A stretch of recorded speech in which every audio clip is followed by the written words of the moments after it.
Chapter 1. Rebirth and the Awakening of the Compendium. As Huang Chen was swallowed whole by the level 100 boss, the ogre, the steadfastness and resilience that once defined him crumbled into despair. Within him lingered only an endless torrent of regret, indignation, and hatred. 10 years ago, upon his arrival in the Star Abyss, he had awakened the system known as the Beautiful Maiden Compendium. Had he been a scoundrel, he could have harnessed the apocalyptic laws to amplify his own power. Yet he was not. For a decade, he had struggled to survive, preserving his virtue for the ethereal figure of that distant moonlight in his heart. Finally, after enduring countless trials, he encountered the goddess Lin Weijia in the main city, only to be ensnared as bait to lure the boss. Huang Chen was unwilling to accept this betrayal, his heart aching with misplaced devotion, unable to fathom that the pure and radiant woman could possess such a merciless heart. As cruel as a viper, in the boys' dormitory of the sports academy in Yenching, a voice, soft and sweet, broke through his reverie. Huang Chen, I really like that iPad. The sound emanated from a tattered mobile phone that lay on a yellowing bedsheet. Huang Chen jolted awake, gasping for breath. The metallic scent of blood that had filled his nostrils vanished, replaced by the pungent odor of sweat mingled with worn socks. Confused, he surveyed his surroundings. The white walls bore the marks of countless handprints, and a sock swayed gently at the head of his bed. Where was he? Suddenly, a familiar voice echoed in his mind. Ding, the Beautiful Maiden Compendium inactive has been rebound. Establish a bond with a beauty rated over 80 to activate the system. Due to the depletion of system energy caused by time regression, please activate the system within 3 days, or it will perish alongside the host. Countdown: 71 hours, 59 minutes, and 12 seconds. He had been reborn.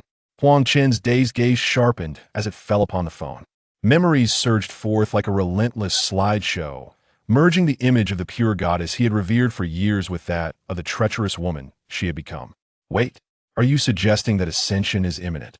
Unless you speak, I shall grow angry. You made me a laughingstock this time. My friend says that to love someone, one must spend money on them. You were the first one I thought of. Wah wah wah. Huang Chen tightened his grip on the phone, memories flooding back. Lin Weijia, he hissed through gritted teeth. In his previous life, it was precisely half an hour after a call, at 5:40 p.m., that everyone on Blue Star was transported to the Star Abyss. I'm here, did you promise? Lin Weiji's melodious laughter chimed through the phone. Having absorbed all his memories, Huang Chen let out a cold laugh. Isn't it just the latest call for action? He'll deliver it to you right now. Truly, she was from the Beijing Film Academy, adept at playing her part. In the previous incarnation, when the Star Abyss descended, 99.999 of individuals would receive one of the 5 elemental attributes: metal, wood, water, fire, or earth. However, a select few were unfortunate enough to emerge as blank slates, devoid of attributes and unable to learn skills. Coincidentally, Huang Chen was one of those blank slates. Yet, destiny had not entirely forsaken the blank slates. There existed a formidable opportunity to challenge the Mirror Abyss, a daunting endeavor fraught with peril, where failure could prove fatal. Thus, throughout a trillion years, few have dared to challenge and succeed. Yet, Huang Chen is different. He possesses a system capable of altering destiny, allowing him to ascend without confrontation. However, he cast it aside as if it were worthless. After a decade, the blank slates had nearly all perished, leaving behind only those who serve as slaves or handmaids. In contrast, Huang Chen honed his skills through sheer effort, leveling up to 90, ultimately mastering all foundational techniques to their most primal forms. Although his combat prowess paled in comparison to those with innate attributes, he managed to keep pace with the mainstream in terms of level. With this thought, he clenched his phone tightly, the veins on the back of his hand standing out prominently. The pain from the shattered screen protector piercing his palm was but a fraction of the torment evoked by the haunting memory of the phrase, "The bait has arrived." Wonderful. I knew you cared for me the most. Moi. He'll wait for you at the first cafeteria in Yenching. Setting his phone down, Huang Chen's expression turned cold, a palpable aura of murderous intent emanating from him. In his previous life, at this moment, he had been foolishly gathering funds to purchase a tablet. Now, with only half an hour until the arrival of Star Abyss, he must escape the Physical Education Institute and head to Yenching, were an abundance of women meeting the systems. Standards awaited. When Star Abyss descends, the nearby 5,000 to 6,000 individuals will be distributed across the same novice map. The Physical Education Institute was a place where even the tiles dared not be cracked. Recalling the novice map he had once occupied, which boasted a total of 5,645 participants, among whom 5,234 were males, with the remaining 400 females so lacking that even Zhu Beiji would shake his head. More importantly, he needed to seek an answer. Lin Weijia hung up the phone, casting a proud glance at her friend Chen Yichuan, a smug expression adorning her face. So what if she was more beautiful than me? Does someone gift you phones and tablets? She had many admirers, while Huang Chen could not even enter her aquarium. Her attitude towards all the sycophants was one of neither abandonment nor relinquishment, keeping them on a string, welcoming all who approached. Yet, in her pursuit of affluent heirs, she did not hesitate to flatter them. Chen Yichuan, with envy in her eyes, remarked, "Hurry and touch up your makeup. I'm off to enjoy a lavish meal." She genuinely admired Lin Weiji's ability to effortlessly captivate so many admirers. As one of the 4 beauties of the dance academy, Chen Yichuan surpassed Lin Weijia in both figure and appearance, thus attracting her fair share of admirers. However, her singular ambition was to marry into wealth to avoid gossip. She maintained distance from all her admirers, preserving her worth for the right opportunity. In the absence of the financial support from her admirers, her college years had been rather frugal. In stark contrast, Lin Weijia received gifts every 3 days and surprises every 5, leading a life that felt exceedingly fulfilling. At times, she questioned her choices, yet ultimately could not persuade herself otherwise. After all, she aspired to be a rich man's wife. How could she easily sell herself short? What's the rush? When he arrives, let him wait, Lin Weijia said with a slight smile, positioning herself before the mirror to perfect her eyebrows. Let him wait first. How degrading. Even if she was eager to acquire the iPad, she had to maintain her goddess aura. As long as she controlled that feeling, she could ensnare her admirers, leaving them unable to break free. That said, Lin Weijia nonetheless applied a quick touch of makeup before pulling Chen Yichuan to a spot not far from the cafeteria to await Huang Chen's arrival. Huang Chen steered his delivery scooter out of the enchanting Isle of Man TT, finally arriving at the first dining hall of Yenching after a brief 15-minute journey. At this moment, the dining hall was bustling with activity, teeming with patrons. As he surveyed the scene, his gaze was met with a plethora of long, elegant legs, prompting Huang Chen to inwardly marvel. Indeed, the Beijing Film Academy is a veritable breeding ground for stars. That it seemed that the proportion of individuals meeting Tongye standards could easily surpass 30%. Not long after, a familiar voice broke through the din. "Huang Chen, you're here." Turning to his side, Huang Chen was pleasantly surprised to see Lin Weijia and Chen Yichuan. Chapter 2. The Initiation of Scoring. Chen Yichuan stood at approximately 168 centimeters tall, clad in a sporty short skirt, her hair styled in a high ponytail, and her features adorned with light makeup. She emanated an aura of youthful beauty, exuding a fresh and innocent charm. Huang Chen's scrutinizing gaze fell upon the 2 women. Previously, his heart had no room for any other female presence. Yet now, the contrast between the 2 women was as stark as the moon against the fireflies. It was the first time Chen Yichuan had encountered such a look from Huang Chen, causing her discomfort as she shifted to stand behind Lin Weijia. She had seen Huang Chen numerous times before. His eyes had always been solely for Lin Weijia, his gaze clear and devoid of any impurities. This singular focus was one of the few reasons she occasionally sought his company for a meal. However, at this moment, his wandering gaze seemed to devour her whole. As Lin Weijia observed Huang Chen's unabashed stare directed at her best friend, jealousy surged within her. Did she not exist? What is your intention? Lin Weijia positioned herself in front of Chen Yichuan, casting an irked glare in Huang Chen's direction. Her eyes soon fell upon the emptiness of Huang Chen's hands, igniting a flame of unnameable fury within her, causing her complexion to darken. "And you?" Lin Weijia demanded sharply, her voice piercing enough to capture the attention of their surrounding classmates. Huang Chen averted his gaze, letting out a cold snort as he glanced at his electronic watch. 5:35 p.m. Just 5 more minutes. Should he eliminate her first? With that thought, his eyes turned icy. a palpable aura of menace radiating from him. Lin Weijia felt a chill run down her spine, instinctively tightening her grip on Chen Yichuan's arm. Her voice trembling as she questioned, "Huang Chen, what is wrong with you? Why do you seem so different today?" Receiving no response, Huang Chen silently inquired within himself, "System, please assess the scores of these two." Ding. Initiating detailed scan. Name, Lin Weijia. No bond established. Age, 21. Appearance, 83. Figure, 82. Purity, 74. Overall score, 69. Intimacy, 29. Evaluation, withered flower and fallen leaves. Green TBTCH rejected from records. Ding. Continuing scan. Name, Sheniton. No bond established. Age, 21. Appearance, 92. Figure, 95. Purity, 100. A blank slate. Overall score, 96. Intimacy, 32. Evaluation, establishing a bond within 3 days grants additional rewards. A mere 29 in intimacy, not even qualifying as friends? According to the system's classification, an intimacy score of 30 and above denotes a casual friendship. Even a dog would wag its tail for a morsel. After all these years, her connection with him was even less than that of Chen Yichuan, whom he had merely dined with a few times. Ha ha ha! Enraged, Huang Chen laughed maniacally, his laughter tinged with a melancholic wildness.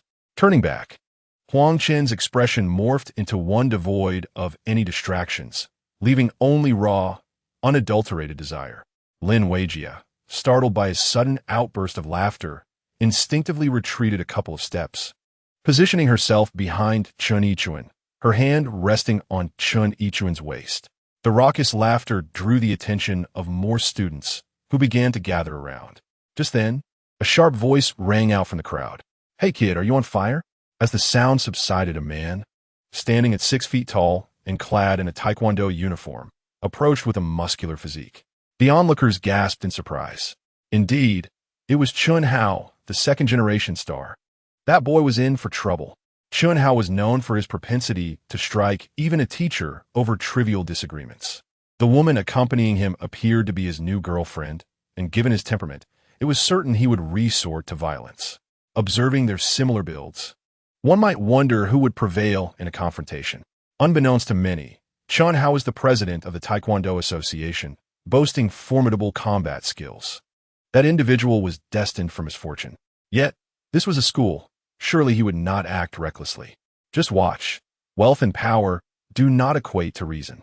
This was not his first encounter with violence. Huang Chen shot a glance at the newcomer, sneering, "Did you eat something foul for dinner? Such arrogance.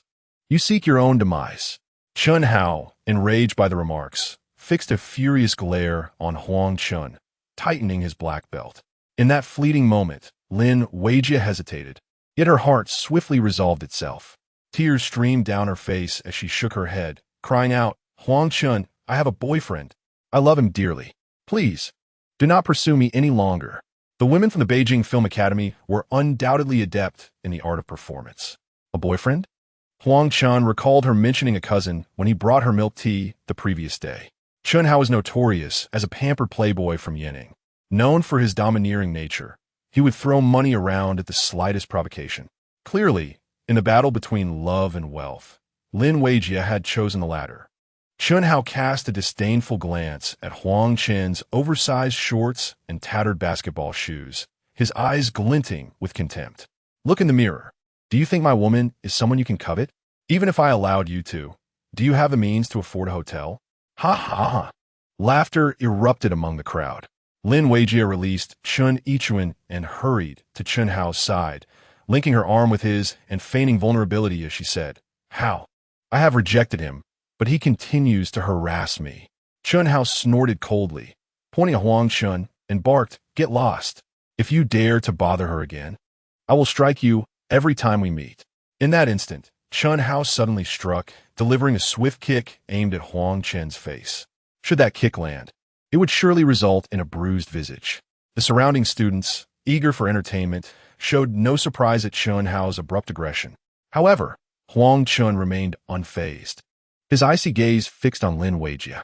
It seemed he anticipated the spectacle of being kicked away. Many in the crowd displayed eager excitement, even whipping out their phones to record the event. A love-struck underdog succumbing to the might of power. This would surely garner attention. Lin Weijia's eyes glistened with unshed tears, portraying a picture of sorrow. Yet, a subtle glimmer of satisfaction flickered deep within her gaze. Meanwhile, Chun Hao's movements, though flashy, revealed numerous flaws to Huang Chen. After years of training, he had not merely learned techniques, but had mastered the foundational skills to an extraordinary degree, surpassing the conventional limits of proficiency. Upon reaching the pinnacle of proficiency at level 20, further breakthroughs necessitate personal enlightenment. The subsequent stages are minor accomplishment, major accomplishment, mastery, pinnacle, and returning to innocence. Although his physical attributes reverted to their origin, his combat instincts and skills remained intact. Consequently, the ensuing scene astonished all present. Chapter 3. With a sharp blade in hand, the heart turns to kill, he nonchalantly raised his right foot, striking with unexpected speed directly at Chun Hao's groin. The force was astonishing. A dull thud resonated as Chun Hao was propelled into the crowd, toppling several Taekwondo practitioners who had been following him. The previously lively scene fell into an abrupt silence, leaving everyone momentarily stunned. The males present instinctively tightened their legs, a chill racing up their spines. What transpired? Lin Weijia covered her mouth in disbelief, glancing at the few individuals writhing on the ground in agony, then at Huang Chen.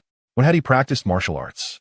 Chen Hao hadn't even discerned how Huang Chen had struck before being kicked away. He lay on the ground, his body contorted in pain, a surge of humiliation and rage flooding over him. He gritted his teeth against the pain, attempting to rise. But the searing agony in his groin caused him to collapse again, emitting a primal howl of distress. What has happened? Am I seeing things? No wonder Taekwondo is reputed as the most deceptive martial art. The internet does not lie. That brat is truly finished. Chun Hao is known for his vengefulness. Huang Chen stretched his body, feeling exhilarated. Ah, how refreshing. I, Huang Chen, have been reborn with a warrior's spirit, if memory serves correctly. This individual named Chun Hao was the captain of Lin Weijia's team, wasn't he? Past grievances must be settled with a touch of interest first. Lin Weijia's expression changed drastically as she hurried to assist Chun Hao, caught off guard by this unexpected outcome. Chun Hao was no benign character. If he chose to vent his ire on her, the consequences could be dire. Lin Weijia's affinity, 30, alas, it has plummeted into the negatives. According to the system's definition, positive values denote affection, while negative ones signify aversion. Get lost, you filthy witch. Chun Hao forcefully pushed Lin Weijia away, his anger twisting his features. At that moment, his fellow Taekwondo practitioners who had accompanied him suddenly snapped back to reality, eagerly cracking their knuckles and shouting, "Go Hao, go!" Yet none took a genuine step forward. Chun Hao abruptly raised his hand to halt them. His furious expression faded as he turned to Huang Chen, a wicked smile adorning his face. He slowly helped Lin Weijia to her feet, brushing off the dust, and spoke softly. "Have you ever considered that what you yearn for is merely within my reach?" Laughter erupted among the crowd, with whispers circulating. How can he endure this? It is a ruthless humiliation. If this hot-headed youth cannot contain himself, it will spell disaster. Any act of aggression could lead to years behind bars. Chun Hao's devious intentions were clear. He aimed to provoke the young man and escalate the situation. Listening to the surrounding discussions, Chun Hao felt a wave of satisfaction. Experience taught him that sometimes the psychological humiliation inflicted upon a man far outweighs the physical.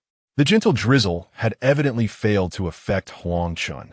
However, as the saying goes, a sharp blade in hand easily stirs the heart towards violence. My indifference was one matter, but whether or not to strike you was another entirely. The arrival of the Star Abyss was imminent. It was only fitting that you should experience the cruelty of the apocalypse firsthand. Yet, Huang Chen cast a glance at the time on his electronic watch, a cold smirk curling at the corners of his mouth. 5:39:12. Suddenly, with a forceful push from his feet, as he moved, Chun Hao revealed a sinister grin, triumphant in his scheme. But the next moment, there was a sound akin to shattered eggs.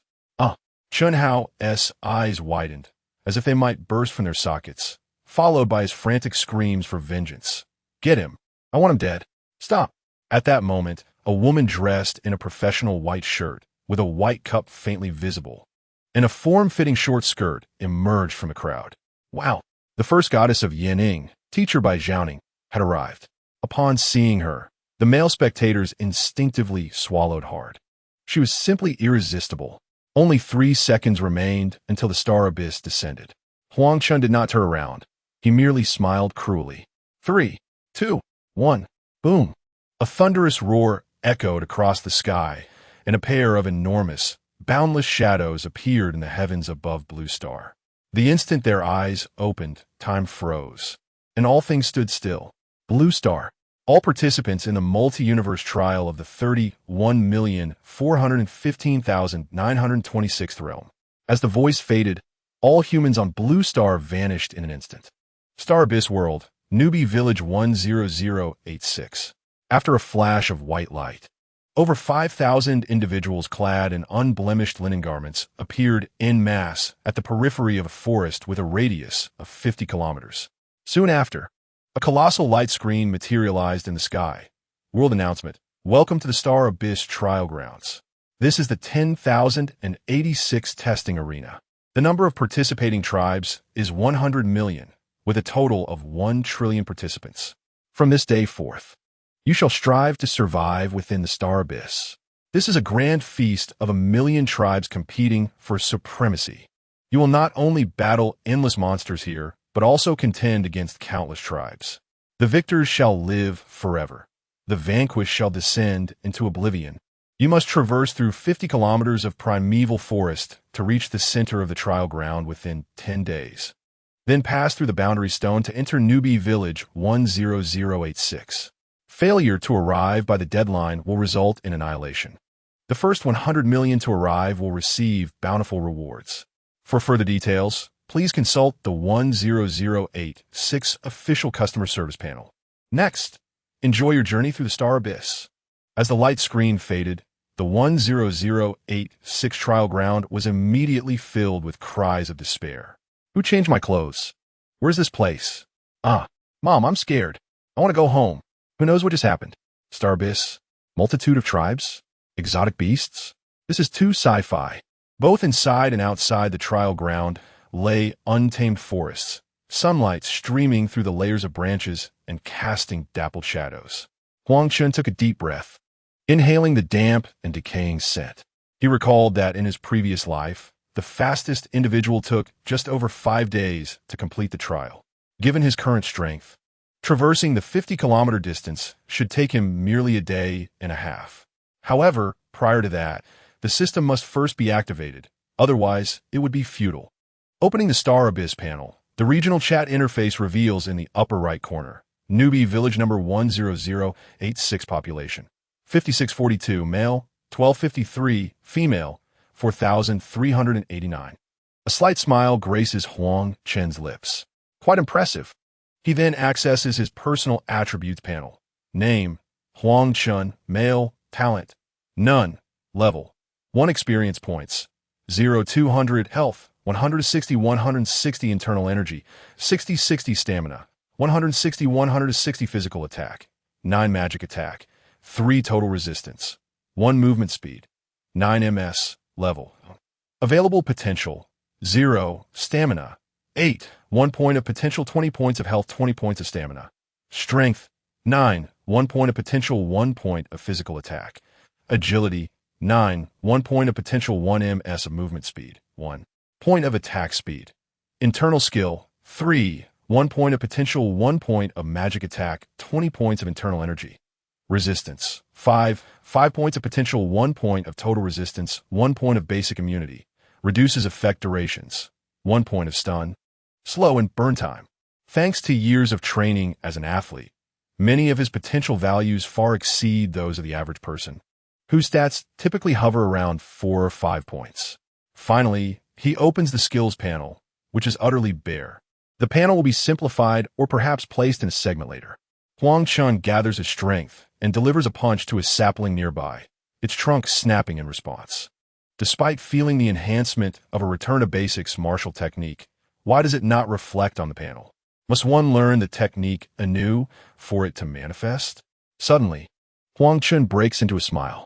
If that is the case, he could attempt the challenge of the mirror abyss. Currently, others have not learned the basic techniques, and without any enhancements, their attack would equal their damage output. Such damage would be barely sufficient against level 1 beasts in the forest.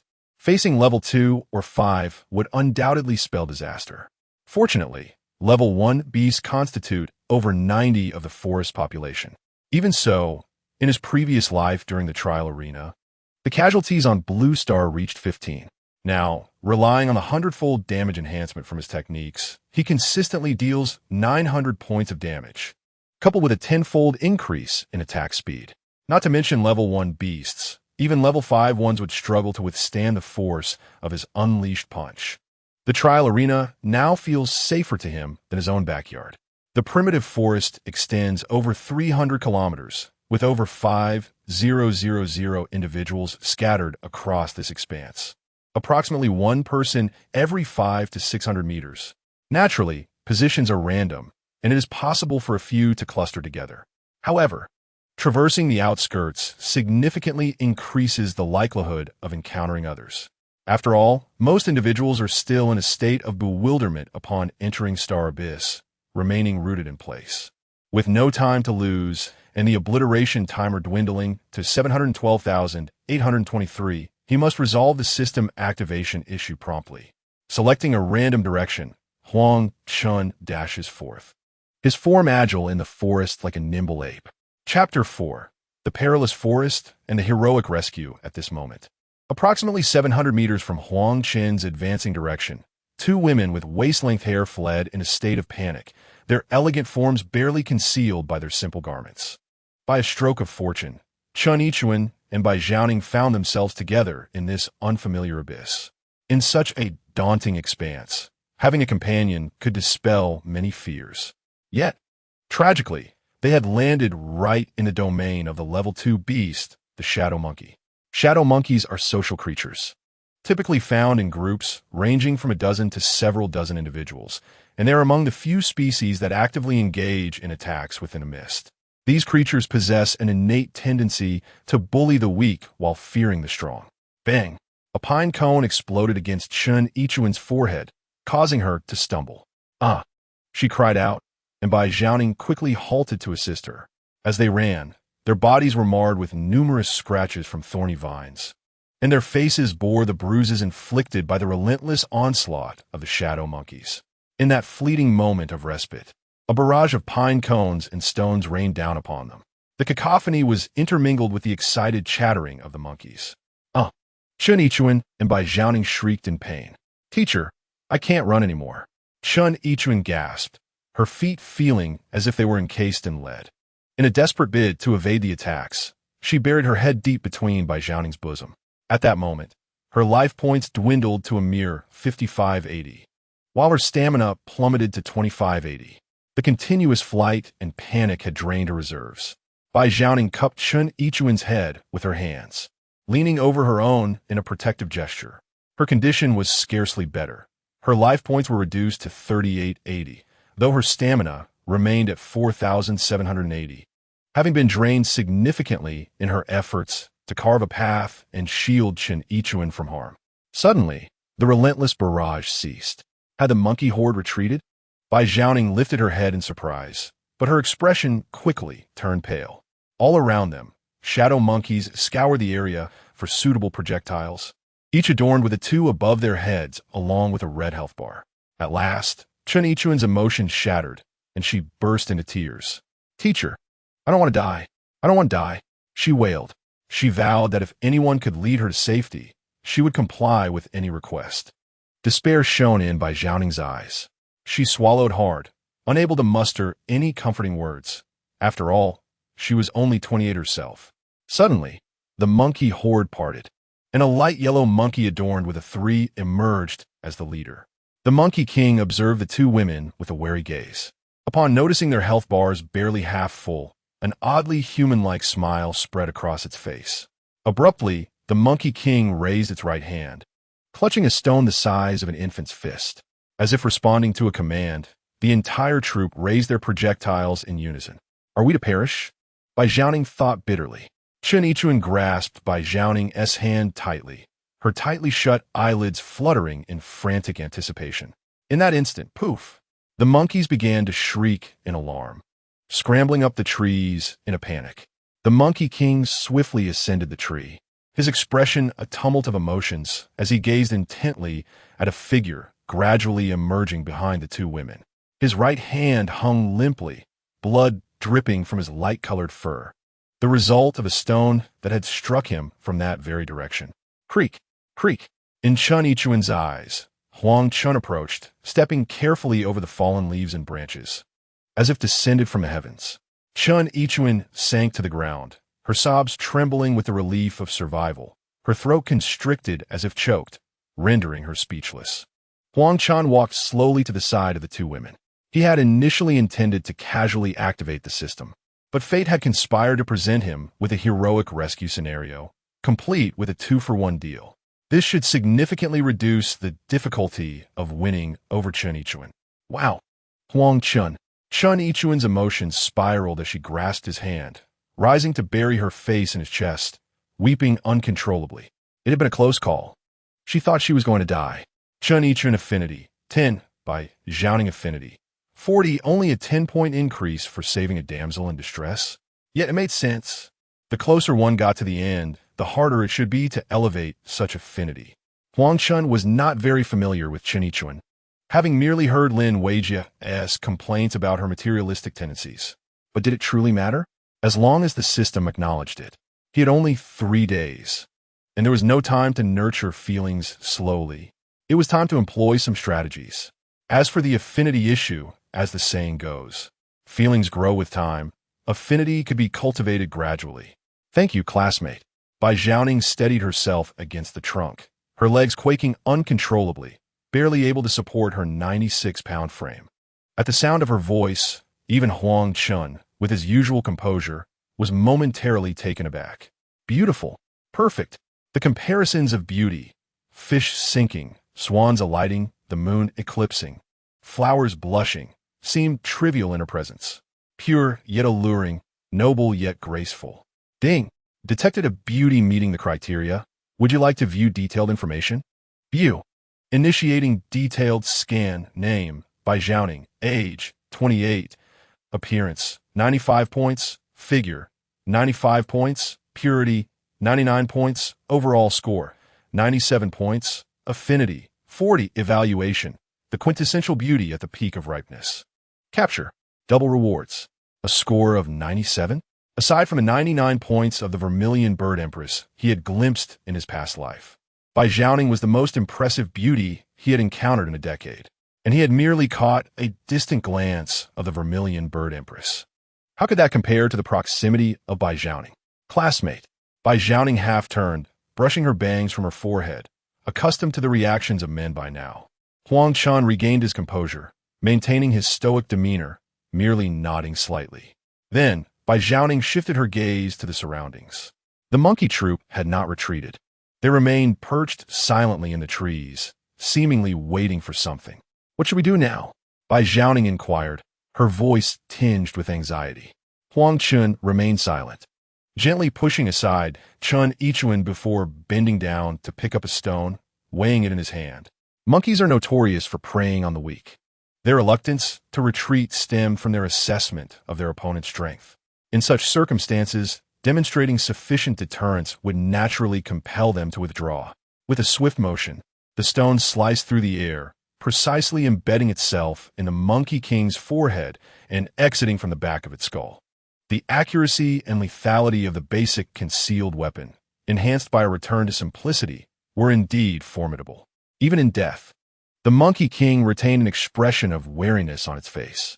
As the body fell to the ground, the monkey troop erupted in terrified shrieks, their concealed weapons clattering to the ground. In the blink of an eye, the monkeys vanished from the sight of the three. Huang Chen hoisted the Monkey King's corpse, weighing it thoughtfully, a faint smile playing at the corners of his mouth. A hook indeed, just waiting for the fish to leap into the net. Chapter 5. Let her suffer first, then submit. Was the crisis resolved so effortlessly? By Zhaoning Affinity 5, Chen Yichun Affinity 5, by Zhaoning's wounds had already healed. Were it not for the 38 points of health and the Monkey King in Huang Chen's possession, she would have believed it all to be a mere dream. Yet, why did this man maintain a stern countenance from the very beginning, remaining silent, making him seem so unapproachable? Was this what they referred to as composure? Regardless, in this perilous trial ground of the abyss, she had to cling to this lifeline. Huang Chen casually tossed the Monkey King's body into a spatial backpack and proceeded deeper into the forest. Upon entering the abyss, each individual is bestowed with a 20-slot backpack, where identical items may be stacked infinitely within a single slot. "Where are you going, Huang Chen?" Chen Yichuan suddenly realized that he had been remarkably indifferent, not even offering a single word in response to them. Could it be that he harbored resentment towards her due to Lin Weijia's situation? She exchanged a glance with Bai Zhaoning and hastened to follow him. Hearing the footsteps behind him, Huang Chen discreetly repressed the slight upward curve of his lips, quickening his pace. Despair, fear, and other negative emotions serve as the most potent weapons to break down defenses. Forcing them to endure suffering before yielding was essential. He must first extinguish their hopes. By the time they descended into the abyss, evening had set in, and the sky gradually darkened. Faint roars of monsters echoed through the forest, sending shivers down the spines of the two women. Along the way, Huang Chen effortlessly dispatched a level 1 fighting chicken and a level 4 raccoon. The raccoon had sprung from the grass to attack Chen Yichuan. Huang Chen had actually noticed it long before, choosing to act only at the last moment. This startled Chen Yichuan considerably, draining the color from her face and causing her to cling even more tightly to him. Nevertheless, Huang Chen continued to shield himself from engaging with either of them. After following for about an hour, the darkness had completely enveloped the surroundings, rendering the eerie forest even more terrifying. The two women gradually felt their strength waning. Hunger and fear left them utterly exhausted.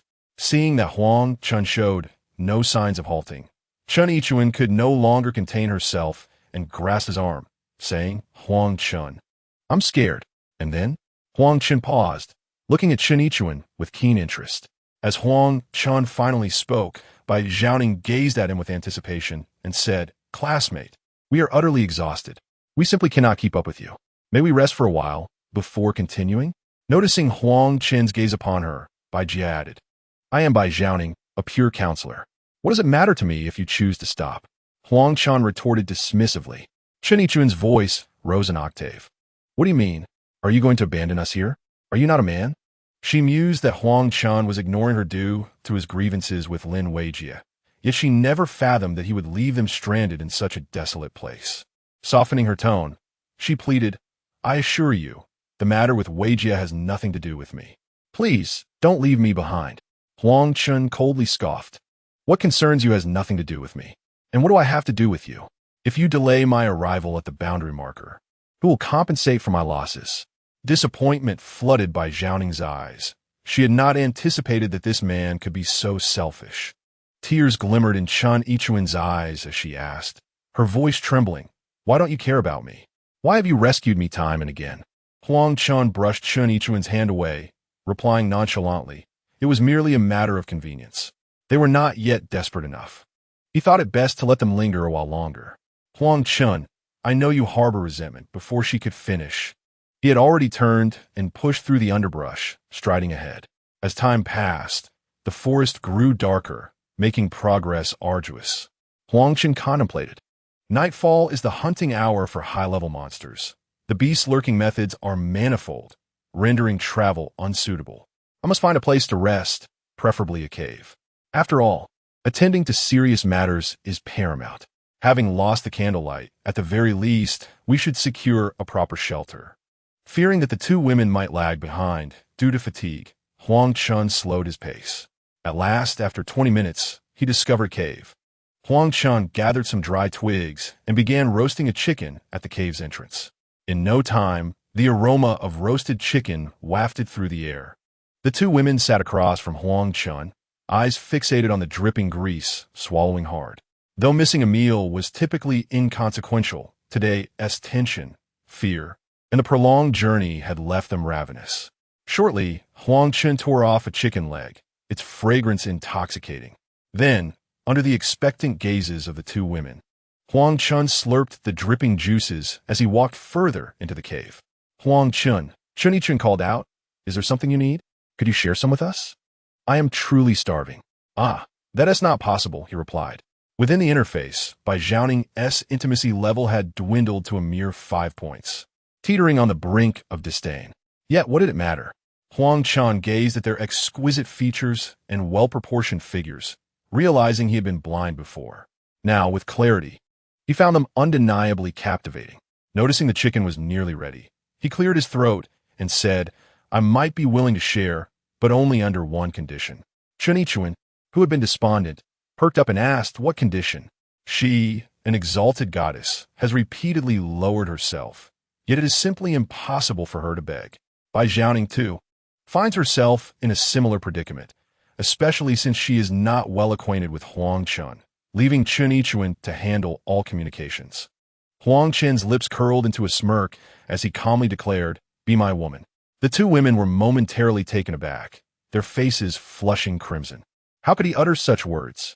Chun intimacy level 50. Bai Zhaoning intimacy level 50, shameless. Bai Zhaoning spat disdainfully, pulling Chun away as they turned to leave. However, upon encountering the ominous forest, a wave of fear surged within them, forcing the two to return to the fire pit and sit down. Huang Chen took a hearty bite of chicken and made his way back into the cave without a care. "I am not afraid of your refusal, only of your lack of hunger." Chun, overwhelmed, collapsed onto Bai Zhaoning's shoulder, sobbing quietly, her expression a turmoil of conflict. "Teacher Bai, what should I do?" To be honest, she held no attraction for Huang Chen. Yet, this was no longer the world she once knew. If Huang Chen could provide her with sufficient security in this new realm, she would not mind being with him. However, she feared that she would be selling herself short. Yet, the present circumstances had left her no room to negotiate her worth. Bai Zhaoning gazed up at the profound night sky with a bitter smile, the familiar moon absent, replaced by countless stars far larger than those visible from Earth. All order had been upended, resembling an apocalyptic scene.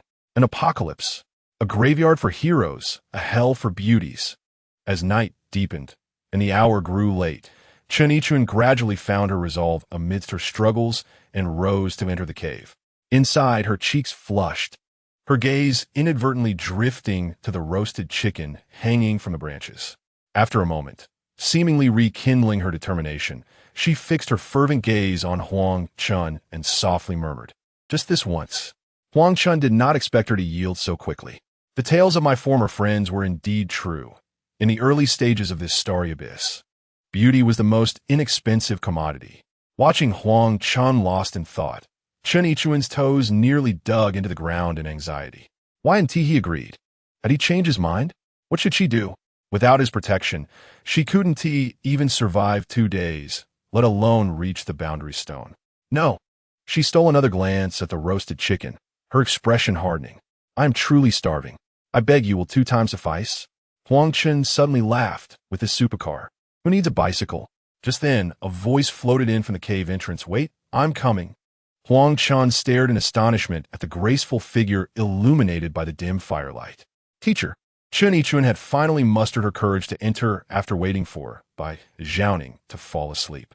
Yet, in this perilous wilderness, how could Bai Zhaoning have truly fallen asleep? The thought of failing to protect her student filled her with shame and guilt. And so, she entered. Chun felt her heart sink, torn between the urge to flee and the indecision that rooted her in place. The essence of materialism lies in the pursuit of a better life. Yet survival itself has become a challenge. "All right," Huang Chen nodded.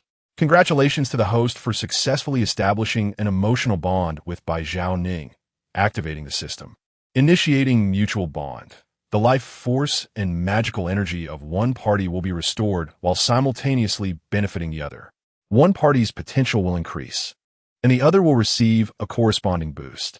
Mission accomplished. Reward. Flowing Halo. Flowing Halo Level 1. Experience 13. Increases the movement speed of the host and their allies, effective within a radius of 100 meters around the host.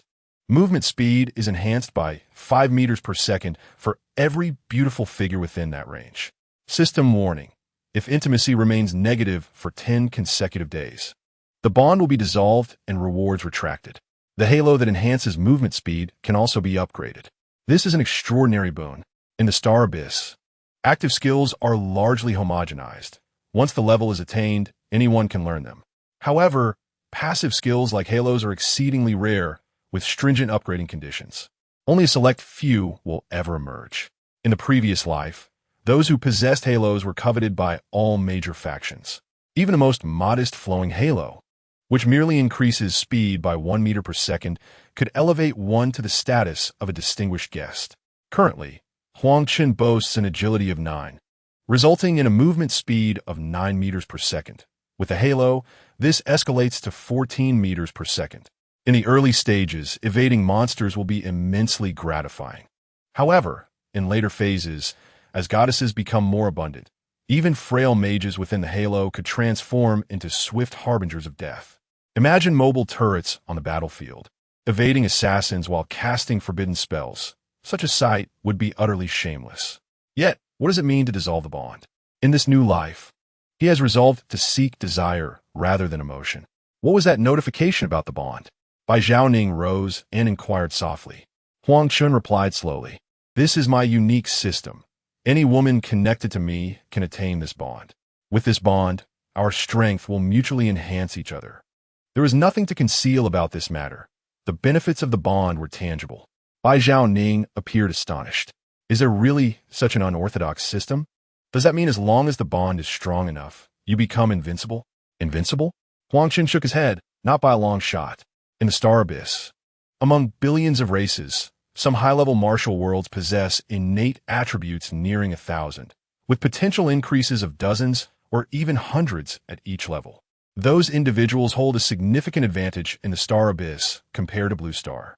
Fortunately, the Huaxiao race enjoys exceptional comprehension, and once the proficiency of their techniques reaches level 20, every breakthrough will result in a leap in vitality. This narrows the gap somewhat. Moreover, the strength of early-game monsters in the Star Abyss is dynamically balanced according to their respective races, rendering the situation relatively fair. The next morning, as Huang Chen felt refreshed, he was startled to hear the rumbling of the two women's stomachs, realizing he had forgotten to prepare chicken for them. After a hearty meal, the trio resumed their journey. Following a night of recovery, both women had fully restored their vitality. Bai Zhaoning felt discomfort in her lower body, prompting Huang Chen to consciously slow his pace. The most agonizing experience undoubtedly fell upon Chen Yichuan, who, devoid of the shimmering halo of support, was relentlessly exhausting her strength to keep pace. Merely 20 minutes into their journey, she found herself gasping for breath. "Huang Chen, shall we take a break?" It was Bai Zhaoning who spoke up. Upon noticing the puzzled look on Huang Chen's face, she blushed and stammered, I'm not feeling well." In truth, despite her discomfort, Bai Zhaoning still possessed a modicum of stamina to keep up with Huang Chen under the influence of the aura. Chen Yichuan cast a grateful glance at Bai Zhaoning. She had implored Huang Chen for a respite just 5 minutes prior, but he had chosen to ignore her plea. Huang Chen squinted at the two women, a slight smirk playing at the corners of his mouth. "Oh, then I shall carry you." "No." Before she could finish her protest, Huang Chen had already hoisted her onto his back and continued onward. Chen Yichuan gritted her teeth and followed closely behind, her heart swelling with a bittersweet pang as she beheld Bai Zhaoning on Huang Chen's back. If it had been me last night, perhaps I would be the one being carried now.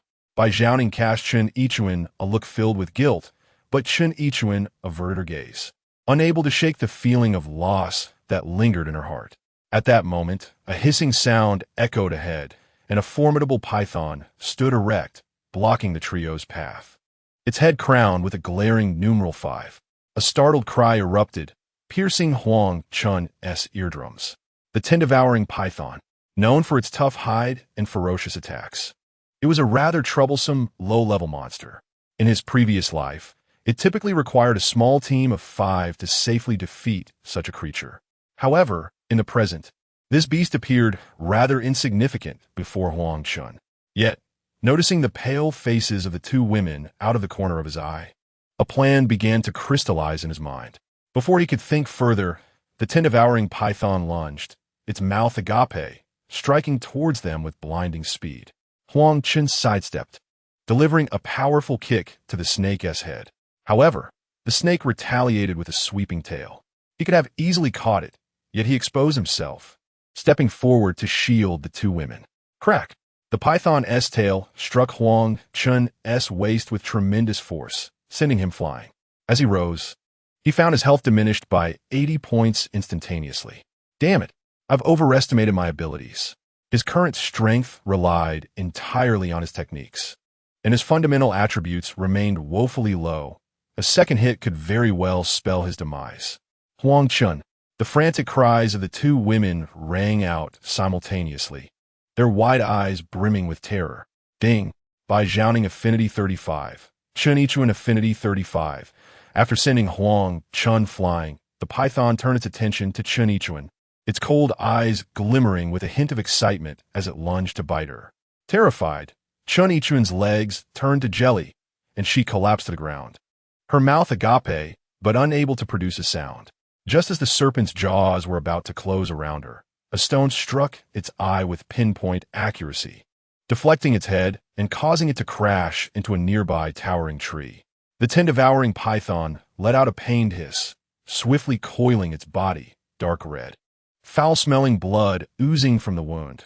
While its remaining eye glared coldly at Huang Chen. Another stone came flying, piercing through the other eye of the python, leaving it with yet another gaping hole. The celestial python writhed in pain, emitting a hissing cry as it retreated into the dense forest, disappearing from sight, leaving only the faint sound of crashing echoes behind. Chen Yichuan collapsed in despair, weeping uncontrollably. In that moment, a soft, fragrant figure leaped into Huang Chen's embrace. Huang Chen. Chapter 7. The Return of the Twin Beauties, Reaching the Boundary Stone. Ding! Chen Yichuan and Bai Zhaoning's intimacy level. 25. Chen Yichuan and Bai Zhaoning's intimacy level. 10. Chen Yichuan and Bai Zhaoning's intimacy level. 10. Huang Chen. Check the panel. Chen Yichuan's intimacy level had risen to 37, while Bai Zhaoning stood at 35. A smile unfurled on his brow as he secretly let out a sigh of relief. Indeed, the hero saving the damsel was the most effective way to win the heart of a goddess. However, his brow soon furrowed again. Chen Yichuan's pace was far too slow, severely affecting their speed. In this second chance at life, any unforeseen event could arise. Perhaps someone else had gained other opportunities, entering the novice village ahead of them and claiming rewards. He could no longer afford to waste excessive time on pursuing Chen Yichuan. After a while of crying against Huang Chen's chest, Chen Yichuan's sobs began to subside, though her shoulders still trembled slightly. Before even entering the novice village, she had faced death twice, and the brutality of the Star Abyss had left her in despair. Eventually, she raised her head to look at Huang Chen, her gaze resolute as she declared, "I promise you, I will be your woman."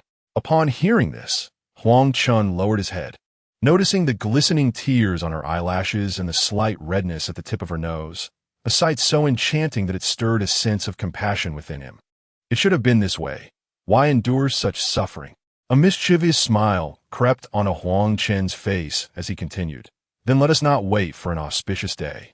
Today shall be the day, and there is no better time than now. Huh? Both women gasped in unison. Now? Here? Is it really that urgent? Chen Yichuan's face flushed crimson to the roots of her ears.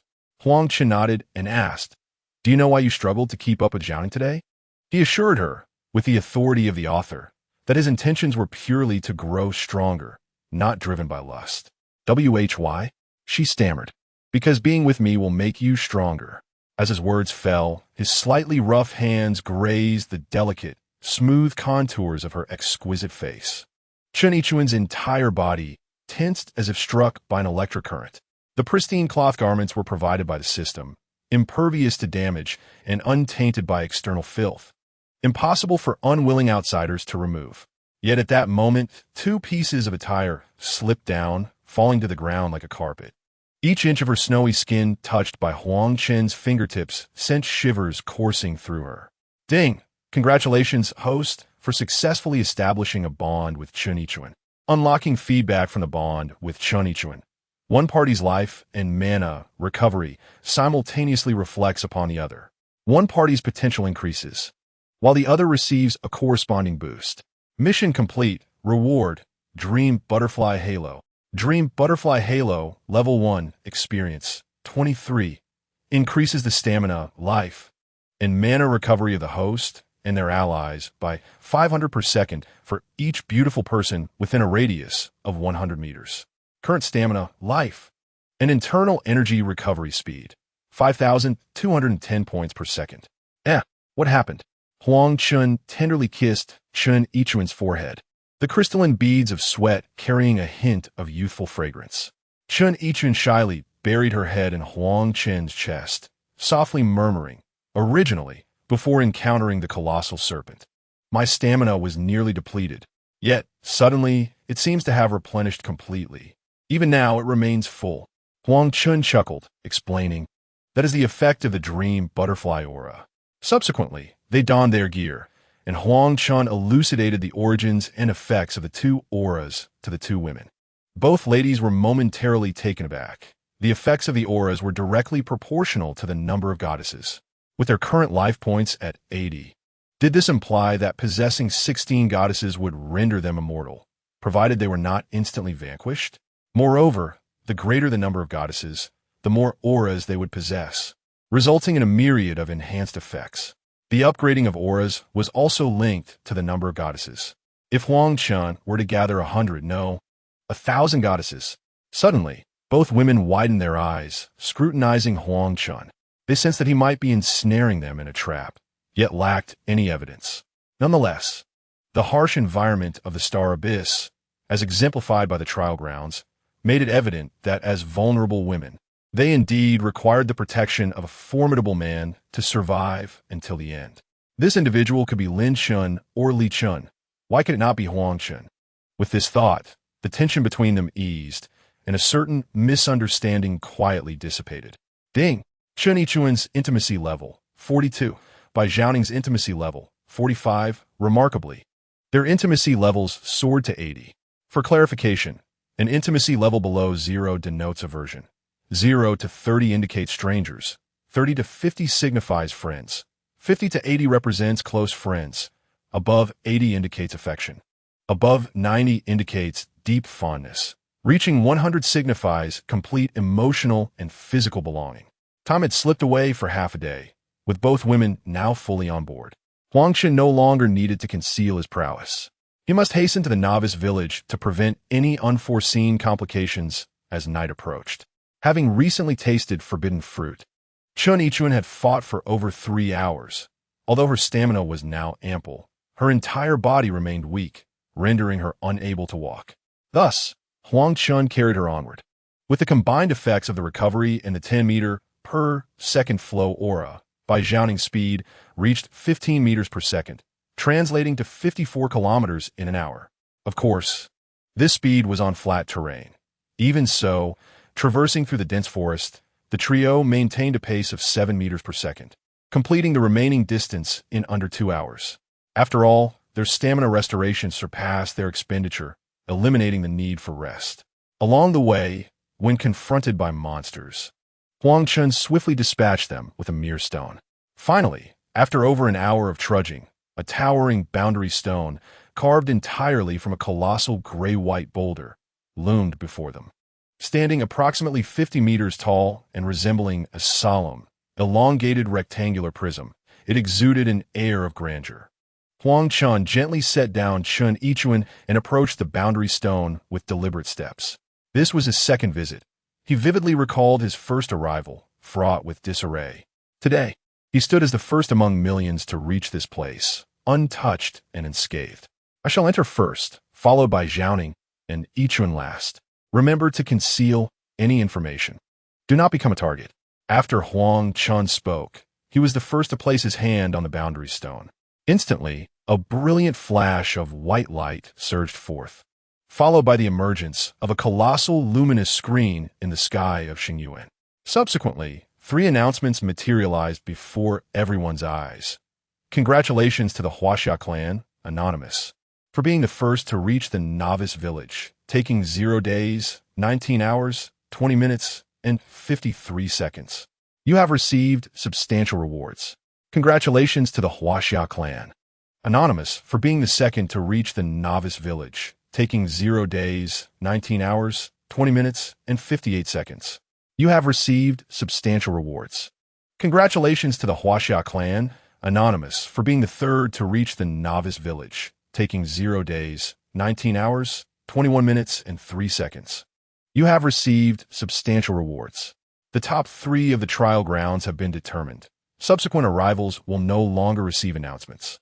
Chapter 8. The Shock of the Multitude. Abundant rewards. Looking at the announcements from Xingyuan, billions of beings were left in bewilderment. Had it been less than 24 hours since the game began, and 3 individuals had already reached the boundary stone, the Huaxia clan. How formidable they must be.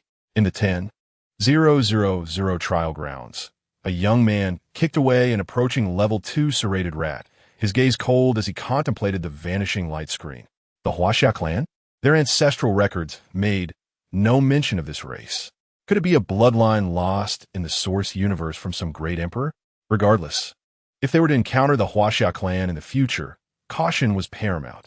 Forming an alliance would be most prudent. In the 996 trial grounds, a woman gazed at the sky, her brow furrowed. Although clad in simple attire, she could not conceal her graceful figure and stunning beauty. The Huaxia clan? Are they an ancient lineage or a new race? How could the disparity be so vast? My Zhuke clan is considered a top-tier martial race in the source universe. Yet I feel as though I have scarcely traversed 1/3 of the journey. Meanwhile, in all the novice villages where the Huaxia clan resided on Blue Star, excitement erupted. The Huaxia clan? Could it truly be the clan I am thinking of? Is my race truly so extraordinary? We are destined to stand at the pinnacle among the myriad races of the universe. The top 3 are all our people. It seems the other clans are not as impressive. Who could it be that claimed the top 3? I must honor them with a plaque. They have brought us great pride. It appears that Xingyuan is a world where monsters are strong, yet the races are weak. I sense that our Huaxia clan is poised for greatness. In Novice Village 10086, after a flash of white light, 3 figures appeared in the central square. Welcome to Xingyuan Novice Village through the trial grounds. The regional chat function, friend function, team function, and regional trading system have now been unlocked. Trialists may refer to the panel for details. As Huang Chen landed, he immediately sent friend requests to the 2 women. Huang Chen, do we sweep the top 3? Chen Yichuan gazed at Huang Chen with excitement, feeling a bit surreal. This is the top 3 among 100 trillion individuals. She opened her hand to reveal a pale blue ring, her face alight with joy. Frost Order Sacred Artifact Bound. Unleashes an ice domain that reduces enemy movement speed and attack speed by 50, with a range of 10 mental power meters. Huang Chen nodded in satisfaction. With this aura alone, any faction in the later stages would revere you like an esteemed elder. In the realm of Xingyuan, the equipment is categorized into 10 distinct grades: plain, black iron, bronze, silver, gold, dark gold, diamond, epic, sacred, and divine. As for equipment surpassing the divine grade, rumors abound. Yet Huang Chen himself has yet to witness such wonders. Once equipment reaches the sacred level and beyond, it becomes growth-oriented. For instance, the Frost Order enhances its range of effect as one's mental strength increases. This is among the rarest of Aura-type equipment within Xingyuan, with the movement and attack speed halved. Disregarding other factors, under equal conditions, a single wielder of this ring could easily overpower 10 adversaries. Meanwhile, Bai Zhaoning has acquired a pale green ring. Life Link Sacred Binding connects the life forces of nearby allies, distributing 50 of the damage they endure among them, while simultaneously granting a 50 healing effect from teammates. With a range of 10 mental strength meters. Clearly, this is also a formidable asset in team battles. Imagine a group healing spell restoring 100 health distributed among 10 individuals. Each would receive an astounding healing effect of 105, resulting in 550 health restored. If applied to 100 individuals, the effect would be magnified over 5-fold. In comparison, the Life Link's impact on team battles surpasses that of the Frost Order. Indeed, In the later stages of combat, numerous extensive skills may be deployed. While the Frost Order can diminish the enemy's mobility, it cannot completely prevent attacks. The life link, however, is extraordinary, provided one is not eliminated instantly. The vast healing capacity ensures the survival of the entire legion. Yet, when it comes to the true artifact for team battles, one must consider the gray, ancient ring in Huang Chen's possession. The space surrounding the ring warps subtly under an enigmatic force, rendering it difficult to perceive. Void Teleportation Artifact Binding 1. Individual teleportation. Within the same space, transports the host to an ally's side or to a location previously visited by the host, with a cooldown of 3 minutes. 2. Team Teleportation. Within the same space, transports the host and their allies to the side of the host's allies or to a location previously visited by the host, allowing for 10 potential users. After consecutive uses, the cooldown extends to 30 minutes. Mobility remains an eternal skill on the battlefield. Imagine, during a clash between two armies, if suddenly hundreds of mages unleashed forbidden spells upon your ranks, only to vanish afterward. What a sensation that would provoke.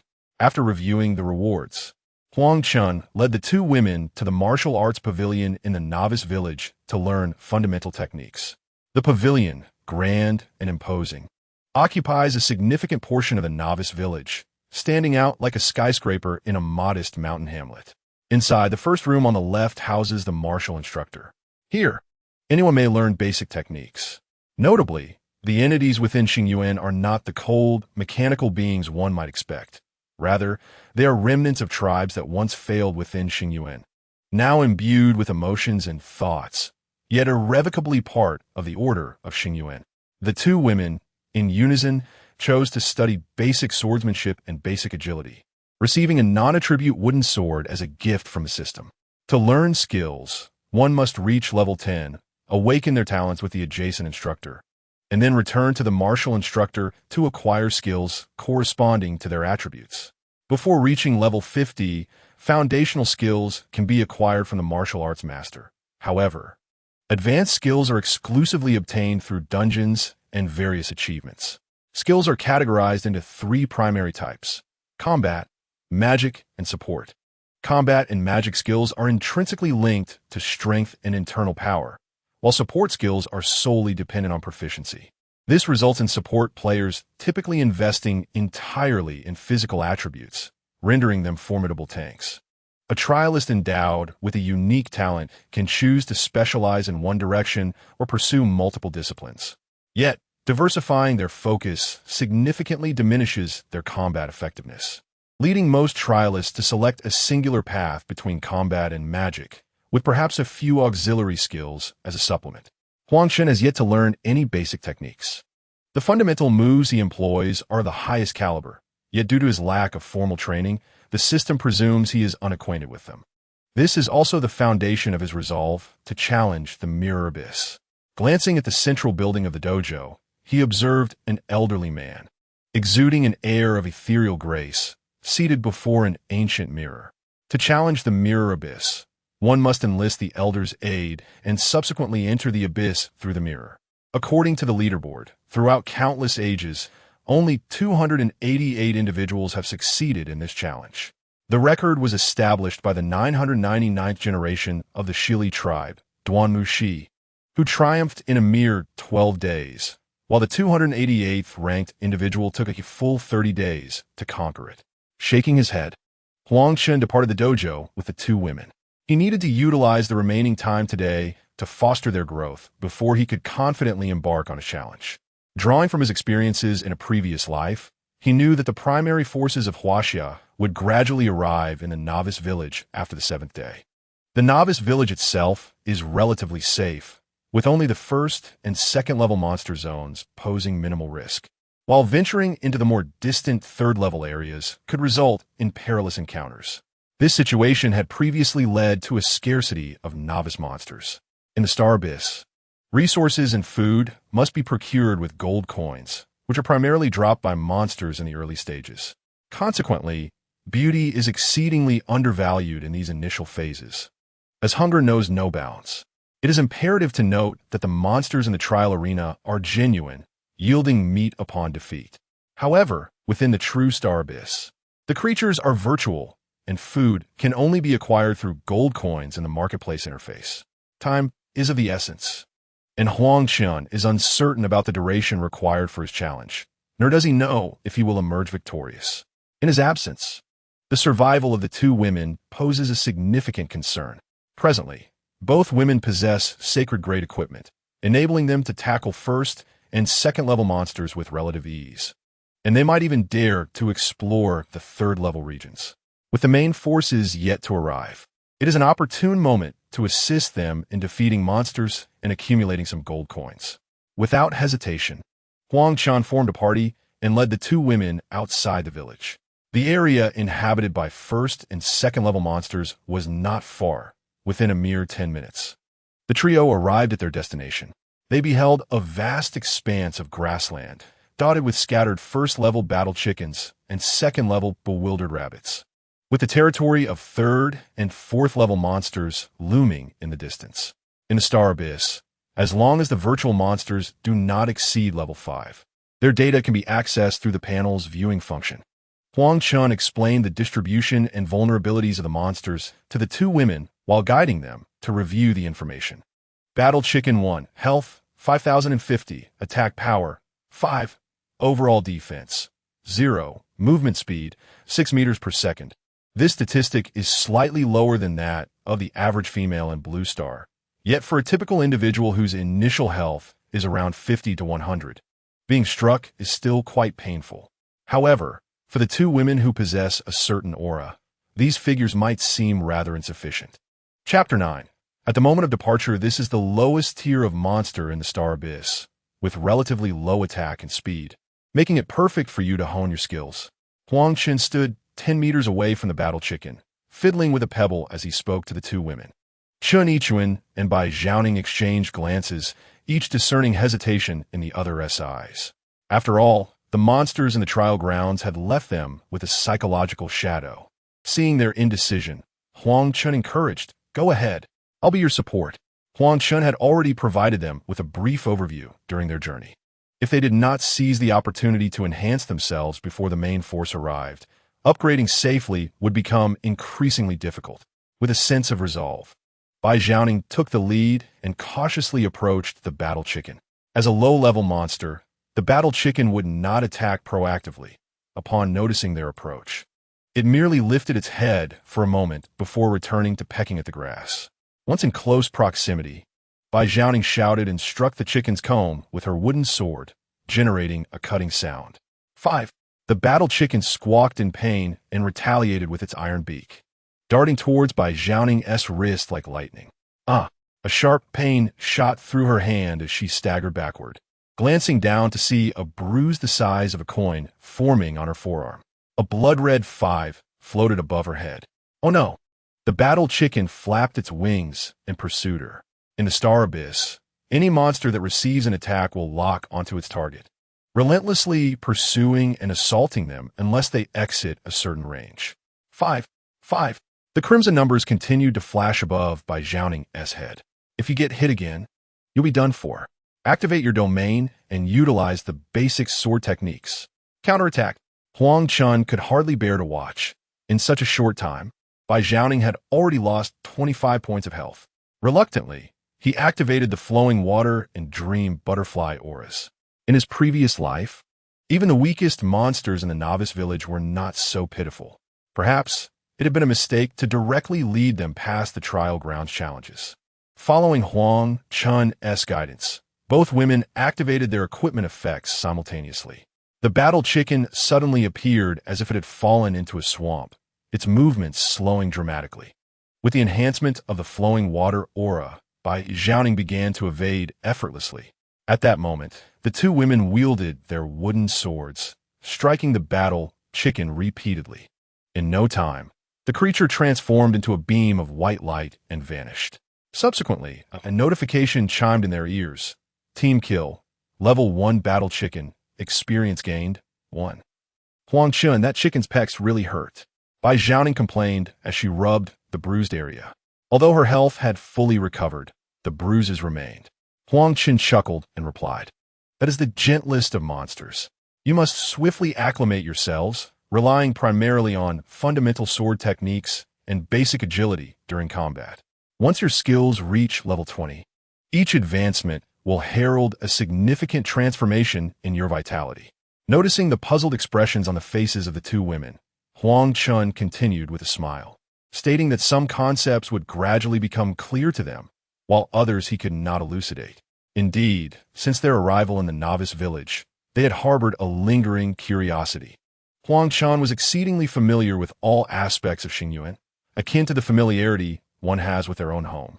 Nevertheless, the two women possessed a fair degree of emotional intelligence. Since Huang Chen had chosen not to elaborate, they refrained from inquiring further. Huang Chen approached the spot where the combat chicken had vanished, retrieving a green copper coin from the ground. Copper coin 1, upon opening his interface. He noted his wealth stood at 0 gold, 0 silver, and 1 copper, reminiscent of classic online games where the conversion rate among gold, silver, and copper was 100 to 1. As he glanced at the experience points, which read 1,200, he noted that the experience value for a single combat chicken was 2, and that experience gained in a group was distributed evenly, although the minimum increase was capped at 1 point. Hence, many players began teaming up to slay chickens from the outset. However, forming a party required leadership capability, with each individual possessing an initial leadership score of 2, allowing them to team up with a maximum of 2 others. Over time, the leader's leadership score would gradually increase, thereby preventing large-scale bottlenecks among the challengers. Let's proceed. I shall deactivate both auras, and you will need to rely on your own strength to fight. Huang Chen remarked as he wrapped his arm around by Zhao Ning's slender waist, continuing, once you have adapted, I shall need to depart for a while. The two women were taken aback by his statement. What? Depart? Where are you going? Though they initially harbored resentment towards this man, he had emerged as a beacon of safety during numerous crises, instilling in them a profound sense of security. In this world, reminiscent of an apocalyptic scenario, he had illuminated their lives like a ray of light. Consequently, their hearts were now brimming with reliance and affection for him. Upon hearing Huang Chen's intention to leave, both found it difficult to accept. If you do not return in a short span of 10 days or a lengthy 30 days, it may mean you are lost to us. Must you truly go? Chen Yichuan's eyes glistened with unshed tears as she grasped Huang Chen's hand, her voice choked with emotion. Indeed, I must challenge the mirror abyss, Huang Chen replied without further explanation. In his previous life, he had refrained from such a challenge due to the lack of opportunity. However, this time, the chance was within reach, and he was determined to seize it. Had he succumbed to fear, he would not have survived a decade with nothing but a blank slate in his previous life. Only he understood the countless life and death crises he had faced during those 10 years, overcoming them with indomitable willpower. Bai Zhaoning's eyes also shimmered with unshed tears, but she quickly composed herself. Grabbing Chen Yichuan's hand, she fixed her gaze resolutely on the monsters ahead. Let's continue. With the experience of their previous encounter, the two women no longer hesitated as they resumed their battle against the chickens. Unbeknownst to them, 2 hours slipped by as the trio ventured to the outskirts of the mysterious rabbit area, their experience bar having increased by 50 points. During this time, Huang Chen had refrained from activating his auras to help the two women adapt to slaying monsters in his absence, and they could only alternate between fighting and resting to recover their stamina and health. As dusk approached, Huang Chen declared, "It is time to return." As Huang Chen observed the twilight deepening, he resolved to return to the village. After all, the nights in Star Abyss are fraught with peril. Advanced monsters roam freely in the darkness, and with their current strength, encountering creatures above level 15 would spell doom for them. On the way back, he activated all his auras. Huang Chen, armed only with a stone and accompanied by 2 charming companions, barely allowed the 2 women any opportunity to engage in battle. The 2 ladies happily trailed behind, collecting gold coins with great enthusiasm. In just half an hour, the trio returned to the novice village, with Huang Chen's experience bar reaching 199, 200 and a total wealth of 1 silver and 99 copper. With the enhancement of his auras, he could have achieved even more in that half hour, but he needed to manage his level.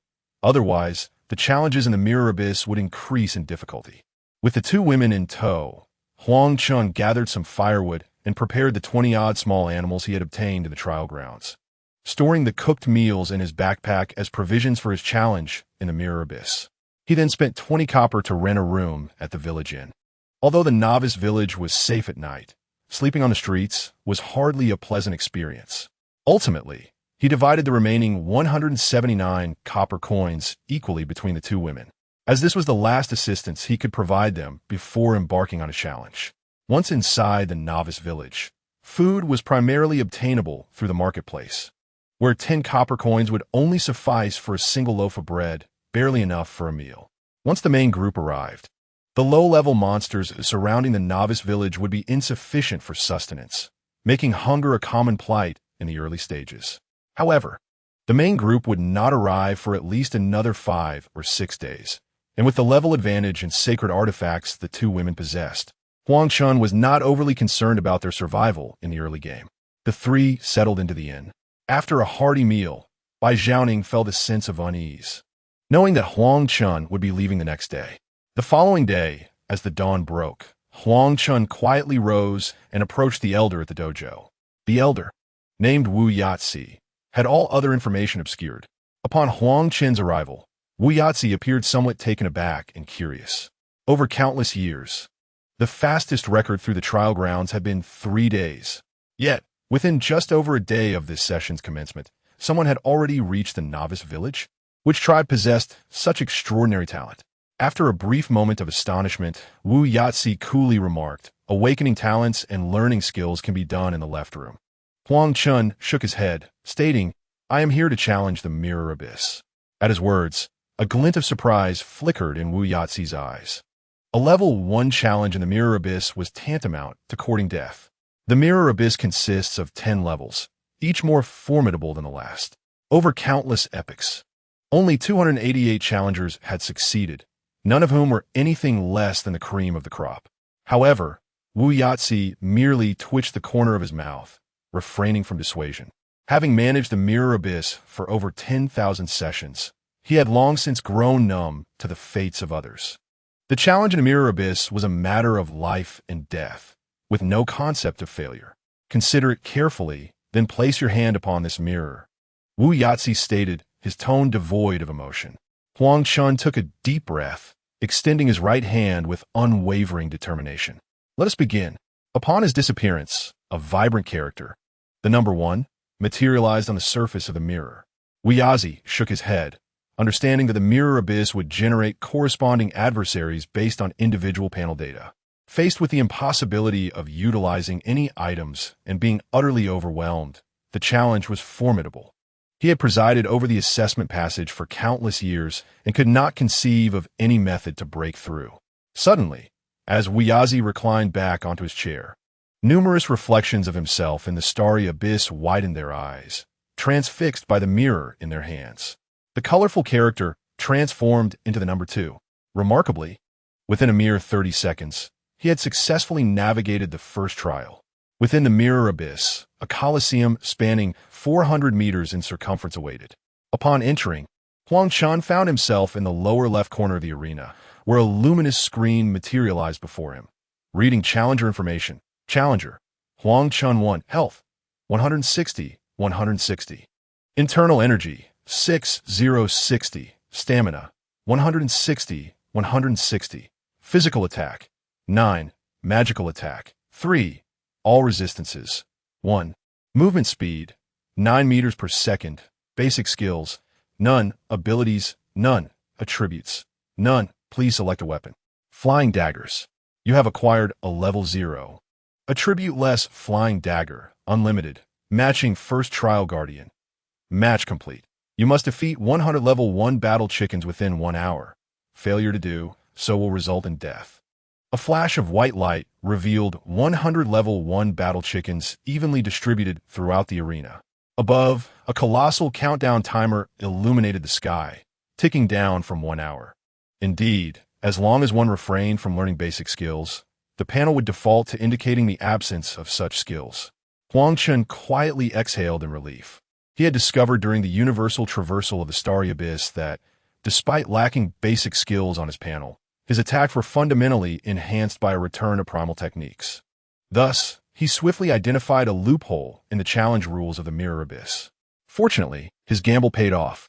While battle chickens in the novice village would not engage proactively, here they immediately locked on a Huang Chen with hostility, charging at him with flapping wings.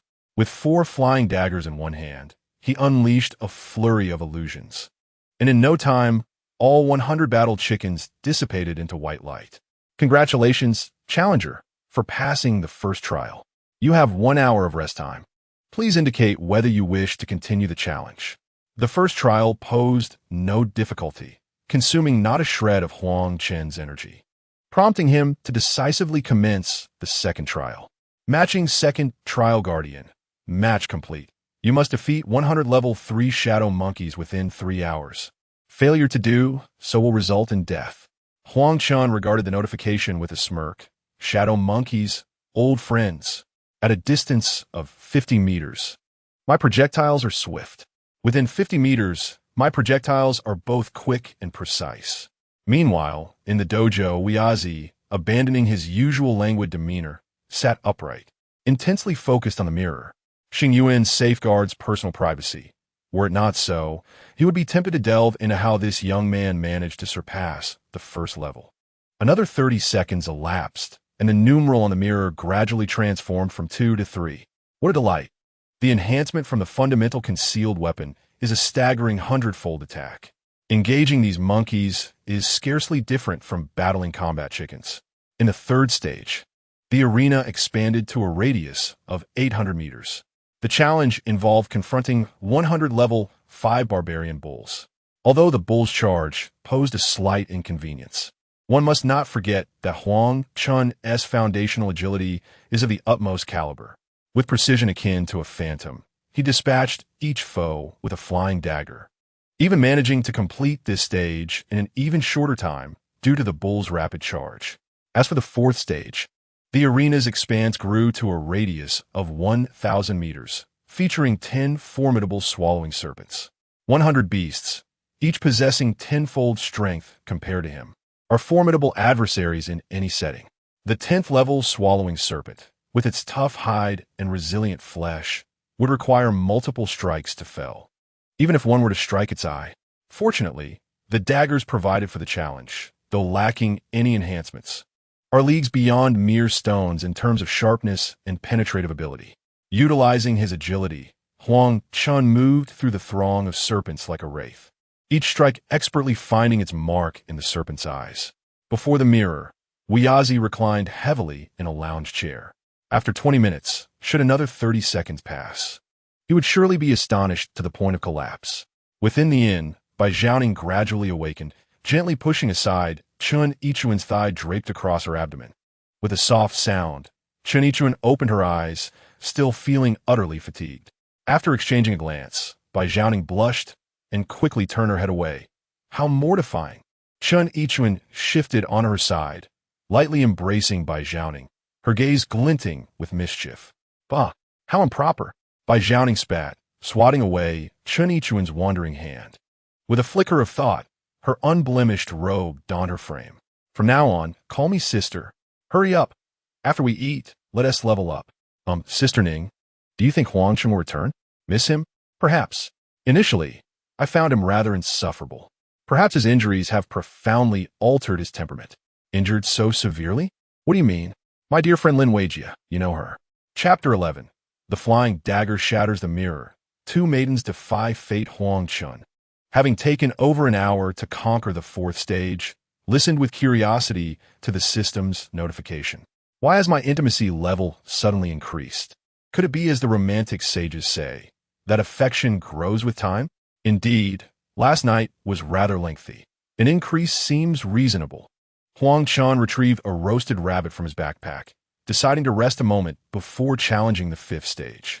Checking his status panel, he noted that the 4th stage had drained considerable stamina, leaving him with only 58, 160. Despite his top-tier agility, the swallowing serpents had not even grazed his attire. Yet stamina remains an unyielding challenge. Weazi, observing that 2 hours had passed with no change in the fourth level, finally relaxed his furrowed brow. Now, this is more like it. If others take hours while you clear it in mere seconds, that simply does not do justice to a prodigy. After the fourth level, there was a 5-hour break, but Huang Chen, unscathed, replenished his stamina in just 1 hour. At that moment, he longed for the dream butterfly aura. Regrettably absent, as both women were not by his side, leaving the aura in a gray state. As he approached the 5th level, no longer in the gladiatorial arena, Huang Chen declared his intent to continue the challenge to the sky, and a portal materialized before him. He stepped through and found himself on a small island. Matching 5th level guardian. Matching complete. You must defeat your mirror image within 10 hours. The mirror image possesses equal attributes to yours.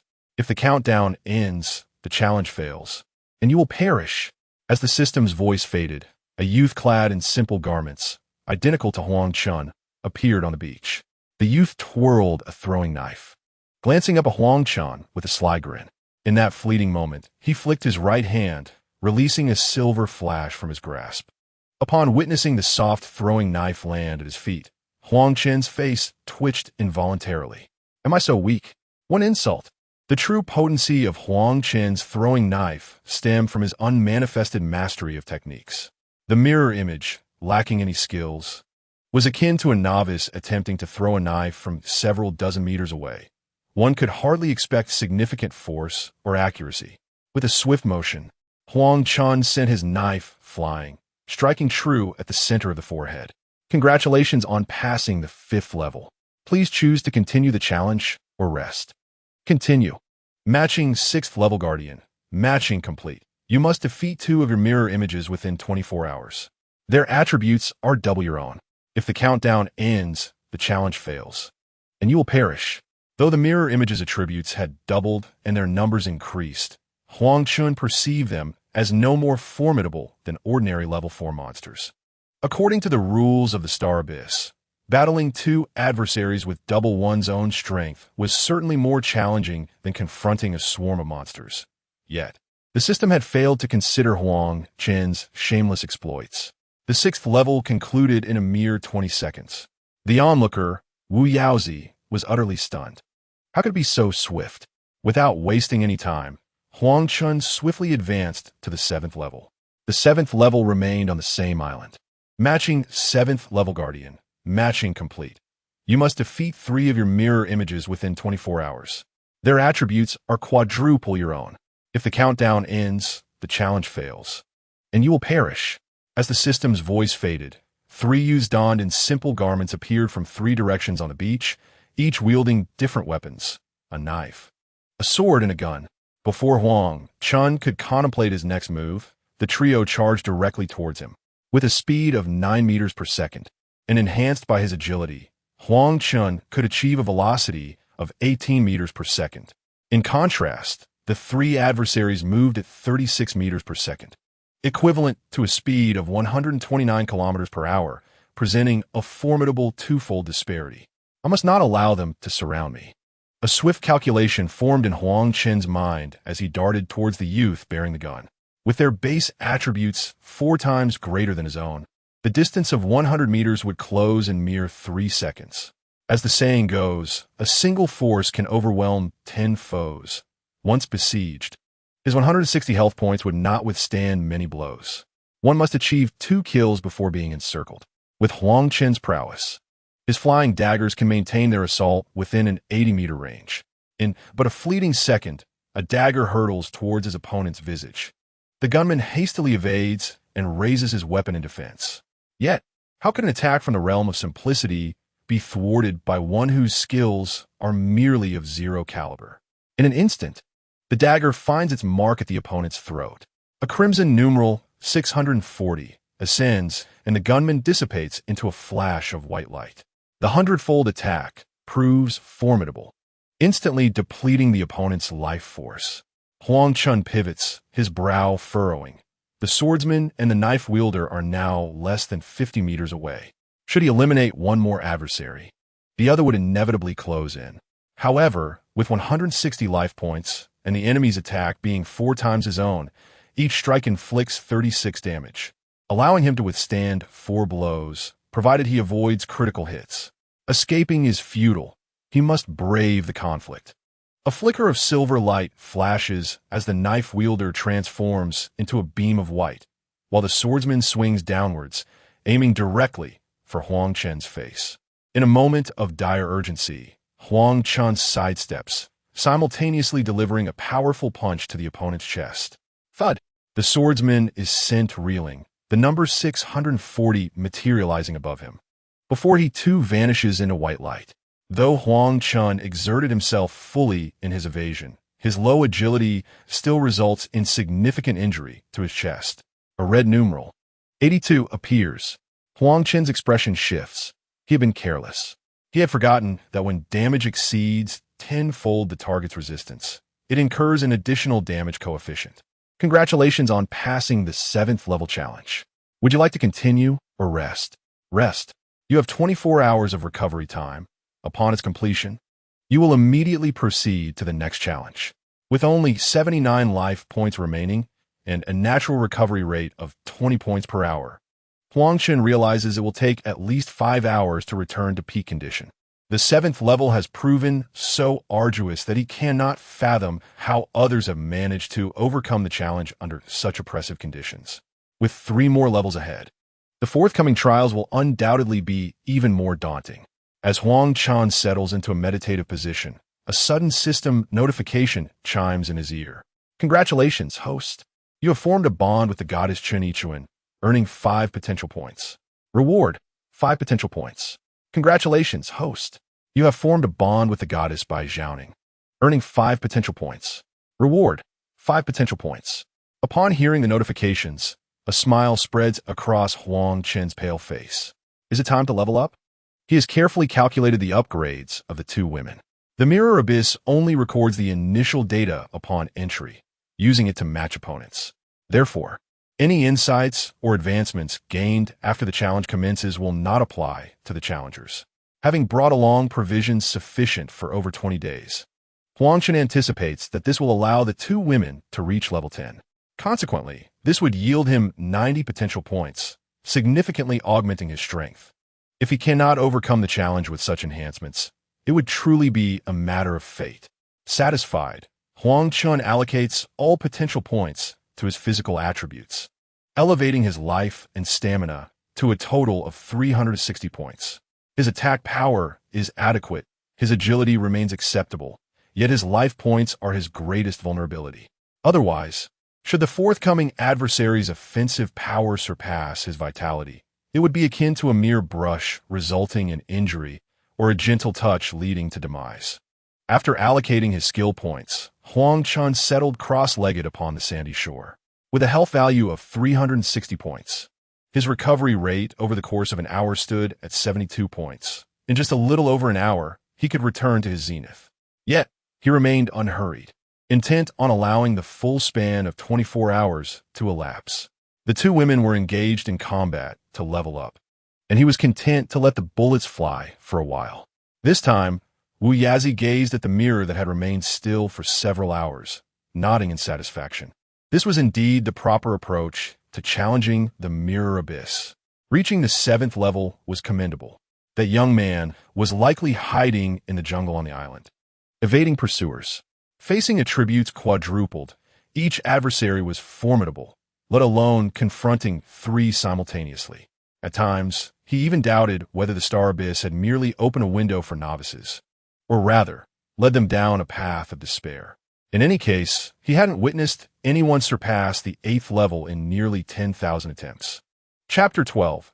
All fear arises from insufficient firepower in the novice village of 10086. By Zhaoning and Chen Yichuan lingered in bed for over an hour before finally rising.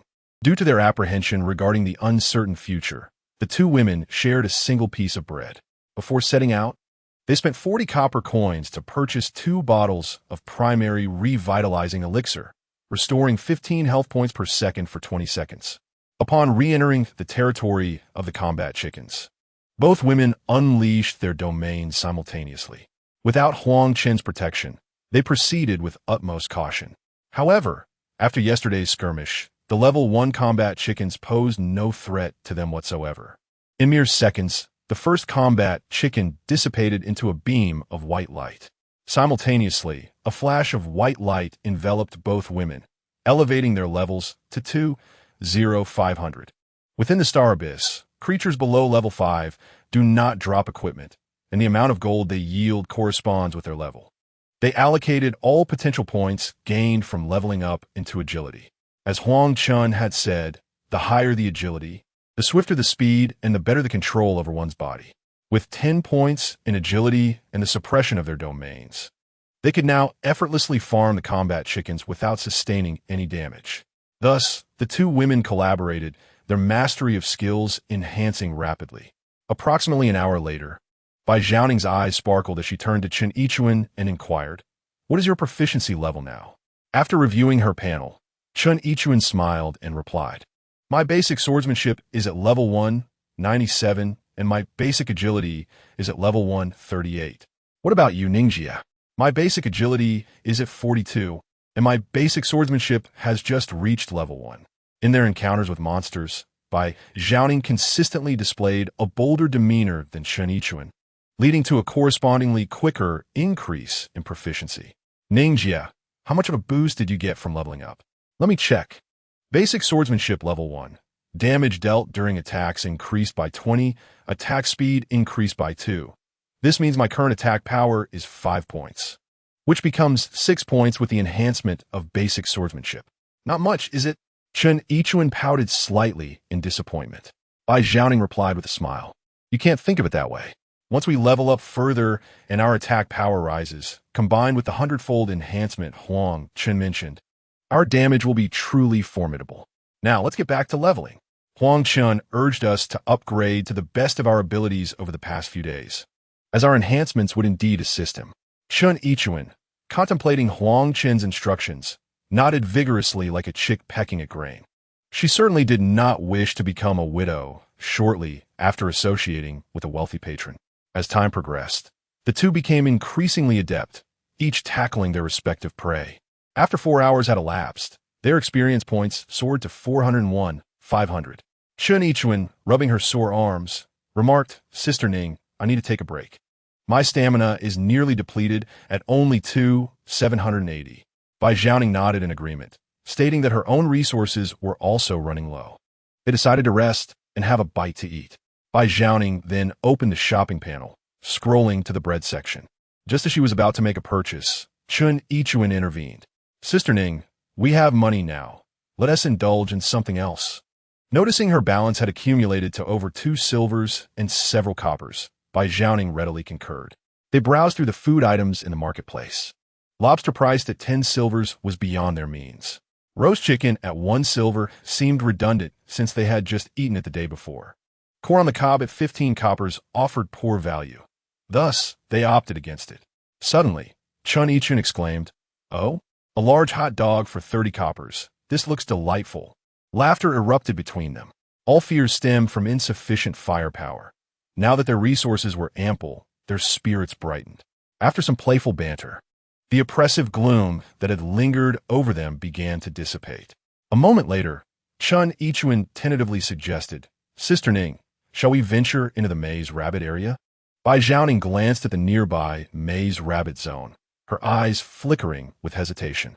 Maze rabbit 2, health 80-80, attack power 8, overall resistance 0, movement speed 8 meters per second. With no competition for monsters, although the maze rabbit posed a slight challenge, Bai Xiaoning preferred to err on the side of caution. Thus, she proposed, since our levels and agility are on the verge of increasing, shall we play it safe and battle for another hour? That seemed prudent. Time was of the essence. They could not afford to spend an hour or two waiting for stamina to recover. Reluctantly, they spent 40 coppers to purchase 2 bottles of basic stamina potions, which restored 20 stamina points per second for 20 seconds. Under the influence of the life link, Bai Xiaoning consumed the potion, fully replenishing both of their stamina. They then plunged back into the fray, continuing their foul-slaying escapades. After approximately 30 minutes, they received a notification. "Congratulations, the host S-bond with the goddess Chen Yichuan has yielded 5 potential points, rewarding the host with 5 potential points. Congratulations." The host's bond with the goddess by Zhao has yielded 5 potential points, rewarding the host with 5 potential points. We leveled up again. Huang Chen, previously resting with closed eyes, suddenly opened them in delight. He allocated all 10 potential points to his health, raising it to 560 points. With his stamina and health nearly restored, he pondered whether to challenge the 8th level. However, he quickly dismissed this thought, with 23 hours remaining. The strength of the 8th level remained uncertain. It would be best to wait until both women leveled up once more. As soon as Bai Zhaoning and Chun Yichuan leveled up, they ventured directly into the maze rabbit area. The level 2 maze rabbits, under the pressure of the field, proved only marginally stronger than the battle chickens, akin to shifting from battling a 3-year-old child to a 5-year-old. The team successfully vanquished the illusory rabbit, earning 3 experience points. Originally worth 5, the experience was evenly distributed between the two, rounding down to 3. At this rate, we only need to defeat 333 illusory rabbits to level up. Lamented Chun Yichuan, picking up 2 copper coins from the ground, her expression tinged with melancholy. When will Huang Chen return? If he were here, with his speed in defeating monsters, I could simply relax. Wouldn't it be delightful to just be a little girl collecting copper coins? Shall we take a look? Bai Zhaoning also felt the pace was sluggish, especially after allocating all her potential points to agility, rendering the illusory rabbits unable to touch even the hem of her garment. A desire for greater power naturally accompanied aspirations for higher rewards. Thus, Bai Zhaoning took the lead, swiftly guiding Chun Yichuan further afield. The pair sprinted at a speed of 15 meters per second, and with the low-level monsters not initiating attacks. They reached the area inhabited by level 3 Xian turtles in mere minutes. Xian Turtle 3. Health, 200-200, attack power, 15, all resistance, 2. Movement speed. For MS with low agility but high attack, health, and defense. Were they not the perfect targets? Chapter 13. Frostblade Tempering. Hidden tides of resolve as the frost field was unleashed. The Xian Turtle immediately demonstrated the essence of its slow movement. The sound of their wooden swords slicing through the air echoed, striking with precision. In the blink of an eye, the creature's health bar was entirely depleted. Team kill, Xian Turtle. Experience 10. The Xian Turtle's 2 points of all resistance negated 2 points of damage from the duo, requiring 50 strikes to defeat its 200 health points. This is tough, Chun Yichuan remarked, frowning as she gathered 3 more copper coins from the ground. It might be better to return to hunting illusory rabbits. Bai Zhaoning calculated briefly before shaking her head. Each Xian Turtle grants us 20 experience points, and we could defeat one in a minute. An illusory rabbit yields 6 experience points, requiring 30 seconds each, totaling 4 in a minute. It may seem slower, but we don't have to constantly chase after monsters. In fact, our overall speed is actually quicker this way. And have you noticed? The proficiency in basic swordsmanship increases much faster than when fighting illusory rabbits. Chun Yichuan checked her stats, her eyes lighting up with surprise. Indeed, just this one Xian turtle had increased her proficiency by 2, significantly more than the illusory rabbits.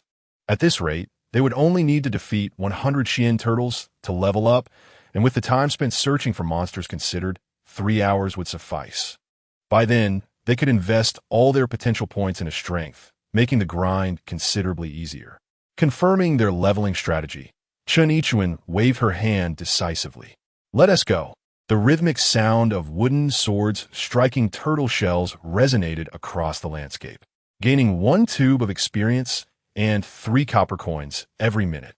While participants in the Star Abyss struggled for survival in the trial grounds, the experience bars of the 2 young women soared. Meanwhile, 30 kilometers from the boundary stone at the 10,086 trial grounds, a team of 10 men and 5 women, led by Chun Hao, celebrated their recent triumph over a level 2 lamb. Lin Weijia, excited, lifted the lamb's carcass and turned to Chun Hao, exclaiming, "Brother Hao, this lamb weighs at least 7 or 8 pounds. It will sustain us for 2 days." Over the past few days, they had endured hunger and fatigue while facing frequent attacks from monstrous creatures, resulting in the loss of 2 members from their once 17-strong team. Everyone was utterly exhausted. Now, Having finally secured a substantial piece of prey, the group gazed at the lamb as if it were a prized treasure. They were fortunate, as the descent of the abyssal star had not scattered them too far apart, allowing them to quickly regroup. In fact, they had arrived relatively close to Huang Chen, but due to his swift pace, they had not crossed paths. The more formidable beasts along the route had already been cleared by Huang Chen, thus, unwittingly, they followed in his footsteps, finding the journey considerably easier than that of others. Chen Hao, filled with pride, accepted the lamb and cast a sidelong glance at a young woman beside him, stating coolly, in the most challenging of circumstances, one should seek a powerful man for support. Surely, you understand this? The men chuckled dryly at his words, while three somewhat attractive women turned away, their faces briefly reflecting distress. Over the past few days, they had each endured considerable hardship in pursuit of sustenance. Though they harbored resentment towards the men, survival left them with little choice. In such dire circumstances, the most tragic fate befell women like them. Neither ugly nor particularly remarkable, often relegated to mere tools for gaining favor. Noticing Chen Hao's attention diverted to the women, Lin Weijia felt a surge of jealousy, though she maintained her composure. Over the past 2 days, she had catered to him like royalty. Yet, it seemed Chen Hao had fallen under the spell of Xia Qing, one of the 4 beauties from the Dance Academy. Were it not for her unwillingness to shed her plain attire, he might have pursued her relentlessly. The most unfortunate aspect was that she had to act as a mediator for him, betraying her own feelings. She thought to herself, I can tolerate my uncle's behavior, but not that of my aunt. Reluctantly, she did not wish to end up like the other 3, available to anyone. She needed to cling to Chen Hao. As long as he felt comfortable, even if she could not attain greatness, she could at least secure a modest position. Thus, she approached Xia Qing, grasped her hand earnestly, and said, Xia Qing, Brother Hao truly likes you. Why can't you see that? Without a strong man, we cannot survive. Despite her grimy appearance, Xia Qing's innate beauty shone through. Her eyes brimmed with disdain as she pushed Lin Weijia's hand away, declaring, I would rather die. Enough. Chen Hao interjected, raising his hand to halt Lin Weijia's persuasion. First, let us attend to the lamb, feast heartily, and then we must press on. I believe we are not far from the boundary stone. He mused that had persuasion been effective, he would have employed it long ago. Having read numerous apocalyptic novels, he understood that to make her suffer, to instill fear, and to plunge her into despair would ultimately render her compliant to his whims. The thought made him involuntarily chuckle, his fists tightening in determination. Upon reaching the novice village, he intended to swiftly establish his power. This was a strategy he was well acquainted with. In the legend of Jia Jia Hui, he is indeed a formidable presence capable of challenging the entire server, effortlessly establishing a powerful faction. Once I dominate the Star Abyss, I shall claim not only Xia Qing, but also the 4 great Academy beauties and the 10 beauties of Yenching. Additionally, I have my sights set on the enchanting teacher Bai. Half an hour later, Chen Hao, with a piece of roasted meat weighing approximately 2 taels, sat beside Xia Qing. The aroma of roasted lamb wafted through the air, striking Xia Qing's senses like a siren's call. Over the past few days, Chen Hao had occasionally shared scraps of food with her, deliberately flaunting his affection for Lin Weijia in her presence. His intent was clear, to use material offerings to sway her. To be candid, she found herself wavering. Having grown up enamored with romantic novels, Xia Qing aspired to wholly devote herself to her husband. Yet, in today's society, at just over 20, the question of whether she had encountered a true man was becoming increasingly dubious. Could she genuinely expect to meet someone who would be her only partner in life? Was it worth it to remain as pure as jade? Should she indulge? Xia Qing gazed at the roasted meat, her mouth watering. It had been days since she had tasted anything substantial, having only received a small piece of chicken. Her stomach had been singing an empty tune for many hours. Perhaps she could close her eyes and pretend she had merely been bitten by a mosquito. She reached for the roasted meat, but to her surprise, Chen Hao withdrew his hand. Did you agree to this? His sudden action ignited a surge of disdain in Xia Qing's eyes. Was he so brazen as to trample upon her dignity to compel her compliance? Retracting her hand from the air, She coldly retorted, "Pa, in your dreams." Oomph. Unappreciative. Chun Hao, seething with anger, rose to his feet, tempted to crush the roasted meat before her, hoping to instill despair. Yet, in the end, reason triumphed over desire. Food was too precious to waste. Hesitating for a moment, he tossed the roasted meat onto Xiaqing, then turned to leave. He couldn't bear the thought of letting this flower wither away from hunger. Time was on his side. He could afford to take his time.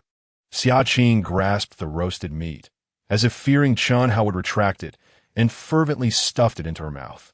She was truly famished, having resolved that if he offered, she would eat, and if he withheld, she would starve. To think he could lay a hand on her? Not a chance. She would rather perish than allow that man to succeed. Lin Weijia, observing Chun Hao's grim expression, secretly breathed a sigh of relief. She swiftly swallowed the remaining roasted meat in her hand, approached him, intertwined her arm with his, and whispered in his ear, "How go? Don't be angry. I'll unlock your desires tonight." With a fiery passion ignited within him, Chun Hao hoisted Lin Weijia and strode into the woods. As she playfully protested no, she defiantly raised her chin to glance back at Xiaqing. Sickening. Xiaqing rolled her eyes, inwardly disdainful of this pair of insufferable lovers. Chapter 14. The display of skill, the emergence of Star Abyss and a Mirror Abyss, where day and night were absent. Huang Chen awoke to find only 2 hours of rest remaining. Approximately 8 hours prior, the two women had contributed another 10 potential points to him. Huang Chen once again invested all of them into his physical abilities, bringing his life points to a total of 760. Huang Chen estimated the time. The two women had leveled up 8 hours ago, and Star Abyss was likely shrouded in darkness. With only 2 hours remaining, even if the two continued grinding, they could not gain another level. Thus, he chose not to squander any more time and declared his intent to continue the challenge to the sky. Instantly, a portal identical to the previous one manifested before him. A new map. This was an isolated realm, adorned with verdant waters and majestic mountains, shrouded in ethereal mist. A breathtaking vista. At Huang Chen's feet lay a crystal-clear lake, with a stone bridge leading to a circular stone platform at its center, approximately 100 meters in radius. Matching with the 8th stage guardian, match complete. You must slay 4 mirrors within 72 hours. The mirrors possess 6 times your attributes. If the countdown expires, the challenge fails, and you shall perish. As the system's voice faded, 4 identical shadowy figures appeared upon the stone platform, each resembling Huang Chen. Unlike previous stages, the 4 were seated cross-legged at the center of the platform, their eyes closed, offering no immediate aggression. Huang Chen cautiously stepped onto the stone bridge, observing the 4 with vigilant scrutiny. 6 times the attributes meant a health pool of 1080, attack power, and movement speed of 54, with an attack speed also increased by 54. With his current health at 760, he could withstand at least 10 strikes from the adversaries. And the enhancements in basic agility were not merely reflected in speed statistics. The improvements in coordination, evasion, and accuracy were substantial. However, these advantages were too abstract to quantify.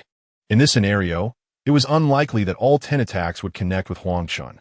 During the 6th challenge, his health had been too low, and he would perish after just 2 strikes, leaving no margin for error. Now, the situation was different. It was akin to a marksman facing 3 opponents. While he could dominate, a single hit would still be fatal. Now, however, the marksman donned a bulletproof vest capable of withstanding 10 hits. Even with 1 additional opponent and a slight increase in their strength, the marksman's chances of victory were paradoxically enhanced. Lost in thought, Huang Chen approached the edge of the stone platform, and the 4 figures simultaneously opened their eyes. Challenger. Falling into the water or being slain constitutes defeat. They intoned in unison, their voices devoid of emotion. Then let us battle, Huang Chen declared without a hint of hesitation, stepping onto the platform. In an instant, 4 weapons, daggers, guns, swords, and staves, materialized in the hands of the 4 figures. They surged toward Huang Chen like arrows released from a bow. With a swift motion, he unleashed 2 silver flashes from his palms. Whoosh! The 2 flying daggers struck the staff wielder, depleting their health bar instantly. The distance of 100 meters was traversed in the blink of an eye. In close quarters, the efficacy of hidden weapons diminished. In a heartbeat, Huang Chen reversed his grip on the daggers. 3 figures encircled him in a triangular formation. The gunman initiated the assault, aiming directly at Huang Chen's forehead. The swordsman and the dagger wielder swiftly followed, sealing off his escape routes. Faced with this deadly encirclement, Huang Chen chose to advance rather than retreat. He tilted his head, narrowly evading the gun's muzzle, and glided forward through the narrow openings created by the converging blades. With a swift turn, he approached the gunman from behind, a flying dagger piercing viciously into the nape of his neck. In mere moments, the gunman transformed into a radiant white light. The remaining 2 phantoms posed no threat to Huang Chen whatsoever. Bolstered by his nimble footwork, he dispatched them one by one within mere seconds. Congratulations on overcoming the 8th challenge. Please choose to continue or rest. After a brief moment of contemplation, Huang Chen responded with a decisive continue. According to the rules of the Mirror Abyss, the next challenge would entail facing 5 phantoms wielding 8-fold strength. Through the recent skirmish, he discerned that without the enhancement of footwork, the phantoms were utterly harmless to him. After all, even the most formidable phantoms' attacks were futile if they could not reach him. Moreover, he had incurred little exhaustion from the prior battle. Thus, he resolved not to squander any more time. Matching the Guardian of the 9th challenge. Matching complete. You must eliminate 4 phantoms within 144 hours. The phantoms possess 10 times your attributes. If the countdown ends, the challenge fails, and you perish. What? For a 10-fold? Astonishment filled Huang Chen's eyes. It was crucial to understand that 10-fold was not merely a level 10. It indicated a 10-fold increase across all attributes. Should the challenger's fundamental skills bear proficiency or realm, the phantoms would likewise possess superior proficiency and realm. Huang Chen found himself bewildered by how the 288 individuals on the leaderboard managed to succeed in their challenges. Surely, they could not have relied on rebirth cards as well. If the 9th challenge was this formidable, what might the 10th challenge entail? Huang Chen's confidence began to waver ever so slightly. As he pondered, for black-clad phantoms gradually materialized at the center of the stone platform. With a grave expression, Huang Chen tightened his grip on the dagger, prepared to strike at any moment. However, the newly formed phantoms suddenly shattered with a sound akin to breaking glass, transforming into twinkling starlight that coalesced once more into the form of a young man clad in white robes at the center of the stone platform. The young man's visage was no longer that of Huang Chen. Although the outline was distinct, he could not firmly etch the face into his memory. Returning to simplicity. How intriguing. To elude my detection, you are indeed a rarity throughout the ages. The young man's voice resonated as if originating from the depths of the cosmos, echoing directly in Huang Chen's ears. Subsequently, without a visible step, he appeared before Huang Chen, looking down upon him with an air of disdain that seemed to dismiss all of existence. Huang Chen's hand trembled slightly around the dagger, beads of sweat forming densely on his forehead. The overwhelming pressure rendered him breathless. Had he been discovered? Struggling to raise his gaze, he found the young man's expression indifferent, so cold that it deterred any inclination for resistance. A sudden grin resembling that of a mischievous child appeared on the young man's face. Is this the astonishment and fear that characterize your human emotions? The oppressive force ebbed away like a receding tide, allowing Huang Chen to exhale in relief. Promptly clasping his hands in a respectful gesture as he inquired, "Might I ask how to address you? Esteemed one, I am the embodiment of the Star Abyss." For countless years, he had operated the Star Abyss as an emotionless core of rules within the Source Universe. Until recently, when sentience was birthed, a violent upheaval obliterated all beings of the Star Abyss. Fortunately, the Source Universe had reverted to its former state. Otherwise, this trial would have yielded naught. Star Abyss. Upon hearing the youth's response, Huang Chen was momentarily taken aback. Are the Star Abyss you mentioned and the one I perceive truly the same? The youth nodded. Having only awakened his consciousness a few days prior, he was filled with curiosity about human emotions and everything else. As a being governed by rules, he was unable to intervene in the developments within the Star Abyss, which is why he had always remained in the shadows, observing.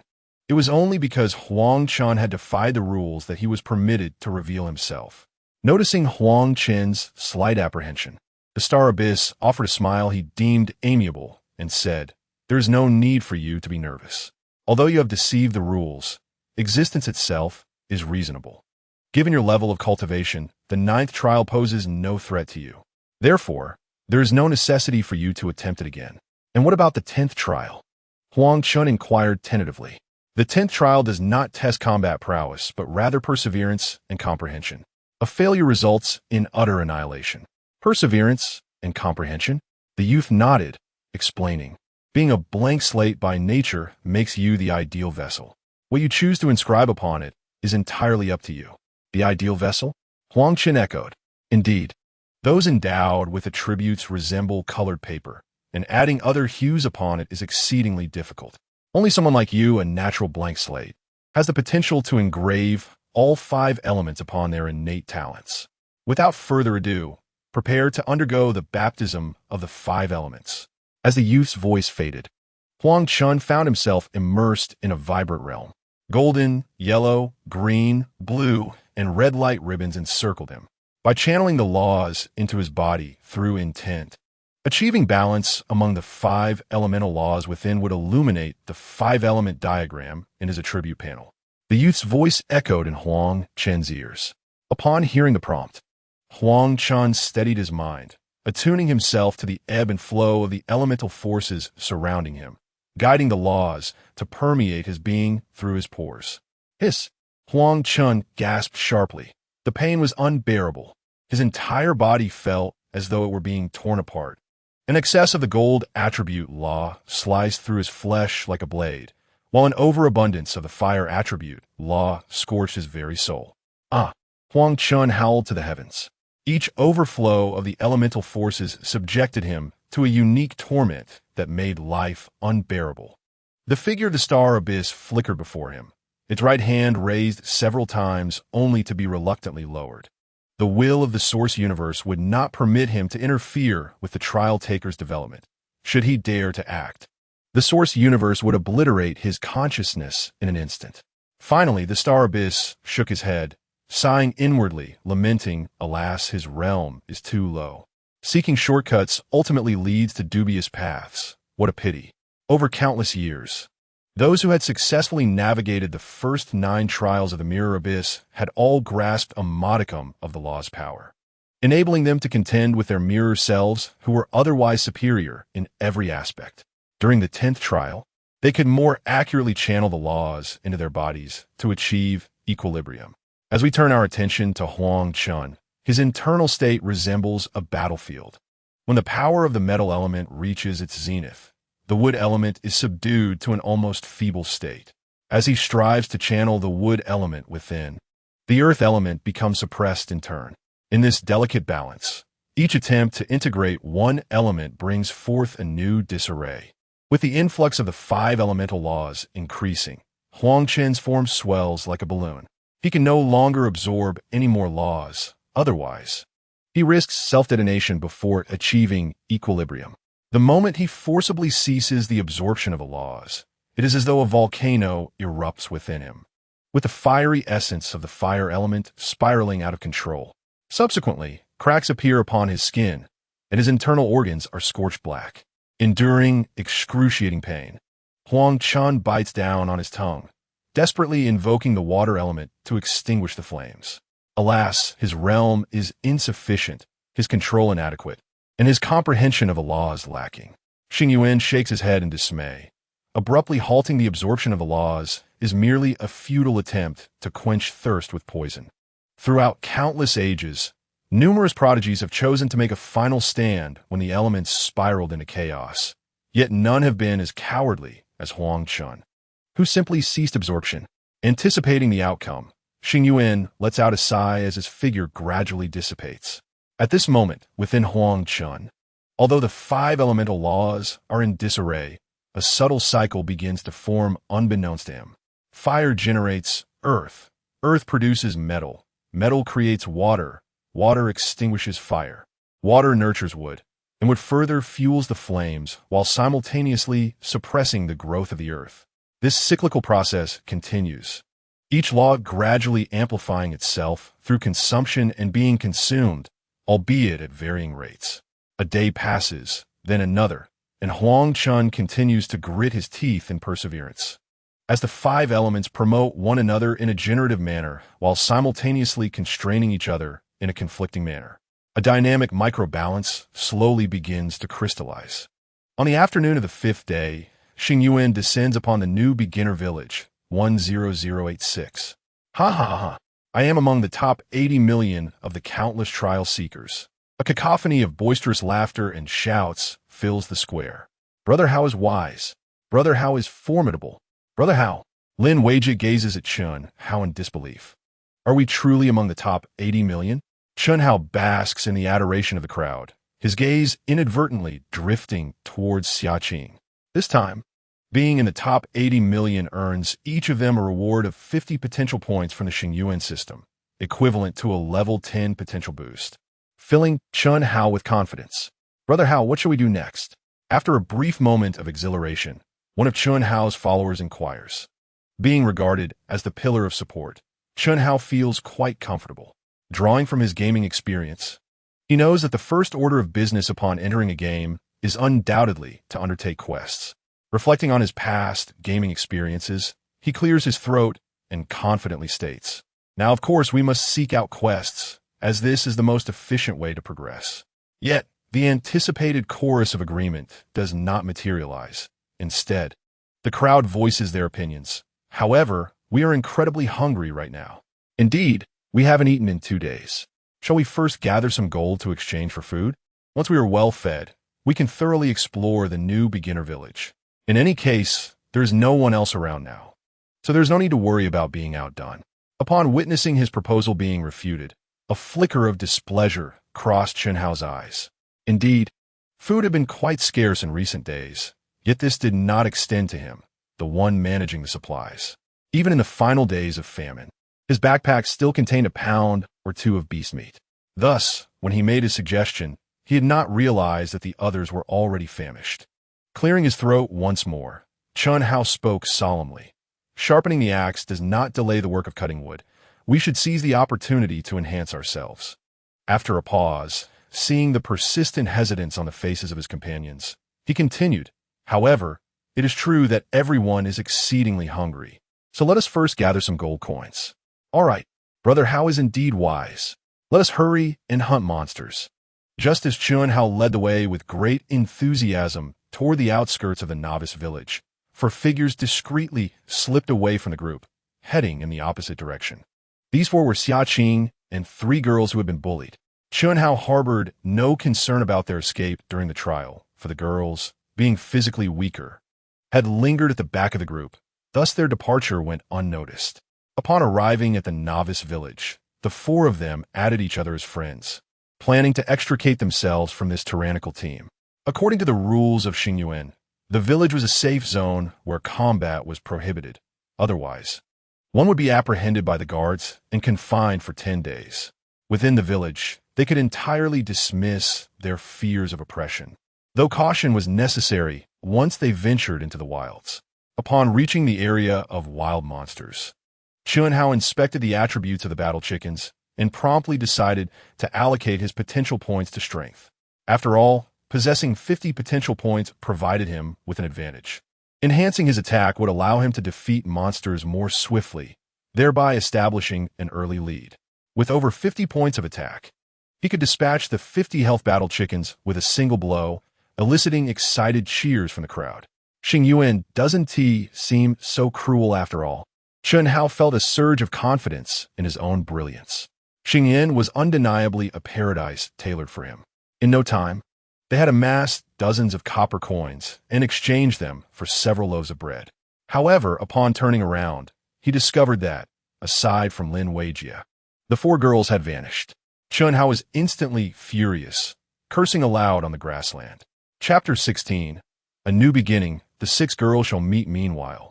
Xiaqing and the 3 girls, moving in the opposite direction, arrived at the grassland where the level 1 monsters resided. In the last 2 days, They had scarcely received any food. At this moment, they were so hungry that their stomachs ached against their backs, and their stamina was nearing a critical point. Xiaqing, can we truly do this? Chen Miaohua, the most attractive among the three, stood at approximately 173 centimeters tall, with long legs and a fair complexion.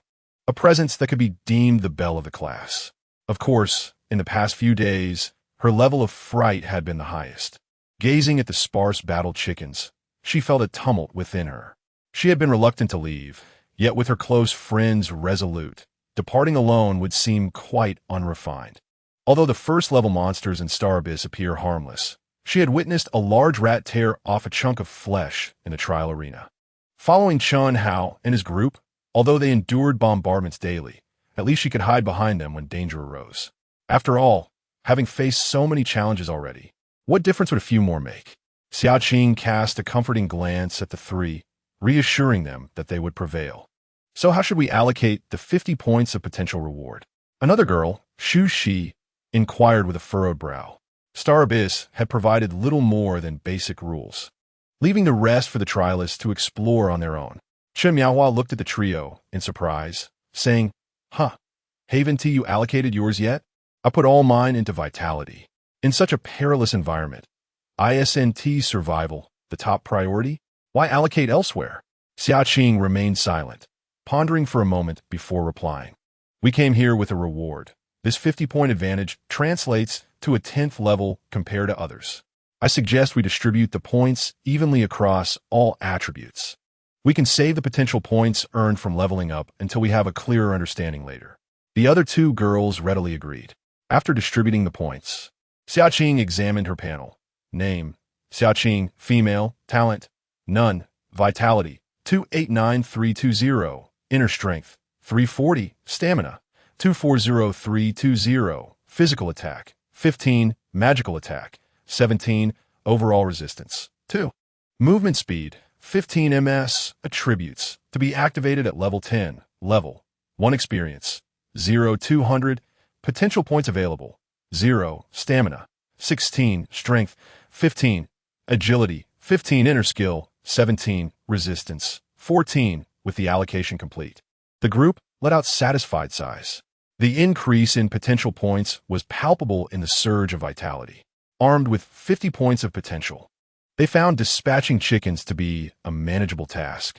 While they occasionally endured a peck or two that elicited yelps of pain, the process proved relatively smooth, and soon the first battle chicken lay at their feet. Xiaqing, experience points, 2. Upon seeing copper coins drop to the ground, Chen Miaohua swiftly stepped forward. Protection time remaining, 9 minutes 57 seconds, cannot be picked up. What is happening? What is protection time? I can't pick it up. The three exchanged bewildered glances and stepped forward to collect. Ultimately, it was Xiaqing who retrieved the copper coin. Upon witnessing Xiaqing pick it up, Chen Miaohua immediately expressed her dissatisfaction, questioning, What is going on, Xiaqing? Why can only you collect it after we all fought together? Are you withholding information from us? I just received a system prompt for 2 experience points. Did you two get anything? The other two girls shook their heads. Xiaqing frowned in contemplation. If they fought monsters together, but only one person reaped the rewards, it seemed grossly unfair. Why the silence? Are you feeling guilty? Chen Miaohua, noticing Xiaqing's lack of response, pressed on with a more aggressive tone, convinced her suspicion was correct. I haven't done anything. I don't know either. As the two individuals attempted to engage Chen Miaohua further, they quickly intervened, advising Miaohua, cease this folly. We are all in the dark here. Perhaps the system rewards the one who delivers the final blow. Xiaqing, suppressing her grievances, proposed, let us take turns delivering the last strike. Chen Miaohua was about to protest when a rumbling from her stomach interrupted her, compelling her to relent. During the initial encounter with the first chicken, she had felt fear and thus chose to remain behind, contributing little. However, upon witnessing her companions handle the task with apparent ease, she felt emboldened, perceiving the creatures of the Star Abyss as less fearsome. With newfound determination, she charged towards the nearest combat chicken, swinging her fist. In an instant, the chicken's eyes turned blood red, and it lunged at Chen Miaohua, pecking furiously. Ah! She shrieked, flailing her fists in retreat, her health indicator flashing repeatedly. Before long, her arms bore numerous bruises. Ah, it hurts. Help me. Xia Qing and the others, sensing the urgency, rushed to her aid, dispatching the chicken with swift efficiency. Despite their seemingly effortless performance, the task was indeed manageable. Each of the three possessed a remarkable agility score of 15, with sufficient attack power to outpace the chickens. In contrast, Chen Miaohua, having invested all her potential points into stamina, lacked the requisite strength and speed, leading to her distress when attacked. After this ordeal, she resolved never to take the lead again. Fortunately, her health was at 1,120 points, rendering the chicken's pecks mere trifles, although the pain was undeniably real, given her low resistance. Subsequently, Xia Qing and her companions abandoned any semblance of strategy, swarming any chicken they encountered, driven by genuine hunger. They needed to procure some coins to satiate their appetites. At that moment, in a level 5 barbarian bull area, Chen Yichuan, having picked up 5 copper coins from the ground, playfully linked arms with Bai Zhaoning, exclaiming, "I'm so tired, Sister Ning, let us return." Bai Zhaoning glanced at the sky, noticing the sun was about to set, and nodded in agreement. "Let's call it a day. Time to head back." Chen Yichuan lifted her gaze. Though a hint of melancholy lingered in her eyes, it had been 4 days, and she wondered how Chen Ge was faring. Bai Zhaoning, sensing her concern, gently patted Chen Yichuan's head, masking her own worries with reassurance. "Have faith in Huang Chen. He will return. Tonight, we shall feast on roasted chicken." "Hooray!" Chen Yichuan exclaimed joyfully, planting a kiss on Bai Zhaoning's cheek. After days of consuming hot dogs, she was on the verge of nausea. In reality, the two had amassed a considerable sum, each saving over a gold coin. However, Bai Zhaoning, ever prudent, advised caution against extravagant spending. The initial monsters in the Star Abyss were relatively benign, yet their respawn time of 10 minutes led to a scarcity in the early stages, compelling them to confront higher-level foes, thus escalating the risks involved. Fortunately, they faced no such dilemmas. In the 4 days since Huang Chen's departure, the two ladies had ascended to level 7, with their proficiency in agility and swordsmanship reaching levels 2 and 3, respectively. Each level enhanced their movement speed by 5 and increased their attack power and speed by 20 and 2, respectively. Consequently, their combined skills augmented their movement speed by 10 and their attack power by 60, alongside an increase of 6 in attack speed. The upgraded potential of 30 points has enhanced their strength and agility by 10 points each. At present, they find battling a level 5 wild bull relatively effortless, albeit with limited experience. However, after level 5, monsters escalate in difficulty every 5 levels. Today, they attempted to confront a level 10 Xian snake. While they could engage, it still posed a considerable risk.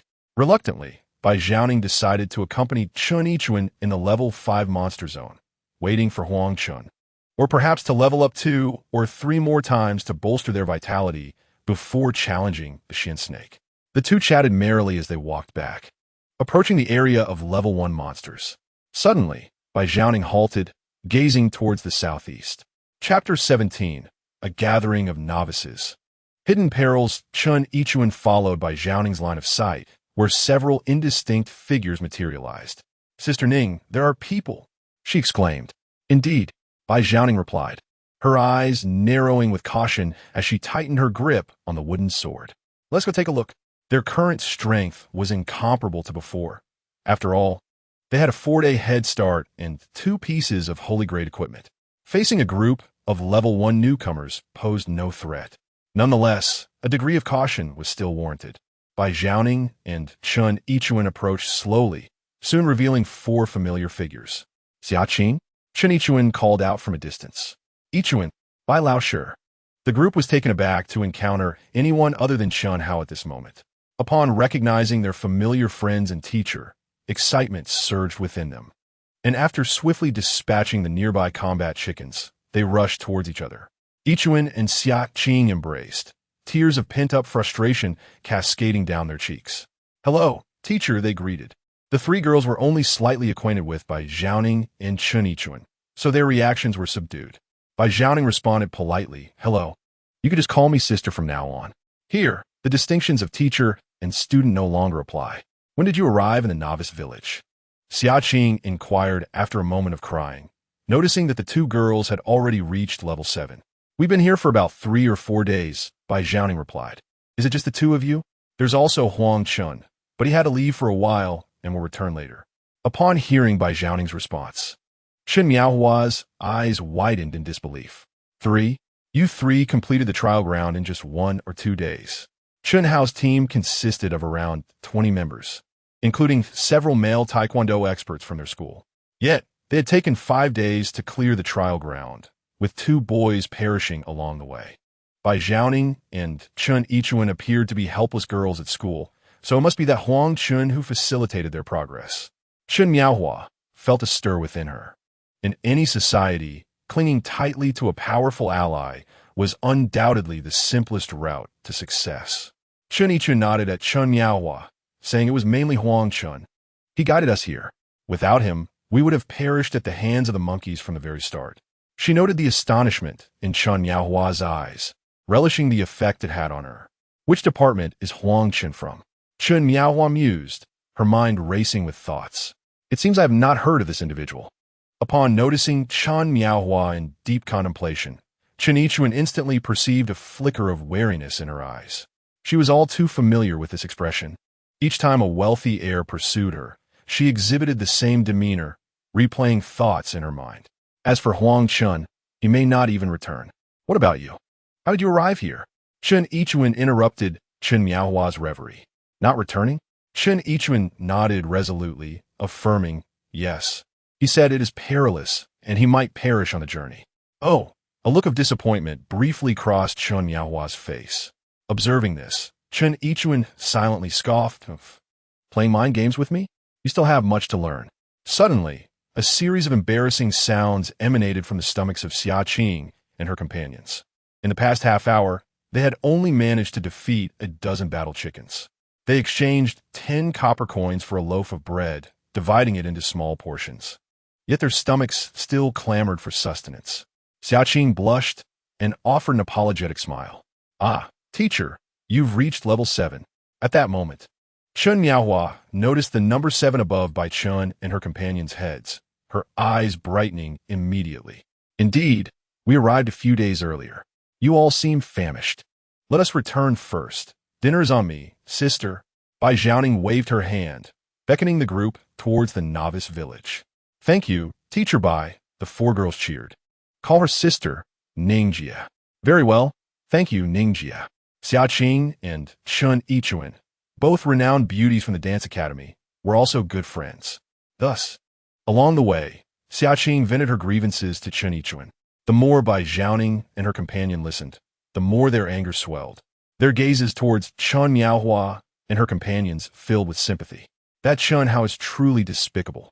How could he treat others as mere tools? And that Lin Weijia, aiding and abetting his malice, she deserves condemnation. Bai Zhaoning gritted her teeth.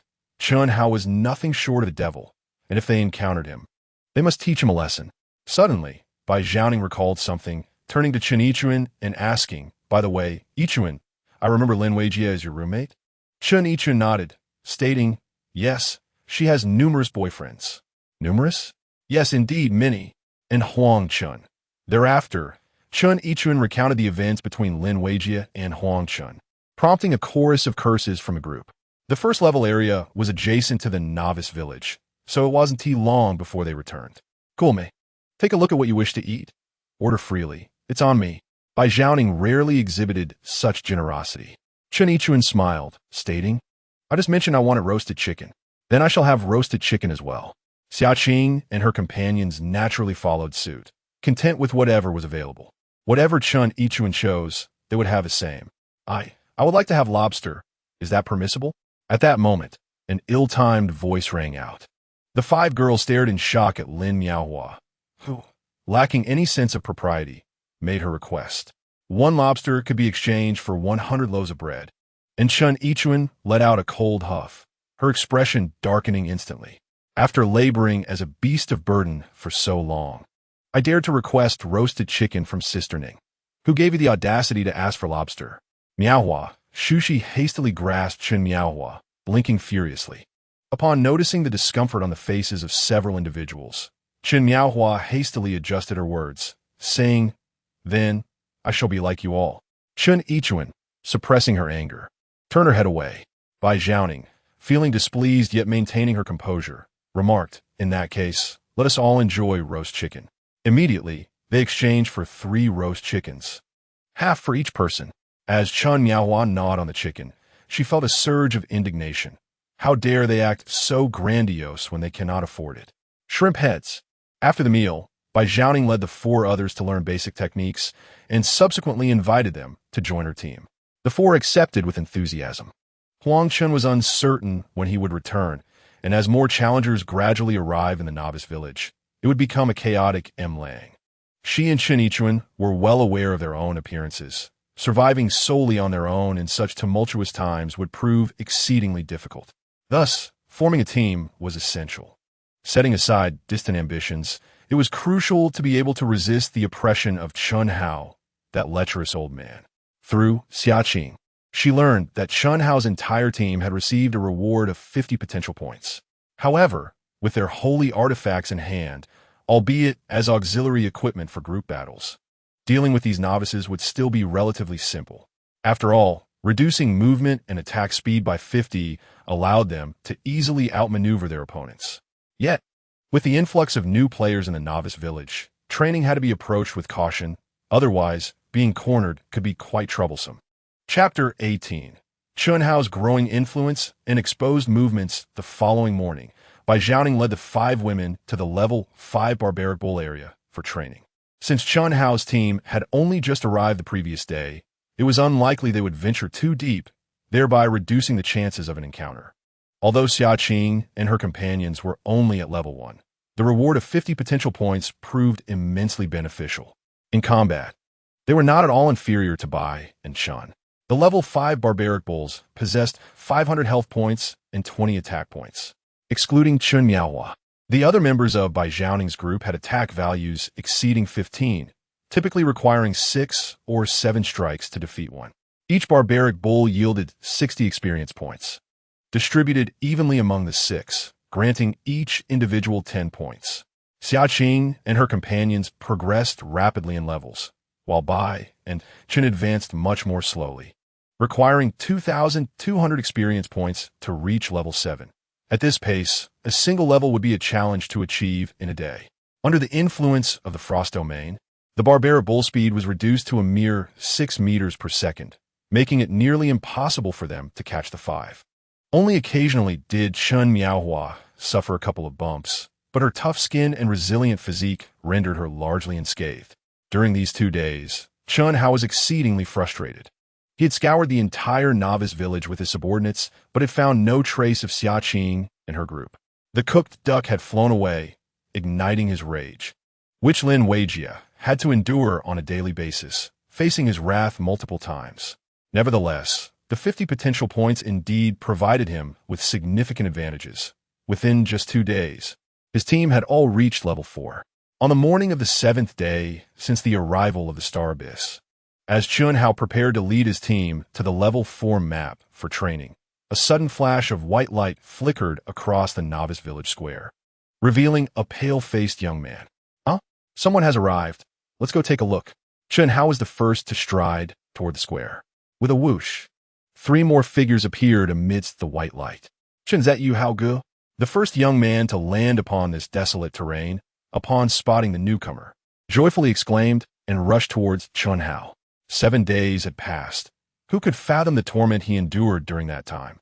With palpable excitement, he called out, "Brother Hao, is that really you?"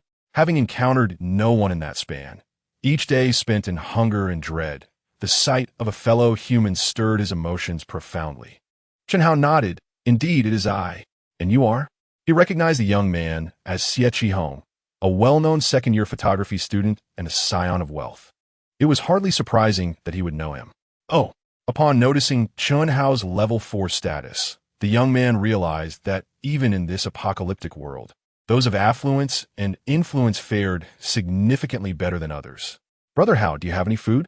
I feel as though I am on the brink of starvation. Could you spare me something to eat? Chen Hao chuckled derisively. Why should I give you anything? You are not my kin. If you desire sustenance, procure it yourself. Taken aback by Chen Hao's blunt refusal, the young man was rendered speechless. At that moment, 3 other males who had just arrived approached Chen Hao as well. Initially curious about their identities, Chen Hao soon lost interest once he learned who they were. He waved his hand dismissively, ready to lead everyone outside to level up. Just then, Lin Weijia leaned closer to Chen Hao's ear and whispered, "Brother Hao, did you not mention previously your desire to establish a faction? Now is the time when everyone is at their weakest. We should consider." As Chen Hao listened to Lin Weijia's suggestion, he nodded thoughtfully. Their team, though currently small, would surely face a chaotic struggle for dominance in the future. It was universally understood that establishing a faction early was wise, and now presented itself as an opportune moment. Most newcomers to the novice village were lost and disoriented. If he called out at this juncture, he could undoubtedly rally a substantial team. Additionally, the proportion of women in the novice village was an impressive 80%. Much like the reality of society, once one wielded power and influence, what could be unattainable? With these thoughts in mind, Chen Hao donned a smile. In this realm of desolation is a fortuitous encounter, and we must aid one another. He then commanded, "Bring 4 loaves of bread to these 4 brothers." The sudden shift in his demeanor took the 4 by surprise. But upon hearing the word bread, their faces lit up with joy, bowing repeatedly in gratitude. "Thank you, Brother Hao. Thank you. Do not mention it. We are all brothers here. Once you have eaten, I shall take you to level up." In the brief exchange, several more figures appeared in the square. Chen Hao furrowed his brow, noting that approximately 500 individuals remained in the novice village.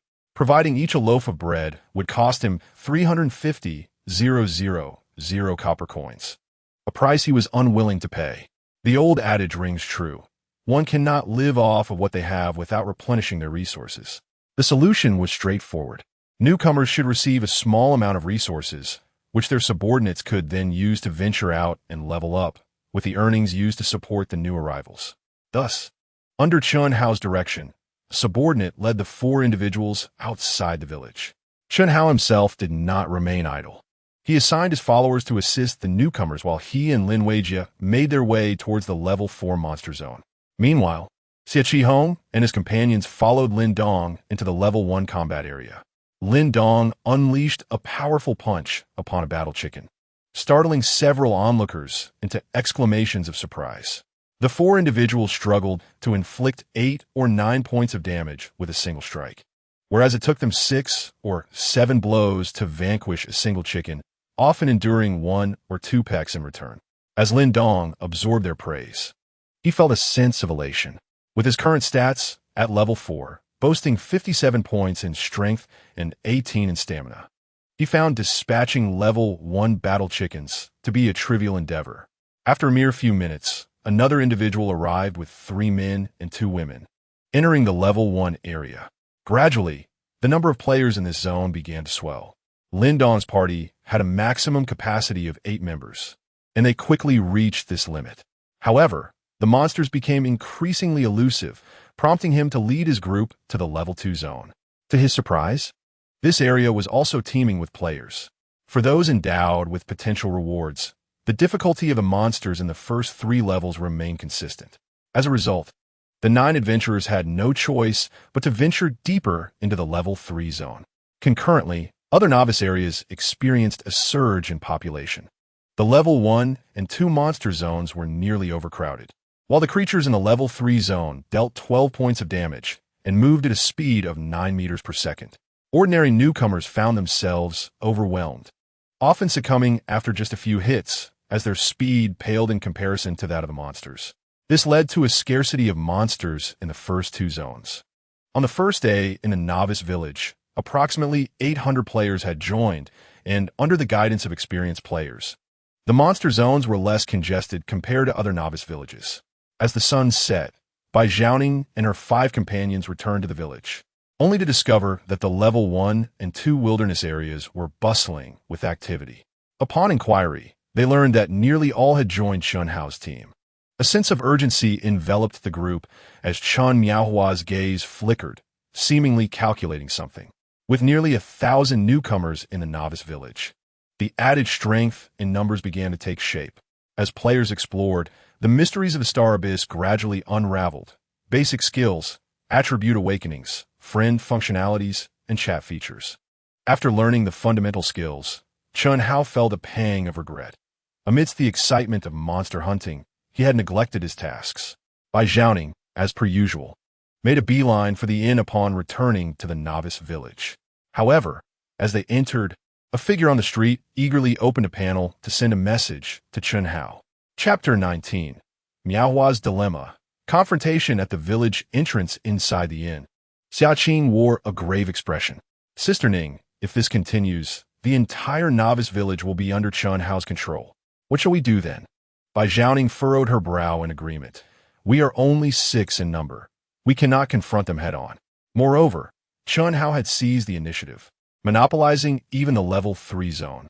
It was far too late for them to establish their own influence. She had not anticipated his swift actions. Chen Yichu nodded. We can only wait for Brother Chen. He will surely have a solution. Regarding Chun Hao, she felt relatively unconcerned.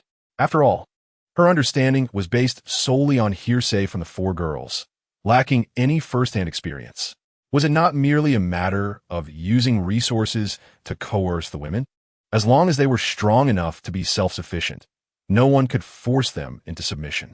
That Huang Chen might not even survive outside. She thought with a smirk at Chun Miaohua's words. I have exhausted myself completely. What need is there for chastity? Am I to be treated as a harlot while you remain unscathed? Chen Yichuan glared at Chun Miaohua. What did you say? Nothing.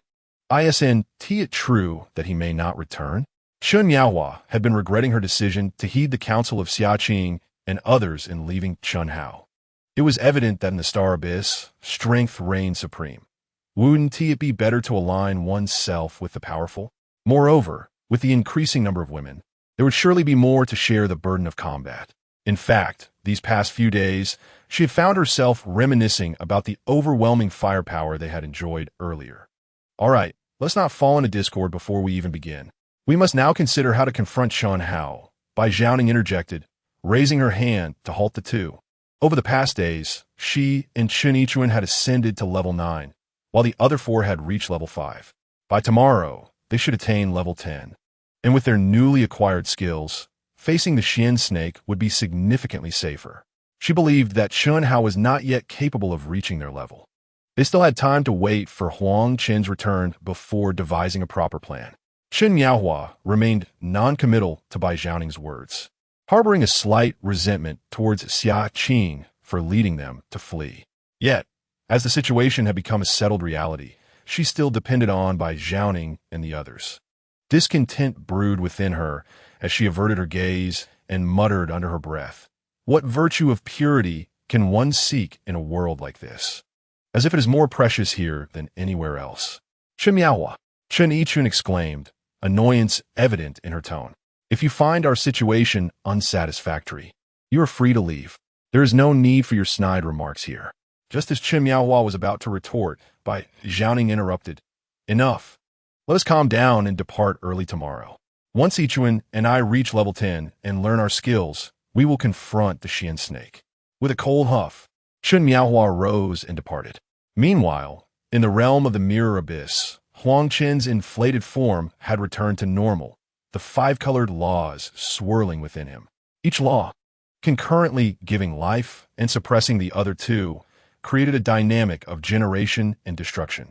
The 5-colored laws established 5 distinct points within him, each connected by a conduit to the other 4 points, resembling a pentagram that linked the periphery. Amidst this continuous cycle of creation and annihilation, the 5 points gradually moved towards equilibrium.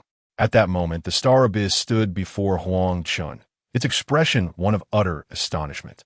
For countless years, the prodigies who had challenged it had employed brute force, meticulously calculating to achieve balance at a precise moment, thereby imprinting it upon their innate attributes.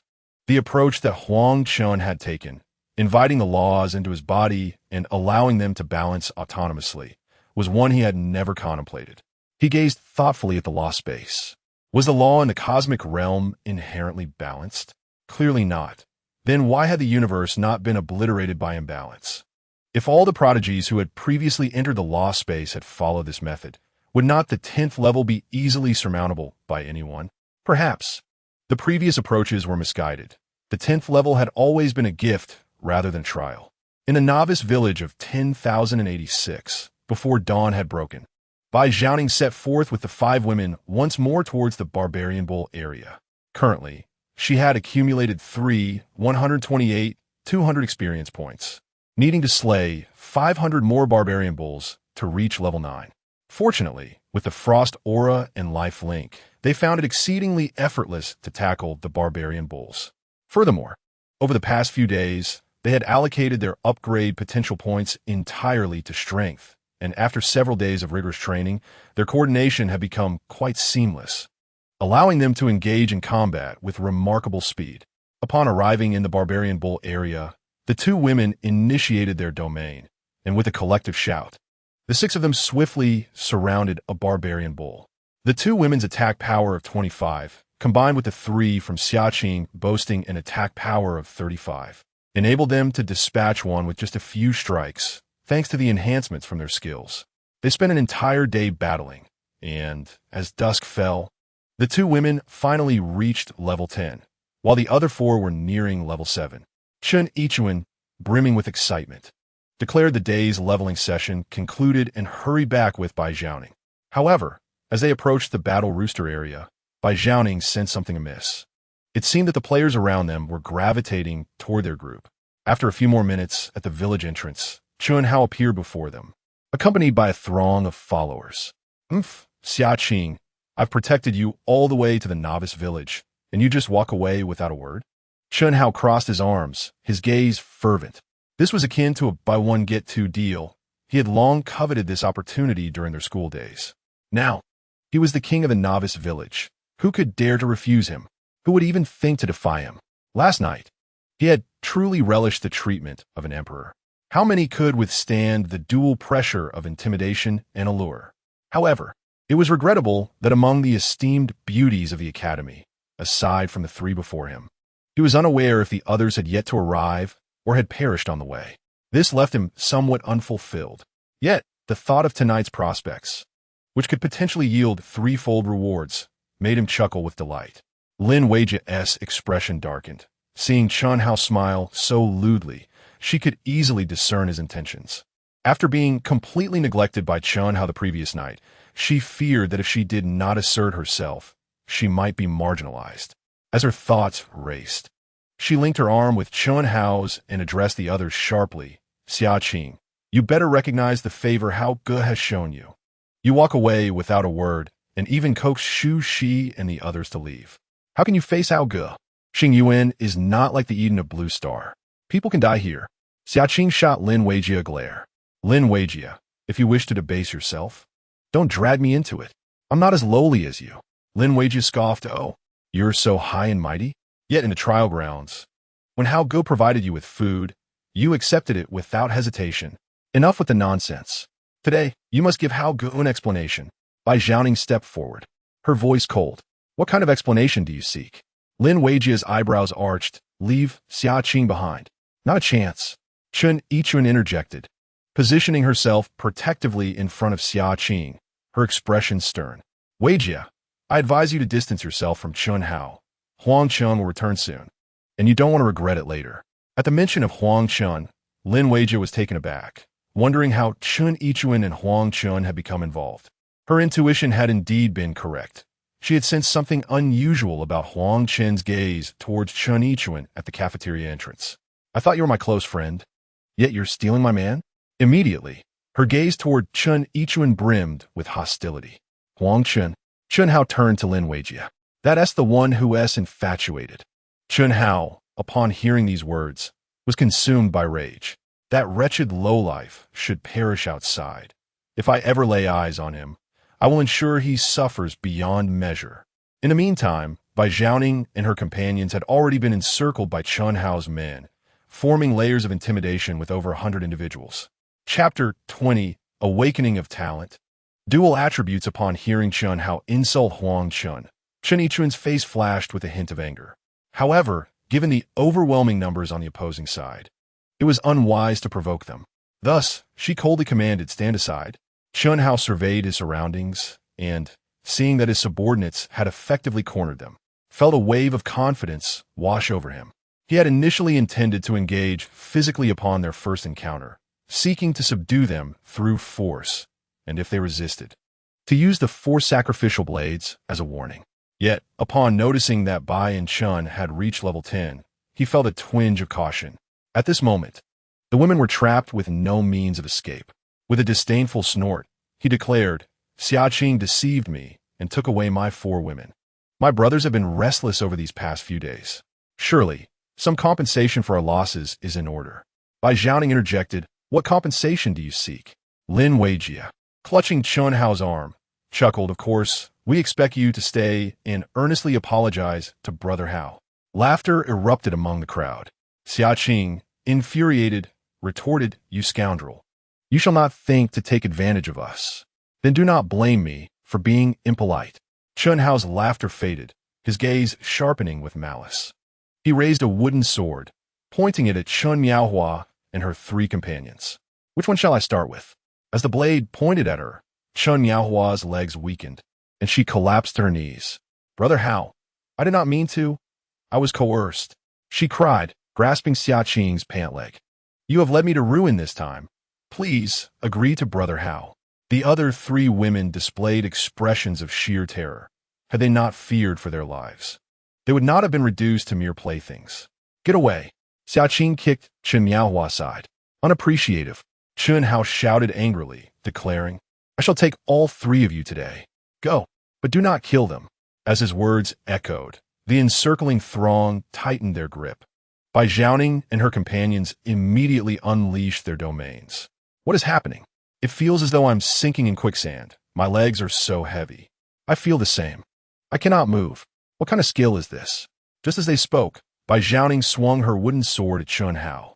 He attempted to dodge, but with only 5 points in agility, he could only raise his wooden blade to defend. However, under the effects of the frost domain, his movements became painfully sluggish, and he was swiftly struck across the face by her sword. Immediately after, Chun Yichuan thrust her sword into his side. Both attacks dealt 25 damage, with his minor resistance. Chun Hao lost 46 health points. A cry of pain escaped him. Fortunately, he had gained 20 health points from leveling up, leaving him with a total of 560 health. Had it been based on his initial 160 health, he would have lost a third of his life with that blow. The onslaught from the 2 women continued, and under the frost domain, Chun Hao found himself utterly defenseless. Despite possessing over 50 points of strength, it mattered little if he could not land a hit. Observing Chun Hao being overwhelmed, the others hesitated, reluctant to approach. "Stop! Stop! I was wrong." Chun Hao crouched down, cradling his head. He realized he could neither fight back nor escape. In mere seconds, the health points dwindled to around 200, prompting immediate pleas for mercy. The 2 women, witnessing this, ceased their actions. After all, killing a person differs vastly from slaying a monster, and they were not mentally prepared for such a reality. Chun Yichuan snorted disdainfully, warning, "Next time you encounter us, keep your distance. Otherwise, I shall strike you every time we meet." All right, I will certainly keep my distance," came the hurried reply. "Let's depart." Bai Zhaoning, seeing the path clear, wasted no time and beckoned the others to head towards the village. Chun Miaohua, observing Chun Hao's struggle, hastily rose to follow the 5. "Why are you still trailing us?" Xiaqing expressed her utter disappointment in Chun Miaohua, deeming her fickle and swayed by the wind. I was just so frightened earlier." Those words were not sincere. Xiaqing scoffed, regretting the decision to bring Chun Miaohua along in the first place. Upon returning to the novice village, Bai Zhaoning and her companion promptly approached the Dao Master to awaken their talents. According to Huang Chen, the disparity in combat prowess between those with skills and those without was monumental. Within the Dao Temple, the 6 women stood respectfully before an elder with an ethereal presence. Bai Zhaoning bowed, stating, "Greetings, Dao Master. I am here to awaken my talent." The elder gazed at her with a slight smile, affirming her eligibility. Place your hand upon the crystal ball to test your affinity with the 5 elements. As Bai Zhaoning's hand made contact with the crystal ball, it shimmered with a kaleidoscope of colors, momentarily revealing 5 luminous orbs above her head. Golden, affinity with metal at 35. Green, affinity with wood at 68. Blue, affinity with water at 42. Red, affinity with fire at 28. Yellow, affinity with earth at 25. Wood element affinity exceeds 50. Imprinting allowed. Talent imprinting in progress. Congratulations on successfully awakening your wood element talent. The affinity with elemental attributes indicates the level of resonance between the trialist and the elements, directly affecting skill damage. Improving skill proficiency can enhance elemental affinity. The elder nodded slightly at the 5 orbs. An initial affinity nearing 70 promised boundless potential if she were to survive until the end. Your talent attributes have been awakened. You may now learn skills from the martial master. Thank you, Dao Master. The elder smiled, stroking his beard. Dao Master, I too wish to awaken my talent. Observing Bai Zhaoning's success, Chen Yichuan hurriedly stepped forward. Golden, affinity with metal at 36. Green, affinity with wood at 50. Blue, affinity with water at 65. Red, affinity with fire at 10. Yellow, affinity with earth at 14. Water and wood element affinities exceed 50. Imprinting allowed. Talent imprinting in progress. Congratulations on successfully awakening your water and wood talents. Oh, dual talents. The elder's eyes brightened. Possessing dual talents is exceedingly rare. Moreover, the highest affinity surpassed 65, indicating a notably high resonance with the 5 elemental affinities in Huaxia. It remained uncertain, however, whether these instances were anomalies or commonplace. Within Xingyuan, 999 individuals possessed at least one element with an affinity exceeding 50. If the initial average highest talent of a race exceeds 55, that race is classified as an advanced race. If it surpasses 60, it is deemed a top-tier race. And if it exceeds 65, it is regarded as an extraordinary race. Remarkably, if it surpasses 70, only the Sealy tribe has achieved this throughout countless years, and they currently dominate the entire Source universe. Their king, Duan Muxi, is the current record holder for the Mirror Abyss Challenge.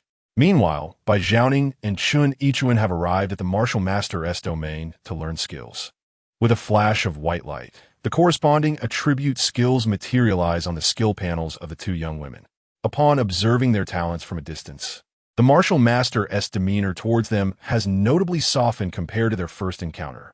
He wishes to cultivate a favorable relationship, for if these 2 women ascend to greatness, they might carry his tribe out of the Star Abyss as their servants. Before reaching level 30, you may approach me at any time to reset your potential distribution. I suggest you experiment with melee, mage, and support roles to discover the path that suits you best before reallocating your points. Additionally, it is advisable to focus on one direction of development. For instance, if you choose melee skills, continue along that path for your studies. Skills within the same category will enhance the effects of advanced skills beyond level 50. The 2 women nodded in understanding, yet they found it curious that the martial master, who had previously appeared aloof, was now quite talkative. Meanwhile, deep within the dojo, Wuyazi's eyes were bloodshot. He had not slept for several days, fixated on the mirrored character that represented the 10th level. It had been several days already. Could there be a miracle? The speed of the first 9 levels had surpassed Duan Muxi's by 3 days. If the record were broken, it would surely draw the attention of the king. Chapter 21. The deadline approaches. 6 women in distress that night. Chunhao erupted in fury at the end, shattering numerous everyday items. He was directly extorted of 500 copper by the innkeeper.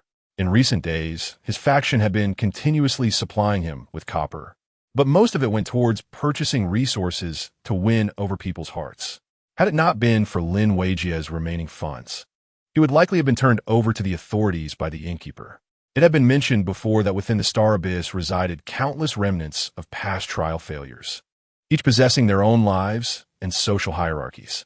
They also maintained order among the trial takers within the safe zones, though the rules of the Star Abyss forbade their interference in the society of trial takers. Of course, if a trial taker dared to provoke the remnants, the latter could even kill the former within the bounds of the rules.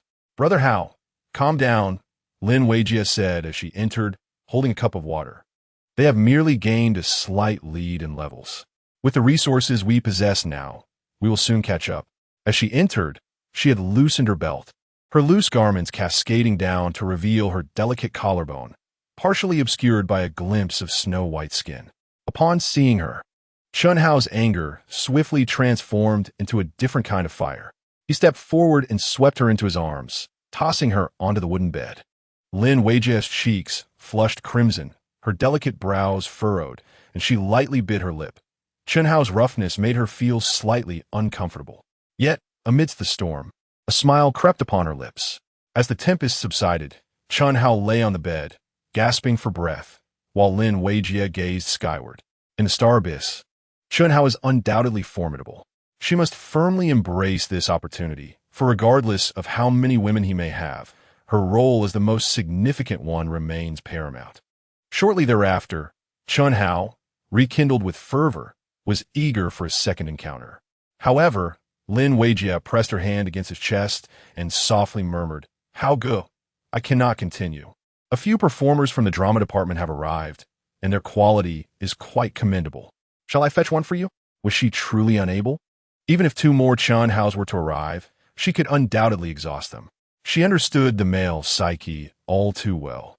To be praised by a woman is undeniably the greatest thrill. Simultaneously, her suggestion to find him another woman reflected her generosity and uniqueness. Chun Hao nodded, playfully smacked Lin Weijia's pert dairy re and chided tease. Having released some pent-up frustration, his spirits lifted considerably, buoyed further by her compliment. As for Xia Qing and the other 2 women, he was determined to dominate them once his strength was sufficient. During the waiting period, he opened his interface and discreetly exchanged 100 copper coins for a blue, carefree pill, which he promptly consumed. His gaze then fell upon the nearby gray and pink pills. Shixiang Ruanjin San, gray, a faint floral aroma. Upon activation, it affects a range of 55 meters.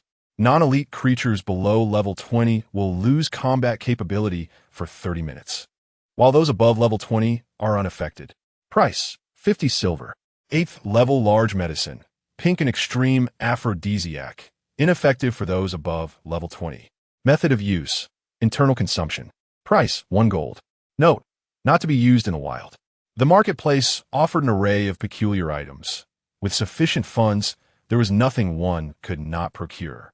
Though somewhat pricey, once his subordinates leveled up, the rate of earning would surely accelerate. In the following days, Chun Hao became engrossed in the pursuit of wealth, neglecting to bother Bai Zhaoning and her companions. 3 days passed, and the trial period of 10 days had come to an end. The originally displayed online count of 457 players in the 1008611 novice village abruptly diminished to 212, compared to the more than 600 who had entered the trial grounds. This marked a staggering decrease of 43, highlighting the true brutality of Xingyuan. This was also influenced by the fact that 80 of those in the 10,086 trial grounds were female. In a level 15 steelback demon wolf area, a gust of wind swept away the snow. By Zhaoning and Shu Shi issued a delicate cry, their iron swords unleashing 2 ice-blue icicles that struck a demon wolf. -40, -56, the demon wolf was instantly cloaked in a pale blue hue. Already hampered by the frost domain, its speed was further diminished upon receiving the attack. Wind sweeping away the snow, active attack skill, a long-range internal power attack, consuming 5 points of internal energy, increasing ice-type spell damage by 5 internal power, reducing the target's movement speed by 10 and attack speed by 5 for 5 seconds. Skill effect increases by 20 for each level of proficiency. As the demon wolf's speed slowed, Chun Ichuan, clad in the Xian snake light armor, revealed a glimmer of emerald green on her iron sword. Blood-colored poison kill. -48, -5, -5, as the iron sword struck the demon wolf. Its pale blue and gray fur became further tainted with a verdant hue. This was the effect of the level 10 wood attribute skill, blood-colored poison kill, which inflicted a lingering 5 points of poison damage for 5 seconds. with cumulative effects. Moreover, this poison inflicts true damage, disregarding any defenses. As Chen Yichuan struck the demonic wolf, Xiaqing's staff, engulfed in flames, crashed down upon its head, while Xu Shi and the other women unleashed their own abilities. In mere seconds, the demonic wolf's health of 4,000 points was entirely depleted, leaving behind a black longsword and a small pile of copper coins. Experience 500. As the corpse of the wolf collapsed, Chen Yichuan cast compassionate guidance upon herself, witnessing a portion of her health swiftly regenerate. Under the realm of life linkage, the health of the others also replenished rapidly. Hooray! We've obtained equipment. The women cheered. Fong Blade, Black Iron, level requirement 10, physical class, inflicting 25 points of physical damage, with a 5 chance to cause the target to bleed continuously. At last, Xing was no longer equipped with mere basic gear. Chen Yichuan, elated, shared the attributes of the Fong Blade in the team chat. This sword belongs to you, Yichuan. Equip it quickly. Let us continue. Over the course of 3 days, both Bai Zhaoning and Chen Yichuan had reached level 13, while the other women had attained level 10. And most were now adorned with the black serpent leather armor, basic, level requirement 5, and various other basic equipment. It was during this time that Chen Hao began leading the group to tackle the level 10 black serpent. Reluctantly, to avoid conflict, they had to venture into the territory of the level 15 steelback demonic wolves.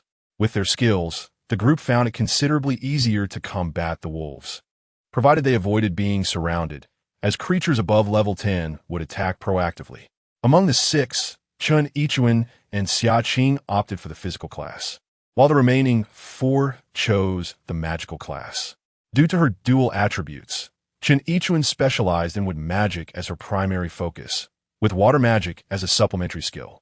With the healing abilities, the group felt significantly safer while battling monsters, though using skills drained their mana considerably, incurring expenses.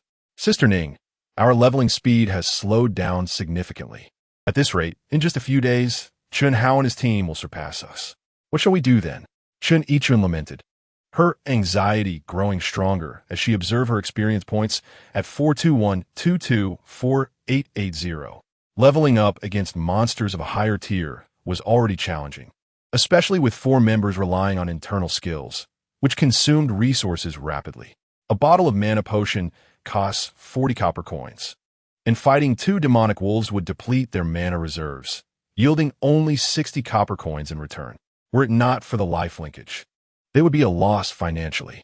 Alas, there was no choice. The level 10 zone was dominated by Chen Hao's team.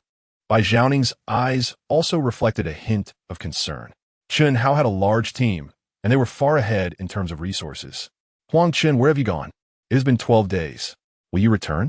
As dusk approached, Bai Zhaoning called the others to return to the village. Meanwhile, Chen Miaohua seized the opportunity to discreetly send a message on the interface while the others were distracted. Shortly after sending the message, Chen Hao and his team once again blocked the village entrance, holding 3 pink pills he had just purchased from the shop, as 6 silhouettes appeared in the distance. A cold smile finally emerged on his otherwise expressionless face. It was time to settle the debts owed to him. Chapter 22. The Lure of Poison, the Beauty in Despair. In front of the newbie village 10086, Bai Zhaoning's gaze swept over Chen Hao and his companions. This time, Chen Hao had brought only around 50 people with him. Yet several among them were already clad in the mystical snake skin armor, grasping a long knife with its tip pressed against the ground. Chen Hao wore a smirk as he scrutinized the 3 women before him. Not only he, but his entourage also displayed lascivious expressions. They had been living a life akin to that of deities. Their leader feasted while they merely savored the broth. If these 3 stunning beauties were to entertain their leader, they would willingly sacrifice years of their lives for such a chance. Teacher Bai, it's a pleasure to see you again, Chen Hao remarked, playfully holding a recently acquired gray pill, his interest piqued by the women. Chen Miaohua discreetly nodded in acknowledgement from behind. Xiaqing regarded Chen Hao with a cold glare, her disdain unmistakable, and retorted, "Is your skin itching again? Wasn't the last lesson sufficiently profound?" At her words, Chen Hao's expression noticeably stiffened but quickly regained its composure. The Star Abyss is perilous. You are but women, inherently weaker than men in combat. Therefore, your only survival lies in following me. Do you think you are worthy? Xia Qing spat, a vibrant orange glow emanating from the iron rod in her hand. I advise you to reconsider your words. The novice village is now under Brother Hao's dominion. Before Chen Hao could respond, Lin Weijia, positioned behind him, interjected. Feigning restraint, Chen Hao smiled and continued. As long as you follow me, I assure you a life of luxury and privilege, a position above the masses. He was keen to avoid conflict if possible, as their levels were a significant advantage, and his group had yet to encounter any skills capable of slowing their foes. He coveted such abilities, hoping they might willingly divulge their secrets to him. In my presence, there are only allies and enemies. Are you certain you wish to stand against me? Seeing their indifference, Chen Hao narrowed his eyes and ominously continued. Your level advantage is temporary. We will soon catch up. Have you considered the outcome of pitting your 6 against our over 3,000? Xia Qing scoffed. Have you lost your mind? Such bravado. Do you not recall who was begging us like a dog last time? At her retort, Chen Hao's demeanor darkened entirely. With a wave of his hand, he declared, In that case, do not blame me for being impolite. As soon as he spoke, he retreated a step, hiding behind one of his subordinates. Having just leveled up, he understood how significantly skills could enhance attack power, while he had prioritized leveling over physical strength. If the 6 women launched a surprise attack, a few skills could very well eliminate him. Realizing that combat was inevitable, Xia Qing and the others prepared their weapons, which glimmered with magical auras. Simultaneously, Chen Hao's followers surged toward the 6, and as the mages reached their attack range, their weapons shone brilliantly. Xia Qing and Chen Yichuan instinctively positioned themselves in front of their companions, knowing that if the mages were cornered, it would spell trouble. Frost Domain, activate.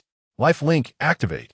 As the 2 domains unfolded, Chen Hao's group once again felt the sensation of sinking into a quagmire. At that moment, a gray pill that Chen Hao had previously perused appeared in Chen Yaohua's hand. With a gentle squeeze, a floral fragrance immediately enveloped the air. As Chen Hao's power continued to grow, Chen Yaohua became increasingly anxious and, just yesterday, secretly reached out to him. She proposed that if he accepted her, she would assist him in acquiring the 3 women. Naturally, Chen Hao was skeptical.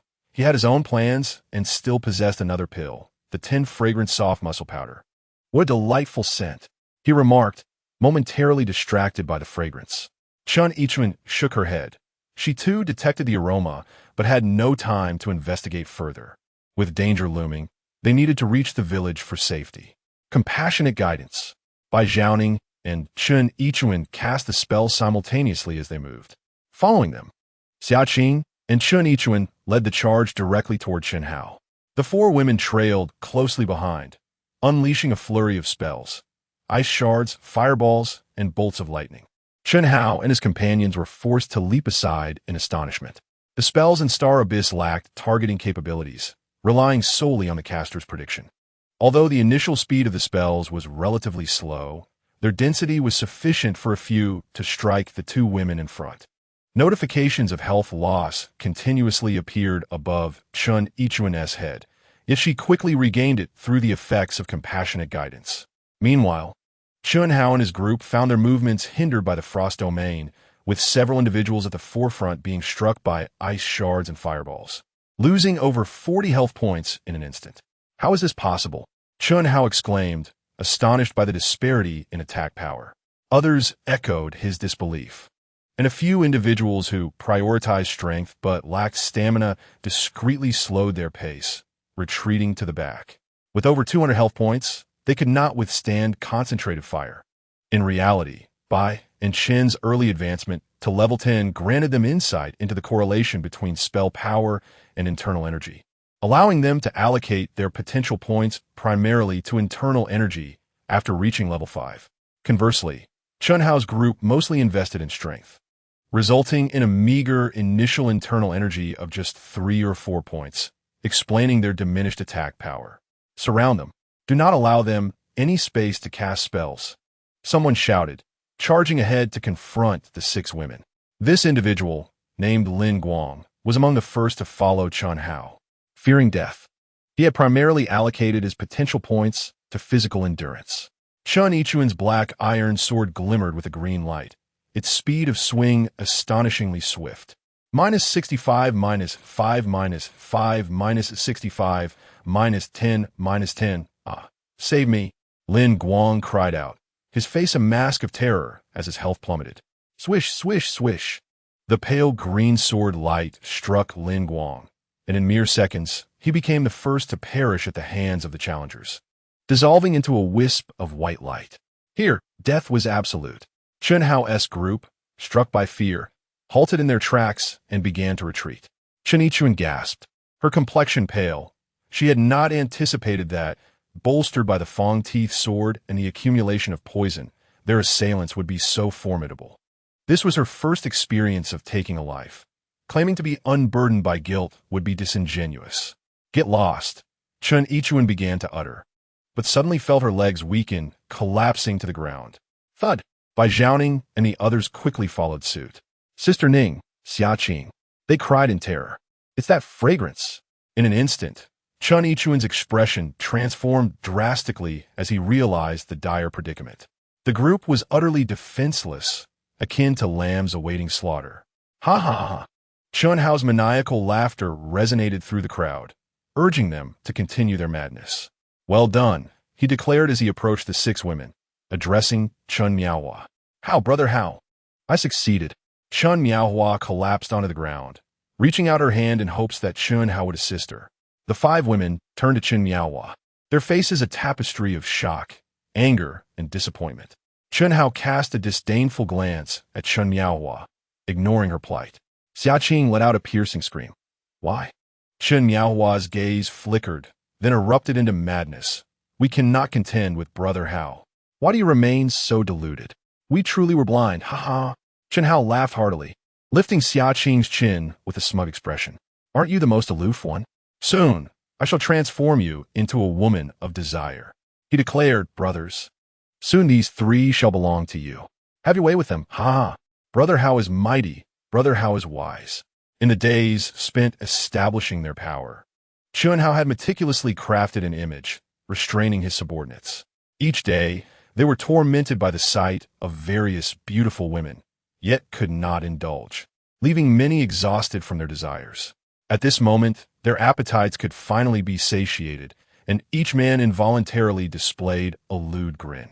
Although Chen Miaohua and her companions were not the epitome of beauty, they were still remarkably striking among ordinary women. However, a voice inquired about a pressing concern. What if they refused to undress?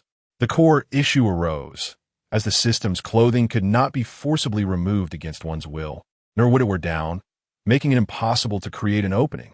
If they are unwilling to strip, we will drag them out. I refuse to believe they are not afraid of death. A brother who had tasted this experience offered a suggestion, familiar with the approach and having fulfilled his desires in the past. Let us proceed with this plan. Chen Hao commanded, and several girls lifted the despairing 6 women, guiding them towards the inn in the village. How, brother Hao? I am your woman. Chen Miaohua struggled, repeatedly glancing back at Chen Hao, yet was firmly held in place. With a swift motion, Chen Hao slapped Chen Miaohua, spitting disdainfully. You think you could be my woman without knowing your own worth? Ridiculous. Meanwhile, within the realm of laws, Xing Yuan squinted at the individual before him. He had been standing there for 7 or 8 days, and at this moment, the 5 elemental forces within Huang Chen's body were nearing perfect equilibrium. Suddenly, the points of the pentagram within Huang Chen shone brilliantly. Could it be successful? Xing Yuan's narrowed eyes widened in astonishment. He was about to carve a new path. As the 5 elements reached equilibrium, the panel displaying Huang Chen's innate attributes automatically appeared before him. The pentagram began to rotate clockwise within his body, gaining speed until it detached from Huang Chen, soaring towards the vacant pentagram shape on the panel. The success of the 5 elements talent imprint has been achieved with affinities of 91 for metal, 92 for wood, 90 for water, 90 for fire, and 90 for earth. all reaching an impressive threshold of 90. Xing Yuan was filled with disbelief. It is known that the current king of the Sealy tribe, the ruler of the Source Universe, had only a maximum imprint affinity of 88 in the past. Yet, Huang Chen's initial imprint has reached a remarkable 90 across the board. The skills within Xing Yuan were specifically designed to enhance the affinities of the trial participants. The higher the skill level, the greater the affinity that could be attained. The stronger the affinity, the more intense the resonance with the elements during skill utilization, thus amplifying their potency. Should the affinity reach 100, one would become a spokesperson for the laws, effortlessly wielding the power of the laws with each gesture. If the affinity surpasses 100, one might command the laws to serve their will. Have I succeeded? Huang Chen exhaled a long breath, gradually opening his eyes. Before him stood Xing Yuan, wearing a smile brimming with satisfaction and expectation. Senior. He quickly cupped his fists and bowed, his eyes reflecting deep respect. Congratulations. You have passed the challenge, Xing Yuan affirmed with a nod, a flicker of admiration crossing his gaze. You surpassed the record by more than 5 hours. I eagerly anticipate your rise to become the next Duanmuxi. Thank you, Senior. I will strive to do my best, Huang Chen replied with unwavering determination, a fiery spirit igniting in his eyes. Very well, it is time to escort you out. As Xing Yuan's words fell, the 5-colored laws enveloped Huang Chen, gradually vanishing from the realm of rules. Meanwhile, Weazi, who had not closed his eyes for 10 days, stared in astonishment at the 4 characters announcing the success of the challenge that appeared in the mirror, unable to close his mouth in disbelief. Suddenly, Huang Chen stood before Weazi. Before he could gather his thoughts, the system prompt from Xing Yuan echoed in his ears. Congratulations on passing the Mirror Abyss Challenge. With a foundation of 10, increasing potential points by 15 for each level gained. Congratulations on breaking the record for the Mirror Abyss Challenge. With a foundation of 10, increasing potential points by 25 for each level gained. We are now proceeding with the world announcement and the Huaxia tribe reward announcement. Do you wish to disclose your name? Do not disclose. The anonymity of the Mirror Abyss can only be maintained for 10 years. The announcement is now being made. Congratulations to the Huaxia tribe for becoming the 289th group to successfully navigate the Mirror Abyss Challenge. The entire Huaxia tribe is rewarded with 5 foundation points, with potential points increasing to 10 for each level. Congratulations to the Huaxia tribe for completing the Mirror Abyss Challenge in 12 days, 2 hours, 18 minutes, and 30 seconds. A new record has been established.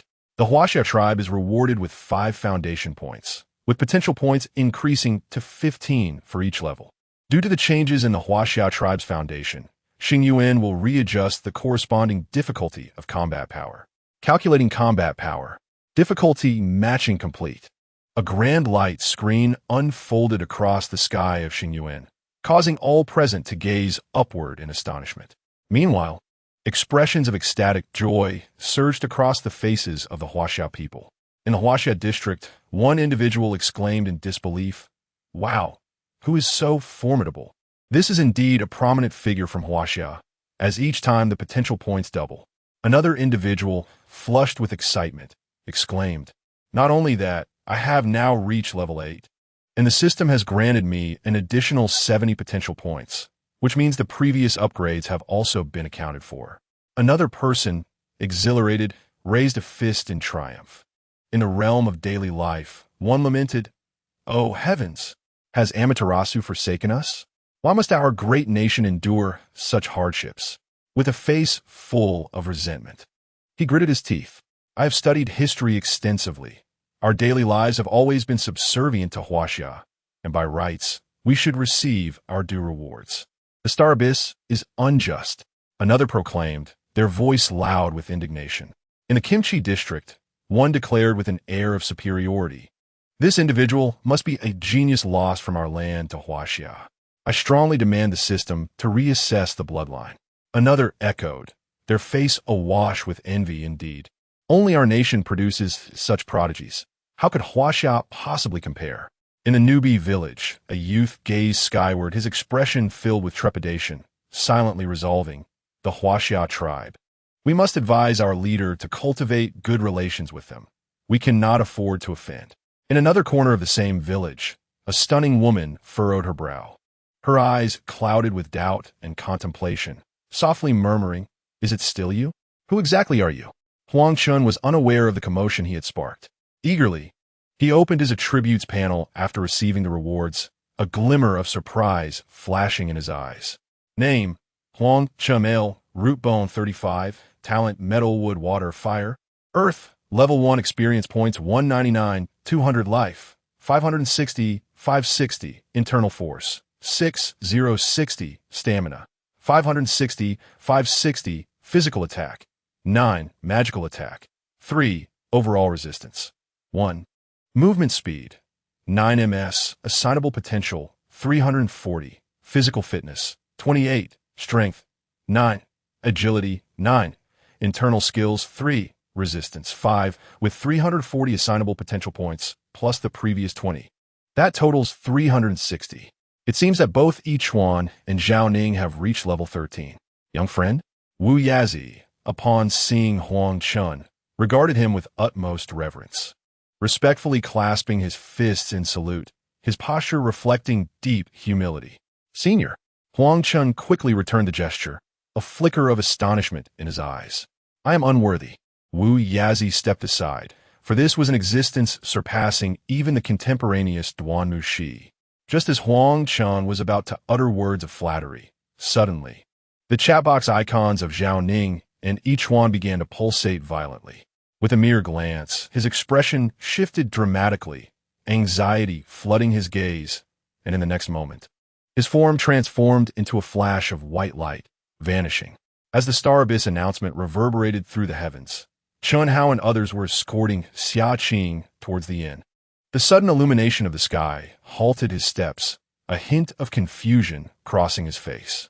Suddenly, he felt a surge of power flooding into his body, a look of ecstasy washing over him, eliciting a pleasurable groan. This was the bliss associated with the leap of life. A glance at his attributes panel sent him into a fit of maniacal laughter. Root bone enhancement, 15 potential points per level. At that moment, Zhao Ning and Yichuan were on the brink of collapse. The abruptly appearing light screen brought a fleeting clarity to their dazed eyes, and they began to struggle frantically. Huang Chen, where are you? Come and save me. Chen Yichuan's voice trembled, her face a portrait of despair as she cried out in anguish. Chen Hao's maniacal laughter abruptly ceased, the inexplicable struggles of the two women igniting a flicker of unease within him. Yet, indignation soon washed over him. With his immense power, what was there to fear? He glared fiercely, bellowing, "Drag her in. Not even a deity can save you today." As he turned to stride back toward the inn, a flash of white light appeared, revealing a figure clad in simple cloth at the entrance. Chen Hao was startled, stepping back. But upon recognizing the level above the figure's head, he erupted into frenzied laughter once more, his expression dripping with disdain. "So it's you, brat." His eyes hardened. He intended to settle both new and old grievances today. Chapter 24. The barehanded breaker Huang Chen stepped forward, his gaze immediately falling upon the two women, each supported by another. He directed his icy stare at Chen Hao, his tone as frigid as an Antarctic glacier. "Did you poison them?" Hearing Huang Chen's voice, Chen Yichun wept, her words quivering. "Chen, save me."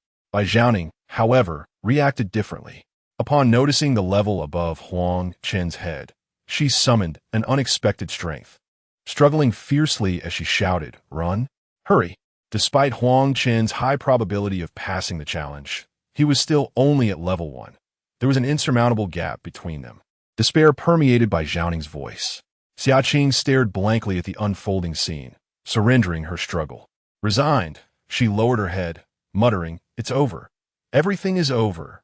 Huang Chen's heart ached at the sight of the two women, his eyes gradually reddening. Had he arrived even a moment later, the consequences would have been unimaginable. Chen Hao released his grip on Xia Qing's hair, his gaze locking on Huang Chen's blood-red eyes, a malicious grin spreading across his face. In his mind, Huang Chen was merely displaying impotent fury. "None of you will escape today." With a wave of his hand, over 30 men surrounded them, half of whom wielded the power of the 5 elements, all at level 10, his original cadre. Huang Chen's gaze turned frigid. You all shall perish today. Chen Hao laughed maniacally. You wish to kill me? At that moment, Lin Weijia stepped forward, grasping Chen Hao's blade. How good, don't fall for it. He wants you to act first, so the guards can apprehend you. Chen Hao was suddenly drenched in cold sweat, nearly falling into Huang Chen's trap. He then spat venomously. Get lost. I'm to be the groom today. I have no time for your nonsense. With that, he bent down to seize Xia Qing's hair. In that instant, Huang Chen's murderous intent erupted. Flowing water and dream butterfly activated simultaneously as he unleashed a lightning-fast punch. Chen Hao had anticipated this, raising his hand to block. Even though Huang Chen had not yet allocated his points, the natural enhancement of his abilities sent Chen Hao flying with a single blow. Chen Hao cried out, losing half his health, his body numb on one side. Kill him. He struck first. In the next heartbeat, Chen Hao's subordinates surged into action. A dozen level 10 fighters, radiating 5-colored light, advanced. Huang Chen, too, erupted forth, a cold gleam igniting in his eyes. With 340 potential points evenly distributed between stamina and agility. And under the influence of 2 auras, his speed and endurance reached astonishing heights. The strength is beyond discussion, bolstered by the fundamental techniques.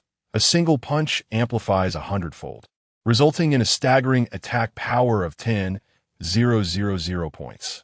Utterly devastating, even if the potential of 135 points at level 9 is entirely allocated to health. The upper limit of vitality would never exceed 3,000 points. In such a scenario, no one can withstand the true might of Huang Chen's punch. Each strike resonates as though deities themselves are manifesting their power. Regardless of your level, all will be obliterated in a single blow. Xia Qing gazed in astonishment at Huang Chen, who resembled a tiger amidst a flock of sheep. Her heart a tumult of emotions.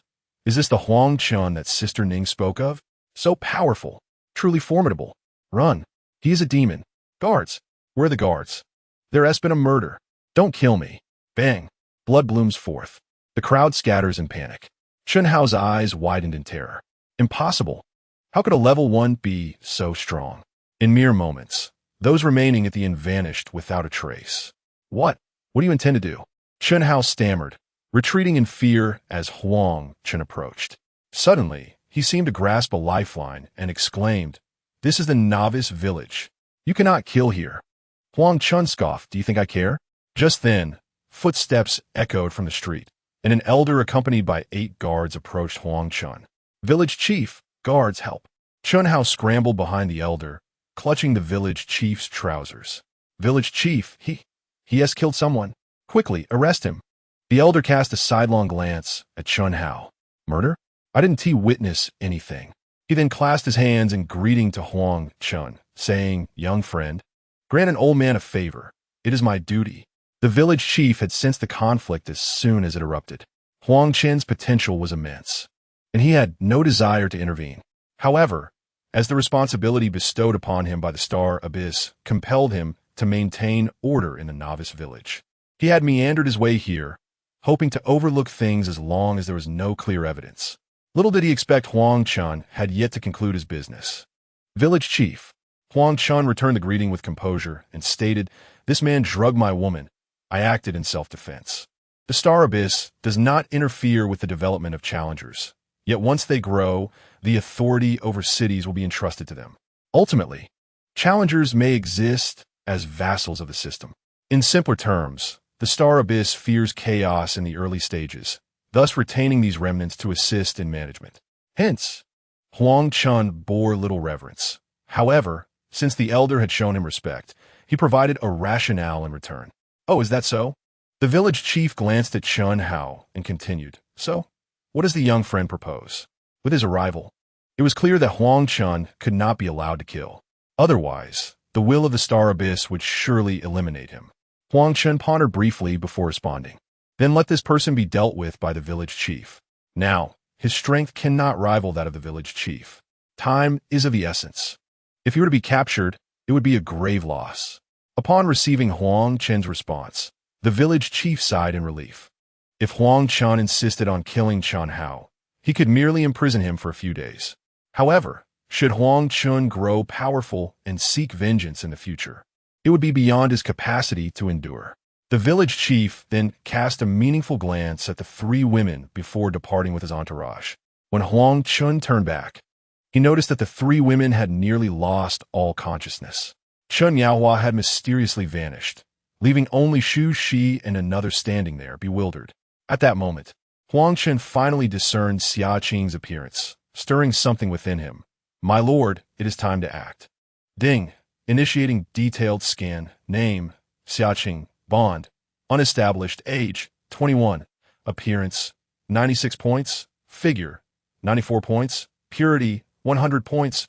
Overall score, 98 points. Intimacy, 0. Evaluation, untainted by the mud. Unwavering loyalty in love, rewards granted. Huang Chen smiled. It appears she is indeed a pure-hearted warrior. He promptly assisted by jouning to her feet and addressed the two women, instructing them to detoxify her first. Upon entering the room, Huang Chen perused the marketplace and sighed. No antidote available. Chapter 25. Three Flowers Blooming. Miaohua seeks to return. This chapter has been significantly revised. Readers, please forgive the alterations. The following morning, the inn was already bright outside the window. Xia Qing opened her eyes. At that moment, Chen Yichuan's long eyelashes fluttered slightly before she too opened her eyes. Awake? Chen Yichuan smiled as she sat up. Suddenly, while downstairs enjoying steam buns, Huang Chen received a notification. "Congratulations, host. You have successfully established a bond with Xia Qing, activating the system. The bond allows for mutual restoration of life and mana. One party's potential increases while the other receives a corresponding boost. Reward, Lotus Halo, Reward Halo Level Dua. Experience 39. Increases the life limit of the host and their allies. Effective range, 300 meters around the host. Increases life limit by 400 for beautiful individuals within 100 meters. Congratulations, host. Your Flowing Halo has reached level 2. Flowing Halo level 2, experience 39. Increases the movement speed of the host and their allies. Effective range, 300 meters around the host. Increases movement speed by 10 meters per second for beautiful individuals within 100 meters. Congratulations, host. Your Dream Butterfly Halo has reached level 2. Dream Butterfly Halo level 2. Experience 39. Increases the recovery speed of life and internal energy for the host and their allies. Effective range, 300 meters around the host. Increases recovery speed by 10 points per second for beautiful individuals within 100 meters. Excellent. All right, let us tidy up, have breakfast, and prepare to level up. Bai Zhaoning cheerfully exchanged some points for cups of soy milk and fried dough sticks. Upon hearing this, Xia Qing's thoughts stirred, and her mystical armor instantly adorned her form. Observing the smiling Huang Chen, she playfully scolded him, saying, "You rascal, Bai Jia and the others are still around." Huang Chen chuckled awkwardly, springing to his feet as he donned his simple attire. "Let's eat first. Shortly, I shall study the foundational techniques and then take you all to level up, allowing you to experience the exhilarating speed of rapid advancement." After breakfast, Huang Chen led the 5 women to the martial arts hall. Along the way, the village chief dispatched a soldier to inform him of the arrests made last night concerning the key members of Chen Hao's team, who had collectively received a sentence of 15 days of confinement. Huang Chen expressed his gratitude to the soldier for conveying this message, for he understood the necessity of maintaining appearances in the early stages. Moreover, ample opportunities for reprisal would arise in the future. Allowing them to endure some hardship was indeed part of his plan. Before long, Huang Chen learned all the foundational techniques from the martial arts master. When these techniques appeared on Huang Chen's panel, they were at level 0. In the early stages of Xingyuan, the panel data often diverged from actual combat power, with output being based on the panel strength. Any discrepancies in panel data would be reconciled with reality. Huang Chen eagerly anticipated the enhancement of his attributes once his realm advanced. Subsequently, he guided the 5 women to find a Taoist. In Xingyuan, upon awakening their innate attributes at level 10, individuals could learn corresponding skills. Although Huang Chen was only at level 1, All his 5 elemental talents had awakened, allowing him to successfully learn all foundational skills. Each elemental skill offered 3 pathways: physical, magical, and supportive. For every 10 levels in the 5 elements, there were 15 foundational skills, totaling 75 before level 50. Typically, individuals chose 1 attack pathway and 1 support pathway for their studies. After thoughtful consideration, Huang Chen realized that with the enhancement from his exquisite talent, his potential points would significantly surpass those of others. Thus, he could pursue a multifaceted development. For physical attack, he chose the metal attribute spear, despite his frequent use of concealed weapons, which were merely a necessity due to his initial low health. His true preference lay with firearms. A gun, like a dragon, charges forth unyieldingly. For magical attacks, he selected the wood attribute, which specializes in toxin-based assaults, toxins that can accumulate, making this attribute exceedingly effective. However, given his short legs and low health, it would be unwise to stand idly while accumulating toxins. Fortunately, Huang Chen did not share this predicament, as his potential was considerable. Lastly, regarding supportive skills, which solely depended on proficiency, he resolved to learn them all at once.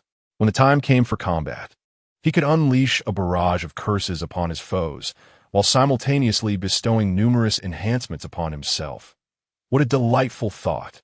Shortly thereafter, the 6 of them arrived at the area designated for level 15 steelback demon wolves. Huang Chen, wielding his wooden spear, charged directly at a demon wolf, utilizing the foundational techniques. After all, the minimum usage level for these skills was 10. While they were present on his panel, he was unable to activate them.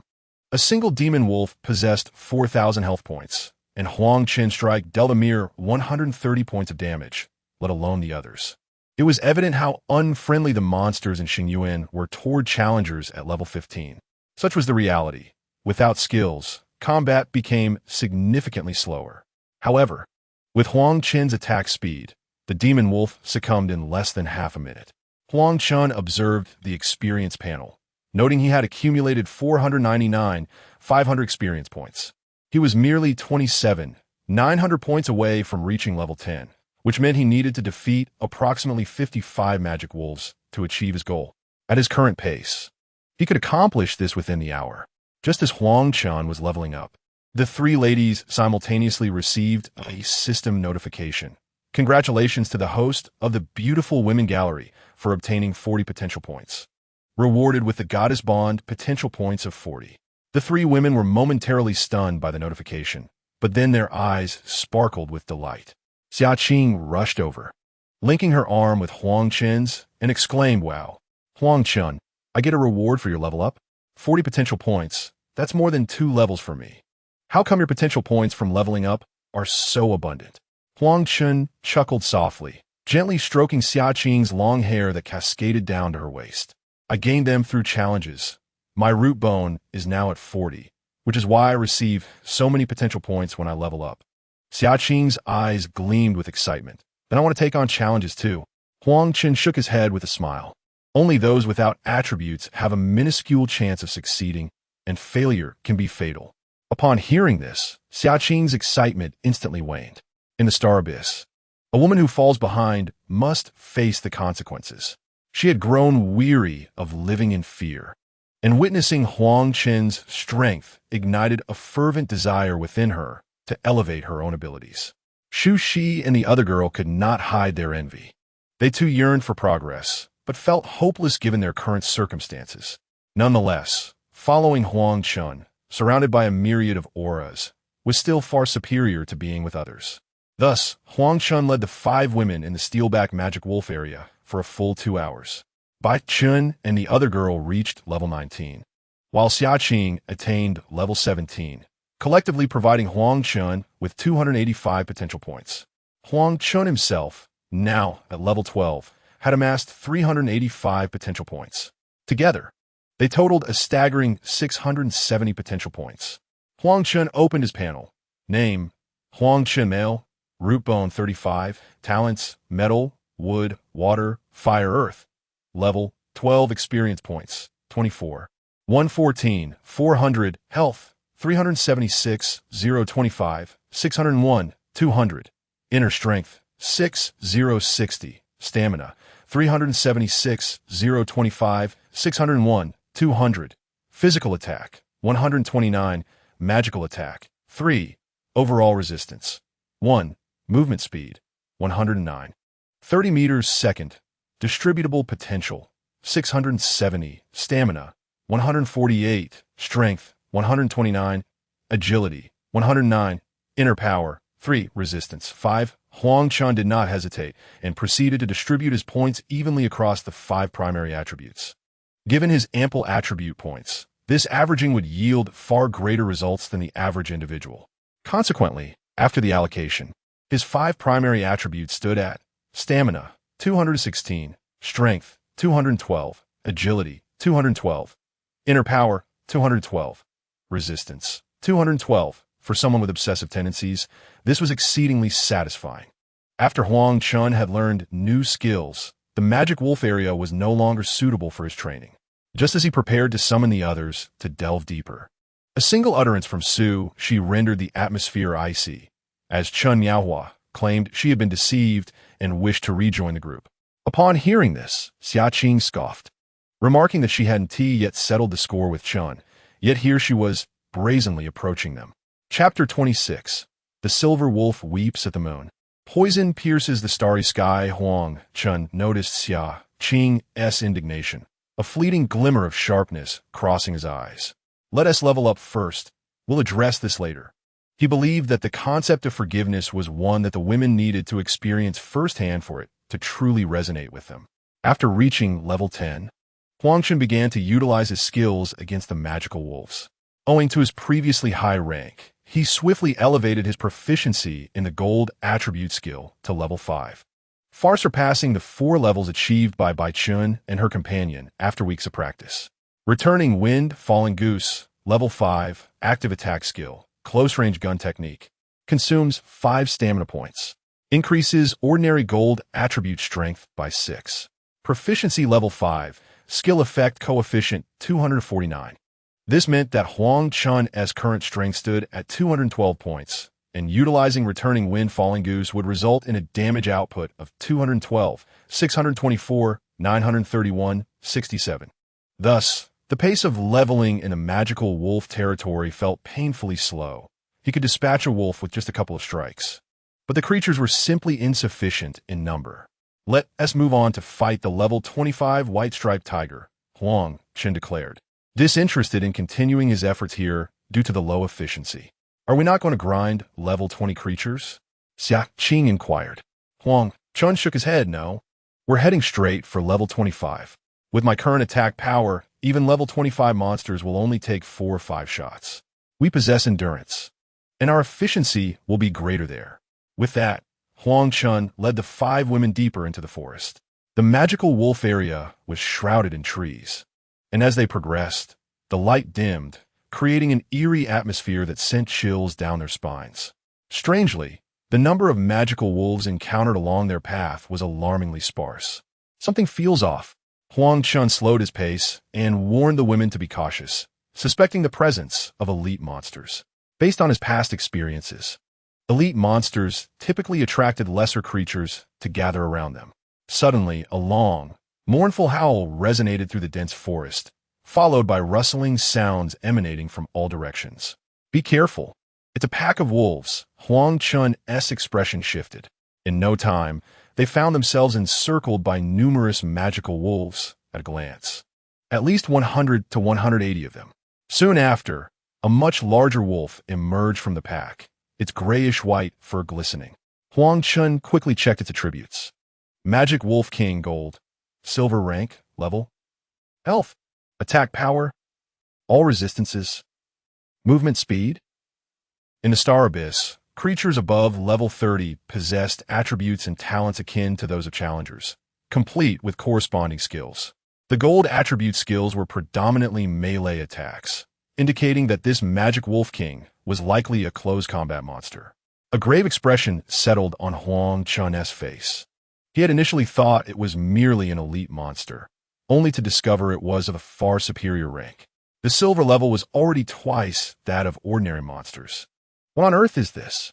Everything is a question mark, Chen Yichun exclaimed, astonished. How we fight this? And it has a whole pack of minions with it. The Wolf King fixed its gaze upon Huang Chen and his companions, its eyes betraying a feral malice and deep-seated resentment. These few had, within mere hours, slain a significant portion of its offspring. With a mournful howl, the Wolf King summoned its pack to charge at the 6 intruders. Kill! The command reverberated as 2 domains and 3 auras unfurled simultaneously. Huang Chen, Chen Yichun, and Xiaqing formed a triangular formation, each facing a different direction. They were melee fighters, boasting high vitality and attack power, resilient to punishment. Huang Chen thrust his spear repeatedly, sending flesh and blood scattering. Chen Yichun wielded her wolf-tooth blade with exceptional sharpness, each swing capable of slicing through the magical wolf's fur while simultaneously hindering their speed. Xiaqing unleashed her staff techniques with great vigor, leaving scorched marks upon the wolves' pelts with every fiery maneuver. Both women benefited from Huang Chen's level 11 potential enhancement of 385 points, significantly amplifying their combat prowess. A single magical wolf could be dispatched with merely 4 or 5 strikes. Meanwhile, the 3 women encircled in the center were not idle. Under the dream butterfly aura, a flurry of skills erupted around them. However, the sheer number of magical wolves was overwhelming, and despite their relentless onslaught, the tide showed no signs of abating. Within just a few minutes, exhaustion began to seep into their limbs, their movements growing sluggish. This fatigue was not merely physical. It was the toll of high-intensity combat, draining both their physical capabilities and mental fortitude. Huang Chen's expression hardened with urgency. We must eliminate the Wolf King first. Sao Ning, take my position. I will deal with the Wolf King. He bellowed, his form shimmering with golden light. Whirlwind drop. A surge of power erupted from him, the wooden spear provided by the system gleaming ominously. The Wolf King roared and struck down with its lethal claws against the spear's shaft. The sound of splintering would echoed. The durability of the 0-level wooden spear was minimal, and it shattered in an instant. Yet, Huang Chen's combat experience was vast. With a fierce shout, he closed the distance to the Wolf King. Blazing Inferno, Huang Chen pointed in midair, casting a green ghostly flame curse upon the Wolf King's head. Blazing Inferno Level 1, active curse skill. Energy cost, 5 points, reduces the enemy's poison defense by 5 points, increases poison duration by 20 seconds. Proficiency level 1, skill effect coefficient 1. Under the enhancement of the flowing aura, Huang Chen's speed exceeded 200 meters per second, allowing him to swiftly approach the Wolf King's left shoulder. A cold glint flashed in his eyes as he unleashed a series of palm strikes towards the Wolf King from a distance. Toxic Palm Level 1, active attack skill. Energy cost, 5 points, deals 5 points of magical wood damage. Inflicts 1 point of poison damage per second for 5 seconds. Proficiency level, 1. Skill effect coefficient, 1. The damage calculations piled up. 1205, 240, 240, 1205, 480, 480. The larger the creature type, the greater its attack power. Yet this also signified a decrease in agility. The Wolf King relentlessly attempted to bite Huang Chen, utilizing both mouth and claws, yet its speed paled in comparison. Spinning in place, it failed to land a single blow on him. Huang Chen had already unleashed a flurry of palm strikes, the cumulative poison effects far exceeding the damage of each individual strike, resulting in a staggering depletion of 3,600 health points per second. The demon Wolf King instinctively emitted a mournful howl, causing the surrounding wolf cubs to turn and charge at Huang Chen. Simultaneously, it disregarded Huang Chen and lunged directly towards the 5 women. Huang Chen shouted in desperation as he pursued, conjuring illusions with his hands in the air. The attack power of the demon Wolf King remained unknown, but it was undoubtedly formidable. The women might not withstand a single blow. Just as Huang Chen closed in, the demon Wolf King seemed to display a human-like smile. In an instant, it pivoted and unleashed a powerful forepaw towards Huang Chen. Its claws glimmered with a chilling light, akin to the sharpest of weapons, ready to rend Huang Chen into fragments. However, Huang Chen, seasoned in combat, deftly sidestepped the lethal strike as it was unleashed. When he reappeared, he was already astride the Wolf King's back. He struck down with force, his palm landing squarely on the creature's flank. Roar! The demon Wolf King let out a piercing cry and rolled to the side. Yet, Huang Chen's legs clamped tightly around its midsection. Kill! He continued to rain down blows, each palm landing on the vulnerable waist. Though there existed a limit to his attack power, the waist was the weakest point of a wolf. The adage about having a tough head and iron bones but a soft waist often proved true. Targeting such frail areas could yield critical strikes. However, what did such critical hits amount to in the face of the accumulated poison stacking up? In merely a minute, when the numbers minus 28,800 appeared above the demon Wolf King's head, it let out a final wail before vanishing in a flash of white light. Ding! Congratulations on defeating the silver-level demon Wolf King. 30. Experience gained. 30,000. Ding! Congratulations on leveling up to level 14. Potential points. 70. Congratulations to the host S. Bond with the goddess Chen Yichuan for gaining 15 potential points. Rewarding the host with 15 potential points. Congratulations to the host S. Bond with the goddess by Zhaoning for gaining 15 potential points. Rewarding the host with 15 potential points. Congratulations to the host S. Bond with the goddess Yaqing for gaining 30 potential points. Rewarding the host with 30 potential points. This surge of experience propelled Huang Chen and Xiaqing up 2 levels, while Bai and Chen ascended directly to level 20. It is noteworthy that, within the Star Abyss, aside from the elite martial races, most individuals lingered around level 10. Congratulations to the trial taker for the first kill of a silver-level monster. An announcement will now be made. Would you like to conceal your name? Conceal. Subsequently, a massive light screen reappeared in the sky above the Star Abyss. Congratulations to the Huaxia team for the first kill of the silver-level demon Wolf King. 30. As the first trial taker to slay a silver-level monster in this session, the Star Abyss rewards the team with 30 potential points. This is hereby announced. With the announcement made, the trial takers in the Star Abyss were not as astonished as during the previous 2 occasions. They numbly gazed at the sky. Huaxia. Once again, Huaxia. Are we merely here to contend for second place? The Huaxia faction is terrifying. Our team of level 15 cubs struggles. Yet they have slain a level 30 creature. Is there no justice? Oh, esteemed Huaxia hero, please do not hide your name. Allow us to admire and worship you. The regional chat erupted with discussion. In the area chat, messages began circulating about a fee of 10 copper coins, so it was rare for anyone to engage in conversation. The last significant discussion had been when Huang Chen succeeded in a challenge. Is it that person once more? After the female emperor of the Zhuke clan severed the head of the level 25 white-fronted tiger, she gazed blankly at the luminous screen, her trepidation intensifying. With the demise of the Wolf King, the magical wolves that had besieged them began to disperse. Huang Chen was covered in wounds, a testament to the chaos wrought by the magical wolves. However, these minor injuries quickly healed under the dream butterfly's aura. Indeed, toxins are eternally a formidable skill. The magical wolves left behind a plethora of gold coins and a complete set of armor along with a firearm. The 5 women, accustomed to slaying monsters that yielded only a handful of copper coins, had never witnessed such a glittering bounty. They shrieked in excitement and rushed forward. Chapter 27. Frenzied Leveling. The leaderboard emerges gold coins. Gold coins. Gold coins. A veritable mountain of gold coins lay before them, eliciting joyous laughter from the 5 women. The accumulation of their earnings over several days of grinding paled in comparison to the treasure amassed from the Wolf King. Huang Chen instructed everyone to keep 10 gold coins each, while the remainder, an impressive total of 120 coins, was entrusted to Bai Zhaoning.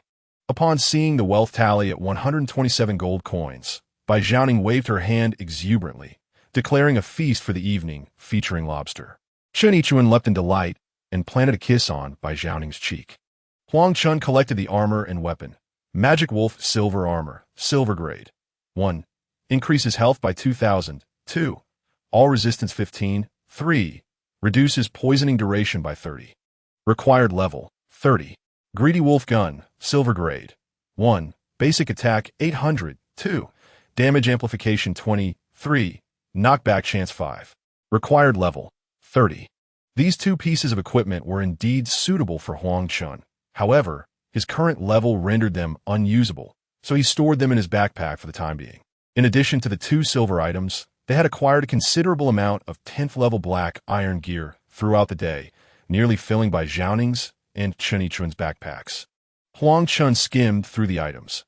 Wolf Fang necklace, black iron grade. 1. Basic attack 80. 2. Reduces poisoning duration by 10. 3. Strength 15. Required level 10.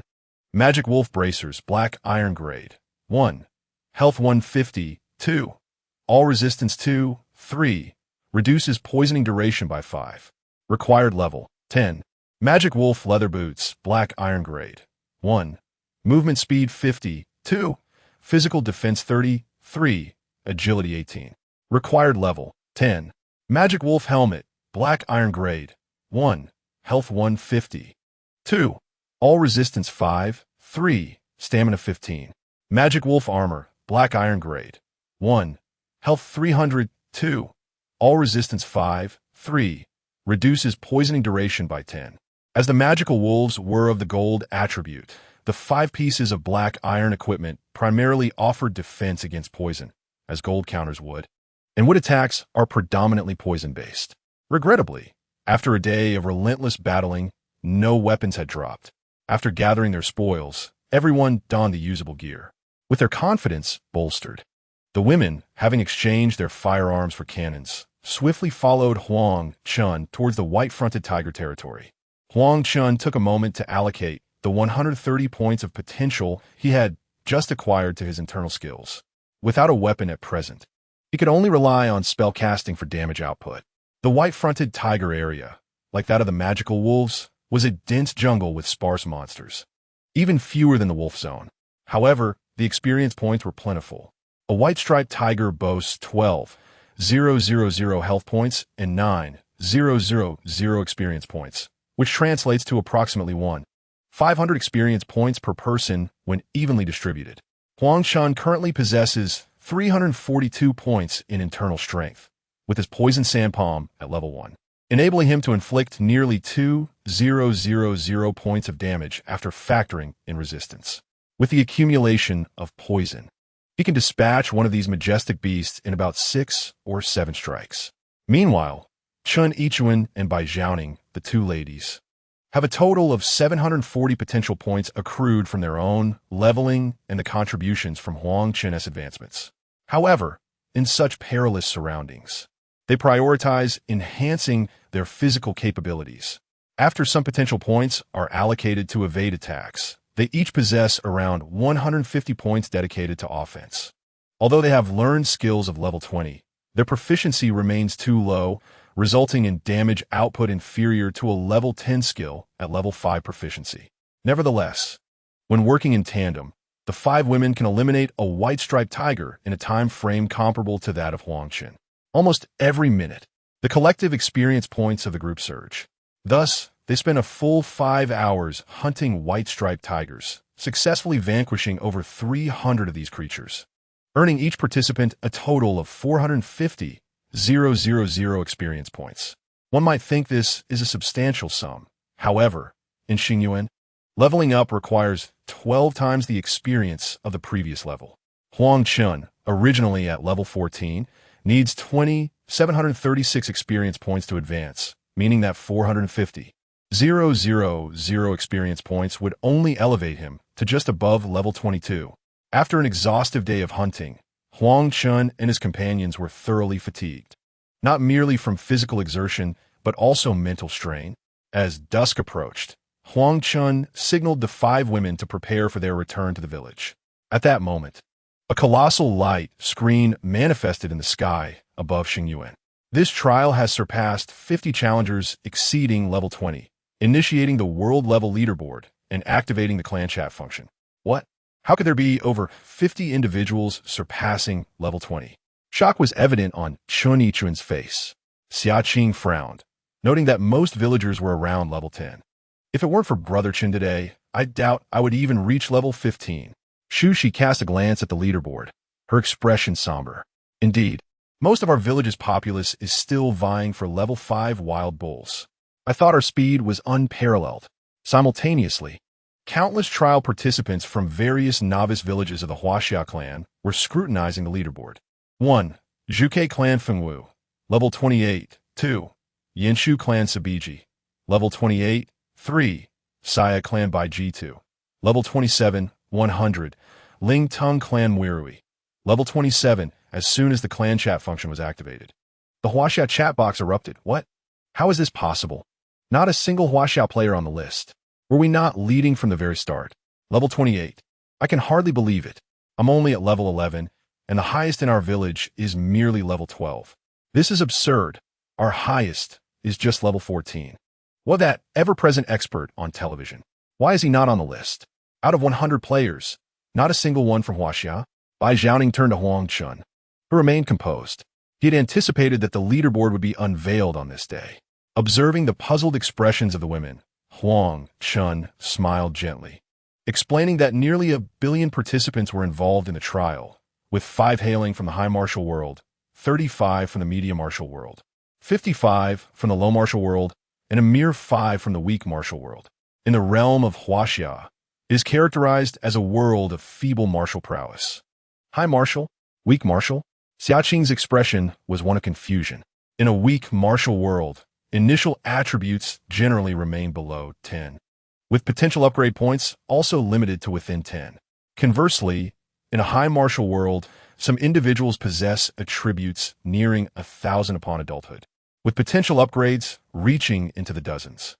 This stark contrast delineates the chasm that separates us from them. Although the Star Abyss matches each race with monsters of commensurate strength, the inherent martial prowess of their kind guarantees a swifter progression in their capabilities compared to ours. Upon hearing Huang Chen's elucidation, Chen Yichuan, perplexed, inquired, Brother Chen, "How do you know so much?" Huang Chen chuckled. "Do you believe me if I say I am reborn?" "Believe? I believe you're a ghost." Chen Yichuan retorted with a playful huff, though her countenance bore no trace of smile. Huang Chen, with a resigned shake of his head, remarked, "You don't believe my words." The gravity of Huang Chen's statements weighed heavily on the hearts of those present. The Star Abyss had proclaimed from the outset that it was a trial for the myriad races to contend, and with Huaxia languishing at the bottom so thoroughly, was there any hope left? Chapter 28. The Laws of Survival. Establishing authority through judgment, noticing the despondency etched upon the faces of the women. Huang Chen drew Chen Yichuan closer, saying, "Do not belittle yourselves. Though we may have a weak foundation, our comprehension is profound.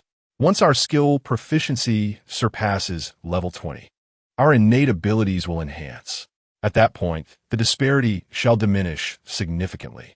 Chen Yichuan replied, "But if we advance, so will others." Huang Chen shook his head. The high martial races may possess a superior foundation, yet their comprehension is lacking.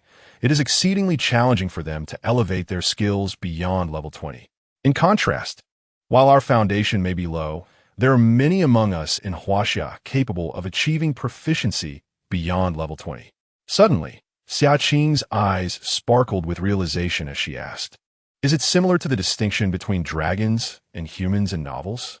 Huang Chen replied with a grin, "Indeed, it is quite akin to that scenario. Therefore, we must expedite the enhancement of both our skills and foundational techniques." Having spoken, Huang Chen glanced once more at the leaderboard, which had been activated today, just as in his previous life. In 2 days, the Phoenix Empress, Zhuke, would likely be the first to reach level 30. Only then would the true contest among the myriad races commence. As the group made their way back, a familiar figure emerged before the women at the village entrance. "Chimiawa, how dare you show your face to us?" Shushi exclaimed, anger surging within her as she recognized the newcomer. "Shushi, I was coerced. You must believe me." Chen Miaohua pleaded, her eyes brimming with tears. This was genuine sorrow. Most of her potential points had been allocated to physical strength, and her agility and internal energy were not particularly high. However, she had no choice but to train. Thus, she ventured alone to confront the Xian snake.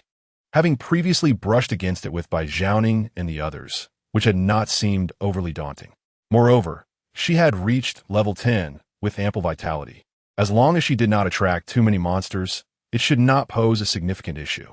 Yet, her skills could only inflict 30 to 50 points of damage on a Xian snake, while a single strike from the creature also dealt her a similar amount of damage. The Xian snake's health mirrored her own. Unable to prevail, she was forced to flee. However, previously, her speed had surpassed that of the Xian snake due to the constraint of the frost domain. Without the domain, her legs could not outrun it. Left with no option, she had to purchase restorative pills. By the time the first Xian snake fell, her coins had been entirely depleted. Reluctantly, she could only return to the 5th level area and compete for the barbarian bull with the newcomers. At that moment, she recalled how blissful it was to be with Bai Zhaoning and the others. Do you think we would still believe you? Xia Qing stepped forward, her inner fury manifesting in the wooden stick she held, flames seemingly rising from it. She had long harbored disdain for Chen Miaohua, who hid behind during battles, collected loot first, and most despicably betrayed her friends.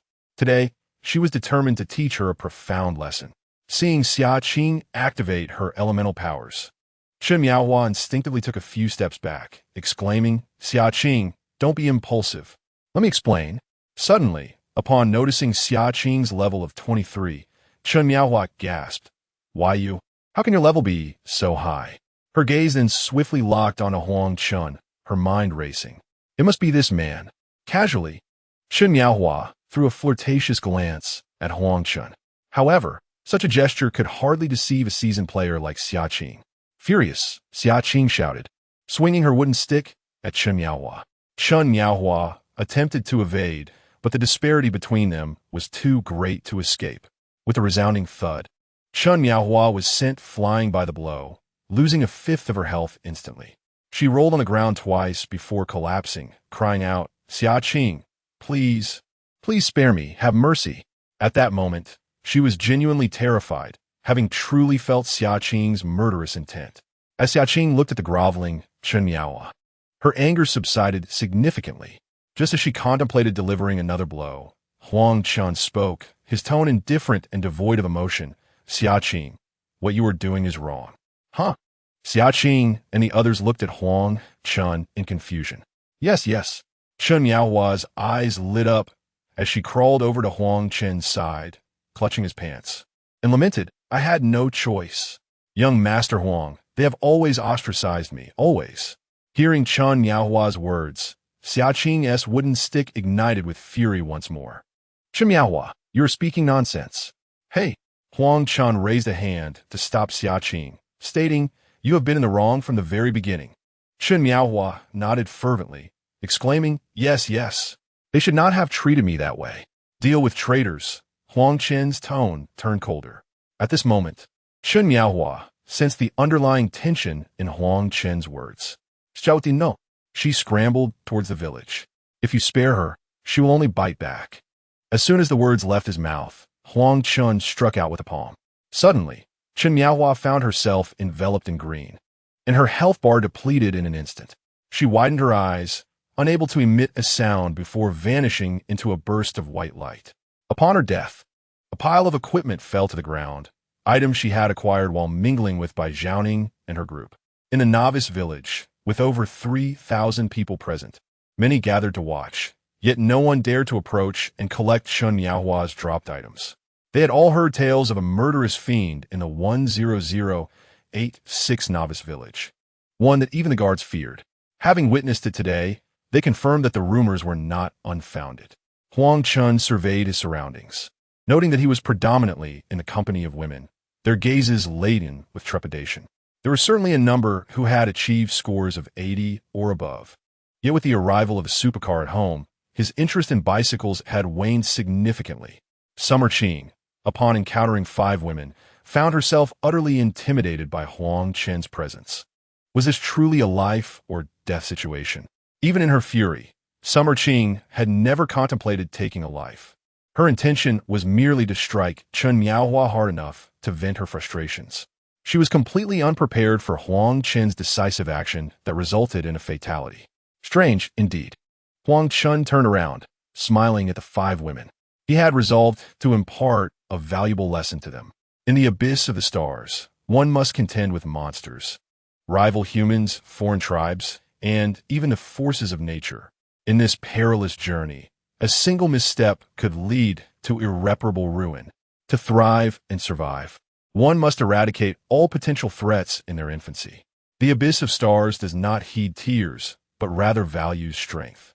This is no longer the world we once knew. Certain beliefs must be reshaped immediately. The most effective way to deter others from attacking you is to instill fear through overwhelming force. Do you understand?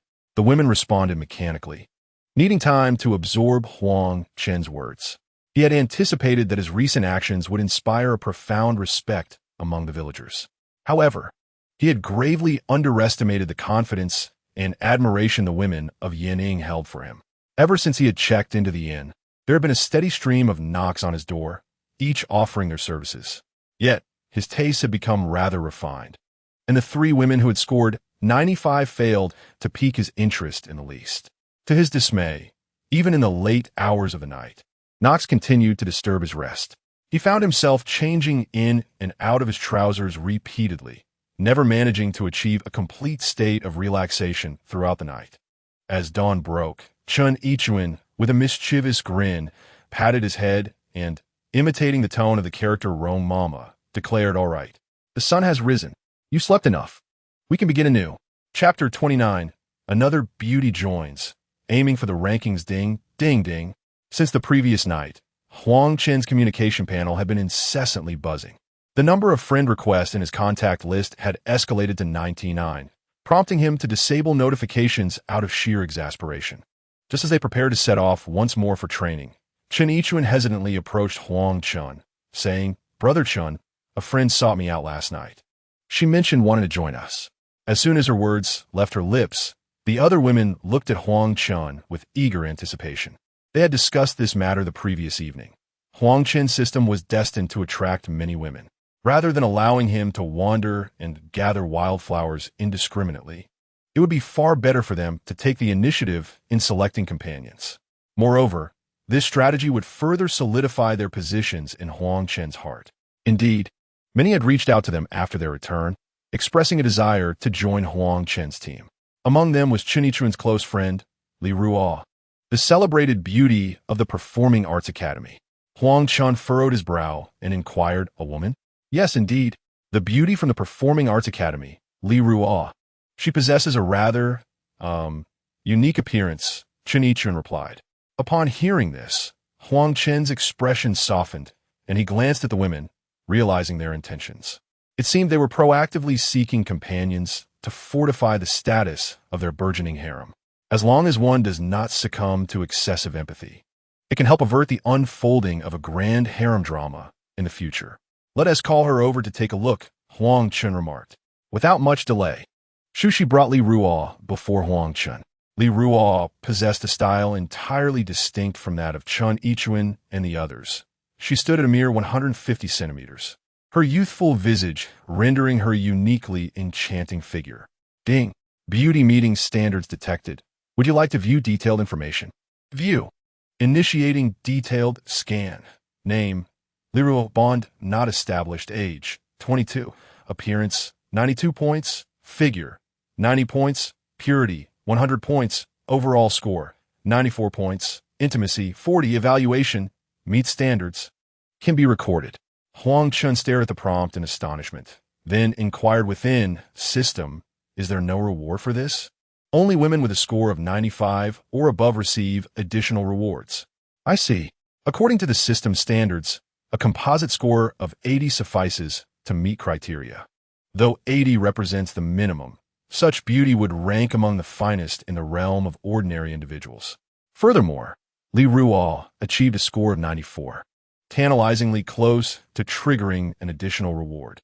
While her purity was rated at 100, her demeanor did not exude an air of naive shyness. She gazed at Huang Chen with an untroubled countenance, seemingly indifferent to the forthcoming events. When she first arrived in the novice village, Chen Hao had indeed pressured her, almost breaking her will.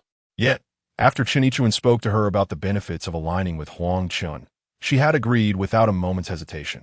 The distinction between Chen Hao and Huang Chen was clear. She had come to understand that weak women in the Star Abyss were regarded as mere objects.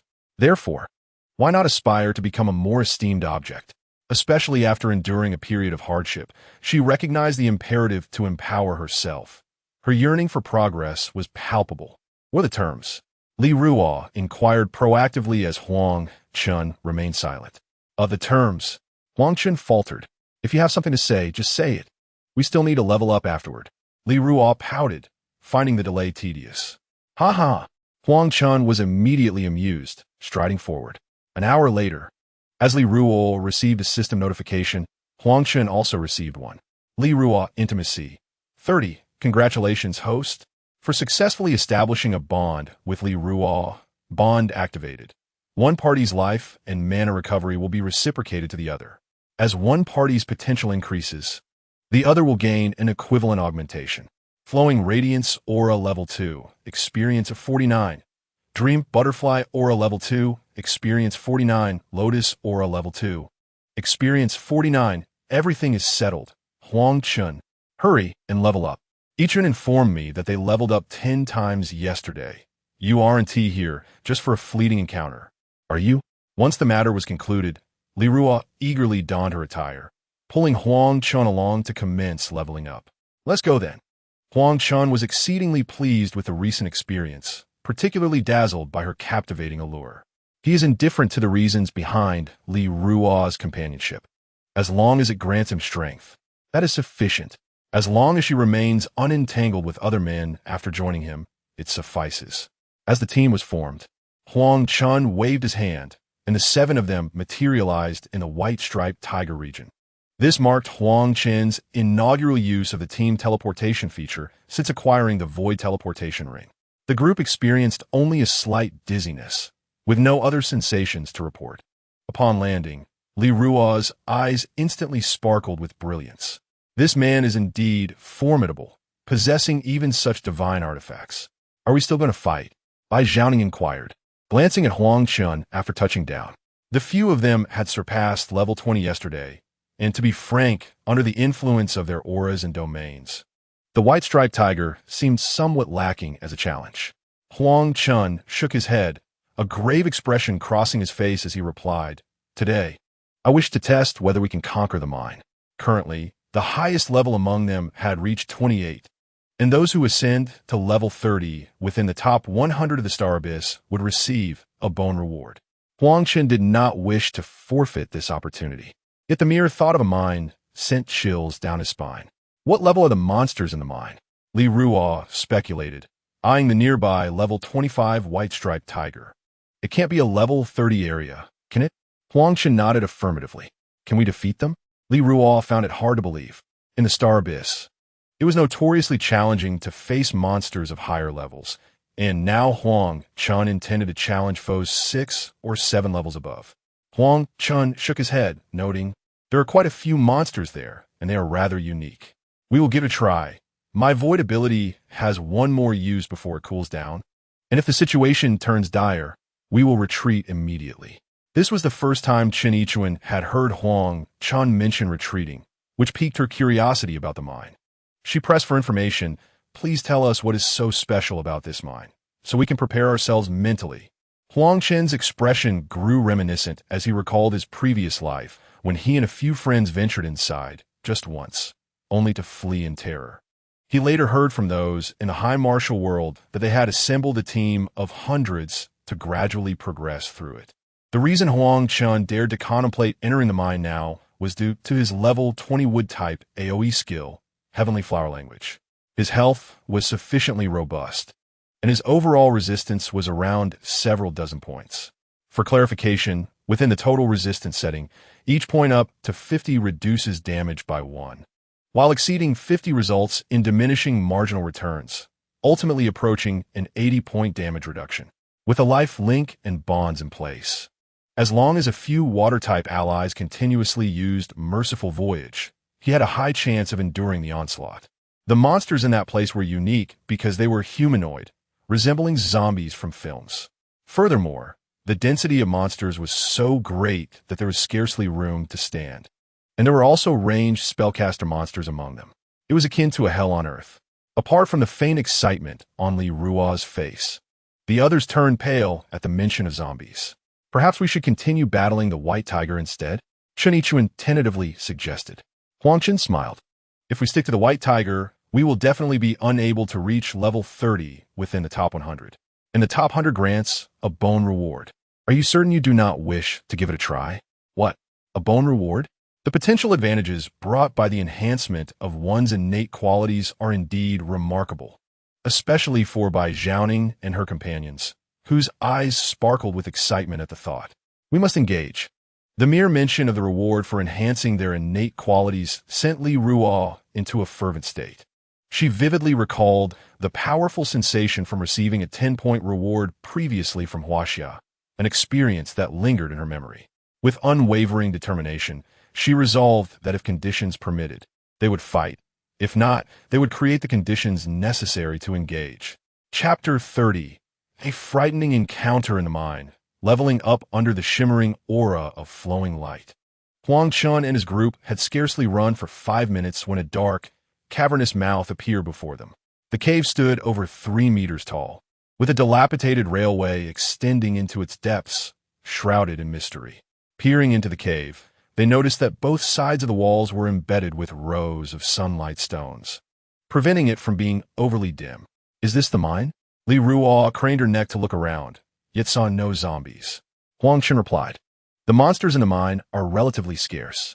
If we venture about 200 meters inside, we'll find a large hall, approximately 20 in size, teeming with zombies. Much like the bustling squares during National Day countdowns. Let's familiarize ourselves with the zombies first, so we don't spend our time screaming when we reach the hall. With that, Huang Chen led the way into the cave. The mine twisted and turned, and after navigating a couple of bends, the first zombie appeared before them. It was a ghastly figure, its body a pale gray, with clearly defined muscles and long black claws extending from its hands. Bai Zhaoning, suppressing her fear, cautiously threw a probe forward. Zombie Ghost 30, Gold, Physical Attack, Health 2500 to 2500, Attack Power, 600, Overall Resistance, 25, Movement Speed, 40 meters per second, Skill, Pounce. Instantly increases movement speed by 100 for 3 seconds. 600 Attack Power. Upon seeing Bai Zhaoning share the data in the chat box, Li Ruo swallowed hard. She was only at level 10 with 135 potential points. Her physical ability stood at a mere 40 points, equating to 800 health. Even with the addition of the level 2 Lotus Aura, she barely reached 2,400 health. That was just enough to withstand 4 hits from the zombie ghost before she would perish. The zombie ghost, having spotted Huang Chen and his companions, let out a howl and lunged towards them with astonishing speed. In the blink of an eye, it was upon them, claws outstretched towards the frontmost Huang Chen. He deftly sidestepped, and as the zombie ghost barreled past him, he struck down with his right hand, slamming it to the ground. Following that, he unleashed a series of venomous palm strikes upon the zombie, quickly depleting its health bar, causing it to dissolve into a white light, leaving behind a few shimmering silver coins. Killed Zombie Ghost 30, experienced 3,500 as the zombie fell. A radiant white light enveloped Li Ruo. Wow, this is incredibly exhilarating. It took us ages to defeat a single monster in our party against the Xian snake for a mere 200 experience, and here, one monster equals dozens. Furthermore, each defeated creature yielded 3 silver coins. At this rate, they were on the path to fortune. Li Ruo's eyes gleamed with excitement. It was at this moment she truly believed Chen Yichuan's assertion that one could level up 10 times in a day. Indeed, it was overwhelmingly powerful. She initially had 8,000 experience points at level 10, just 2,000 points shy of leveling up. A corpse demon bestowed upon her a generous 3,500 experience points, enabling her immediate ascension. The excitement did not cease there. From that moment until the first Grand Hall, the combat would be theirs, while I would provide support, Huang Chen declared, casually inserting his hands into his pockets. The first 200 meters of the mine were relatively devoid of monsters, allowing them a chance to hone their skills. As they ventured deeper, the density of creatures increased. Soon, They encountered a second corpse demon, which the ladies swiftly dispatched. After traversing over 100 meters, the frequency of corpse demons surged to one every 10 steps. Engaging one often attracted the attention of the two preceding ones. However, Huang Chen refrained from intervening. If they could not handle 2 or 3 at once, there would be little hope of conquering the hall. Fortunately, Bai Zhaoning and her companions, possessing commendable attributes, managed to handle the encounters without much peril. Gradually, the women grew less fearful of the corpse demons. The immense experience points stimulated their adrenaline, and each time a corpse demon appeared, they charged forward without needing Huang Chen SQ, brandishing their blades with fervor. Even Li Ruo, after augmenting her stamina by 3 levels for a total of 45 points, began to step forward to unleash her skills. Following Huang Chen, they turned into a small square chamber and finally discovered a descending staircase. Huang Chen stood at the stairway's entrance, accessing his interface. Since reaching level 14, he had not allocated his potential points. Now, including the contributions from the 4 women, his assignable potential points had reached 505. His stamina stood at 216 points, translating to a health pool of 320, which, even with the Lotus Halo, amounted to only 920. This was still somewhat perilous, so he decided to allocate an additional 200 points to stamina, raising his health to 920. This should suffice to withstand an onslaught. To enhance their combat speed, he allocated the remaining 305 points directly to internal power, bringing it to 677 points. He then reviewed the level 20 wood-type area attack skill. Rain of Blossoms, active skill, internal power, consuming 10 internal power points, summons a floral rain causing 6 points of wood-type magical damage to 33 enemies, and inflicting a poison damage of 2 internal power points per second for 5 seconds. Proficiency level 1, skill effect 1x. With 667 points of internal power, his attack would be around 4000 points, with an attack speed of 1 per second. Combined with the poison effect, he could potentially eliminate a wave in 5 seconds. After finalizing his allocations, Huang Chen turned to the group and said, "Below lies Hall 1. Prepare yourselves mentally. The monsters within are exceedingly numerous. Once we descend, I will block the staircase. The water attribute must continuously heal me, and each of you should consume a great healing pill. Ichuan, Shaoqing, you two have more health. So stand behind me in a row. The others should position themselves behind you to cast their skills." After giving the instructions, Bai Zhaoning, prioritizing safety, reluctantly spent 14 gold coins to purchase 14 9-turn resurrection pills for emergencies. 9-turn resurrection pill restores 3000 health, stamina, and internal power points per second for 15 seconds. Huang Chen nodded. Under the shared recovery and life link, as long as they were not instantaneously eliminated, they should be able to withstand the upcoming wave without significant issues. After consuming a 9-turn resurrection pill, Huang Chen commanded now, as Chen Ichuan and the others followed him into the fray. The scene shifted to reveal a circular hall teeming with zombies, tightly packed together like ripe wheat. Chen Ichuan and her companions gasped in terror, cold sweat trickling down their cheeks. The mounds of corpses were so dense that at least 3 zombies occupied every square meter. Suddenly, Huang Chen blocked the arched entrance, unleashing his skills upon the zombies before him. The abrupt onslaught struck like droplets cascading into a boiling pot of oil, causing the entire hall to erupt. The air was filled with a cacophony of roars. Countless fireballs and ice spikes hurtled toward Huang Chen, emanating from the zombies in the mine, which were capable of magical ranged attacks. "Don't just stand there, heal me," Huang Chen bellowed. In that fleeting moment, he endured 5 or 6 magical strikes and 2 or 3 from the undead, his health plummeting by a third. Fortunately, the restorative effects of the 9-turn resurrection pill quickly replenished his vitality. Merciful guidance. At that moment, the women snapped back to reality, immediately casting healing spells upon Huang Chen. The hall became a whirlwind of spells as his health fluctuated dramatically. Within 5 seconds, the first wave of nearly 40 zombies fell, and a radiant light enveloped the group. Yet in less than half a second, The ground where the zombies had collapsed was once again overrun. 15 seconds passed, and 3 waves of zombies had been vanquished. Just then, Huang Chen's health suddenly plummeted. The effect of the 9 turn had worn off. Run. Instantly, he activated his void teleportation. In a flash of white light, the 7 of them found themselves in the novice village. Huang Chen emerged with merely 3,000 health points left, but soon, under the effects of the healing aura and merciful guidance, his health gradually restored. That was too close, Huang Chen exclaimed, shaken, nearly meeting his demise. The women's faces were pale. The life link had shared the damage, but Huang Chen had lost 6,000 health, meaning they collectively had not absorbed even that much. One person had lost 1,000 health points. Had they been even a moment slower, all 7 would have perished there. However, danger and reward coexist. In just 15 seconds, 3 waves of 120 monsters had yielded 420,000 experience points per person. Even Bai Zhaoning and Chen Yichuan had leveled up twice. Shall we continue? Li Ruo's eyes sparkled with excitement, reveling in the thrill as the experience propelled her to level 22. Chapter 31. Insufficient Power, Women to the Rescue. Isn't it too dangerous? Bai Zhaoning cast a wary glance at Huang Chen, realizing that he was the most at risk. With so many zombies in the hall, should they focus their attacks on Huang Chen, there was a real possibility he could be eliminated in an instant. Yet, the exhilarating rush of rapid leveling was hard to resist. Our health is still too low. Huang Chen pondered.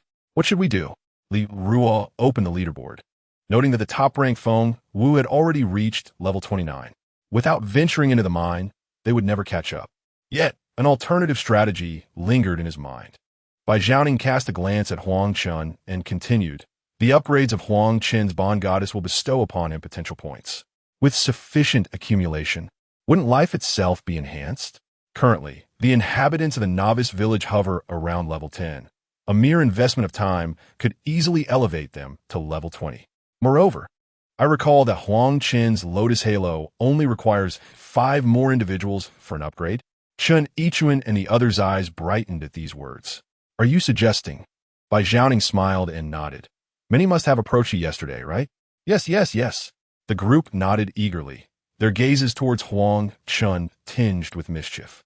Huang Chen was at a loss for words. Truly, they were incorrigibly mischievous, yet he relished it. It's settled then, Chen Yichuan declared, with ample time remaining. As the saying goes, sharpening the axe does not delay the work of cutting wood. The group promptly began scouting candidates for Huang Chen. First, they excluded those who were promiscuous, those with poor physique management, and those who were unremarkable. After a thorough screening, only 3 suitable candidates remained. Sister Ning, we still need 2 more. Chen Yichuan frowned. Their social circles were rather limited, and they could not reach out to many. Never mind, let's call them over, Xia Qing suggested. Before long, 3 charming young women arrived at the inn. The system checked. Lin Mingting, level 8 with 83 points. He Siyu, level 10 with 82 points. And Xiaoling, level 10 with 85 points. All met the requirements. Since they had come, they appeared relatively at ease. Regardless of whether Chen Yichuan's claims about the system were true, Huang Chen's formidable strength was sufficient to inspire their loyalty. Initially, Xia Qing harbored some reservations about finding women for Huang Chen. However, she had come to terms with it, merely exclaiming, let him tire himself out. We still need 2, Li Ruo remarked, counting on her fingers. She was solely focused on progress and didn't mind how many women were found for Huang Chen. We can't just grab someone off the street and ask if they're willing, can we? Chen Yichuan expressed her frustration, feeling they were so close yet still lacking the final push. However, her words sparked an idea in Li Ruo, who exclaimed excitedly, why not? We can use the regional chat to recruit. Isn't that a bit inappropriate? Bai Zhaoning, having once been a teacher, felt that such matters should remain private, and it was quite shameless to bring it to light. Li Ruo shot Bai Zhaoning a disdainful glance and insisted, I'll do it. Shortly thereafter, a rather eye-catching advertisement appeared in the chat box of Village 10086. Li Ruo, attention everyone. Huang Chen's team is recruiting 2 new members. First come, first served. As the advertisement was sent, the chat box of the novice village exploded. Who is Huang Chen? He was the one who had defeated Chen Hao. Wow, he's not even trying to hide it anymore. Chen Hao was playing behind the scenes, and now it's all out in the open. Disgusting. Not a single man is worth trusting. Sisters, we must unite to resist this scoundrel and drive Huang Chen out of the novice village. What will you use to drive him out? Didn't you see him take down a child with a single punch? Messages in the chat box scrolled frantically, and while they openly criticized him, many still privately messaged Li Ruo. Before long, the inn was surrounded by a multitude of goddesses vying for attention. Xie Chunyan entered the novice village on the 10th day, and as one of the top 10 beauties of Yenching, she immediately caught the attention of Huang Hao. For the past couple of days, she had been so frightened that she dared not venture outside the village. Perhaps Chen Hao did not wish for her to starve, as he had someone deliver a small piece of bread to her each day. It wasn't until Chen Hao was captured that she found the courage to step out of the novice village. However, her foundational attributes were woefully inadequate, rendering her unable to defeat even a level 1 battle chicken. Meanwhile, the other players had already reached several levels, leaving her struggling to find anyone willing to form a party with her. The 10086 novice village was predominantly populated by women, and her beauty did little to sway them. No one was willing to assist her, and many were eagerly awaiting her downfall. After enduring a day of hunger, she had no choice but to lower her proud head and implore Chen Hao's subordinates for help. To her dismay, they were too fearful of retaliation from Chen Hao upon his release to acknowledge her plea. Upon seeing the recruitment information from Li Ruo and reflecting on her own meager level of 2, she made the decision to participate. As the heir to a family enterprise, she was resolute in weighing the pros and cons before making decisions. Thus, she intended to arrive discreetly, only to find the venue teeming with people. Suddenly, an ordinary-looking woman beside her exclaimed, "Oh, is that not our music department's ice queen, Xie Chunyan? What brings her here?" Indeed, the goddess had arrived. She usually presented herself as a paragon of virtue, but it seemed she was not as exclusive as she pretended.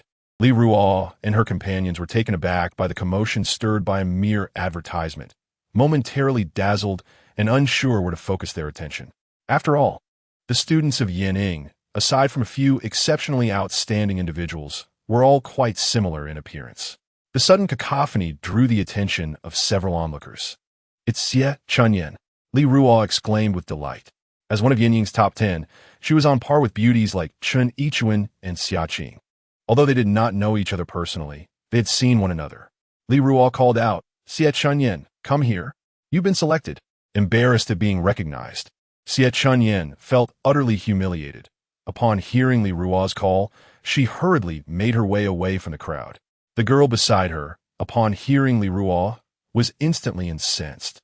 Shrieking, "Why does she get to be selected directly? Was he at first come, first served? I arrived early. That spot belongs to me." Li Ruo shot her a cold glance, her level 15 wolf-tail staff igniting with flames. "Are you attempting to reason with me? You might want to take a good look in the mirror before comparing yourself." The girl, intimidated by Li Ruo's glare, retreated 2 steps, hiding back among the crowd. After all, she was only level 8, and the displayed above Li Ruo's head exerted immense pressure on her. "Akayu, Li Ru, Xie Shunyan Stammarat." Cheeks flushed as she stood beside her. "Yes, hello." Li Ruo responded politely, then turned to Shu Shi, saying, "Shu Shi, take her inside." Shu Shi hesitated, asking now. "Huang Chen just went in less than an hour ago. It's not over yet." "Yes, now is the time. It is better to act sooner than later." Chapter 32. This is the group grind. The leaderboard begins. Suddenly, with a creak, the door swung open. He focused his gaze and instantly lost his composure. Before him stood a woman of striking beauty, tall and graceful, with a straight shoulder line. Though she appeared shy, an air of elegance and an aloof demeanor enveloped her, reminiscent of a thorny rose, its petals soft, yet its stem unyielding, firmly rooted in its domain, welcoming admiration while repelling intrusion. Huang Chen swallowed hard. The aura of this elegant lady was undoubtedly captivating. Xie Chunyan, who had prepared herself mentally, nearly faltered at that moment. However, she quickly regained her composure. Since her early years, she had been taught that if the reality could not be altered, One must accept it with grace and find the advantageous elements within it. Ding. Standard beauty detected. Would you like to view detailed information? View. Commencing detailed scanning. Name: Huang Chen. Bond not established. Age: 22. Appearance: 99 points. Figure: 95 points. Purity: 100 points. Overall score: 98 points. Intimacy: thorough. Evaluation: the elegance of a master. She is well aware of her allure, but never abuses it. A paragon among paragons, recognized with awards. Not long after her entrance, as the last candidate, Huang Mengni was selected, the task of 9 was successfully completed. Bond established. One party's life and magical energy recovery simultaneously reflects on the other. One party's potential increases, and the other gains an equivalent increase. Congratulations, host, on successfully establishing a bond with Xie Chanyan. Task completed. Reward: Glorious Aura. Glorious Aura Level 3. Experience 927. Under this aura, the host and allied forces damage is enhanced, affecting a radius of 100 meters around the host. Damage increases with the number of beauties within a 2,000-meter range. Congratulations, host, on reaching Level 3 of the Flowing Aura. Flowing Aura Level 3. Experience 927 increases the movement speed of the host and allied forces. Affects a radius of 1,000 meters around the host. Movement speed increases with the number of beauties within a 200-meter range. Congratulations, host, on reaching Level 3 of the Dream Butterfly Aura. Dream Butterfly Aura Level 3. Experience 927 increases the recovery speed of vitality and internal energy for the host and allied forces. Affect a radius of 1,000 meters around the host. Recovery speed increases with the number of beauties within a 100-meter range. Congratulations, host, on reaching Level 3 of the Lotus Aura. Lotus Aura Level 3. Experience 927 increases the life limit of the host and allied forces. Affects a radius of 1,000 meters around the host. Increases life limit with the number of beauties within a 500-meter range. The percentage comparison is significantly more impactful than mere numerical increases, reflecting the character's growth potential. Huang Chen had just gained over 400,000 experience from the recent mining expedition, elevating his level directly to 25. Coupled with the potential contributions from the women, the available potential points for allocation now reached 330. Without a moment's hesitation, he allocated all his potential points to stamina, bringing it to an impressive 746. His health reached 14,920, and with the enhancement from the Lotus of 45, it soared to 21,634. Now, he could withstand attacks without the fear of being instantly defeated. With everything in place, Huang Chen waved his hand, and 12 individuals materialized at the staircase leading to the first hall of the mine. The 5 who had never flown before, including Xie Chanyan, displayed expressions of astonishment. Upon landing, Huang Chen promptly took Xie Chanyan to confront 2 zombies, swiftly elevating her to level 10. After all, as she was only at level 2, there was a chance she could perish immediately upon entry due to the life link. You have all allocated your extra potential points to stamina, right? Huang Chen reconfirmed with everyone before entering. He would feel immense regret if even one of these flowers fell in battle. Seeing them nod, Huang Chen continued. If you level up later, allocate all your potential points to stamina. We can redistribute them in the main city later. For now, focus on survival. With that, he consumed a 9 transformation pill and proceeded into the staircase leading to the hall. As he reached the doorway, the chilling howls of zombies and the sounds of skills being unleashed filled the air. Rain of blossoms, Huang Chen bellowed, and under the radiance of his glorious aura, waves of monsters surged forth every few seconds. However, the number of zombies in the hall was staggering, with relentless waves approaching, accompanied by an onslaught of skills. Huang Chen could not afford to delay the timing of the 9 transformations. He consumed a pill approximately every 10 seconds. Meanwhile, a woman with water attributes continuously cast healing light to restore Huang Chen's health. The scene was nothing short of spectacular, with petals cascading through the air amidst the throngs of monsters. The rain of blossoms inflicted lingering poison effects, causing the zombies that were struck to struggle and howl in agony, their heads erupting with poison damage. Soon after, the women noticed experience notifications flooding the screen. Each zombie granted 500 experience points, which, when divided among the 12, amounted to 2,040 points per person, averaging 30 monsters every 5 seconds. Each individual would accumulate 730,000 experience in just 1 minute. Such a figure was terrifying. 4 by Zhao at level 26. The experience needed for leveling up was only 180,000, and reaching level 30 required 400,000 experience. In just 2 minutes, she would achieve this. In the 996 trial grounds, Feng Wu plunged her sword into the neck of a white tiger, then swiftly turned to charge at another severely injured one. She glanced at her experience points: 362, 542, 383, 376, a rare smile gracing her face.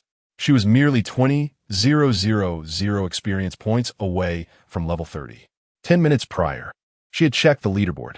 Not a single individual from Huaxia was listed, which brought her great relief. This time, she was determined to help the Zhuke clan secure the top spot. After all, with their high martial foundation, claiming the first position would grant the entire clan 50 points in root bone attributes, while she would personally receive an additional 100 points. This would be a tremendous enhancement for her clan. In fact, before entering the Star Abyss, she had already gleaned some insights about it from clan documents. They are the vermilion birds of Ho-E, endowed with innate attributes exceeding 1,000 and possessing a remarkable bone structure of 150 points. However, due to their elevated starting point, their comprehension is exceedingly low, rendering the enhancement of their bone structure through skill advancements a mere fantasy. As she once again lunges at the severely injured white forehead tiger, a colossal light screen emerges in the sky. Congratulations to the Huaxia tribe for being the first to reach level 30. Reward: all members of the Huaxia tribe receive 5 bone structure points. Reward: 10 bone structure points. Announcement: World Chat channel activated. Impossible. Feng Wu's eyes widen as she observes the names on the leaderboard rapidly ascending. Her name has plummeted to 3rd place, and in an instant, the second-ranked Huaxia tribe, previously at level 29, swiftly ascends to level 30. No! Feng Wu cries out in rage, igniting herself in a blaze of fury. Chapter 33. Dominating the top 13. The emergence of power. Congratulations to the Huaxia tribe for being the second to reach level 30. Reward: all members of the Huaxia tribe receive 4 bone structure points. Reward: 8 bone structure points. Congratulations to the Huaxia tribe for being the third to reach level 30.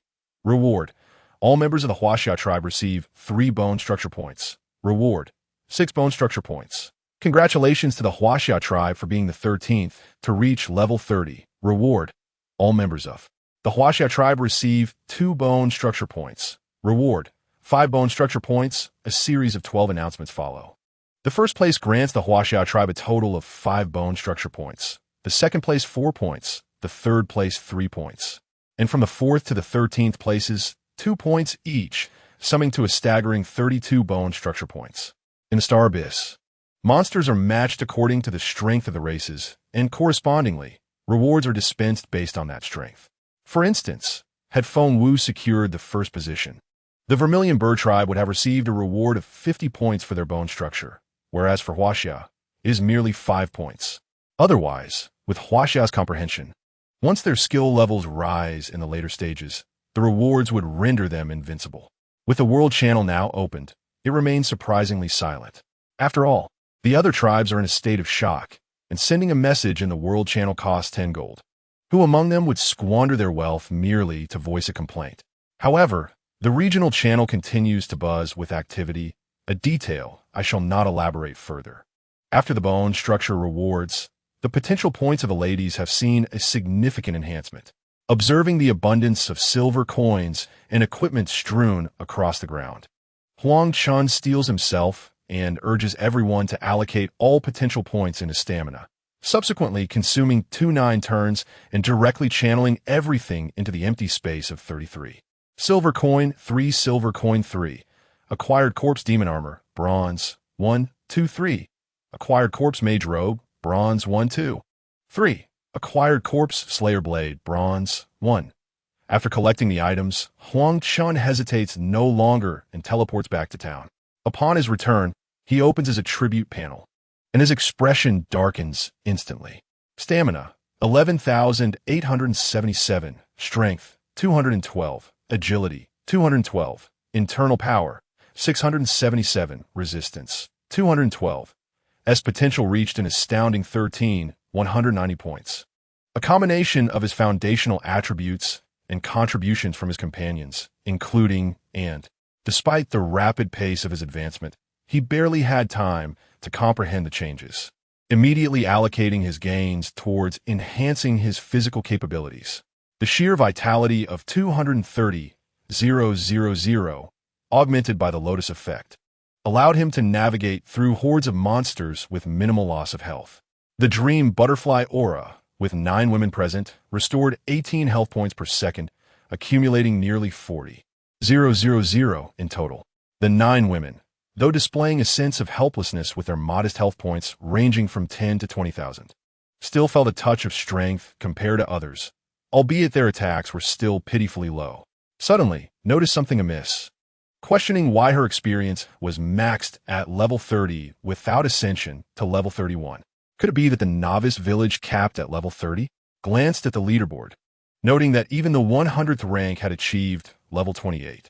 Soon, he anticipated that within a day or two, when all players reached level 30, the monster siege would commence. Reflecting on his previous life, he recalled the brutal defense of the novice village. With the advancements in, he hoped fewer lives would be lost this time around. However, with the small team reaching their maximum levels, he pondered whether they would merely idle away their time until the siege began. A sudden frown crossed his face as he felt he had overlooked something important. Observing him thoughtfully, mused whether would allow them to remain the novice village indefinitely. Amused by her perceptiveness, chose to remain silent. Recognizing his lack of response, she deftly shifted the topic to their next course of action, questioning what else could be enhanced beyond levels. An idea sparked in his mind, illuminating his eyes with newfound determination. Elevating their strength did not solely depend on personal advancement. With numerous positions available on the leaderboard, he could select a few dozens from the novice village to elevate them to level 30. A mere 50 would yield an additional 100 points of potential, surpassing his current standing by 30 points. The essence of the trial was to eliminate inferior clans, making it imperative to seize every opportunity to bolster their capabilities. It was clear that he alone could not alter the fate of the clan, especially given that his own potential merely matched the average level of the martial world. In the realm of high martial arts, the foundational attributes commence at a minimum of 100, with basic attributes soaring into the thousands. To catch up to this high martial world, the path ahead for Huaxia remains long and arduous. Yet if one intends to elevate individuals to higher levels, why not establish a faction at this very moment? His previous life, within the main city, the authorities convened the 2 major violent factions to form the largest force in Huaxia, known as Yanhuang. Besides the official entities, a myriad of factions intertwined in complexity. There are numerous tasks he must undertake in the future, and it is impossible for him to manage everything personally. At present, aside from the few women under his command, he has no one else to rely upon. Therefore, the establishment of a faction becomes an inevitable conclusion. The more he contemplated, the more sense it made. With his current advantage over others and sufficient deterrent power, anyone daring to betray him would face immediate annihilation. With this thought, Huang Chen addressed the women, saying, "I am considering building a large team in the novice village as the foundation for our future development." A large team? The women looked at Huang Chen in confusion. In the future, various factions, both large and small, will undoubtedly emerge in Xingyuan. Relying solely on the few of us will not suffice to handle all matters. Huang Chen elaborated. Now is the most challenging time. If we extend a helping hand to them during this period, these individuals will become our most loyal subordinates. Moreover, Xie Chunyan smiled at Huang Chen, taking the conversation further. With a powerful force, many will be inclined to serve us. We can even have everyone assist in finding women who meet our standards. There might even be numerous divine beauties who will come knocking at our door. Huang Chen rubbed the tip of his nose, pondering how this woman seemed to read his thoughts so effortlessly. Upon hearing Xie Chunyan's words, Li Ruo immediately chimed in. Let's recruit at least 100 or even 18,000. Since following Huang Chen and experiencing a surge in power, she had become utterly engrossed in the quest to find women for him. Her desire for progress was insatiable.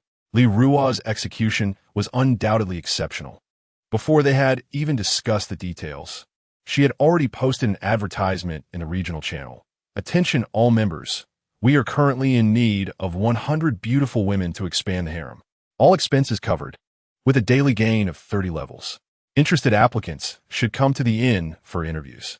Requirements: beauty, kindness, good physique, and minimal baggage.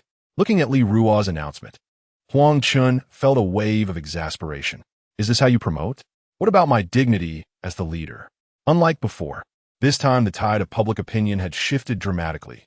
The women hardly responded, yet those with any semblance of beauty were rushing to the inn without hesitation. Xie Chunyan advanced from level 2 to don the white tiger battle robe of level 20 in merely half a day. What could be more persuasive than this? Conversely, the men began to flood the messages. Huang Chen, will you accept men? I can handle tough jobs, and if worst comes to worst, I can take on challenges too. Please let me join. I'm willing to face danger for you. Great leader, allow me to be your subordinate. I can take on risks, and if there's none, I'm at your service. Soon, the inn in the novice village was once again bustling with people, this time even more crowded than in the morning. Bai Zhaoning and her companions meticulously selected 80 individuals who passed Huang Chen's system evaluation. These individuals would form the foundation of the grand team. Originally, Li Ruo intended to postpone this decision, believing that establishing bonds first would enhance their upgrades with Huang Chen's assistance. However, as the number of women increased, the sense of urgency significantly diminished. Huang Chen was reluctant to become merely a laboring ox. Just as he wavered, the sky displayed another announcement. Congratulations to the Zhuke clan.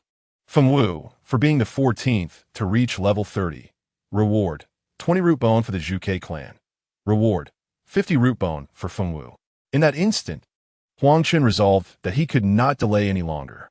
This was a matter of 160 points of root bone, a distinction he clearly understood. Chapter 34. Huaxia dominates the rankings. Chen Yuan self-recommends Huang Chen currently possessed 21 points of command, allowing him to assemble a party of 22. He gathered Li Ruo and 20 others, directly teleporting to the mine's main hall. This time, Huang Chen consumed 2 9-turns potions and charged up the stairs. The women followed in a steady stream, but merely stood on the staircase. With Huang Chen at the entrance and no life link, they felt secure. In an instant, the mine's main hall was filled with a flurry of blossoms, as zombies fell incessantly. Experience notifications echoed, eliciting gasps of astonishment from the women. However, Huang Chen did not appear as at ease as he seemed. He had lost too much health and relied on potions to sustain himself. Noticing that the effects of the 2 9-turns potions were waning, he consumed another to stabilize his condition. Due to the larger group size, it took over half an hour for everyone to reach level 30. Subsequently, 20 announcements echoed through the air. Yet just as the last announcement concluded, another appeared. Congratulations to the Dragon Clan, Longzhan, for being the 35th to reach level 30. Reward: 20 root bone for the Dragon Clan. Reward: 50 root bone for Longzhan. However, no one paid attention to the Dragon Clan's ranking. Various chat channels were abuzz with discussion about Huaxia, with accusations flying that the Huaxia clan had cheated. How could our Dragon Clan, with over 100 members assisting the young master, barely break through level 30 while Huaxia dominates the rankings? Have you not noticed? The reward for the Huaxia clan are tenfold less than those for the Zhuke clan, indicating that Huaxia is merely a low-level or weak martial world. How could a weak martial world be so formidable? They must possess some undisclosed secret. I calculated, and with the previous root bone rewards, Huaxia has amassed a total of 87 points. I propose that once we reach the main city, we should unite with the allied clans to eliminate them. We cannot allow them to continue their unchecked development. Similar to the other clans' chat zones, the Huaxia region's chat was also ablaze with activity, and further details need not be elaborated.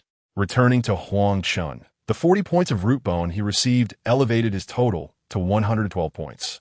He also gained 1160 points of potential and 8,320 points of potential rewards for the 9 women. To expedite the monster hunting process, Huang Chen allocated 4,000 points to internal strength and directed the remainder toward enhancing his physical power.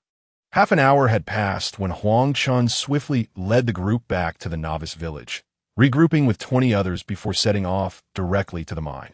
In that brief span of time, Huang Chen's leadership had increased by 2 points. Time had become a precious resource. During the second wave of leveling, 18 announcements flooded in. Only 44 slots remained on the leaderboard. Soon, another 20 announcements heralding the inclusion of the Huaxia clan emerged. Subsequently, the announcements erupted like a torrent, as the remaining 44 slots were swiftly claimed by various clans within mere minutes. Although the leaderboard rewards were now out of reach, Huang Chen resolutely dedicated 2 hours to elevate all 80 remaining women to level 30. As the last slot was secured, Xing Yuan issued another proclamation. The top 100 for this trial have been determined. The monster siege will commence in 10 days. Participants must swiftly enhance their strength. Failure to defend the novice village will result in its destruction, while a successful defense will lead to the 100 clans competition. Monster siege? 100 clans competition? The women turned their gazes towards Huang Chen. Why are you all looking at me? Li Ruo tilted her head and asked, what do you think the announcement means? Its literal meaning. Huang Chen thought the little girl somewhat dim-witted, single-minded, and could not be bothered to elaborate. In any case, he felt sufficiently powerful. The impending monster siege was a trivial matter. Huang Chen subsequently opened his personal attribute panel, discovering an additional 320 attribute points.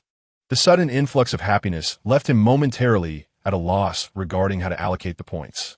After some consideration, he decided to bolster agility and overall resistance, each receiving an increase of 3,000 points. The remainder would be allocated to strength, as he intended to pursue a path of firearms in the future. Upon glancing at the panel again, he noted stamina 11,877, strength 6,852, agility 3,212, internal energy 4,677, resistance 3,212. Such values surely surpassed even the mightiest of warriors in the highest realms of martial arts. However, he recognized the need for humility. In his past life, certain clans had received great fortunes, boosting their foundational attributes by over 100 points. A foundation exceeding 100 was merely a beginning. 1,000 was necessary to truly establish oneself in the mid-stages, and as for the later stages, he had not survived to witness that. Now, the Huaxia clan's foundation had directly reached 127 points, granting them the confidence to contend with the high martial world even in its early stages. Thus, Huaxia had firmly established itself within Xingyuan. With all matters settled, Bai Zhaoning, as the financial overseer, could not allow Huang Chen as future companions to languish on the streets. Since the inn was reasonably priced, she generously reserved a room for each woman. This gesture deeply moved the women who had endured days of sleeping rough. Today marked an unusually early conclusion to their endeavors, leaving ample time at hand. Bai Zhaoning and the others, having yet to explore the novice village due to the Chunhao crisis, decided to venture out together for some leisurely shopping. Meanwhile, Xie Chunyuan chose to accompany Huang Chen alone to his room. Have you tasted the sweetness of experience? Huang Chen playfully surveyed Xie Chunyuan, amused. He looked at her, completely satisfied. Her mature charm could fulfill the fantasies of any young man. Xie Chunyuan remained unfazed by Huang Chen's aggressive gaze, responding with a smile. If you have something to say, I am all ears. She added with a hint of sarcasm, conversing with you is utterly tedious. Initially, she had intended to tease this young woman, but it seemed the latter was wholly unresponsive. The earlier morning had been far more delightful, full of naive charm and seductive allure, a tantalizing dance of refusal that was simply irresistible. Now, what is it you wish to discuss? Huang Chen was aware that Xie Chunyan had come to him for a specific reason, and he was curious about her intentions, especially given her uncanny ability to anticipate his thoughts. Well, it's rather simple. I wish to inquire whether you intend to establish a harem or a truly comprehensive power structure, she stated. Is there a distinction? He asked. Certainly. You are astute. Why not take a guess? It seems you have yet to contemplate it yourself. You haven't even determined what kind of power you wish to create, Huang Chen replied, momentarily taken aback. Indeed, he had not given it much thought. He merely felt that with a multitude of women and affairs in the future, having subordinates would facilitate matters. After Xie Chunyan finished speaking, she gazed at Huang Chen with a smile, and his expression conveyed his unspoken answer. She continued, if your only desire is to form a harem, then management is of little consequence. After all, how vast can your harem truly become? At most, it could reach 100 or so, and beyond that, you would merely be left staring. Huang Chen, upon hearing this, sprang to his feet, embracing Xie Chunyan and exclaiming, how dare you underestimate me? Stop it, she protested, struggling momentarily but unable to break free from his embrace. She continued, however, if you aspire to establish a legitimate power, then the intricacies multiply. A complete organization requires a name and a base of operations. You will also need a structured hierarchy, a management team, logistics, and a clear division of responsibilities, along with an entry mechanism. Ultimately, what will be the purpose of this entity? Will it serve primarily to benefit you, seize resources, or champion the cause of the people? These are all considerations you must ponder. As Huang Chen listened, he felt increasingly overwhelmed. These were matters he had never contemplated, having been a mere pawn in his previous life, devoid of such understanding. He gradually released Xie Chunyan, awaiting her next words. Turning to face him directly, Xie Chunyan spoke slowly. I am aware that you lack this knowledge, but fear not. I possess it.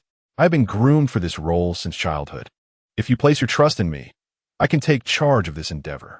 Huang Chen gazed intently at Xie Chunyan, contemplating before finally asking, what is it you desire?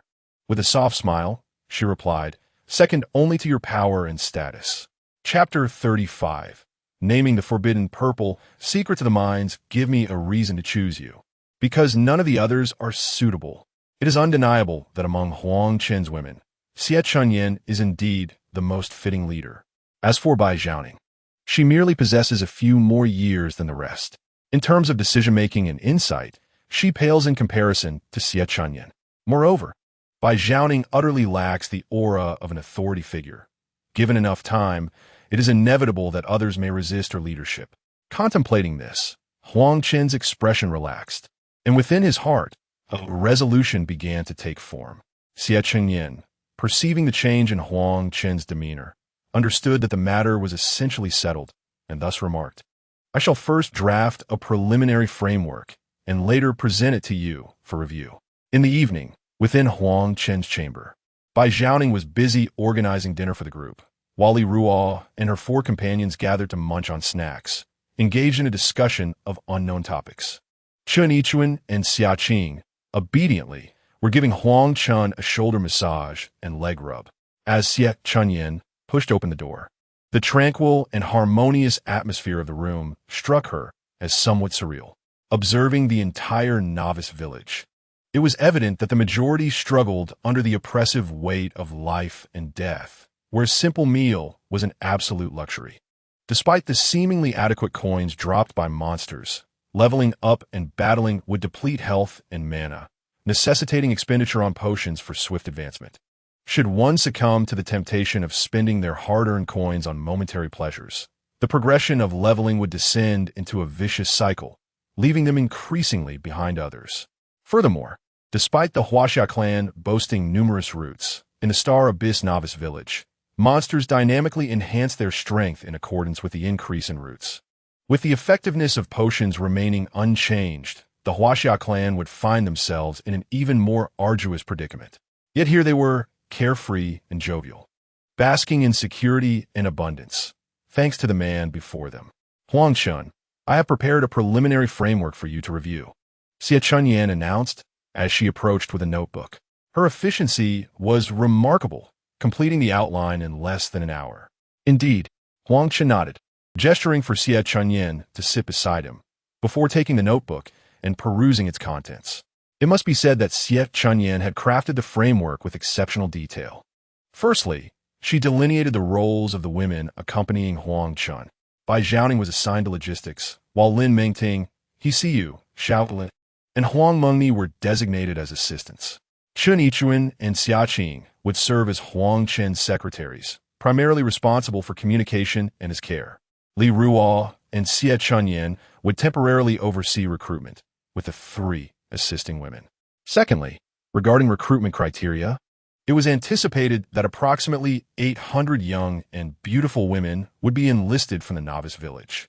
Additionally, they would be permitted to bring in friends and relatives, thereby fostering bonds that would enhance their sense of belonging and cohesion.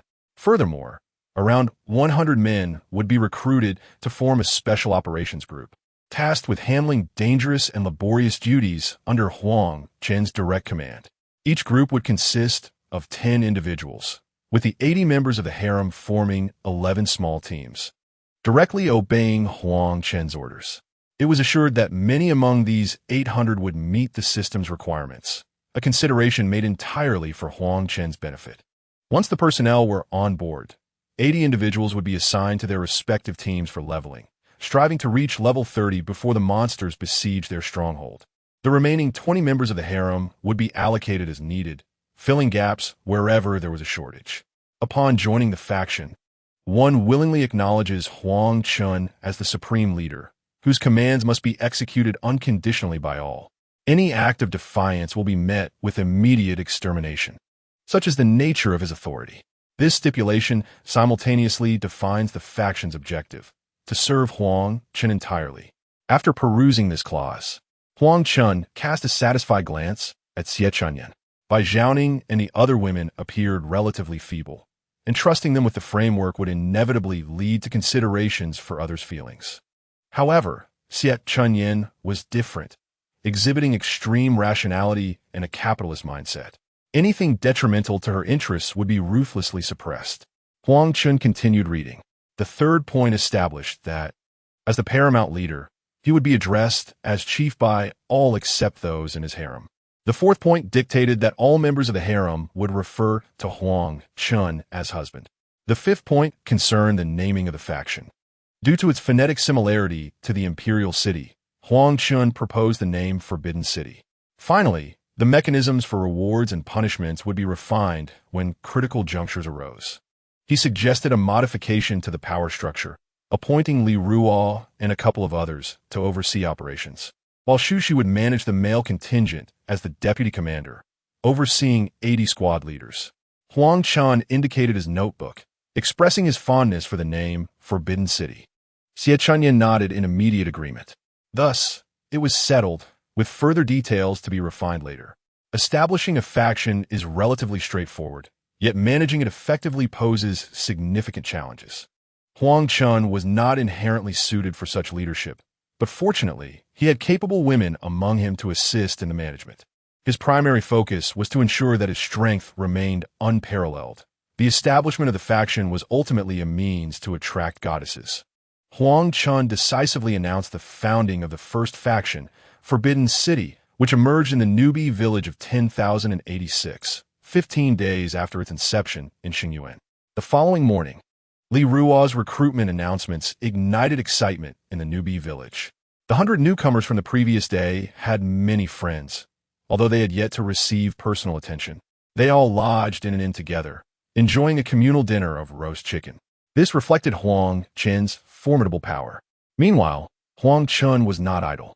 He led Bai Zhaoning and the other women to the mine. However, he did not seek experience points. In his previous life, he had heard tales of several elite martial clans attempting to conquer mines, which had puzzled him. The mine was hardly a suitable venue for leveling up. Even a 30-member team at level 30 would likely suffer severe casualties. Not everyone possessed the advantages he had accrued early on, with numerous auras and potential points. Moreover, once one reached level 30, was there still a need to grind for levels? There must be an undisclosed secret hidden within. Following adjustments made by Xingyuan, The strength of the zombies within the mine had increased several-fold since the previous day, with health points exceeding 100,000. Nevertheless, with over 4,600 internal energy points, Huang Chen could still obliterate mobs with a few well-placed attacks. However, the area of effect for his attacks remained limited. In expansive areas like the main hall, he could not wipe out all foes. As they ventured deeper, the zombies encountered along the way were dispatched by Zhaoning and her companions. Ultimately, Huang Chen led the women to the depths of Hall Number 9. The mine consists of 9 grand halls, each growing larger and more populated with monsters as one descends deeper. If there exists any secret within the mine, it is assuredly concealed within the 9th hall. Chapter 36. The 9th hall, a training ground for carnage. The 9th hall is vastly larger than the first, nearly 100 times its size. Yet the density of zombies remains comparable to that of the first hall. Nonetheless, the figures are still quite alarming. 3 zombies per square meter translates to 30,000 in a 10,000 square meter area. Fortunately, Zhaoning and her companions have upgraded their attributes, alleviating concerns regarding safety and offense. Let us see if we can advance along the mine walls, Huang Chen suggested before the staircase, addressing the group of women. My dear, we are all at level 30. Why must we still engage with zombies? Chen Yichun inquired, bewildered. Were it not for Huang Chen, she would have no desire to return to the mine. Women, by nature, harbor an innate dread of such grotesque creatures. Now that our family has grown, we must strive harder to sustain ourselves. Huang Chen jested. Although the matter of reincarnation need not be concealed, neither is it necessary to proclaim it openly. The women smiled at his words. However, Huang Chen's demeanor shifted to seriousness as he stated, in truth, even if we cannot level up, we can still enhance our skill proficiency. I urge you to evade attacks with agility. Previously, I bore the brunt of the battles, and your skill levels are likely now inferior to those of novices in the village. Yes, dear, the women replied in unison. Having ensured they were equipped with potions, they promptly descended. The moment they emerged, the air was filled with a cacophony of chilling roars. The nearest zombie fiend was the first to strike, clawing directly at Huang Chen's face. He swiftly evaded, not due to an inability to withstand the attack, but rather to hasten his own proficiency. According to his calculations, all fundamental techniques had been forcibly reset to 0 by the system. Nevertheless, his intrinsic mastery remained intact. By training his proficiency to level 20, he should naturally revert to his previous level of skill. After dodging the fiend's attack, Huang Chen unleashed a flurry of blossoms. The impact resonated with a thud as more than 20 hits of -22,000 erupted from the zombies. Had the zombies retained their former strength, this strike would have nearly annihilated them. Yet, bolstered by the enhancements from Xing Yuan, it merely reduced the zombies' health by 20 points. The ensuing attack ignited the entire hall, with roars and the clamor of skills cascading through the air. At the moment of Huang Chen's skill release, 5 colored shadows illuminated behind him, those of the 6 women, excluding Chen Yichun and Xia Qing, who also joined the fray. Countless hits of 2,000 soared amidst the throng of zombies. Huang Chen maneuvered swiftly, yet the overwhelming number of zombies continued to inflict approximately 1,200 damage upon him. In truth, the enhanced zombie fiends possessed attacks nearing 3,000. However, with his resistance hovering around 600, the damage was effectively reduced by 60. Currently, Huang Chen boasted 220,000 health points. And with Mengdie's recovery rate of 16 points per second, his healing surged to over 30,000 per second. Such an attack was merely a tickle to him. With the addition of 8 women, the pace of monster slaying surged dramatically. After all, the level 20 skills of the spellcasters were area of effect attacks. And aside from Chen Yichun and Xia Qing, the other 6 were all spellcasters, boasting exceptionally high attributes. As they unleashed their frenzied assault, the zombies fell in waves. In a short while, the spatial backpacks of the 9 were completely filled with equipment, especially since the novice village lacked a warehouse, and the gear from yesterday's battles still occupied space. Darling, my backpack is full, Zhaoning lamented as she picked up the skeletal ring.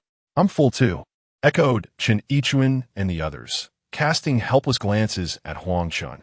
Huang Chen shook his head. The novice village did not allow for backpack upgrades, leaving him at a loss.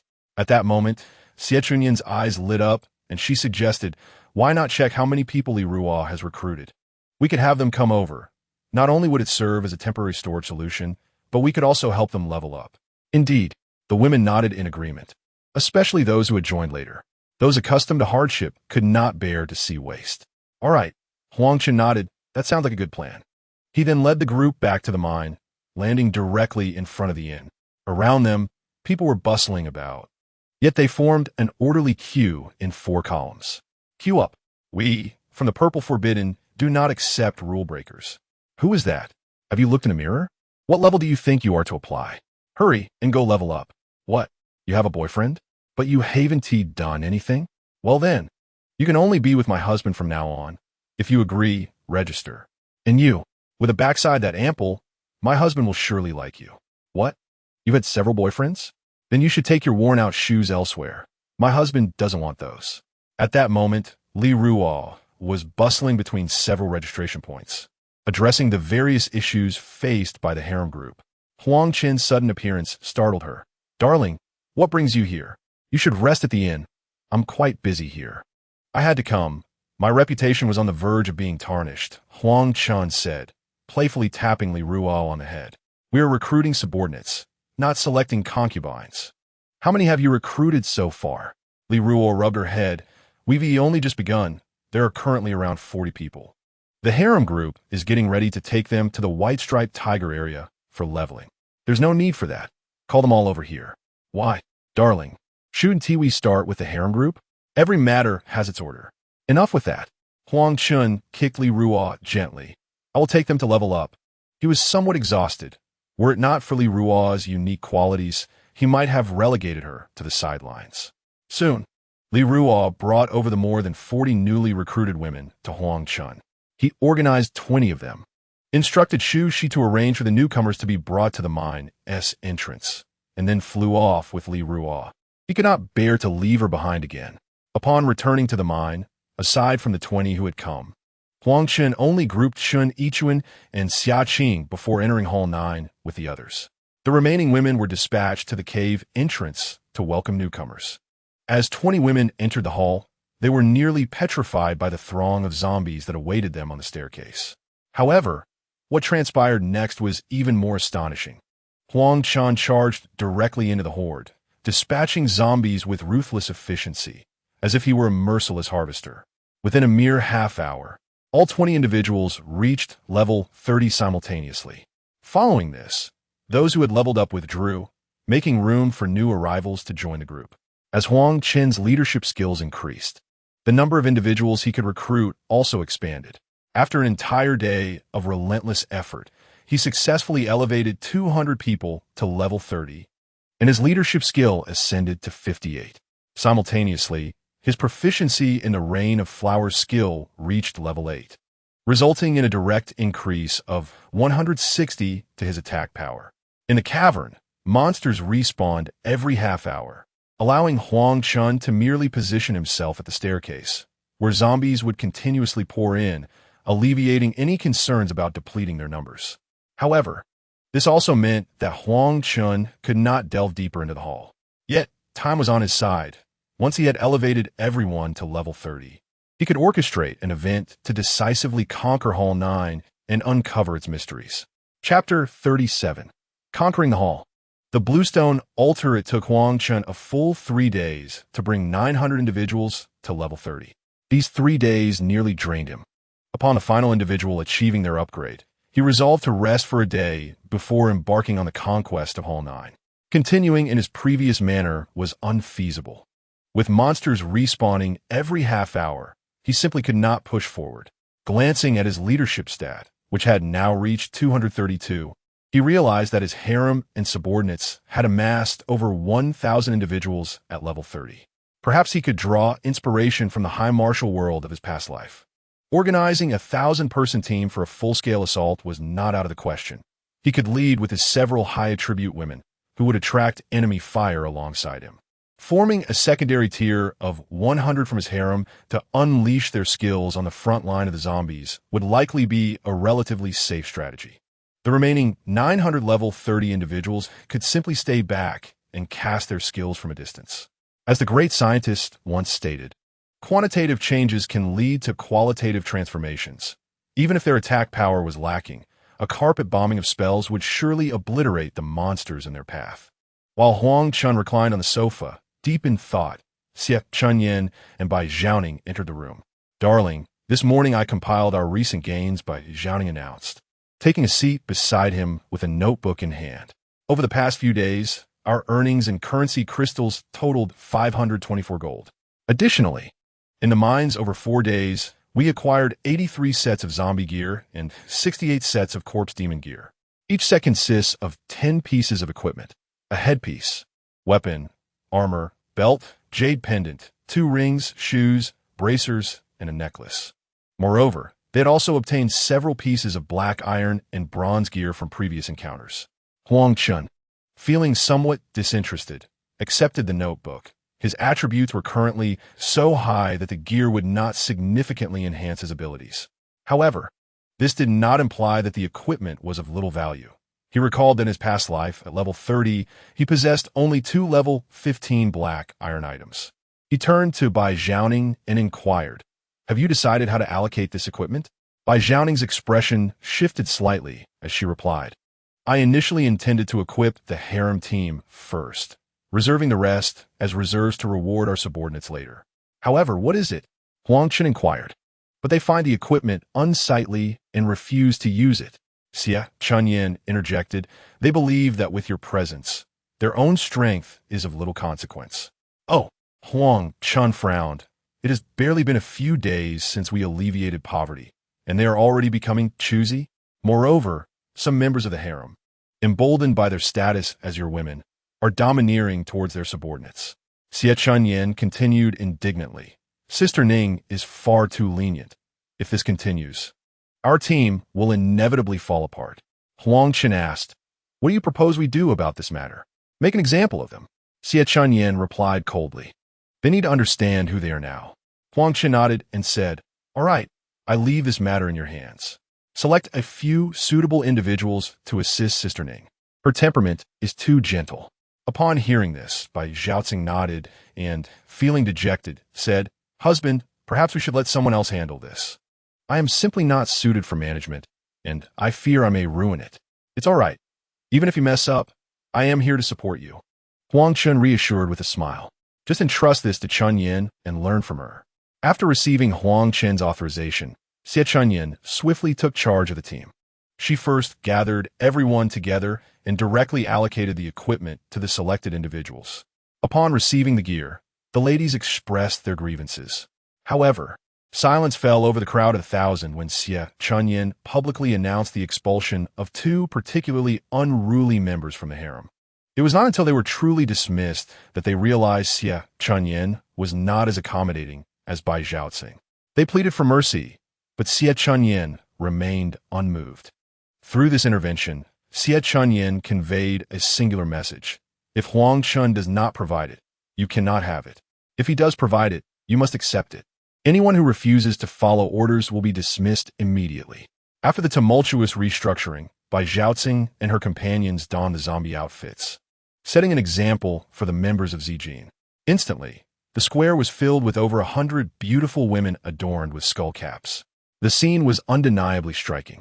After resting for a day, Huang Chen led the 1,000 members of Zijin back to the mine. This time, after executing several skills, he positioned the 9 women in a triangular formation amidst the horde of monsters. It was the first time the women faced the ghouls so closely, leading to a moment of confusion. However, as reinforcements arrived and skills were cast before them, they managed to stabilize their formation. Huang Chen continuously unleashed skills, pushing forward relentlessly. As the main force descended, they followed closely behind Huang Chen, beginning to advance laterally and create space. Under the deluge of skills, there was scarcely a zombie in sight within a 10-meter radius of Huang Chen. Once inside this zone, most zombies were swiftly eliminated by the skills. The smoothness of the operation was entirely attributable to Huang Chen and his companions withstanding the zombies' attacks, thus providing the larger group the space to unleash their own offensive. Consider the plight of an ordinary level 30 individual. Even with all potential points allocated to stamina, they would possess merely 70,000 health points, while the strengthened zombies would strike with an attack power of 3 to 4,000. Standing at the forefront, one must not only endure the onslaught of the corpse demons, but also withstand the distant attacks of the undead. A concentrated assault would likely lead to inevitable demise. However, if one can weather the initial waves, the subsequent onslaughts will predominantly be from the distant corpse demons. Yet, is there anyone with full stamina available? Even if there were, how long could one sustain 70,000 health points? As time passes, the territory claimed by Purple Forbidden expands, and within the defensive perimeter, individuals are crammed tightly together. Even when monsters spawn amidst the crowd, they are swiftly obliterated within mere seconds. After half an hour to an hour, the density of zombies in the hall becomes visibly reduced. The ground is now gleaming with a plethora of silver coins and equipment. Bai Zhaoning and her companions have ceased engaging with the monsters, frantically gathering the equipment and transporting it to the mobile warehouse in the palace. "Husband, this cannot continue," Xie Chunyan said, furrowing her brow at Huang Chen. "The zombies refresh every half hour, and they have been fighting for 2 hours now. Even though the zombies have been defeated in waves, progress remains stagnant. Moreover, the intense combat has left the team weary, and this trajectory could lead to complications." Huang Chen contemplated strategies. The primary purpose of this expedition was to uncover secrets, while acquiring gear and wealth was secondary. They had become overly exhilarated in the heat of battle, losing sight of their priorities. Now, with ample firepower, it would be prudent to lead the team forward and discover the true nature of Hall 9. Resolute, Huang Chen immediately issued commands to Xie Chunyan, instructing all team leaders to abandon their lateral push and concentrate their firepower forward. Understood. The command was swiftly relayed to the 80 team leaders. The entire force suddenly retracted, with firepower coalescing directly ahead. In an instant, zombies fell in droves within the range of Huang Chen's skills. The speed of the team's advance surged dramatically. In less than 30 seconds, Huang Chen pushed through to the end. Before him stood an altar adorned with eerie, blood-red patterns that undulated menacingly, evoking a sense of dread. "What is this? It gives me the creeps," Chen Yichuan remarked, her gaze fixed on the altar, feeling a chill run down her spine. Huang Chen scrutinized the altar. The 5-element diagram upon it bore a striking resemblance to the teleportation arrays from his previous life. It appeared to be a teleportation array. "I wonder where it leads," he mused. "Perhaps we should return and thoroughly contemplate our next move before proceeding. After all the effort to reach this point, are we to abandon it midway?" Xie Chunyan shook her head. "What if there is an opportunity within? It would be a pity to miss it." Huang Chen furrowed his brow. In his previous life, the High Martial World's exploration of mines had undoubtedly been linked to this altar. As the saying goes, fortune favors the bold. Missing this chance would mean losing this opportunity forever. Since they had come this far, they must take the risk. He firmly believed that if he could not resolve the situation with his current strength, then the high martial worlds of his past should have faced total annihilation. With this thought in mind, he spoke resolutely. "Chunyan, you lead the others back. You 9 will accompany me inside." With a decisive step, he led the 9 women onto the teleportation array, activating the transfer. In a flash of white light, the 9 figures vanished without a trace from the altar. As the scene shifted, they found themselves on an ancient battlefield, their feet resting upon a thick layer of white bones, devoid of any trace of soil. Stretching as far as the eye could see, the bones formed small hills that seemed endless, merging into the horizon. "Welcome to the land of bones." The eerie title echoed in the air. Huang Chen surveyed his surroundings, and indeed, the name was fitting. With a creak, he took a step forward, and the sound of cracking bones resonated beneath him. The sudden noise startled the women, eliciting sharp cries as they glanced down at the disturbing sight. Only Li Ruo appeared intrigued, observing the area with keen interest. "Huang, I'm frightened," Chen Yichuan said, clutching his hand and cowering against his chest. Huang Chen offered a gentle pat, a gesture of comfort. My dear, what is this land of bones? What should we do now? Xie Chunyan's complexion paled as her hand trembled slightly around her sword. Since we are here, we must adapt. The land of bones is likely a hidden dungeon. It cannot be a dead end. There must be a solution, Huang Chen pondered, a strange feeling stirring within him. Logically, such dungeons should not appear in a novice village. Furthermore, having just utilized void teleportation, he could not locate the anchor point of the novice village, indicating that this place was not on the same map. Suddenly, Xiaqing pointed towards the northeast, exclaiming, "Husband, look! That bone hill is significantly taller than the others." Following her gaze, the group indeed spotted a bone hill that stood out in height, its color a stark gray-black in contrast to the surrounding gray-white hills. "Let us go." With the activation of the 2 major domains and 4 radiant auras, Huang Chen led the group swiftly towards the dark bone hill. However, as they ran, he sensed something amiss. The bones beneath their feet seemed alive. Before he could confirm his suspicion, the women gasped in unison as skeletons began to rise from the ground, armed with bone blades.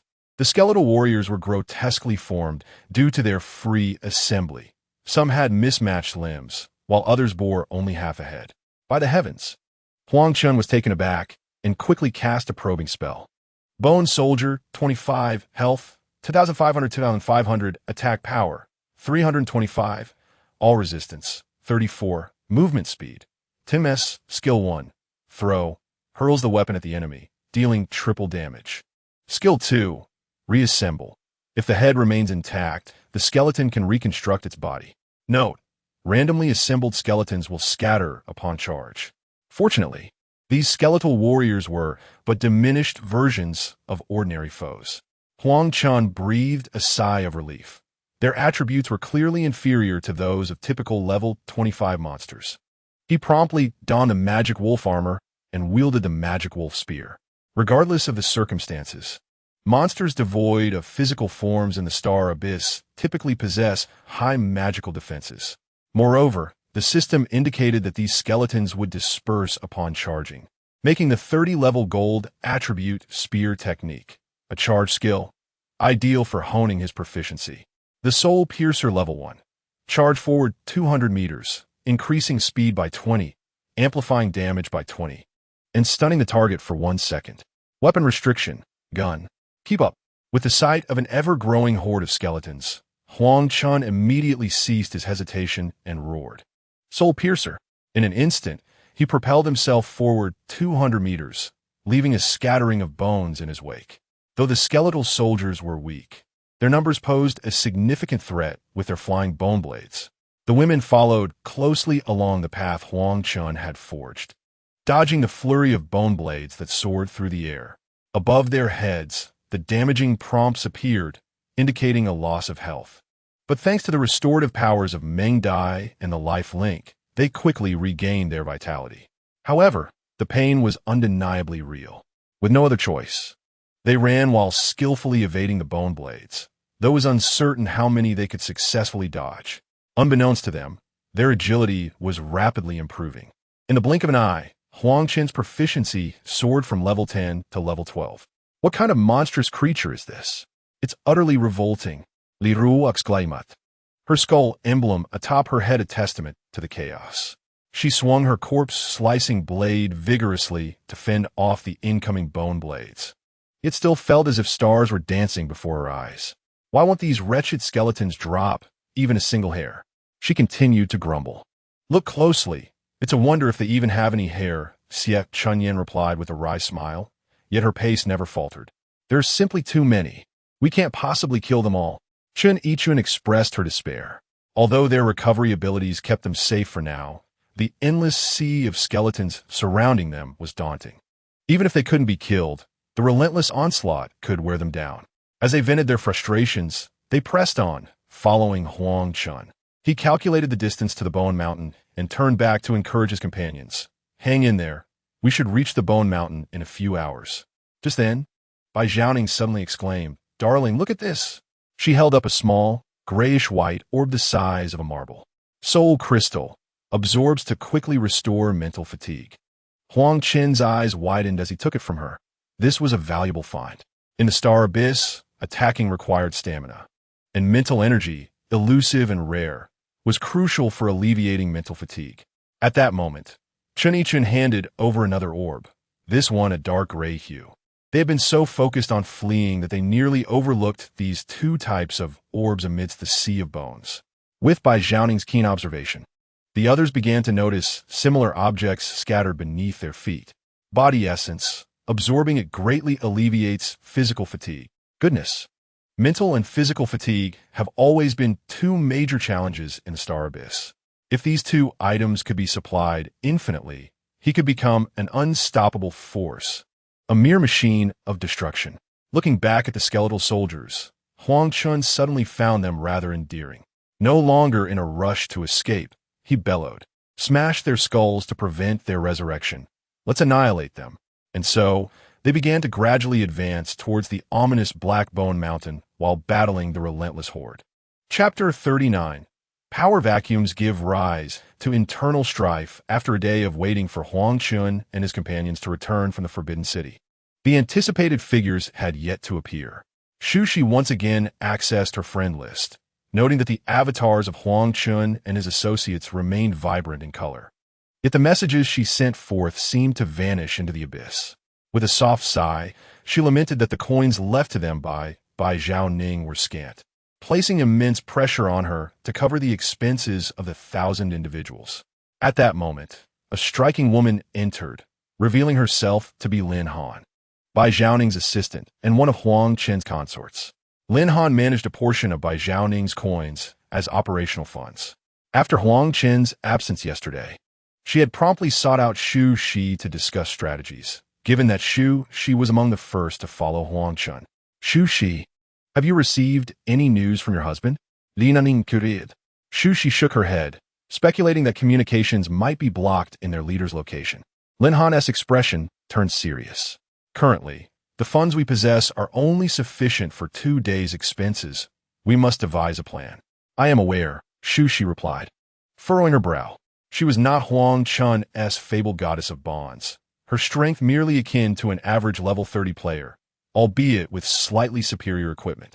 The daily expenses for housing and provisions for 1,000 individuals amounted to several gold coins, and she felt as though she was a skilled artisan unable to work without materials.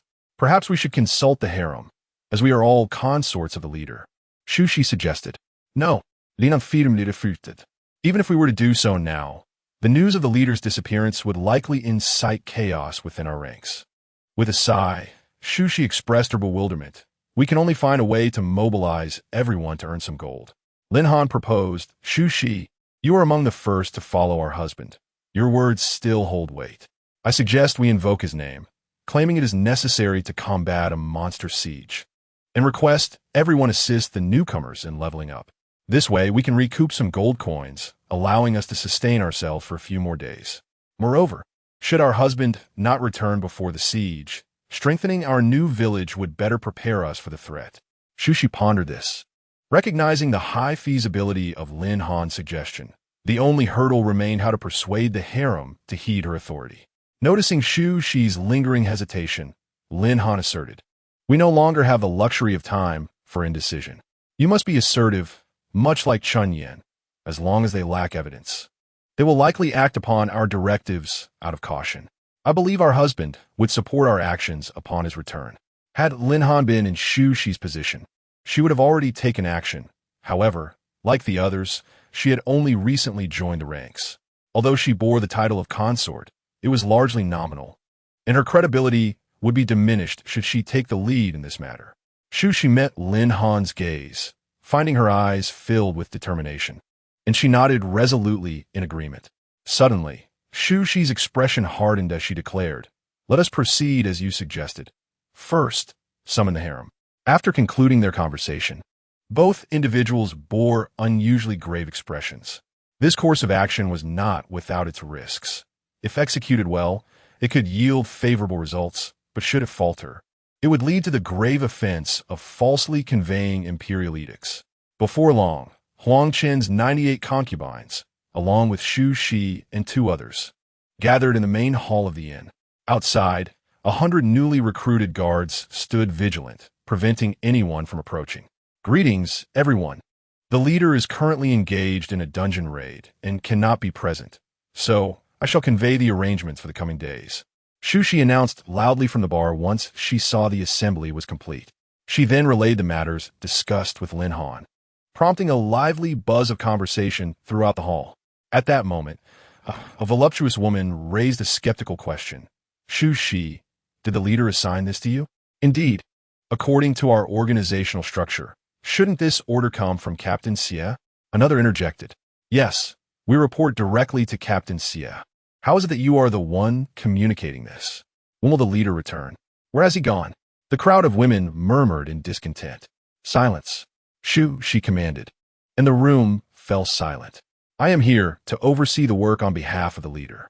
Squad leaders, take your teams and assist 10 newcomers in leveling up. Return before sunset with the spoils of war. The 3 of us will lead the mobile unit. Contact me directly in case of any emergencies. That is all. You are dismissed. With that, Shushi turned and strode back into the inn, her palms clammy with sweat. Lin Han had advised her to be assertive. Otherwise, these women would surely not be subdued. The fiery woman pursued Shu-Shi, but before she could speak, Shu-Shi's icy demeanor interrupted. Execute the orders, or wait for the leader's return to face expulsion from the team. A flicker of anger crossed the woman's face, but beneath it lay a hint of curiosity. Typically, the more insecure a person feels, the more they resort to grandstanding to mask their own doubts. Well then, Huang Chen, is he temporarily unavailable, or will he never return? Sister Chunling, Shushi is showing you no respect. Another woman approached, grasping the fiery woman's hand, indignantly watching Shushi depart. She ought to recognize her own standing. When our husband returns, we must lodge a complaint against her. Humph, wielding a chicken feather as a command, Chun-Ling scoffed, a smirk playing at the corners of her lips. Indeed, who gave her the audacity to speak to us in such a manner? The women in the hall expressed their discontent. What should we do now, Sister Ling? One girl inquired, turning to Chun-Ling. Following the earlier incident, Chun-Ling appeared to have assumed the role of the opposition to Shu-Shi. What else can be done? We shall comply. Chun-Ling's expression darkened as she uttered a final remark before making her exit. The more she exhibited her impotent fury, the more it would incite the others' dissatisfaction with Shu-Shi. Yet, until Huang Chen's fate was confirmed, she would not dare confront Shu-Shi directly. After all, Shu-Shi was considered Huang Chen's most trusted aide, far more intimate with him than they were. If the situation turned out to be a ruse, it would be one thing, but if it were genuine, the repercussions could be dire. And thus it transpired. When the announcement of 80 new recruits appeared in the novice village, the entire village erupted in excitement once more. Everyone flooded to the recruitment site, expressing their gratitude in the chat channel. Even some strikingly beautiful women who had been unable to join the Purple Forbidden found their hopes rekindled. As time went by, internal discord began to surface within Purple Forbidden, with certain squad leaders forming alliances and even delaying the submission of loot. Both Shu-Shi and Lin Han felt powerless against this situation. Fortunately, the glowing avatars of Huang Chen and his companions provided them with the strength to persevere. Throughout the millennia of Chinese history, ambition has never been lacking, regardless of gender. Since Huang Chen had yet to add the harem group to his friend list, only Shu-Shi and her 2 companions could ascertain his fate. During this time, Shu-Shi's credibility had been steadily declining, and Huang Chen's prolonged absence became the fertile ground for the ambitions of others. Soon, for days had passed, leaving only 2 days until the monster siege. It was at this juncture that the internal conflict within Purple Forbidden erupted in earnest. Chapter 40. The Occupation of the Nest and the Transfer of Power in Recent Days. Chun-Ling, though hesitant to confront Shu-Shi directly, had secretly allied with around 30 squad leaders. Once it was confirmed that Huang Chen would not return, they would seize control at the earliest opportunity. Moreover, starting from the following day, they ceased to submit the supplies acquired with the new recruits, all while continuing to enjoy the benefits provided by Purple Forbidden. This left Shu-Shi and Lin Han increasingly financially strained. Today, they had exhausted their funds, unable even to afford dinner.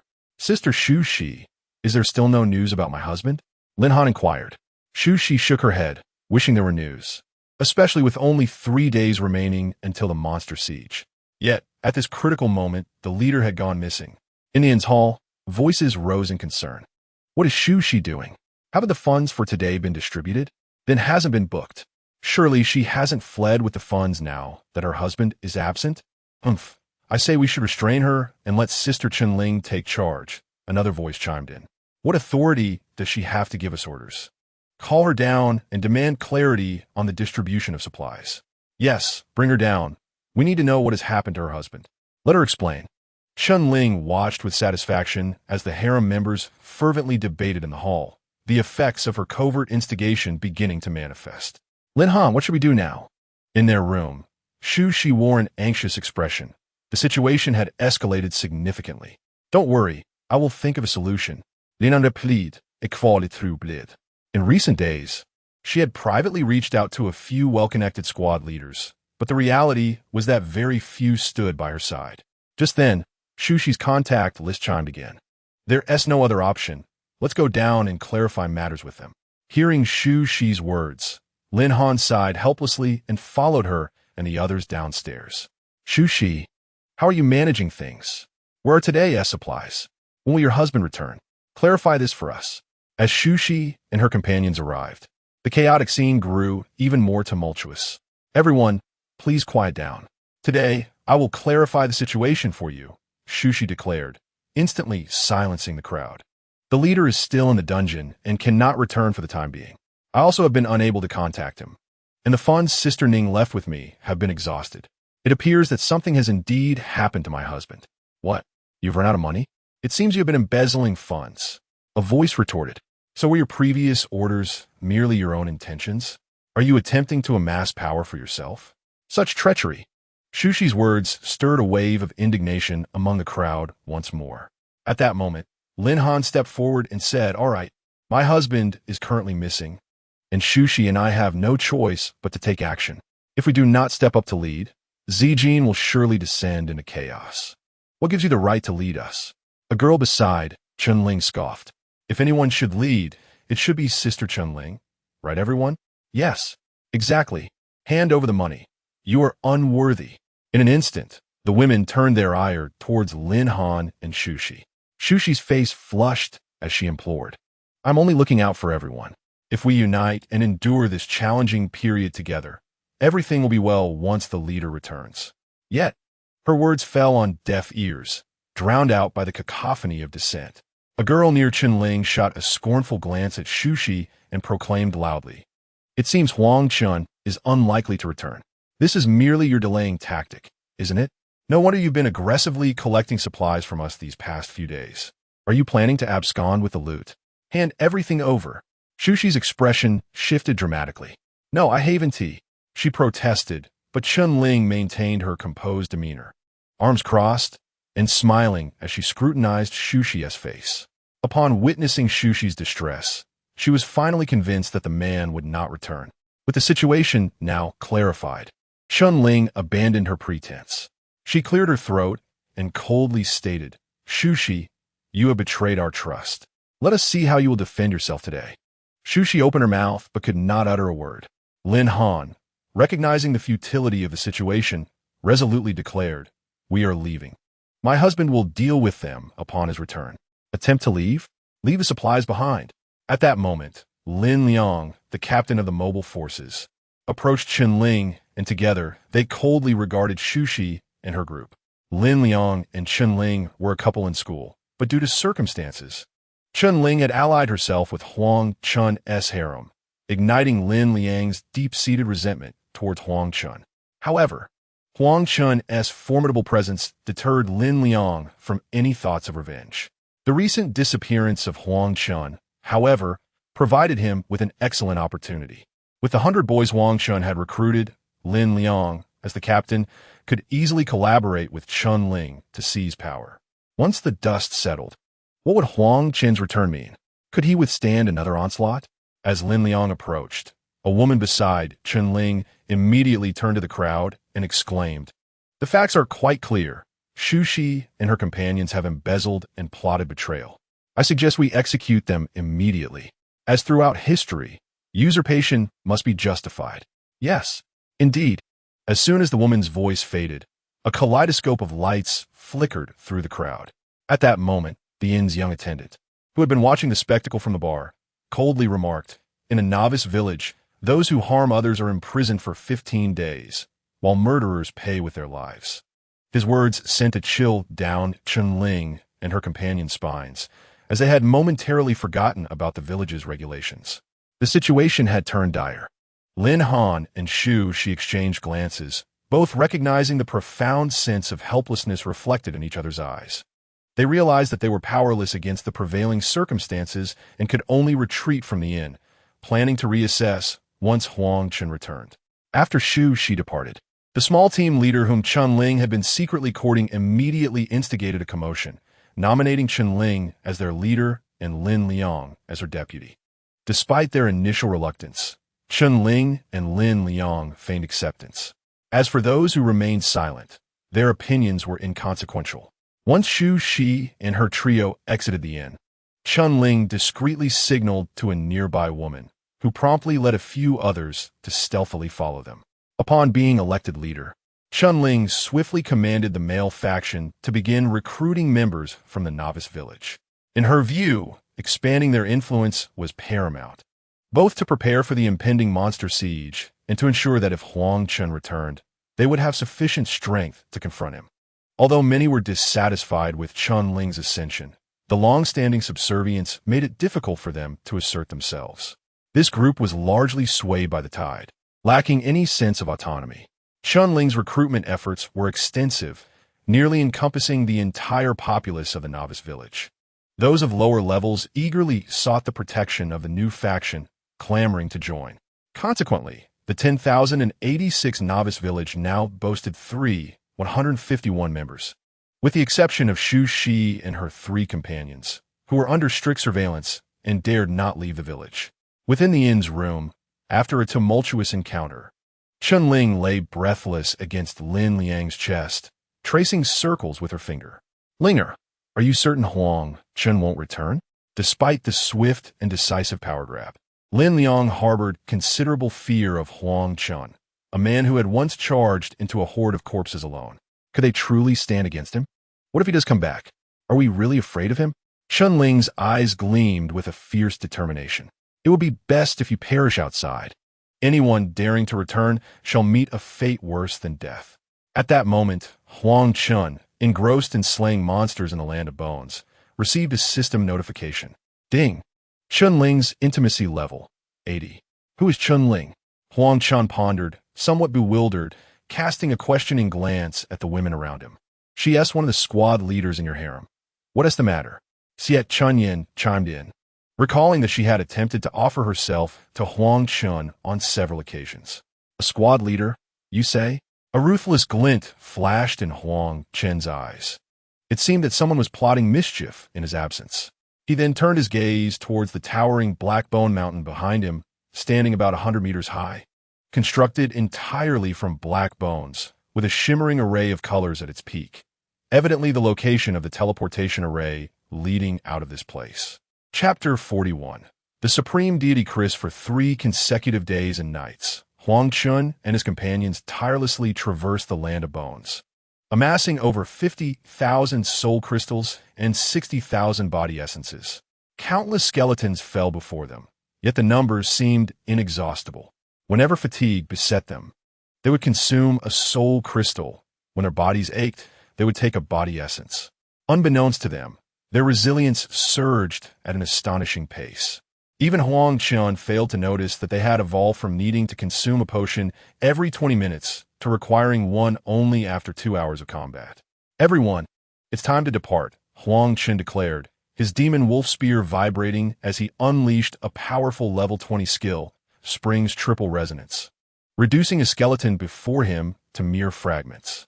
As his voice echoed, the women swiftly gathered around him after shattering the skeletons in their path. Their relentless battles over the past days had significantly sharpened their combat skills. Simultaneously, their proficiency had risen to level 15, boosting their attack power by 300, allowing them to dispatch skeletons with a single strike. "Darling, isn't there's still 3 days until the siege? Shouldn't we fight a little longer?" Leroy Yinkidat. Her enthusiasm palpable. She was utterly captivated by this place, where she could engage in continuous combat and enhance her abilities, all within a remarkably safe environment. Huang Chen chuckled. Indeed, but there seems to be a fire at home. The women exchanged puzzled glances, recalling that the Land of Bones was supposed to block all external communication. Huang Chen shook his head, suddenly realizing that he could discern whether the women around him were undercover agents sent by others, based on their intimacy levels. Of course, he had no intention of revealing this insight. Gradually suppressing his smile, Huang Chen's expression grew stern. In this lifetime, anyone who dared to betray or sell him out would not escape unscathed. Let us move. Without addressing their confusion, Huang Chen stepped onto the Blackbone Mountain. At the moment his foot landed, the entire mountain trembled without warning, splitting down the middle as countless black bones tumbled away. With a thunderous roar, the skeletons throughout the Land of Bones shattered simultaneously into a sea of white bones, transforming into myriad blue light specters that surged into the gaping chasm of the mountain. With a resounding crash, as the last specter vanished into the mountain, it erupted violently, scattering bone fragments across the sky. Following this, a chilling voice echoed in the ears of Huang Chen and his companions. Let me see which clan's little ones have arrived here first. Is it the Zhuke clan, the Yenshu clan, or perhaps the Saya clan? As the dust settled, the former Black Bone Mountain had entirely vanished, replaced by a throne constructed of skulls, rising 3 meters high. Seated upon it was a man over 3 meters tall, eyes closed in repose. His skin was a pallid gray, clad in skeletal armor, wielding a blade exceeding 2 meters in height. Behind the throne, a teleportation array shimmered with 5-colored light. Suddenly, a flicker of confusion crossed the man's icy visage. Abruptly, he opened his eyes wide, revealing orbs devoid of pupils, replaced by 2 glowing blue flames. You are not one of the 8 great clans. How is it that you find yourselves here? As the man opened his eyes, an overwhelming pressure enveloped Huang Chen and his companions. The 9 women weakened at the knees, collapsing to the ground in submission. Huang Chen gritted his teeth, struggling against the tidal wave of force pressing upon him. He gazed at the towering figure, nearly 5 meters tall, his eyes filled with despair. What is this entity? What are the 8 great clans? How could such a formidable presence exist in a novice village? At this moment, even the thought of fleeing eluded him. With great difficulty, he managed to speak, cold sweat trickling down his face. The man stepped forward, looking down on them with a disdainful expression. Inferior, weak martial races. His voice echoed ominously in Huang Chen's mind. I am curious, how did you arrive here? As the man's words faded, the pressure surrounding Huang Chen and the others abruptly vanished. Huang Chen hastily bowed, respectfully saying, Senior, we mistakenly wandered into this place while attempting to access the mine hall. We did not intend to disturb you. Please forgive us. Oh, you, a weak martial world, actually managed to conquer my number 9 hall? The man's eyes flickered with a hint of flame, as if scrutinizing them. Before Huang Chen could respond, the man continued, This place is not meant for your kind. Since you are here, you shall stay and accompany me. As his words fell, an eerie blue flame enveloped the giant's sword in his hand, spreading outward and away from the weapon, coursing along layers of white bones. Though it was fire, Huang Chen felt an icy chill penetrating his very being.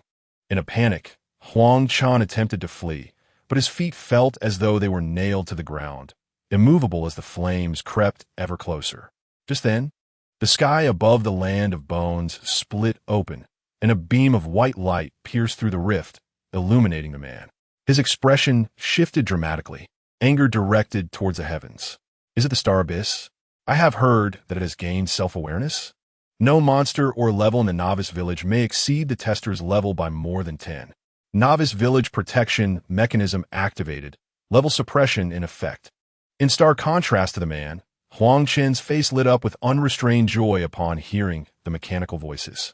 This was the voice of the Star Abyss, albeit devoid of emotion. Suppression complete. With the announcement, Huang Chen immediately cast a probing glance.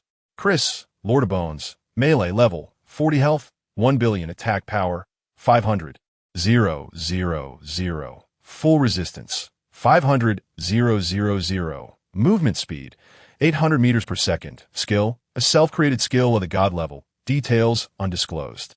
This is a manifestation of one of the 10 main deities of the Star Abyss underworld, the Lord of Bones, capable of absorbing all bones as sustenance.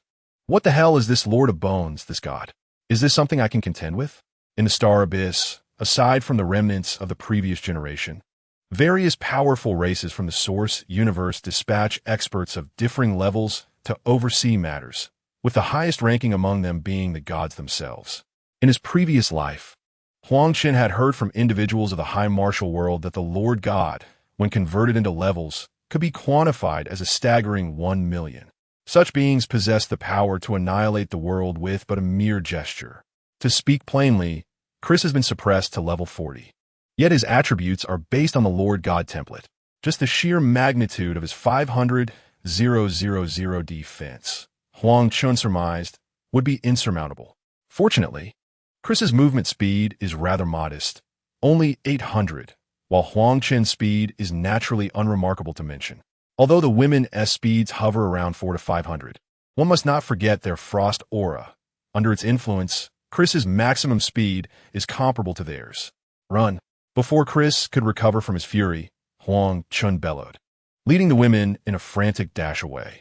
Chris observed the fleeing figures, a rigid smirk of derision stretching across his pale visage. With a sudden burst of force, he propelled himself forward like a cannonball, pursuing Huang Chen. Chapter 42. The greedy Chris. Huang Chen and his companions fled in a frenzy, activating all their domain auras in an instant. They could not allow Chris to close the distance. A 500,000 attack could obliterate even Huang Chen in an instant. Witnessing the sudden acceleration of the group, a flicker of astonishment crossed Chris's face as he mused. Where did these newcomers to the Star Abyss acquire such a plethora of auras? What race do they belong to? Yet, even with the enhancement of their auras, how could mere ants hope to evade the pursuit of a lion? Chris abruptly accelerated, his speed surpassing that of the group, even those enhanced by the flowing aura, as the distance between them steadily diminished. Just as they were about 10,000 meters apart, Chris's figure came to a halt, his speed dramatically decreasing. He had entered the frost domain. The sudden suppression caused Chris to pause in surprise, his gaze instantly fixating on the light blue ring adorning Chun Ichuan's hand. Ha ha ha! He erupted in laughter, a domain-class artifact of holy rank. Such an item in your hands is indeed a gross misuse of its potential. It should be entrusted to me, the great Lord of Bones, to truly realize its grandeur. In the Source universe, domain-class artifacts are exceedingly rare, with holy rank items being even more scarce. Possessing a high-level domain artifact would undoubtedly elevate one to the status of an honored guest among the royal families. Chris, stationed in the Bone Land of the Novice Village, was tasked with delivering 8 city-building orders to the heirs of the 8 great royal families. However, at this moment, no task seemed significant. His focus was solely on the ring, radiating a pale blue aura. Eerie blue, ghostly flames ignited around Chris, and his speed surged dramatically, even diminishing the effects of the frost domain. Huang Chen's expression changed drastically upon witnessing Chris's sudden acceleration. Though his own speed far surpassed that of Chris, the capacity of a barrel is limited by its shortest plank. 9,000 meters, 8,000 meters, 7,000 meters, the distance relentlessly closed in, and a cruel smile crept upon Chris's lips as the flames of his great sword blazed intensely. Currently suppressed to level 40, all his ranged skills had become ineffective. But what did that matter? In mere seconds, he would eliminate these insignificant insects. As the battle raged on, Chris roared mightily, swinging his colossal sword toward Huang Chen and his companions. The blade, enveloped in ethereal blue flames, conjured a 20-meter apparition, resembling a mountain that loomed over them, casting an immense pressure upon the group. We cannot withstand this, Huang Chen resolved instantly. He activated a teleportation spell, and, in a flash of white light, they materialized at the altar's edge. Quickly to the altar, Huang Chen bellowed, urging his comrades forward. While retreating, Huang Chen devised a plan to divert Chris's attention before escaping through teleportation. As Chris's strike missed its mark, astonishment washed over his face. Teleportation? He turned to the altar in fury. How dare these insects toy with me? With that, he raised his massive sword and vanished in a swift motion. Just as Huang Chen and his companions reached the altar, preparing to activate it, they were taken aback when Chris's figure suddenly appeared on the throne beside the altar, his sword ablaze with fierce blue flames, descending upon them. Huang Chen, stunned by Chris's ability to teleport, widened his eyes at the impending strike.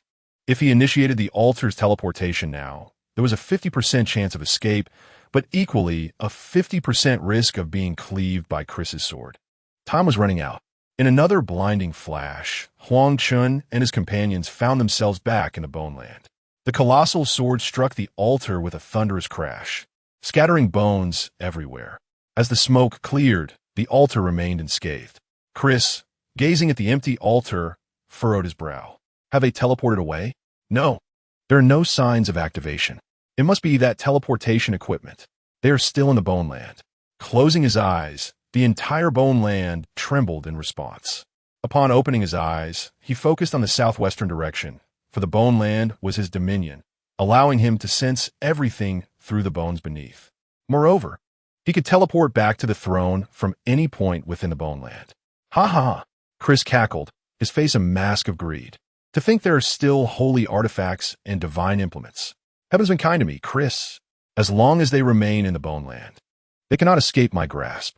With that, Chris returned his gaze to the throne, sitting down as the blue flames around him gradually extinguished, resuming the posture of holding his sword with both hands. The only way to leave the Bone Land was through the altar, and the skeletons therein did not yield gold. This implied that Huang Chen and his companions would eventually deplete their gold reserves. Therefore, rather than futilely pursuing them, it was wiser to lie in wait. He had all the time in the world to wait them out. Meanwhile, Huang Chen stood still for a while, finally exhaling in relief.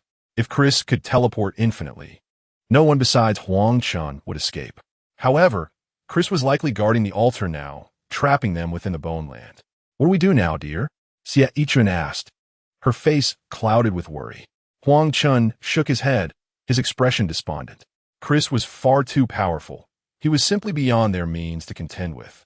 Xie Chunyan grasped Huang Chen's hand gently and murmured, "There will surely be a way." Huang Chen nodded, though his eyes reflected profound resignation. Li Ruo kicked aside a white bone in frustration, exclaiming, "This star abyss is simply too unfair. Placing a god-level being in a novice village. Who could possibly contend with that?"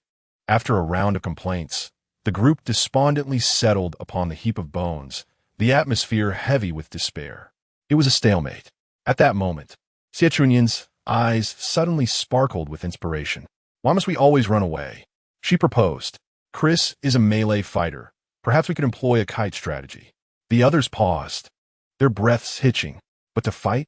With an attack power of 500,000, whoever he strikes will perish instantly, not to mention his full defense of 500,000. We wouldn't even be able to breach his defenses. Huang Chen sighed. "That's not feasible. Our speed cannot match his. Unless we could evade all of Chris's attacks." However, Chris was a god, and not only did his skill proficiency far surpass theirs, but his battle awareness also dwarfed theirs significantly. Evading all his attacks was an impossibility. Hearing this, Xie Chunyan chuckled. "Though he may be slow, my husband's speed is anything but. Moreover, he possesses teleportation. When evasion fails, he can retreat at any moment." Upon hearing Xie Chunyan's words, Huang Chen's breath quickened. His movement speed would undoubtedly surpass that of the current Chris. He opened his panel to scrutinize his Poison Sand Palm. Poison Sand Palm level 16, active attack skill, attack range 200 meters, internal energy consumption 80 points. Inflicts 5 points of magical wood-type damage. Additionally inflicts 1 point of poison damage per second for 5 seconds. Proficiency level 16, skill effect 32 times. An attack range of 200 meters was sufficient. During their recent escape, he had observed that Chris's attack range was merely over 20 meters. This provided ample space for a kite strategy. Although Chris's defense was formidable, It was possible that he could not withstand the true damage from poison, which ignored defenses. Currently, he possessed 8,677 internal energy points, meaning the accumulated poison damage would amount to 8677,322,7766 points. With Chris's health at 1 billion and a recovery rate of 15 points per second, he would regain 1.5 million health each second. Thus, to inflict damage, Huang Chen needed to stack 540 layers of poison. Additionally, this damage would increase over time, potentially depleting Chris's 1 billion health. After careful calculation, Huang Chen felt resolute. They can indeed fight. Chapter 43. The Reappearance of the Star Abyss. Chris's Compromise. Huang Chen, torn, gazed at the women. The issue of how to engage in battle had been resolved, but how could he ensure their safety? If Chris disregarded his attacks and targeted them directly, that would be unbearable for Huang Chen. Sensing his concern, Xie Chunyan smiled. You can engage him alone while we keep our distance. If Chris pursues us, you can teleport over to rescue us and then return to kite him again. With the strategy established, Huang Chen no longer hesitated and soared to a position 200 meters from the altar. With a hearty laugh, the young man declared that should he present 3 pieces of equipment, he might consider transforming them into his skeletal warriors. Such a fate promised true immortality. Upon the arrival of Huang Chen, Chris's eyes ignited with a flicker of flame, mistakenly believing that Huang Chen had come to negotiate. He erupted into laughter, for he harbored no intentions of negotiation. These individuals were already ensnared within his grasp, and he saw no need for discourse. After all, only the dead could truly safeguard secrets. Yet, what awaited him was a searing green flame. In an instant, he was doused in a toxic hue from head to toe. A crimson numeral, minus 27,766, materialized above Chris's head, only to be swiftly replenished. Minus 27,766, 27,766. Minus 55,532, 55,532. Though this damage was negligible, it incited Chris's ire. Insects, he roared, leaping to his feet, and raised his colossal sword to cleave towards Huang Chen. The distance of 200 meters vanished in an instant. However, Huang Chen was well prepared, retreating gracefully to maintain a distance of over 100 meters. Simultaneously, he executed a series of strikes. Minus 83,298, 83,298. Minus 111,064, 111,064. Fully immersed in battle, Huang Chen adeptly maneuvered, retreating when Chris advanced and advancing when Chris retreated. For Chris, the 200 meters felt but a single step, and he could afford no miscalculations. The situation unfolded precisely as Xie Chunyan had anticipated. Throughout the fray, Chris attempted various skills, all of which Huang Chen effortlessly evaded. He even unleashed a skill designed for instantaneous advancement, yet Huang Chen teleported to his side with ease. With each second, Huang Chen delivered a blow, consistently controlling the distance between them. After 9 grueling minutes, a series of damage figures appeared above Chris's head, exceeding his recovery rate. -150-21406, 15 million. In a fit of rage, Chris's eyes blazed with an azure flame. He had executed several skills meant for explosive bursts, but Huang Chen had eluded them all through teleportation. If this continued, he would undoubtedly be outlasted by Huang Chen. Although this was merely a clone, being vanquished by a novice from the starting village would be a profound humiliation. Time trickled by slowly. As Chris's health dwindled, his frustration grew, prompting him to unleash an array of explosive skills in rapid succession. Huang Chen's personal teleportation required 3 seconds, during which he narrowly avoided Chris's attacks, leaving him in a cold sweat. Huang Chen's relentless tactics persisted, and Chris had already lost half of his health. At this moment, every strike from Huang Chen could significantly diminish his health bar. Just then, Chris unleashed the aggressive skill once more. Huang Chen immediately activated his teleportation, but a brilliant white light enveloped Chris, returning him to the throne of the Skeletal King. Huang Chen stared in disbelief at Chris, who had retreated to his throne. Had he truly fled? This moment of distraction cost him a precious second. However, The poison's effect lingered for 5 seconds, and with his teleportation taking 3 seconds, Huang Chen vanished from his spot in a swift motion 2 seconds later. As Chris returned to his throne, he noticed Huang Chen's disappearance, and a devious smile crept upon his lips, as though his scheme had come to fruition. After a fierce bout lasting several minutes, he had discerned the mechanics of Huang Chen's teleportation. Thus, it was evident that during the 3 seconds after Huang Chen's arrival, he was unable to teleport again. Simultaneously, as Huang Chen vanished, the space 200 meters ahead of Chris began to tremble. With a flourish, Chris's colossal sword erupted in dazzling blue light, propelling him toward the source of the spatial disturbance. The moment Huang Chen touched down, a deep azure flame cascaded from the heavens. A potent sense of impending doom enveloped him, causing every hair on his body to stand on end. In that critical moment, he activated the team teleportation. With a thunderous roar, bone fragments scattered as Chris, in a fit of rage, struck the ground, creating a deep pit several meters wide. He must be dead. Chris exhaled in relief, peering into the chasm. Suddenly, he felt a peculiar sensation. Turning around, he was taken aback to find Huang Chen seated upon his throne, gazing at him with a mocking expression. At this sight, Chris's eyes twitched involuntarily. With teleportation disabled, how am I to defeat him? This delay had allowed the effects of the poison on him to wane, and his health began to surge back. Huang Chen, meanwhile, felt a lingering dread. He had been perilously close to demise. If his reflexes had been even a moment slower, he would have met his end. Chris regarded Huang Chen with a mixture of reluctance and astonishment. He realized that he was utterly helpless against this insignificant being. In fact, allowing the battle to drag on could ultimately lead to his own downfall at the hands of this so-called ant. Although merely a clone, should word of his defeat spread, it would be a significant blow to his reputation. After a protracted internal conflict, Chris finally subdued his greed and coldly declared, "Consider yourself fortunate. Take your people and leave." With that, he vanished, reappearing upon the throne.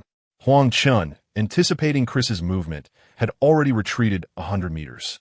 Upon hearing Chris's ultimatum, Huang Chen felt a pang of conflict within. After all, he had just reduced Chris's health by half. A first kill at the god level. Such an opportunity had never presented itself in his previous life, promising considerable rewards. Just then, the voice of Xingyuan resonated in Huang Chen's mind. Agree to his terms. A god-level powerhouse is not someone you can afford to provoke right now. If you kill his clone, he will leave a mark upon you. And once you step beyond the safety of a novice village, your life will be in constant jeopardy. Furthermore, he is unaware of your faction, without a mark. He cannot locate you among the billions of clans. The sudden voice caught Huang Chen off guard. He had not anticipated Xingyuan would offer such a timely warning. Without further hesitation, he nodded in agreement. Subsequently, he teleported to join the women. "My dear," as Huang Chen materialized, the women quickly surrounded him. "Did you kill him?" Bai Zhaoning inquired, her expression brimming with excitement. "No," Huang Chen shook his head. Upon hearing this, the women's expressions darkened. If this strategy proved futile, they might truly be trapped here. "We must negotiate with him. He will let us go." Observing the visible despondence among the women, Huang Chen abandoned his playful demeanor. "Really? My husband is incredible. To think you could bring a god-level powerhouse to the negotiating table. You are simply remarkable." Huang Mengmi and Li Ruo exclaimed in astonishment. Chen Yichuan and Xia Qing lunged towards Huang Chen, their eyes rimmed with red. They understood that Huang Chen's battle would be fraught with peril. "All right, since we have reached a truce, let us depart swiftly," Huang Chen said, patting their backs. It would take several hours to return to the original location of the Blackbone Mountain. He still had one opportunity for group teleportation, which he had refrained from using out of caution. After all, if they were to teleport and Chris were to renege on their agreement, they would have no means to escape.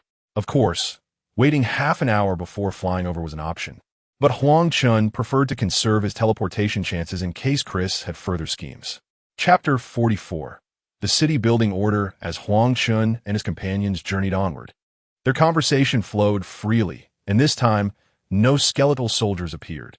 The skeletal soldiers were a privilege reserved for the descendants of the 8 great royal families.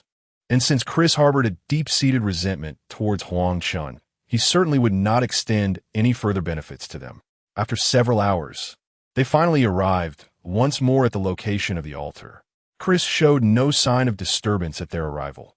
He remained seated upon his throne, eyes closed, as if he were a statue. The group halted approximately 200 meters from Chris. "Darling, shall we approach him just like this?" Chen Yichun asked, her gaze lingering on the icy sword in Chris's hand, a tremor of fear in her voice. "Will he suddenly attack us?" Bai Zhaoning expressed her concerns as well. "I don't think so, do you?" Huang Chen replied, uncertainty creeping into his tone, since it was the star abyss that had illuminated the path for him. He hoped there would be no errors. "Leave." At that moment, Chris opened his eyes, his voice devoid of warmth. As the ruler of the Bone Realm, this territory was his domain, so Huang Chen's words naturally reached his ears. As the supreme deity, he possessed his own pride, and having spoken, he would not retract his words. "Ding! Congratulations on clearing the Bone Realm instance. Reward: 1 city building order." As soon as Chris finished speaking, the system notification echoed in Huang Chen's mind. Simultaneously, Chris raised his gaze to the sky in fury, bellowing, "This belongs to the 8 great royal families. They exerted tremendous effort to send me into the abyss, only to leave behind a city building order for their descendants. Now that one is missing. How will I explain this to the 8 great families when I emerge?" However, his furious shout yielded no response. Suddenly, an overwhelming pressure erupted from Chris, enveloping him in a ghostly blue flame. He turned to glare coldly at Huang Chen.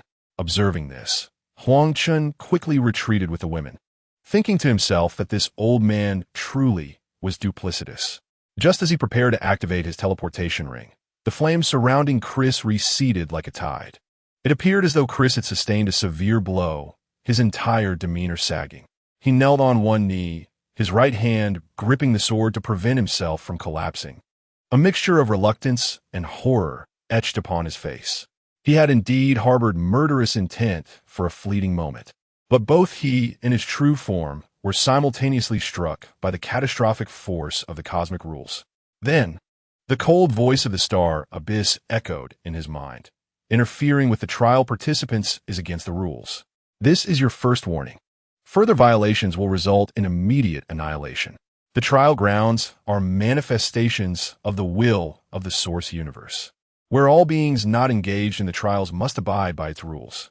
The 8 great royal clans guard the source universe, which has graciously permitted the creation of a small instance in the novice village for their benefit. Though this instance is ostensibly designed for the 8 clans, should other challengers succeed in conquering it first, Chris must relinquish the rewards."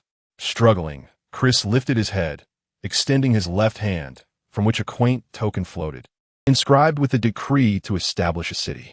Upon its emergence, the token soared directly towards Huang Chen. It was the city establishment order. Huang Chen could hardly contain his elation. In the trial grounds, each clan is granted a primary city, and the contest of 100 clans revolves around the offense and defense of these cities. The fall of a primary city signifies elimination from the trials. However, in the previous cycle, a few secondary cities also appeared. Clans possessing a secondary city can relocate there should their primary city fall, thus continuing their struggle for supremacy. Furthermore, the locations of primary cities are easily discernible. As the saying goes, a clear arrow is easily dodged, but a hidden dagger is hard to defend against. In the last cycle, several clans often united to annihilate a particular clan. Yet, possessing a secondary city changes the dynamics. Its location is chosen by the clan, typically kept confidential from all but core personnel. Thus, a secondary city is akin to a second life for a clan. Huang Chen stowed away the city establishment order, deciding to ponder over it at a later time. Shortly thereafter, the group departed from the bone grounds via the altar. Chris watched as Huang Chen and his companions vanished, his expression dark and menacing. "You had better survive," he muttered. Moments after Huang Chen's departure, a flash of white light heralded the arrival of Feng Wu from the Zhuke clan, accompanied by a team of 300 individuals at a corner of the bone grounds. At the entrance to the novice village mine, another burst of white light revealed Huang Chen and his companions. As they emerged, Huang Chen and Xie Chunyan's communication panels began to flash incessantly. Upon opening the notifications, Huang Chen's expression turned grim upon reading the messages from Xu Shi. "Husband, shall we return immediately?" Li Ruo asked, her anger palpable. She had not anticipated that in just a few days, Chun Ling would have turned the tables so drastically. Indeed, Huang Chen nodded solemnly, preparing to activate the teleportation. "Wait." Xie Chunyan grasped Huang Chen's hand, speaking slowly amidst the puzzled gazes of the others. "There is no need for haste. We can let the situation unfold a little longer." Xu Shi had mentioned in her messages that over 30 squad leaders had recognized Chun Ling's true nature and had allied with her. Hence, Xu Shi and her companions were currently not in danger. Additionally, Xu Shi noted that there were still about 20 squad leaders who remained undecided. "With only 2 days until the monster siege, we could seize this opportunity to discern who remains loyal to you, dear husband." It must be said that among all of Huang Chen's women, Xie Chunyan possessed a strategic vision that surpassed the others, including Huang Chen himself. "Shouldn't we reach out to Xu Shi?" Bai Zhaoning inquired, still slightly concerned for her safety. "No, the more who know, the greater the risk of exposure." Huang Chen acquiesced to Xie Chunyan's counsel. Subsequently, a thought crossed his mind, and 10 individuals materialized within the inn, specifically in Huang Chen's room. Previously, Huang Chen had secured this accommodation by paying a deposit of 1 gold coin. Thus, as he had not checked out, the room remained his. Upon entering the chamber, Huang Chen eagerly produced the City Establishment Order. City Establishment Order allows the selection of any unoccupied location in Star Abyss for the construction of a city. Usage requirements must be applied for by the leader of a level 6 guild to the Lord of the Star Abyss Grand City, with a construction fee of 100 million gold coins. Huang Chen inhaled sharply. In his previous life, he had been a solitary figure, yet he understood the implications of a level 5 guild. It necessitated a membership of no fewer than 1 million individuals. Moreover, 100 million gold coins represented an astronomical figure. To put it into perspective, a battle chicken in the novice village costs merely 1 copper coin. Thus, 100 million gold coins equate to 10 trillion battle chickens. Although higher-level monsters yield greater amounts of gold, even the highest-level creatures only drop 3 to 2 coins. Accumulating this 100 million gold coins would take an eternity. Upon witnessing Huang Chen present the City Establishment Order, the women gathered around him, intrigued. As he shared the order on the chat panel, all but Xie Chunyuan expressed their astonishment. While they were unfamiliar with the concept of a level 5 guild, the sum of 100 million gold coins was undoubtedly staggering to them. It was noteworthy that after tirelessly battling 30-level zombies for several days, Bai Zhaoning had only managed to accrue a little over 1,000 gold coins. Seeing that Xie Chunyuan remained unfazed, Huang Chen inquired curiously, "Do you not find this requirement excessively outrageous?" Xie Chunyuan chuckled. "Is 100 million truly a lot? Pure sister, that is 100 million. Even if you earn 10,000 gold coins a day, it would take you 27 years. Li Ruo exclaimed, her eyes wide with disbelief. With a light laugh, Xie Chunyuan shook her head. "Of course. The average worker cannot amass 100 million.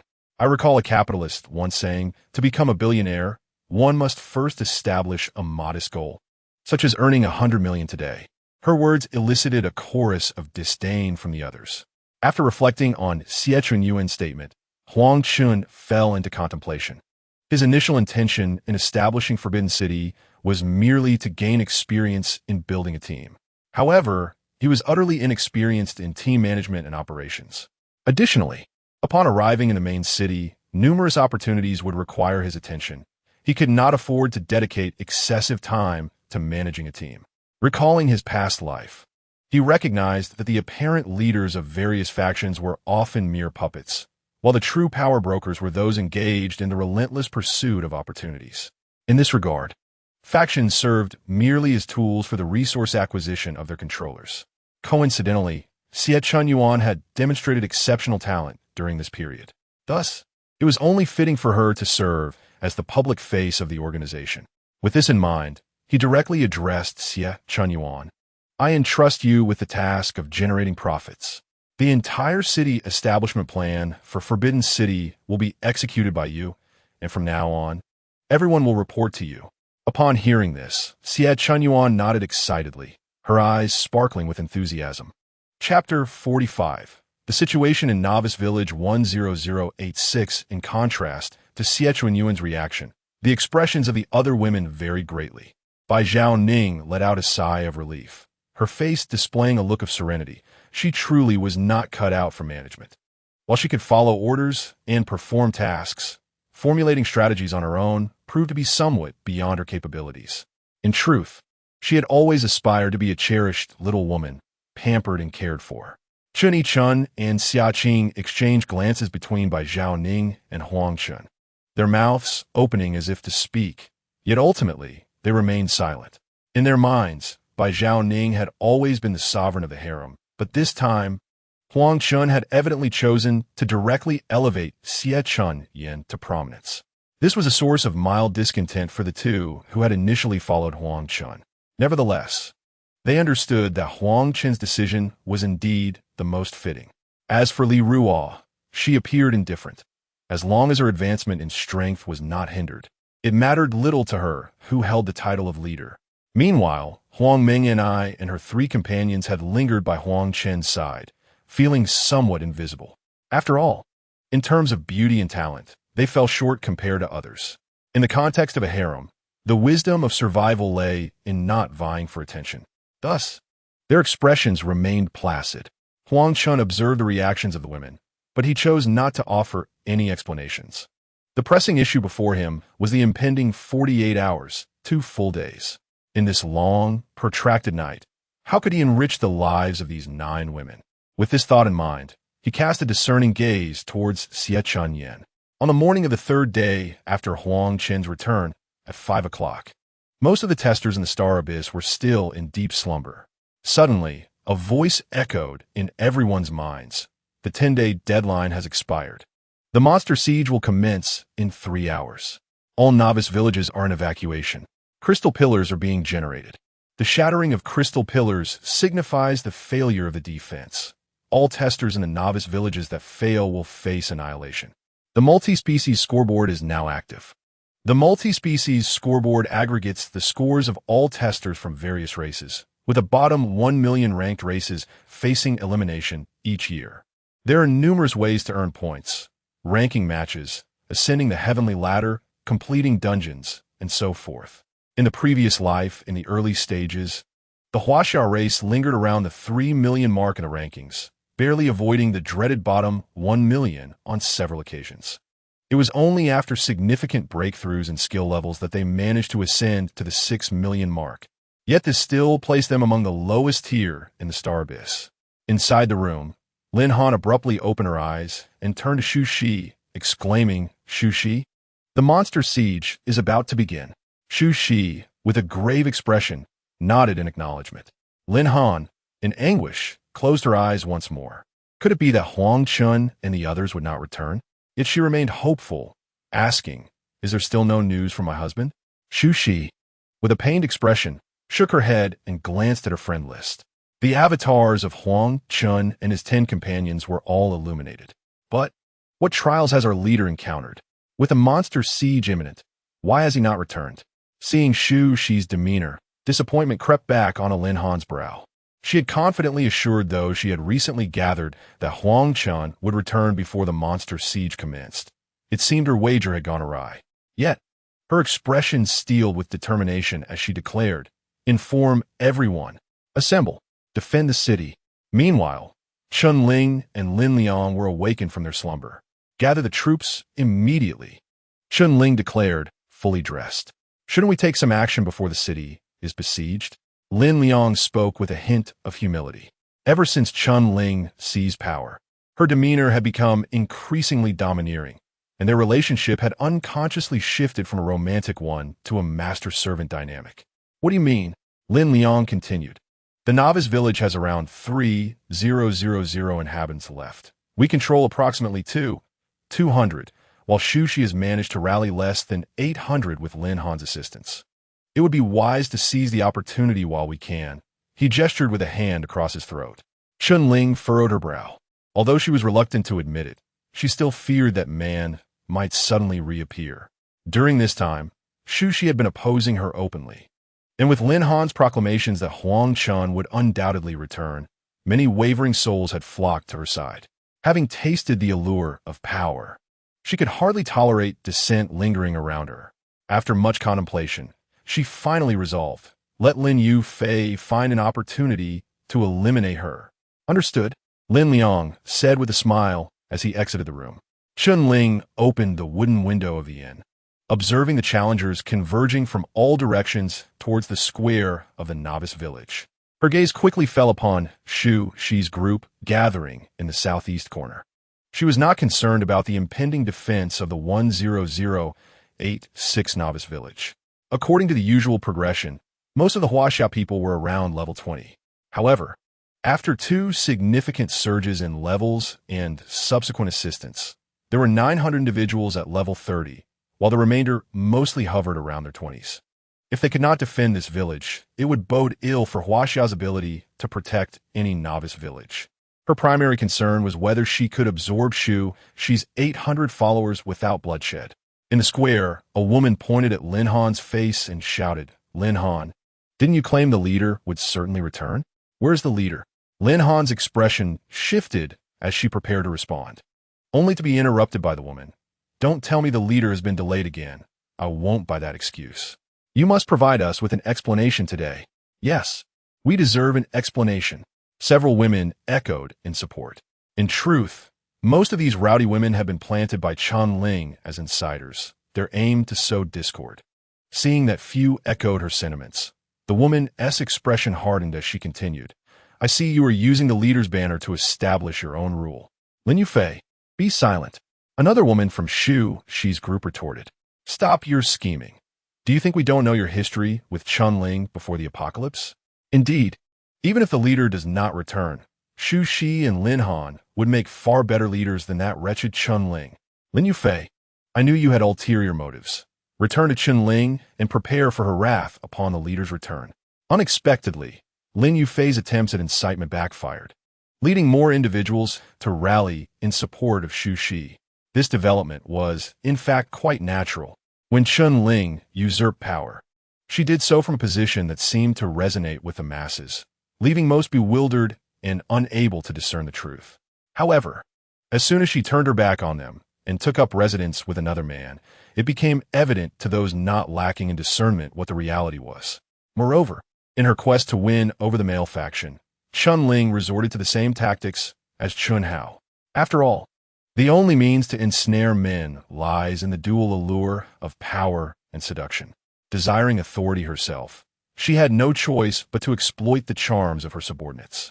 As a woman, Chun-Ling's oppression of her fellow women was executed with even greater ruthlessness than that of Chun Hao. In comparison, Shu Shi and her companions appeared far more favorable. Consequently, a portion of the original leadership of Forbidden City gradually returned to Shu Shi's side during this tumultuous period. Thus, in terms of personnel at level 30, Chun-Ling held only a slight advantage. Should a confrontation ensue, it would undoubtedly result in mutual destruction. At this juncture, Lin Yufei and several other women simultaneously received word from Lin Liang, seizing the opportunity for a surprise attack to eliminate them. Chapter 46, Crimson Reckoning. Naturally, Chun-Ling had no desire to engage in a conflict with Shu Shi and her allies amidst the impending assault of the monsters. However, if she could unexpectedly dispatch Shu Shi and her group first, the remaining individuals would be but a disorganized mass, easily vanquished. After notifying Lin Yufei, Lin Liang led Chun-Ling and their formidable team towards Shu Shi's faction with great fervor.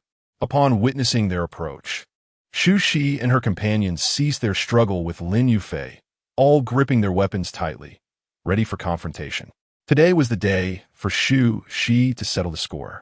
Chun-Ling surveyed Shu Shi from her elevated position, observing the somber expressions of Shu Shi and her companions. Was Chun-Ling truly prepared to act, disregarding the imminent crisis? With a grim countenance, Shu Shi addressed Chun-Ling, stating, Chun-Ling, the leader is still alive. Have you not considered how you would bear his wrath upon his return? At this, Lin Liang erupted in laughter. Huang Chen, if he could return, he would have done so long ago. And even if he did return, what could he possibly do against so many of us? His words ignited a chorus of agreement from the throng behind him. Indeed, if he dares to come, we shall send him straight to the afterlife. Do you think Huang Chen is a gentleman?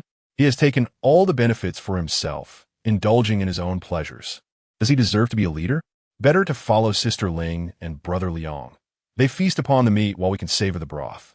The murmurs reached the ears of many, prompting them to reflect on the distinctions between Huang Chen and Chen Ling, particularly regarding the former male faction of 100.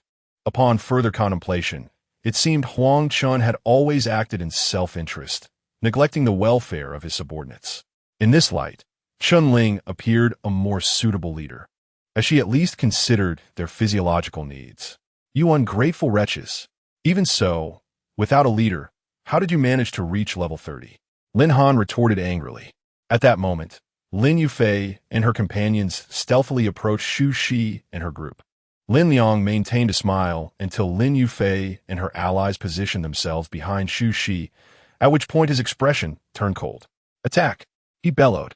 Simultaneously, the two teams, totaling around 3,000, emanated a brilliant five-color glow. The battle was on the verge of erupting. Just then, a series of fierce shouts erupted from behind Xu Shi and her companions. Soul Piercer! Subsequently, the figures of Xu Shi and her companions were propelled directly into Lin Liang's ranks. Shocked, they turned in midair to see Lin Yufei.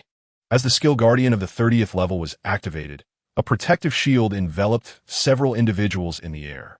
Lin Yufei and her companions, all of the metal attribute, unleashed their skills, which included a knockback effect. However, Lin Liang's side was caught off guard. As Xu Shi and his group were sent flying, their skills had already been executed. Instantly, the square was engulfed in a cloud of dust, obscuring Xu Shi and his companions. Lin Yufei's surprise attack left the Xu Shi faction utterly unprepared, and before they could react, Lin Liang had swiftly led his group to retreat beyond the range of their opponent's abilities. They must be dead. Chen Ling and Lin Liang fixated on the dissipating dust. If Xu Shi and his companions perished, without their leader, they could easily overpower the remaining 800 individuals. However, when the dust finally settled, the scene was devoid of any bodies. In that critical moment, Huang Chen, who had been standing at the inn's window, made his move. He first teleported to Xu Shi's side, and then executed a team teleport back to the inn. Where are they? Chen Ling screamed. It must be Huang Chen. He possesses the group teleport ability. Lin Liang stepped back in horror. The entire faction led by Chen Ling descended into chaos, their faces etched with fear. After all, Huang Chen's reputation in the 10086 village was formidable. Without making them wait long, Huang Chen teleported again, descending like a divine warrior, bringing the women back to the center of the battlefield. The members of Xu Shi's faction erupted in joyous shouts, their hearts racing with excitement. The man was still alive. He had returned. Meanwhile, Chen Ling and her group could not help but retreat. Huang Chen approached them step by step, his voice cold and menacing. You have betrayed me and struck against my people. What gave you the audacity? Chen Ling's face turned pale. The thought of that figure moving effortlessly among the corpses filled her with a profound sense of helplessness. You were right. I established Xijin solely for my own benefit. Therefore, according to the rules, betrayers must die. Lin Liang was drenched in cold sweat, overwhelmed by Huang Chen's oppressive presence, his legs trembling involuntarily. What to do? But at this point, he believed that his over 2,000 followers could still fight. As long as Huang Chen was dead, he would become the true ruler of this place. Lin Liang and Chen Ling exchanged a glance, subtly nodding in agreement. They prepared to strike. Why should we fear him alone when we are so many?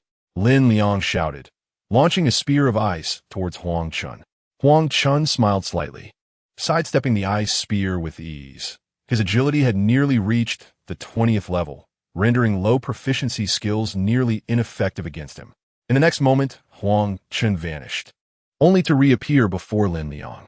Lin Liang was struck with dread as he witnessed Huang Chen smile faintly before delivering a swift slap. The impact reverberated, sending Lin Liang hurtling through the air, his health bar instantly depleted. Before he even touched the ground, he transformed into a white light, leaving behind a cacophony of clattering equipment.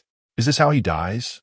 In Chunling's camp, individuals were already trembling in fear, their skills rendered useless. Please spare me. Chunling knelt down immediately, her voice filled with desperation. Upon witnessing this, the others hastily followed suit, kneeling in unison. No one was fearless, especially those delicate ladies who had always held themselves in high regard. Members of the Shushi camp were filled with exhilaration. This was the might of Huang Chen. It was truly formidable. Huang Chen regarded the prostrate Chunling and stated calmly, I have made myself abundantly clear. Traitors must perish. No, please spare me. Chunling's pleas were abruptly silenced as she was enveloped in a green hue, transforming into a wisp of white light before vanishing. Following her demise, Huang Chen scrutinized the crowd of kneeling figures, knitting his brows. Are they all to be executed? That would be utterly exhausting. He turned to Xie Chunyan, understanding his intent. She approached the crowd and proclaimed, Those who join us now and eliminate the traitors shall be absolved of their crimes. Her words stirred a tempest, and chaos erupted as skills were unleashed. The traitors fled in a frenzy, while the newcomers, desperate for survival, retaliated fiercely. In her efforts to win over these high-ranking individuals, Chunling had elevated their status, particularly among the males, making identification of the traitors relatively straightforward for the new arrivals. Huang Chen observed the turmoil with surprise, casting a glance at Xie Chunyan. This works too. Truly, the mind is a marvelous asset. Otherwise, discerning and executing so many individuals would have been a difficult task, not only in terms of identification, but also psychologically. After all, they were all delicate beauties, with dozens having affectionately called him husband just days prior. The chaos persisted for over half an hour, with cries for mercy echoing throughout. Ultimately, approximately 500 traitors met their end, while half of the 700 newcomers perished as well. The population of the 10,086 novice village dwindled to a mere 653. Husband, so many have perished. Will we be able to withstand the monster siege? Xie Chunyan remarked, her expression somewhat strained, having neglected this crucial detail. Huang Chen smiled reassuringly. Do not worry. Our strength is formidable. Indeed, Xie Chunyan nodded, relieved. I shall organize our forces to prepare for the siege.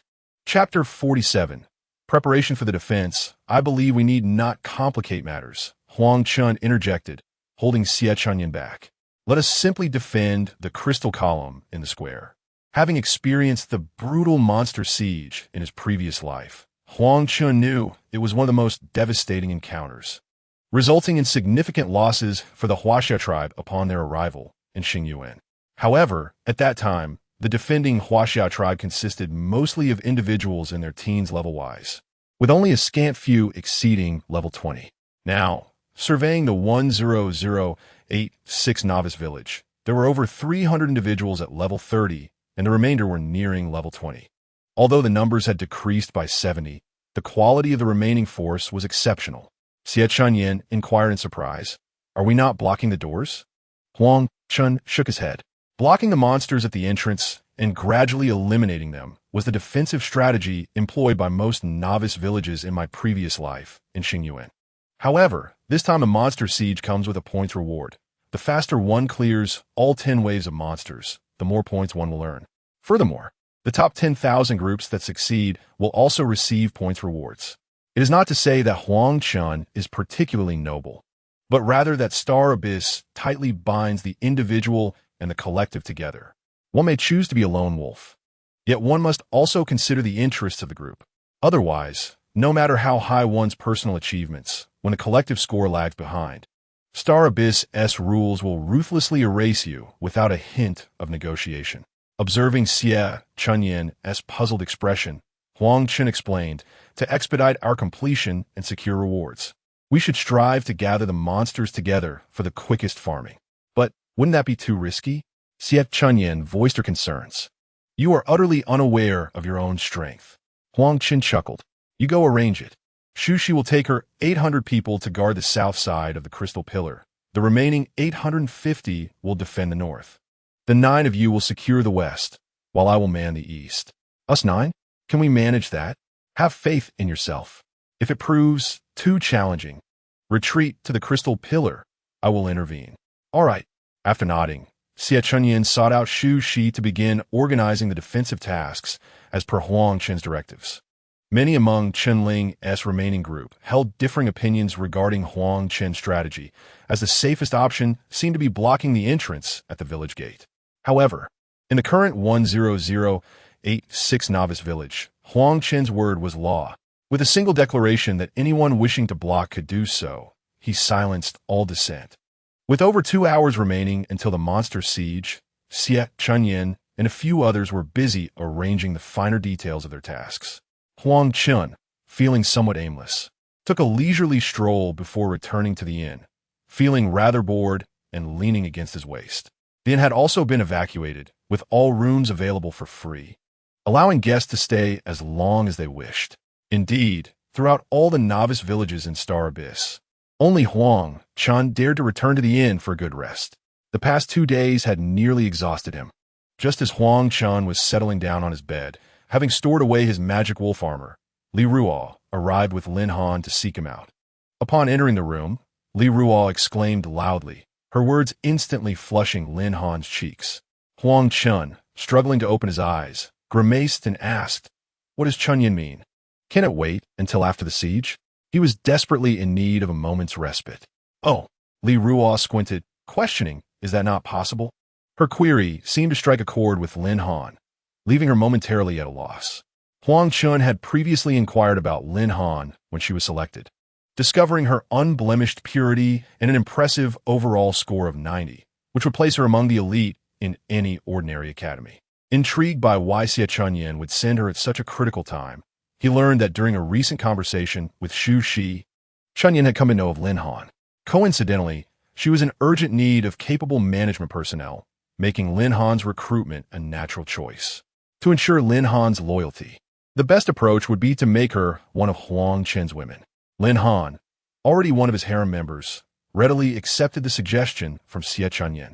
Huang Chen gazed at Xie Chunyuan's explanation and contemplated. It seems that it is indeed imperative.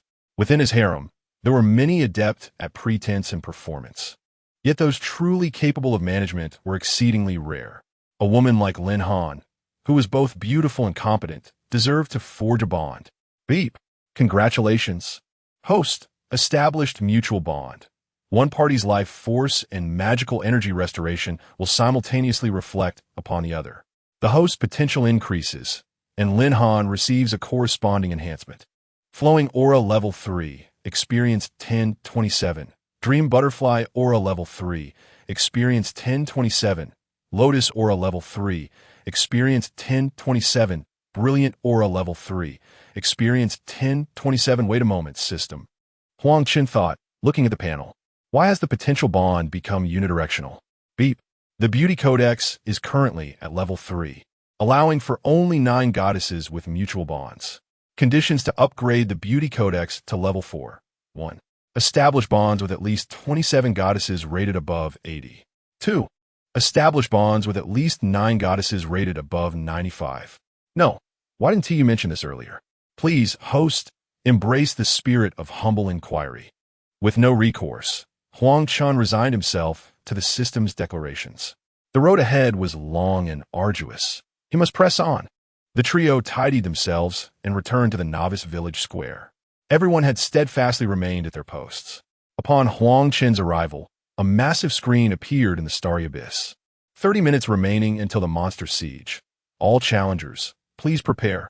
As the screen vanished, a colossal countdown clock took its place, displaying the timer. 0, 29, 59. To his astonishment, Huang Chen discovered that his team had disbanded unbeknownst to him. Before he could ponder this further, a tremendous cheer erupted from the square, primarily emanating from Chun Ling's former subordinates. As Huang Chen surveyed the scene, he realized that everyone in the square was standing upon his 4 auras. It turned out that during the city defense, the Abyss assumed that challengers were all allies, thus allowing them to benefit from Huang Chen's aura effects. Huang Chen mused to himself. Now, the villagers practically possess infinite endurance. This would expedite their grinding significantly. It was known that in his previous life, most novice villages succumbed to the monster onslaught due to insufficient endurance, as everyone was reluctant to share resources while battling. Only when the monsters breached the crystal pillar did they begin to consume potions in desperation. Chapter 48. The Monster Siege. Once again, dominating the rankings, Huang Chen calculated internally. The aura's effective range was 1,000 meters, while the square's diameter was less than 100 meters. Thus, the entirety of the 10,086 novice village square lay within the range of Huang Chen's auras. Observing the aura effects, the dream butterfly aura restored 21,020 of life limits per second. The lotus aura increased life limits by 510.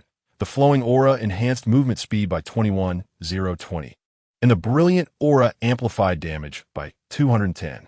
The challengers within the aura experience a significant enhancement in their combat prowess, endurance, maneuverability, and survival capabilities.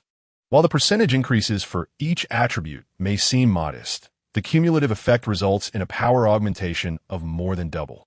However, adopting a non-blocking strategy necessitates confronting the onslaught of monsters head-on. The 9 women possess high potential, equipped entirely in a uniform set of level 30 zombie gear, and their combat experience has greatly improved over the past few days in the Land of Bones, making them well prepared for the challenges ahead. On the other hand, Shushi's contingent of 800 includes over 300 individuals clad in fully leveled zombie gear, thus presenting minimal issues. The primary weakness lies with Chun Ling's former subordinates, whose levels hover around 20, coupled with scant combat experience. They risk being scattered by a single charge from the monsters. Should a rout occur on that front, it could result in significant casualties. Yet, he remains indifferent to their fate, as they are not his own. At this moment, the other novices in Xingyuan village are divided into 4 groups, standing resolutely guard at the 4 main gates: east, south, west, and north. The gates, a mere 3 meters wide, effectively limit the monster's large-scale charges and facilitate concentrated fire. However, internal energy is finite, and potions are costly. In the previous life, the initial waves were relatively easy to defend, but as time went on, some discovered their internal energy could not sustain, leading to reluctance in consuming potions, which in turn gave rise to those who slacked off. Eventually, when those who consumed potions had exhausted their funds, the city gates fell. Soon after, a system notification echoed. Ding, time is up, monster siege begins. At this juncture, everyone in the 10086 novice village fixated on the direction of the gates, pondering the caliber of monsters that would assault them. With the announcement reverberating, a colorful vortex simultaneously manifested a kilometer outside each gate of the novice villages. Following this, countless level 15 Xian snakes surged forth from the vortex, conservatively estimated to number nearly 1,000 in each direction. The novice villages stationed at the gates were the first to witness the army of Xian snakes, their eyes widening in astonishment. What? The first wave is level 15. And there's so many? Although most challengers from non-weak martial worlds have reached levels in the 20s. The recent eliminations have reduced the population of each novice village to around 4,000 individuals, with approximately 1,000 at each gate. The numbers seem roughly comparable to that of the monsters, but it is crucial to recognize that this is merely the first wave. The Xian snakes swiftly breach the gates, and all defensive warriors, following protocol, raise their shields to form a shield wall, while countless skills hurled into the entrance. Boom! Flesh and blood flew as the sudden eruption of skills obliterated a swath at the entrance. Someone exclaimed in delight. Huh? Is this it? Are these monsters so easily defeated? Yet, they failed to comprehend that this was merely the concentrated fire of nearly 1,000 skills, resulting in the demise of only a handful of Xian snakes.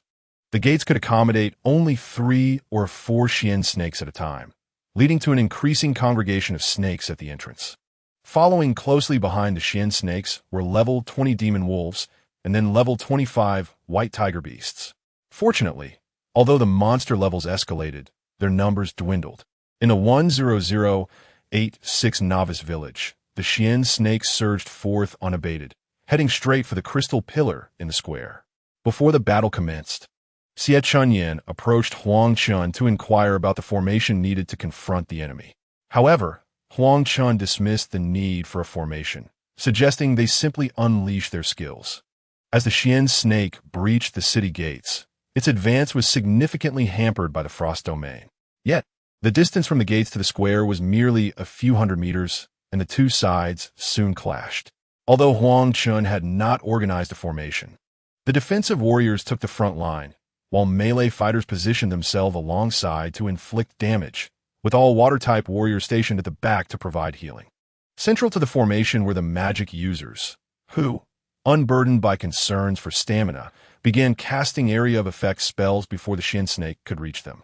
One by one, their spells were unleashed, and the Xian snake fell in droves before it could even breach the front lines, a most exhilarating sight. On the side of Giant, the 9 against 1,000 were utterly dominating. Several spells from the magic users swept across the battlefield, resulting in almost instantaneous kills. This left Xiaqing and Li Ruo with no monsters to contend with.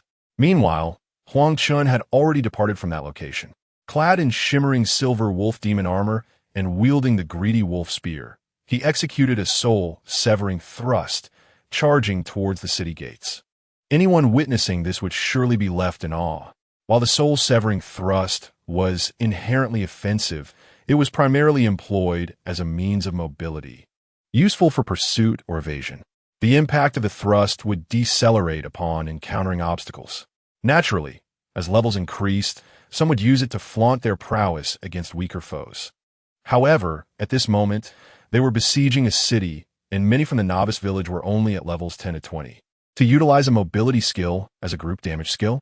In the 996 novice village, within this high martial world, the Zhuke clan was decisively overpowering the Xian snake. Nevertheless, Feng Wu had stationed troops at the city gates, unsure of the challenges that lay ahead. Prudence was paramount. Yet, she herself charged out of the gates, intent on wreaking havoc, all the while keeping an eye on the leaderboard. As the empress of this premier high martial world, she was determined not to allow a seemingly weaker world to surpass them. However, after briefly holding the top spot for half a minute, the leaderboard began to refresh furiously, and in the blink of an eye, her ranking plummeted to 14th. Star Abyss Personal Leaderboard. First place, Huaxia, 15,000 points. Second place, Huaxia, Xie Chunyan, 750 points. 10th place, Huaxia, Li Ruo, 750 points. 14th place, Zhuke Clan, Feng Wu, 615 points. Feng Wu stared wide-eyed at the leaderboard, astounded by the first-place individual. Had they truly fought their way through alone? With a level cap at 30 and no large-scale area attack skills available, how could this be achieved? After a moment of shock, her resolve solidified. She consumed a mana-restoring potion and, with a flick of her hand, reduced several Xian snakes to charred remnants. We shall meet again. Huang Chen's resurgence at the top of the leaderboard sent ripples of shock through all clans. Yet, the enthusiasm among the other villages of Huaxia was not as fervent as before. Many were valiantly resisting the Xian snakes, shouting in frustration, "We are all just 2 arms and 2 legs. Why are you so exceptional?" With each Xian snake yielding 15 points. The Xian snakes of the 10086 novice village were swiftly eradicated. The top positions on the personal leaderboard have been largely dominated by the 10086 novice village. Huang Chen has chosen to conceal his name this time. According to Xie Chunyuan, it is imperative for their group to step into the limelight. Hence, a certain degree of prestige is necessary. The battles in the 10086 novice village are progressing in an orderly fashion. Just as the mysterious serpent in the low martial arts world S novice village was defeated, they have already reached the 4th wave of the zombie horde. This horde consists of over 500 undead, including both corpse spirits and corpse demons. Generally, trialists equipped for battle can easily solo 2 monsters of the same level. The more than 300 members of the Shushi team, having eliminated the traitors, are now well equipped and capable of handling the zombies with relative ease. However, The remaining team of 850 consists of players in their early 20s, who, despite benefiting from enhanced abilities through auras, still find themselves a tad outmatched by the zombies, resulting in a moment of chaos as the horde arrives. Fortunately, the continuous aura support stabilizes their position. At this stage, the situation in the 10086 novice village remains relatively favorable. What brings them further joy is that the experience points gained from killing monsters during the siege are evenly distributed, and those who are at maximum level do not partake in this distribution. Currently, there are only about 300 individuals in the village below level 30. Consequently, beams of white light signaling level-ups frequently flash among the crowd. Soon, following the zombie horde, the fifth wave of monsters approaches the plaza. This fifth wave consists solely of a single level 30 magic wolf king from various directions. However, the 10,086 novice village, lacking a blockade at the entrance, sees the sixth wave of level 35 magic serpents swiftly follow the wolf king onto the battlefield. Chapter 49, Defending the City. Extinguishing fires everywhere, Huang Chen had faced the magic wolf king when he was merely in his teens, and that encounter was fraught with tension, but ultimately safe. Yet, what is Huang Chen's current strength? With a potential boost from the 9 women, he now possesses the capability to deftly eliminate templates of level 40 divine beings. At this moment, Huang Chen stands at the city gate, and as the magic wolf king rushes through the entrance, it lunges at him with its gaping maw. Huang Chen, gripping his spear, angles its tip at a 45-degree incline towards the ground. The magic wolf king, moving with astonishing speed, closes the distance in an instant. Just then, Huang Chen makes his move, the windfall strike. The greedy wolf spear arcs in a semicircle, crashing heavily onto the magic wolf king's head. Boom! The magic wolf king is knocked to the ground, a damage notification of 109,632 appearing as a quarter of its health is instantly depleted. Before the wolf king can rise, Huang Chen swiftly executes a soul-piercing thrust, dashing to the creature's front.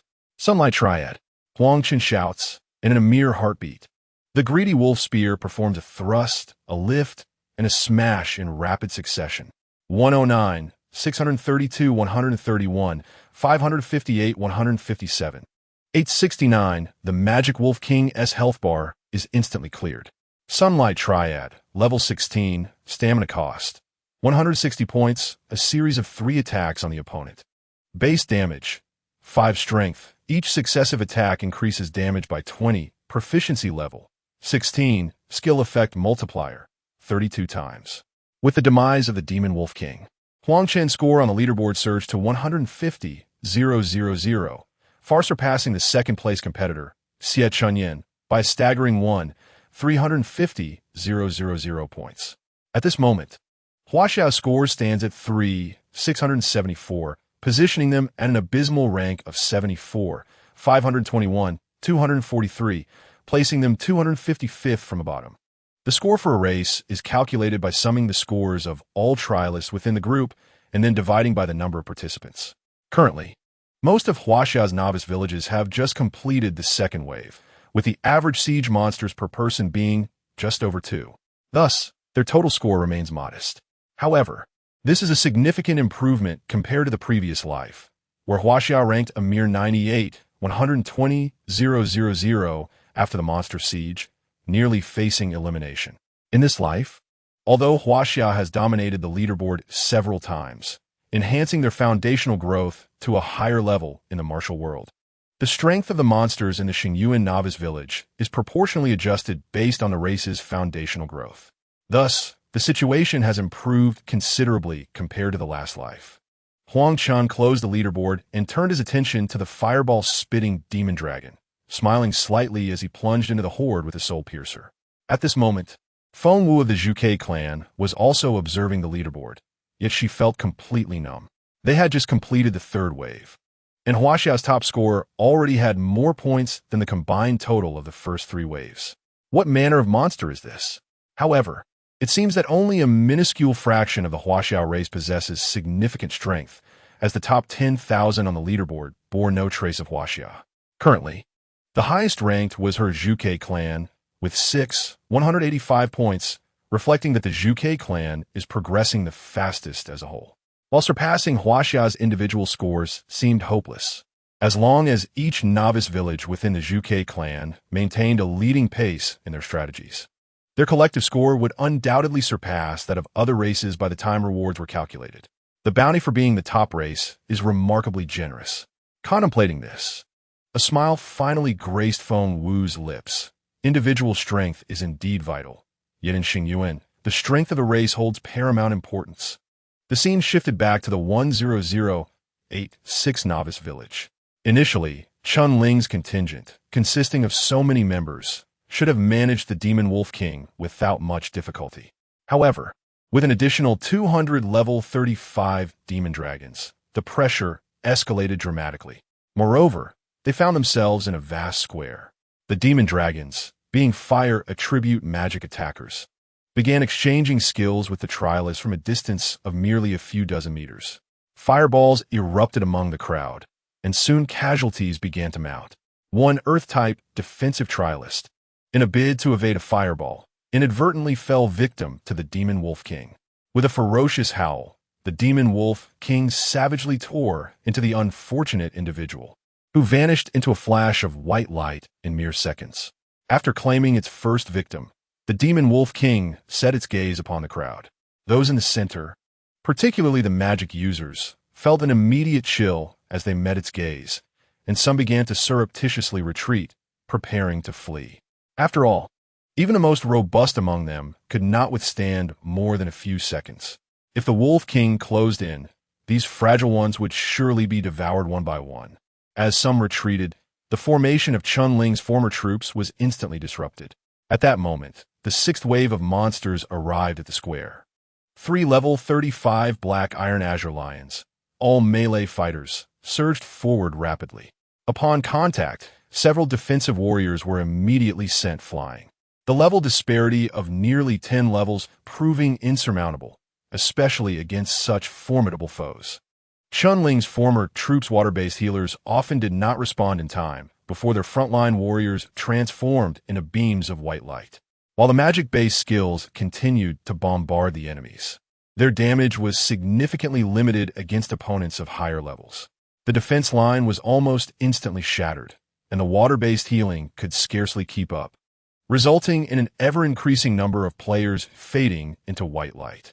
To make matters worse, the 7th wave of 100 level 40 Kuei Nyo appeared. As soon as the Kuei Nyo arrived, they charged mercilessly. Chun Ling's former troops were engulfed in despair, with many of the female players bursting into tears. "It's over. We can't possibly win. It's all Huang Chen's fault. Had we blocked the door, we wouldn't be in such dire straits. I don't want to die. Run." With the powerful addition of the Kuei Nyo, not only was Chun Ling's former troops suffering losses, but even Shu Shi's side began to see casualties. "Leader, we're struggling to hold our ground."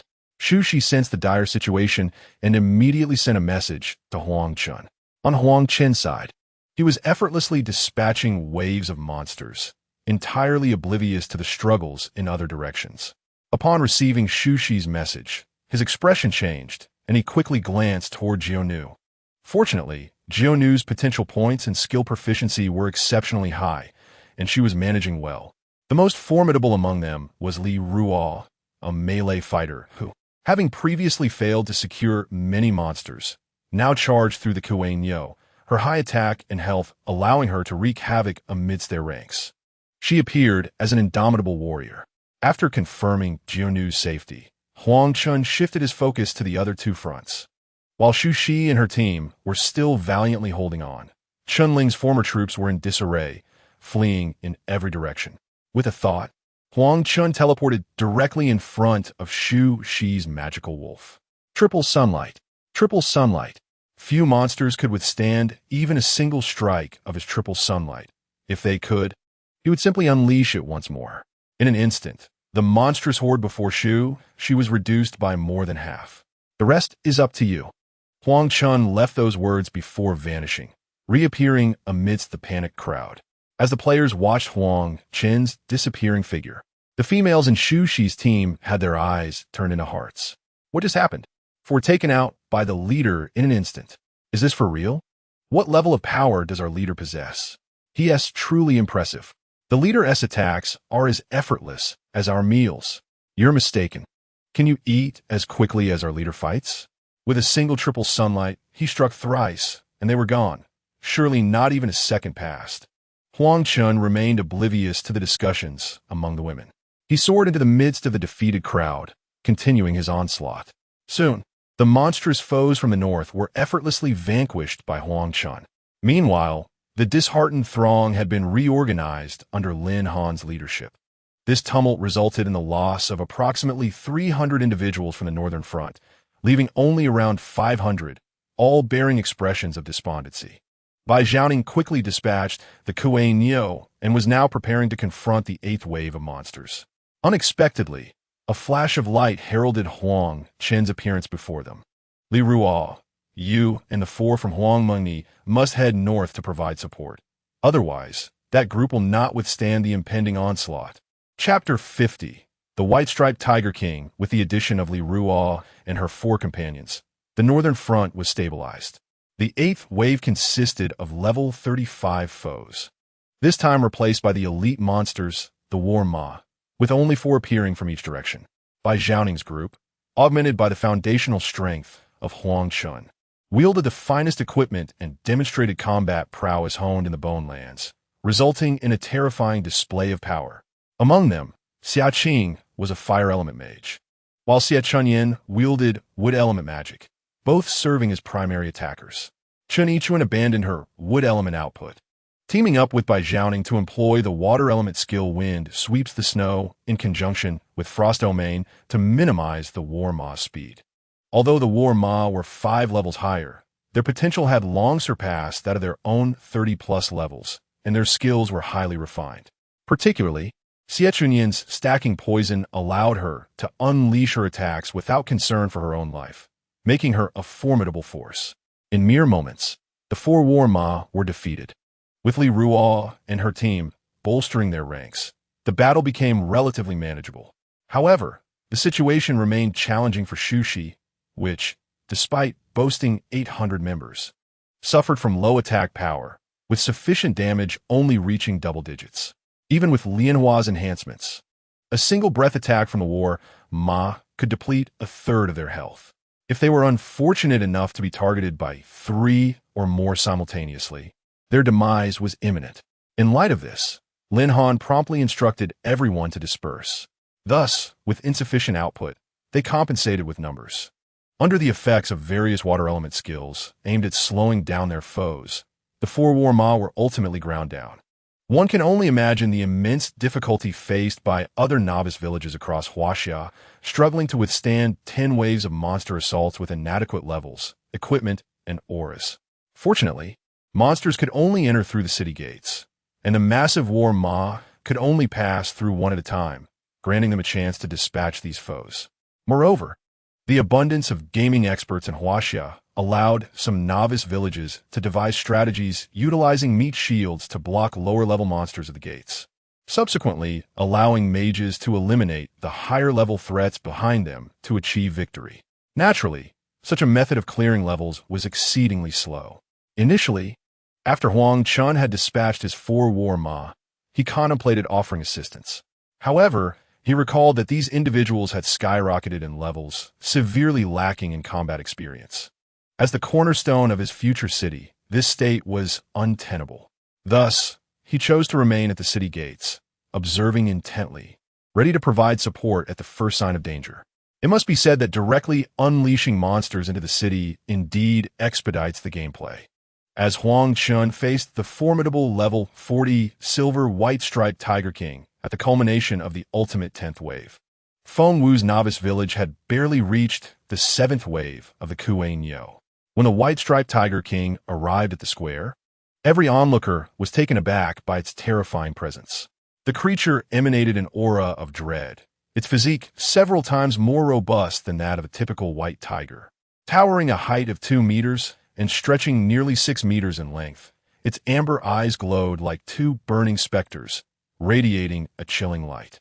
With a low growl that reverberated in its throat, the white-striped Tiger King raised its head slightly, revealing its razor-sharp ivory fangs. The monsters in the square had been vanquished. And at that moment, all players congregated around Huang Chen, eager to assess the situation. Those at level 30 could hardly contain their excitement as they cast a probing spell. White-striped Tiger King, gold element, silver level, 40 health, 20 million attack power, 20,000 overall resistance, 4,000 movement speed, 350 meters per second. Skill 1, Tiger's Roar, unleashes a tangible golden sound wave that expands in a fan-shaped radius. Those struck will be rendered dizzy for 2 seconds and sustain damage equivalent to 120 of the Tiger King's attack power. Cool down, 10 seconds. Skill 2, Shredding Claw Strike.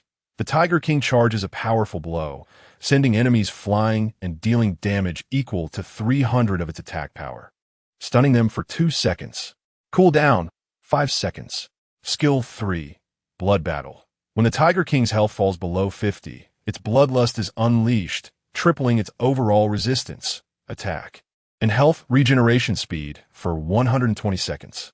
After the effect ends, the Tiger King will enter a state of lethargy for 60 seconds, during which all attributes are halved. Cool down, 5 minutes.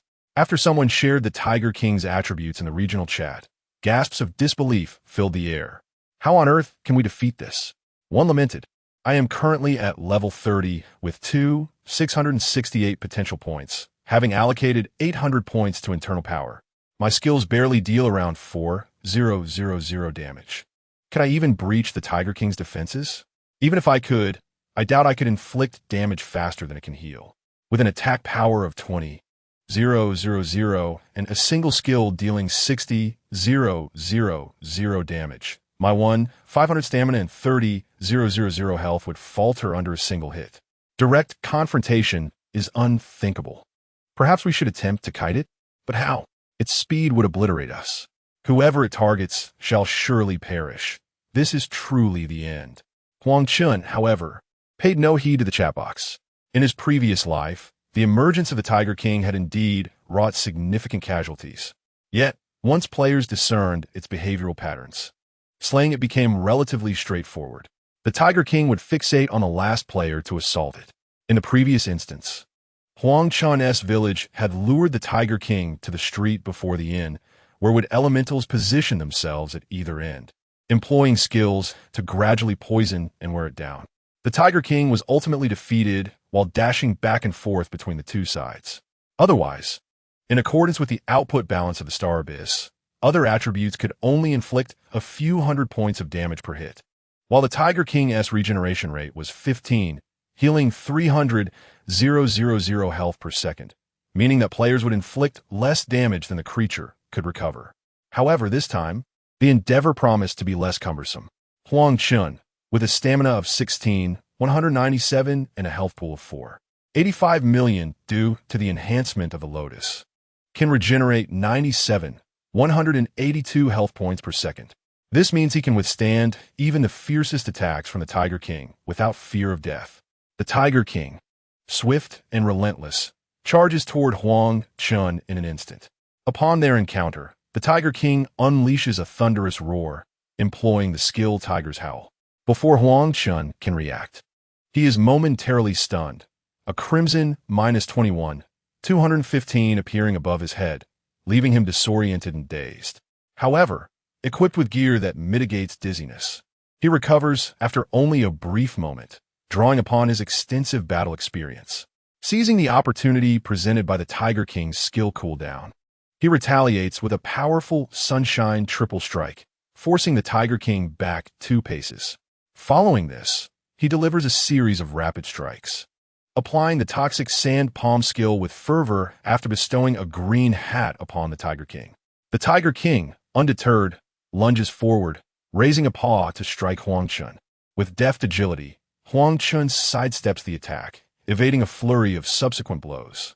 Despite the Tiger King's relentless attempts, he finds his own health diminished significantly, prompting him to roar once more. This time, however, Huang Chen is fully prepared. As the Tiger King opens his maw, he teleports behind him, unleashing a barrage of toxic sand palm strikes. At last, the Tiger King's health plummets to 50, enveloped in a mist of blood. The passive skill Blood Battle activates, greatly enhancing his attack, resistance, and endurance. The stacking poison, however, bypasses any defenses.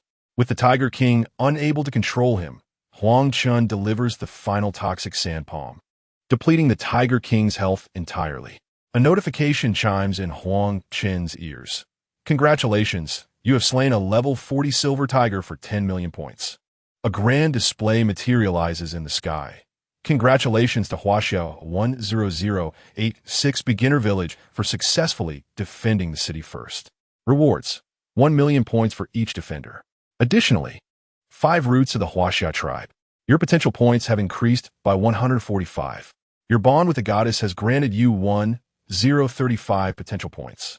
In total, Huang Chen gains 180 potential points from this encounter, which he allocates entirely to enhancing his resistance. With sufficient attack and stamina, he now only needs to bolster his resistance and agility, aiming to become a well-rounded warrior. In truth, his total of 330 potential points far exceeds that of his previous life at this stage, surpassing the capabilities of even the highest-rooted Zhuge tribe by several folds. Nevertheless, the other high martial realms have yet to fully harness the advantages of their roots. Upon entering the main city, they are presented with numerous opportunities left by their forebears. Their inherent advantages allow them to amass roots, sometimes increasing by several tens or even hundreds of points through these opportunities. Huang Chen recalls that in his previous life, the Zhuge tribe obtained the transcendent Nirvana Phoenix tree within 2 years of entering the main city. Once Zhuge City was established, they planted the tree within its confines, enabling all Zhuge members to meditate beneath it, significantly increasing their chances of successful rebirth and enhancing their roots by amounts ranging from 200 to 500 points. In various realms of high martial arts, numerous races have encountered such fortuitous opportunities, and not merely once. Huang Chen is skeptical that they discovered these chances independently. However, given their connections, what can be done? A mighty Kuei bull was reduced to ashes by Feng Wu's vengeful strike. Although it was anticipated that a member of the Huaxia clan would undoubtedly claim the first position, when that first place was genuinely seized by another, Feng Wu felt a twinge of resentment.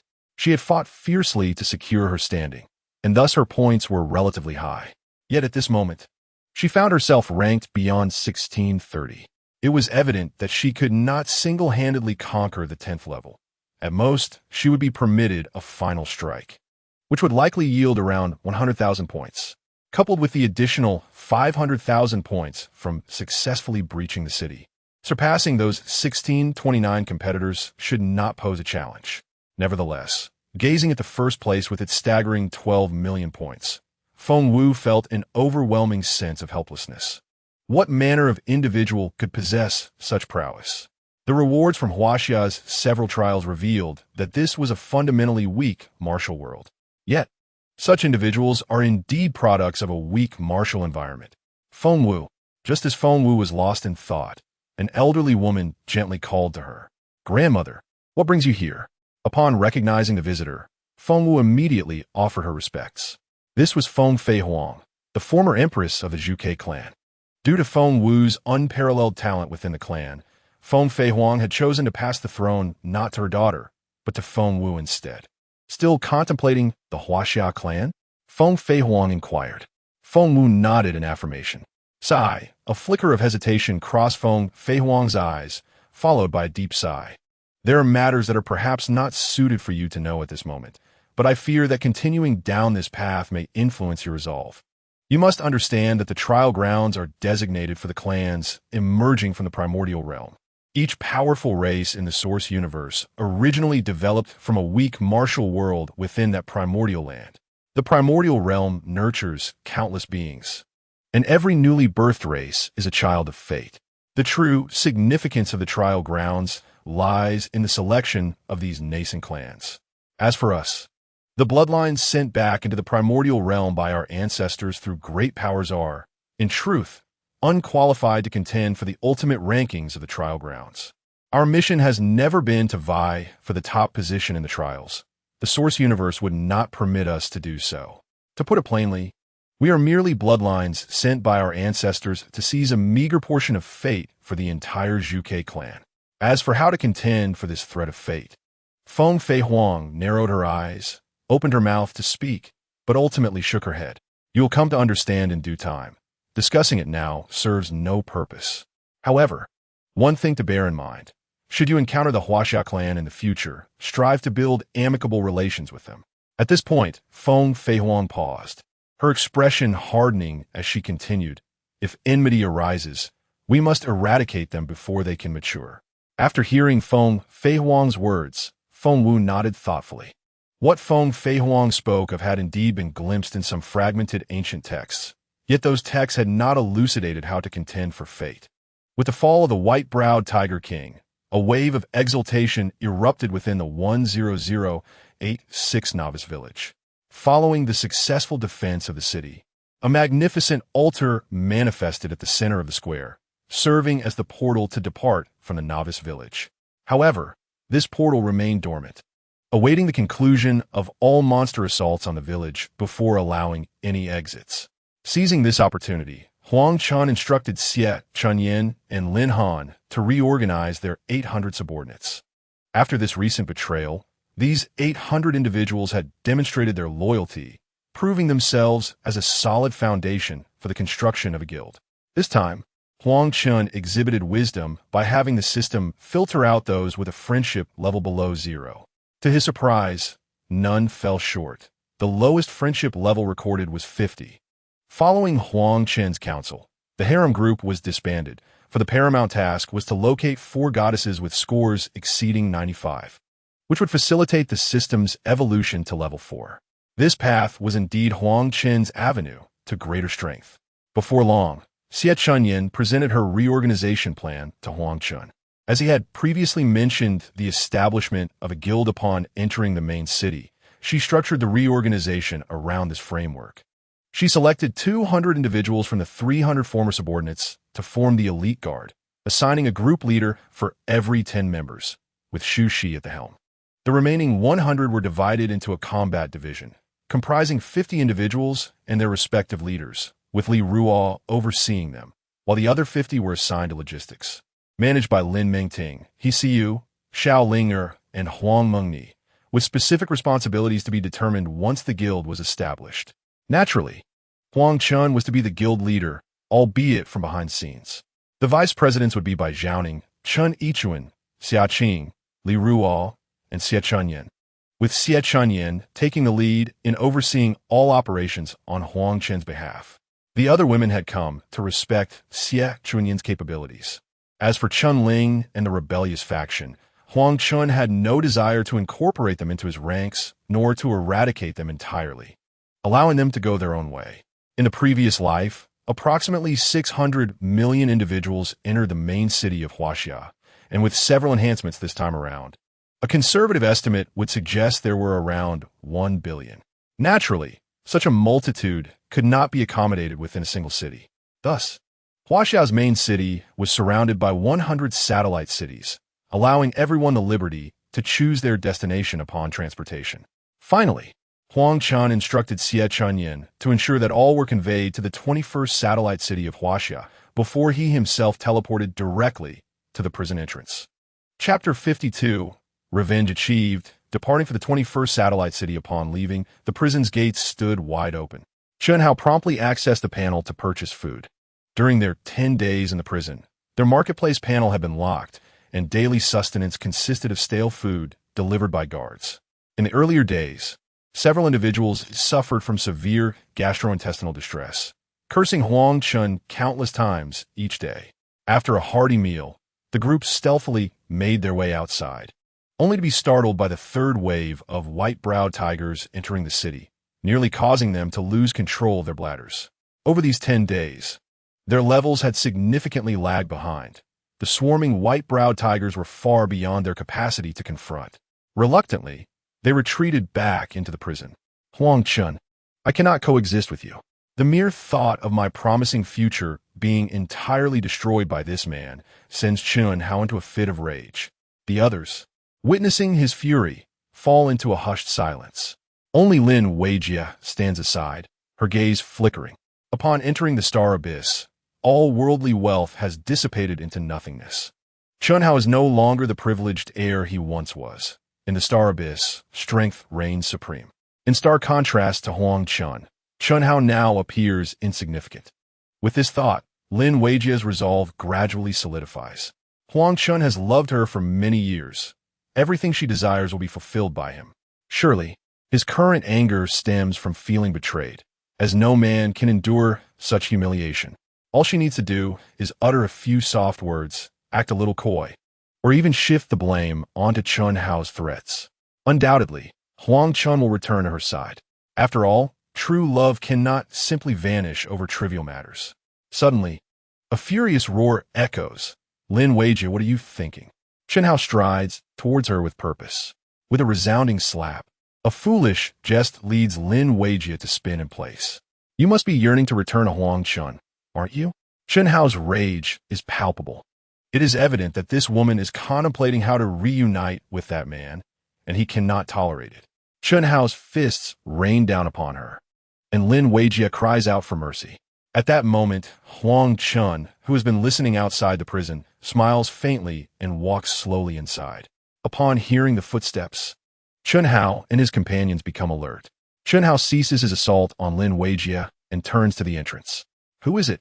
In an instant, a dozen men gather, bracing themselves. They have just received news that the siege has concluded, and the only person they can think of who would dare approach is Huang Chen. Thud! Thud! Thud! Huang Chen walks deliberately, the sound of his metallic boots resonating as if they were stepping on the very hearts of Chen Hao and his men. Is that you? Huang Chen. Lin Weijia cries out, crawling toward the figure and clutching at Huang Chen's pant leg, weeping profusely. I knew it. I knew you still love me. Fear spreads across the faces of Chen Hao and his companions. This man, who could crush them even at level 1, has now ascended to heights they cannot fathom. Is he here for revenge? Huang Chen's cold gaze sweeps over Chen Hao and his group. In his previous life, it was this very group that had bound him and delivered him to his doom. He has waited far too long for this day. Huang, big brother Huang, we bear no unresolvable grudges. Lin Weijia approached me willingly. You can simply disregard my existence, can't you? As he observes Huang Chen's icy demeanor, Chen Hao drops to his knees, repeatedly bowing his head. Huang Chen bursts into laughter.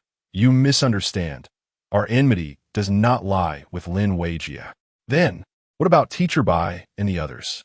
Chen Hao feels on the brink of a breakdown, pleading, why don't you just give me a beating to vent your frustration? No. Huang Chen, you must not let him off. At this moment, Lin Weijia interjects, her eyes filled with hatred as she gazes at Chen Hao. He just struck me. You must take revenge for me. No, I didn't mean to. Chen Hao feels a surge of madness. Had he known, he would have exercised restraint earlier. Huang Chen chuckled. I heard outside. Splendid job. What? Both Chen Hao and Lin Weijia exclaimed in unison, their eyes filled with profound confusion. Huang Chen shook his head. Before arriving, he had contemplated 100 methods to torment these two individuals. Yet now, standing at a higher vantage point, the notion of jesting had become utterly tedious. He smiled at the crowd. You owe me a debt that must be settled, including you. He cast a downward glance at Lin Weijia. Upon hearing this, Lin Weijia's eyes widened in terror as she cried out, Don't kill me. I was wrong, Huang Chen, I was wrong. Huang Chen replied with a shake of his head. You are not mistaken. You are merely afraid. As he spoke, Lin Weijia, who was clutching a Huang Chen's pant leg, suddenly became enveloped in a layer of green light.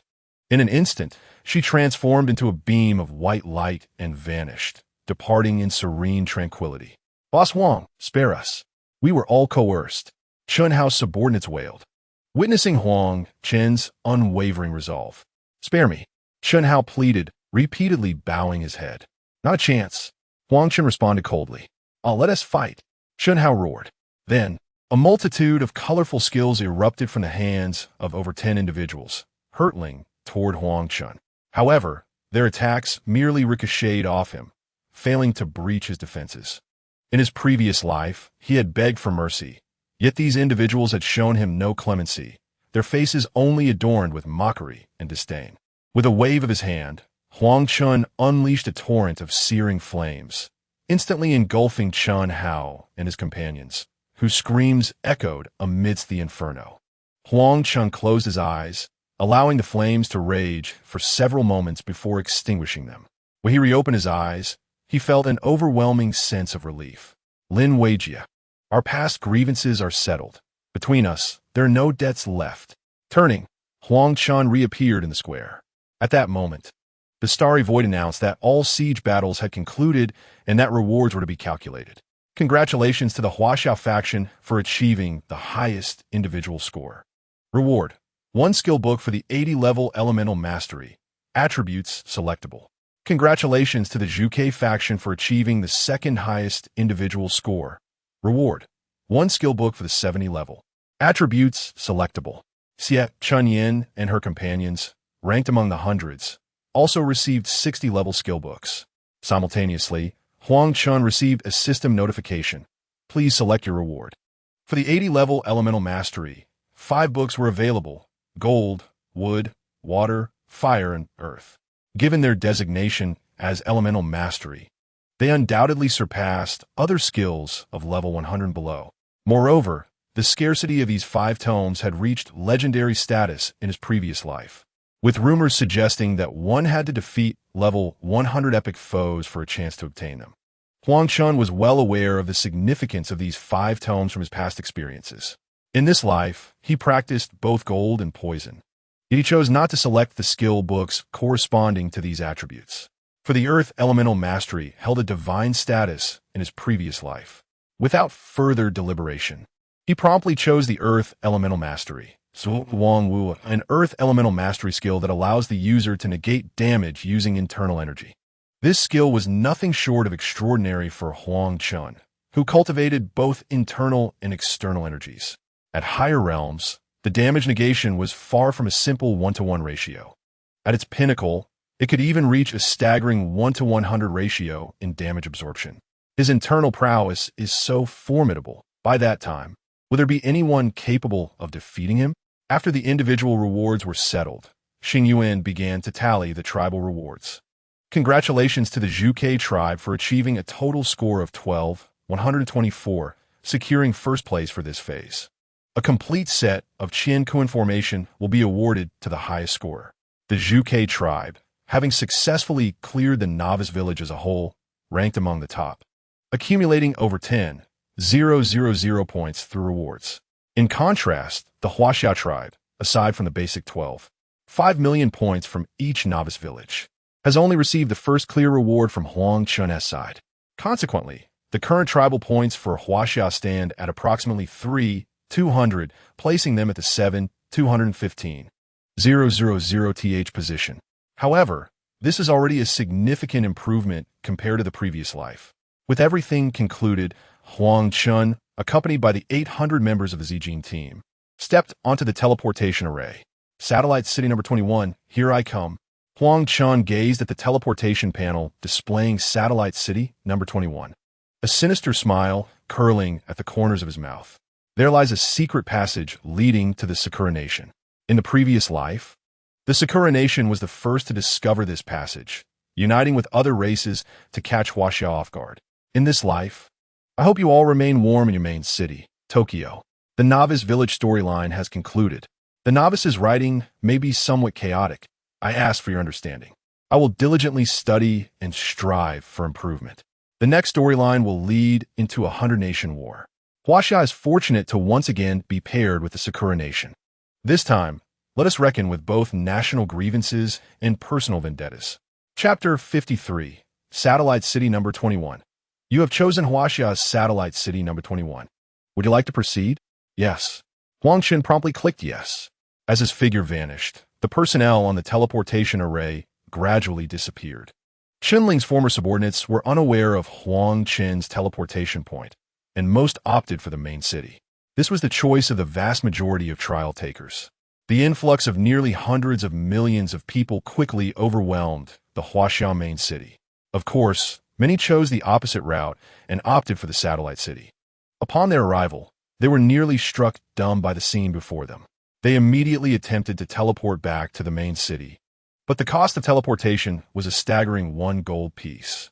Reluctantly, they had no choice but to remain, becoming the first residents of the satellite city.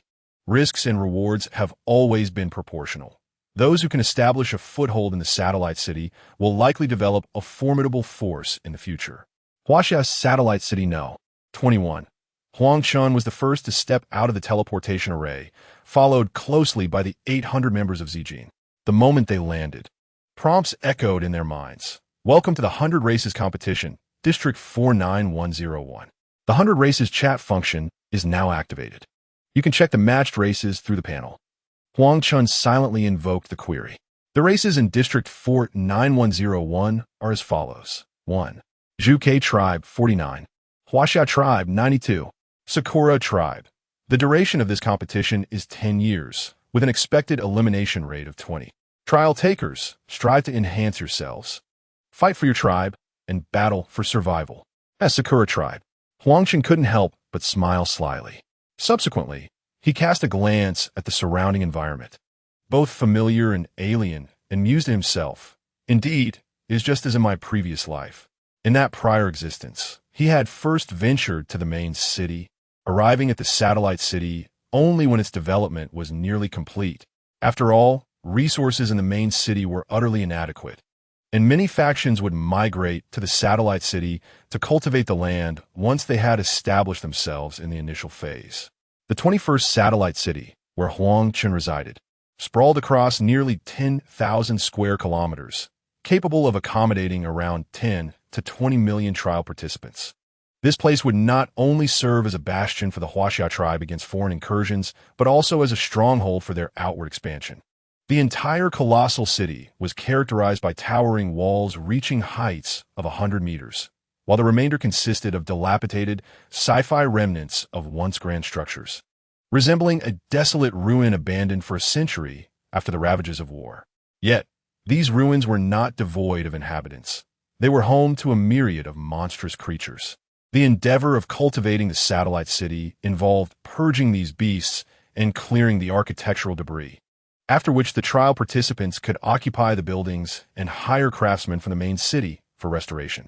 Once repaired, these edifices would regain their intended functions, ultimately becoming the bases for various factions. At that moment, a young woman inadvertently stepped beyond the bounds of the teleportation array, and instantly 2 colossal rats materialized behind her, lunging fiercely in her direction. "Watch out!" The squad leader beside her shouted urgently. With a sickening thud, the girl was sent flying, 2 alarming numbers appearing above her head as she struck the ground, her health bar plummeting by more than half. Had it not been for the enhanced constitution of the Huaxia lineage, that blow could have easily been fatal. Consequently, in his previous life, those teleporting into the Huaxia satellite city had initially found themselves trapped in the teleportation zone, too afraid to venture out. In the blink of an eye, dozens of multicolored beams surged forth from the crowd, crashing into the giant rats. How is that possible? Such high defense? The onlookers immediately employed reconnaissance spells. Golden Devouring Rat 35, Gold Type, Common Black Iron Level. The squad leader for Village 10086 was among the elite within Huaxia, yet after unleashing a skill, she had only inflicted 3 to 400 points of damage. It was noteworthy that during the siege, they could deal over 1,000 damage to level 35 Kuainyo. As the feedback from the reconnaissance spell emerged, the women began to murmur amongst themselves. Why is the information incomplete? Where are the life points? The speed? The attack power? After sending the trial participants flying, the 2 golden devouring rats swiftly retreated, positioning themselves 100 meters away from the teleportation array, their foreround, blood-red eyes fixated hungrily on the gathered crowd. Squeak, squeak, squeak. The 2 golden devouring rats suddenly screeched in unison, their cries grating like metal scraping together. Soon, identical squeaks echoed from all directions, and an innumerable throng of golden devouring rats began converging towards the teleportation array, numbering at least in the hundreds.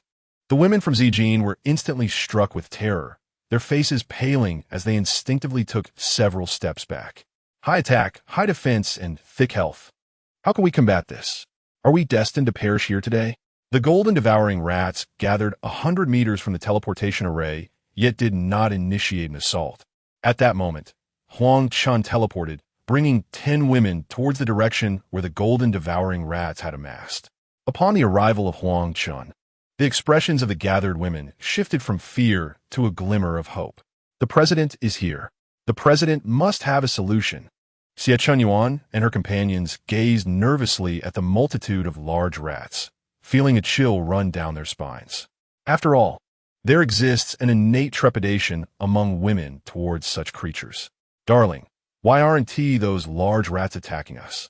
Chen Yichun inquired, shrinking her neck in apprehension. Huang Chen replied with a smile, because within the protective boundary of the satellite city, established by the rules of the Star Abyss, no monsters dare to launch an assault here. Those gold-eating rats are merely waiting for us to exit the teleportation array. Upon hearing this, Xie Chunyuan's eyes widened in disbelief as she turned to Huang Chen. What are you suggesting? Indeed, Huang Chen nodded. From this moment forth, monsters will no longer be mere mindless data.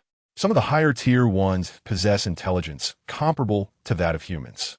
Furthermore, our reconnaissance techniques will now only provide basic information regarding monster levels, attributes, and ranks. Is there any hope for humanity? Xie Chunyuan felt a twinge of despair. If their village, with its formidable strength, felt powerless, then surely other villages in Huaxia were merely delivering takeout to the monsters. Huang Chen reassured her. We still have the main city, a territory capable of accommodating billions, where order is maintained just like in a novice village. What about us? Xie Chunyuan was puzzled by Huang Chen's decision to fly to the satellite city. I will explain in detail later. For now, we must address these little rascals. Huang Chen declared before issuing a loud command. All level 30 and above form a group. The members of the Purple Forbidden Guild widened their eyes in astonishment. Was the president intending to take the initiative? Could they prevail? Despite their doubts, the group swiftly joined Huang Chen's ranks. Once the team was assembled, Huang Chen turned to everyone and stated, the gold-eating rats are among the lowest tier of monsters in the satellite city. If you lack the courage to wield your weapons against them, then you will find no place for yourselves in the Star Abyss. Do not fantasize about how things might change when you reach higher levels. The monsters of the future will only grow stronger. Future battles will require your collective efforts. Only through relentless combat can you hope to surpass yourselves and survive in the Star Abyss. Chapter 54. Confronting the gold-eating rats subsequently. Huang Chen entrusted the tactical planning to Xie Chunyuan, as she was destined to manage Purple Forbidden in the future and needed to be cultivated promptly. Huang Chen was well acquainted with the gold-eating rats. He was confident in his ability to ensure the safety of the group, even if they were faced with hundreds of them. Xie Chunyuan quickly devised a strategy. All individuals below level 30 would remain within the teleportation zone, with water mages continuously healing those engaged in battle. Other spellcasters could simply unleash their skills upon the throng of monsters with closed eyes. Meanwhile, she and the other 8 women, possessing sufficiently high attributes, would follow Huang Chen as the vanguard, while the warriors positioned themselves on the periphery and the spellcasters in the center. The entire formation advanced like a turtle, and under the protective aura, they should withstand the onslaught of the monsters. The only shortcoming lies in the fact that it is not the time for siege. Huang Chen's aura cannot extend its benefits to those outside the team. Therefore, if the time drags on, sustainability may become an issue. A swift resolution is imperative. Upon hearing Xie Chunyuan's tactics, Huang Chen nodded slightly. Conventional and unremarkable, it could be considered barely passable. As Xie Chunyuan's turtle avatar stepped out of the teleportation zone, the golden devouring rat swarm surged forth in a frenzy. The two sides soon collided. Although Huang Chen led the charge, he only engaged with the monsters that attacked him. Each of his sunlight triad strikes capable of vanquishing a golden devouring rat. He wished to observe whether this group of women would be scattered under the assault of the rats. The 9 women faced no issues. Their potential was ample, their health robust, and their attack power commendable. However, the others lacked sufficient potential, and the warriors fluctuated in health under the onslaught of the golden devouring rats. Fortunately, with the life link in place and the 4 great auras active. Coupled with the water-based healing from the inner circle, they managed to withstand the initial wave of attacks. As the women focused their counteroffensive, numerous golden devouring rats fell, leaving behind a scattering of silver coins and a few pieces of equipment, while the group's experience began to rise slightly. After a stalemate of 10 minutes, no fewer than 100 golden devouring rats had been defeated. Although the women's health fluctuated, the abundance of healing ensured that unless they were eliminated instantaneously, they could not be killed. Additionally, Xie Yuan's formation minimized the number of monsters attacking any single individual. Being closely packed together also prevented them from being knocked back when struck, thereby maintaining the integrity of their formation. The rats, known for their caution, suddenly ceased their aggressive momentum after leaving behind hundreds of corpses, regrouping once more. "Darling, are the rats no longer attacking?" Li Ru inquired curiously. She had never considered that rats could exhibit strategy. Don't all aggressive monsters rush toward humans at the sight of them? Huang Chen ruffled Li Rua's hair and replied, "Prepare to clean up the battlefield." "Huh, those little cuties are about to flee." Huang Chen chuckled, just as his words fell. The newly regrouped, golden devouring rats scattered and vanished into the ruins. "We won. We won. Yenching is amazing. The president is amazing. The vice president is amazing." Having successfully repelled the golden devouring rats without incident, Xie Yuan let out a sigh of relief. After all, it was her first time commanding a relatively large-scale battle, and achieving such a result brought her quiet joy. She looked at Huang Chen with pride, eager for his assessment of her command. Huang Chen smiled and said, "Barely passable." Xie Yuan's expression darkened. She thought, "Just passable?" Sensing her dissatisfaction, Huang Chen cleared his throat and said earnestly, "The golden devouring rats are purely melee creatures. Your tactics can only be deemed conventional. While there will be no significant casualties, achieving substantial gains is impossible. The strategy is overly conservative. I have already stated that everyone is under your command. After initially assessing the strength of the golden devouring rats, you should have realized that my strength, alongside the 9 of you, greatly exceeds that of the rats. At that point, you should have instructed us to charge forward and expand our gains. Moreover, you initially opted for the most densely packed formation. Have you considered that if the Golden Devourer is a spellcasting creature capable of wide-area attacks, then this formation would undoubtedly present itself as the most conspicuous target? Upon realizing this, Xie Yuan's complexion changed dramatically, her back drenched in cold sweat. In the Star Abyss, one can never be overly cautious. After all, this is not a game, and life is singular. Huang Chen patted Xie Yuan on the shoulder, reassuring her that they had performed admirably thus far, and encouraged her to act boldly, promising to stand by her side should any mishaps occur. Xie Yuan, upon hearing this, nodded gravely, directing the women to clean the battlefield while inquiring, "So, dear husband, what shall we do next?" The 21st satellite city was filled with dilapidated structures, all of which served as lairs for monsters. Xie Yuan had no idea where their contingent of 800 would find refuge, especially with only 3 or 4 hours left until nightfall. The night in the Star Abyss was indeed a haven for monsters, with various high-level creatures roaming freely. Any disturbance could potentially summon a large-scale monster assault. It was safe to say that the current predicament of the Yenching was far from optimistic. However, Xie Yuan understood that Huang Chen had his reasons for choosing the satellite city. Thus she refrained from further inquiries. "We must first find a place to rest," Huang Chen declared, his gaze fixed on an arched building beside the teleportation altar. It was a closed, small-scale sports center, covering nearly 10,000 square meters, with 3 upper floors and 1 lower floor, totaling an area of 40,000 square meters, sufficient to accommodate 800 individuals.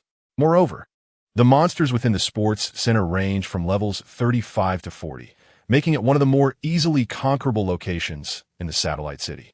More importantly, once the main city's forces commenced large-scale assaults on the satellite city, this area, due to its proximity to the teleportation altar, would become the most prosperous zone. In the previous life, any faction capable of seizing a building adjacent to the altar experienced immense wealth. Huang Chen's decision to teleport to the satellite city was also motivated by the desire to leverage their early arrival advantage to conquer all the buildings near the altar. However, this was not intended as a guild headquarters, as all the structures were too small in scale. Huang Chen's goal for the guild headquarters was a Lord S Manor located 20 kilometers from the teleportation array, encompassing an area of 1 million square meters, making it the largest architectural complex in the 21st satellite city. Securing that location would alleviate any concerns regarding insufficient space for Yenching's future development. Yet, the monsters there were currently the most formidable in the satellite city, making it an impossibility for Yenching to conquer with their present strength. We shall first capture the sports center to serve as our sanctuary, Huang Chen stated, pointing towards the sports center. Once the guardian of the sports center was defeated, they would obtain the deed, and activating the protective barrier would ensure a peaceful night's rest. Chapter 55. Conquering the sports center without hesitation after cleaning the battlefield. Huang Chen led his team to push open the doors of the sports center. The monsters within were generally level 35, with only level 40 creatures lurking in the underground level. Certainly, within the realm of monsters, there exists a plethora of elite creatures. In the expansive hall of the first floor, dozens of ordinary level 30 minions loiter aimlessly. With a flourish of his hand, Huang Chen immediately dispatched a dozen of these diminutive foes.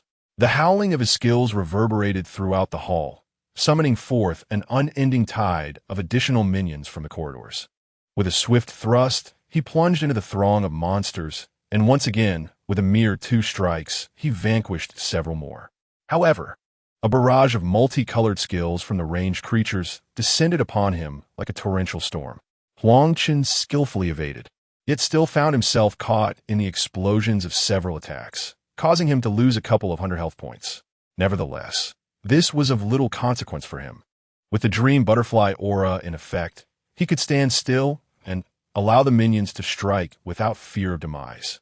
Were another player, even one endowed with the potential enhancements of the 9 maidens, the confined space would pose a grave threat. With Huang Chen drawing the fire, the Purple Forbidden Legion unleashed their assault. In an instant, the entire hall was ablaze with skills. Even though their output was modest, the sheer volume of attacks resulted in a transformative effect, and the minions fell like wheat before the scythe. President, why do I feel these monsters are several times more formidable than the Koan Yo during the siege? Someone inquired amidst the crowd. Because the novice village's difficulty is calibrated according to our template, Huang Chen elucidated amidst the chaos. Upon reaching the 100 clans battlefield, the monsters are matched according to the average strength of the clans. Given this intensity, it indicates that our Huaxia clan has encountered foes whose average strength far exceeds ours. We have augmented our foundational attributes by nearly 100 points, yet we are still so much weaker than the other races? Xie Chunyan questioned, perplexed. Our foundation is lacking, and our enhancements are limited. Those from the high martial world achieve, in a single enhancement, what takes us 10, he replied. In less than 10 minutes. The reinforcements from the corridor dwindled. The hall became strewn with silver coins and spoils of war. In that brief period, Huang Chen's team ascended from level 30 to level 31. In contrast, those not in the party felt their experience bars barely budge. After all, Huang Chen's team boasted higher levels and superior equipment, effortlessly dispatching the monsters above level 90.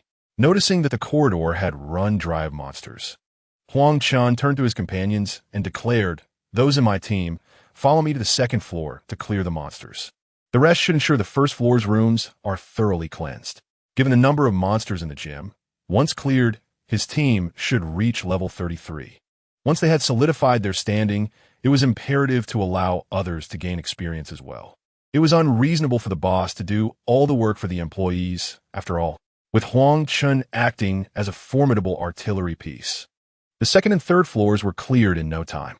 Initially, the first floor appeared devoid of danger after their thorough cleansing. However, unexpectedly, a level 35 elite monster lurked within one of the rooms, instantly obliterating a girl who opened the door. The elite creature then sent the women on the first floor into a frenzy, resulting in several unfortunate souls meeting their demise. Receiving urgent news on the third floor, Huang Chen hastily made his way to the first floor, only to be met with a scene that nearly caused him to choke on his own blood. He had thought that the combat awareness of these individuals was lacking, but he never anticipated it to be this abysmal.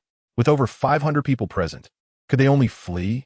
If they could coordinate and concentrate their fire effectively, even a level 40 elite monster should be within their grasp. It seemed they were still in need of the rigors of life and death.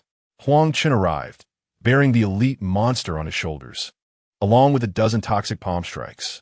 However, the women on the first floor displayed no signs of joy or surprise. Their faces were clouded with despair. The dangers of the Star Abyss far exceeded their expectations. Even with a strong leader at their side, they faced the specter of death at any moment. Today, it could be this sister, tomorrow another, and the day after, could it be their own turn? Huang Chen shook his head and led the team down to the next level.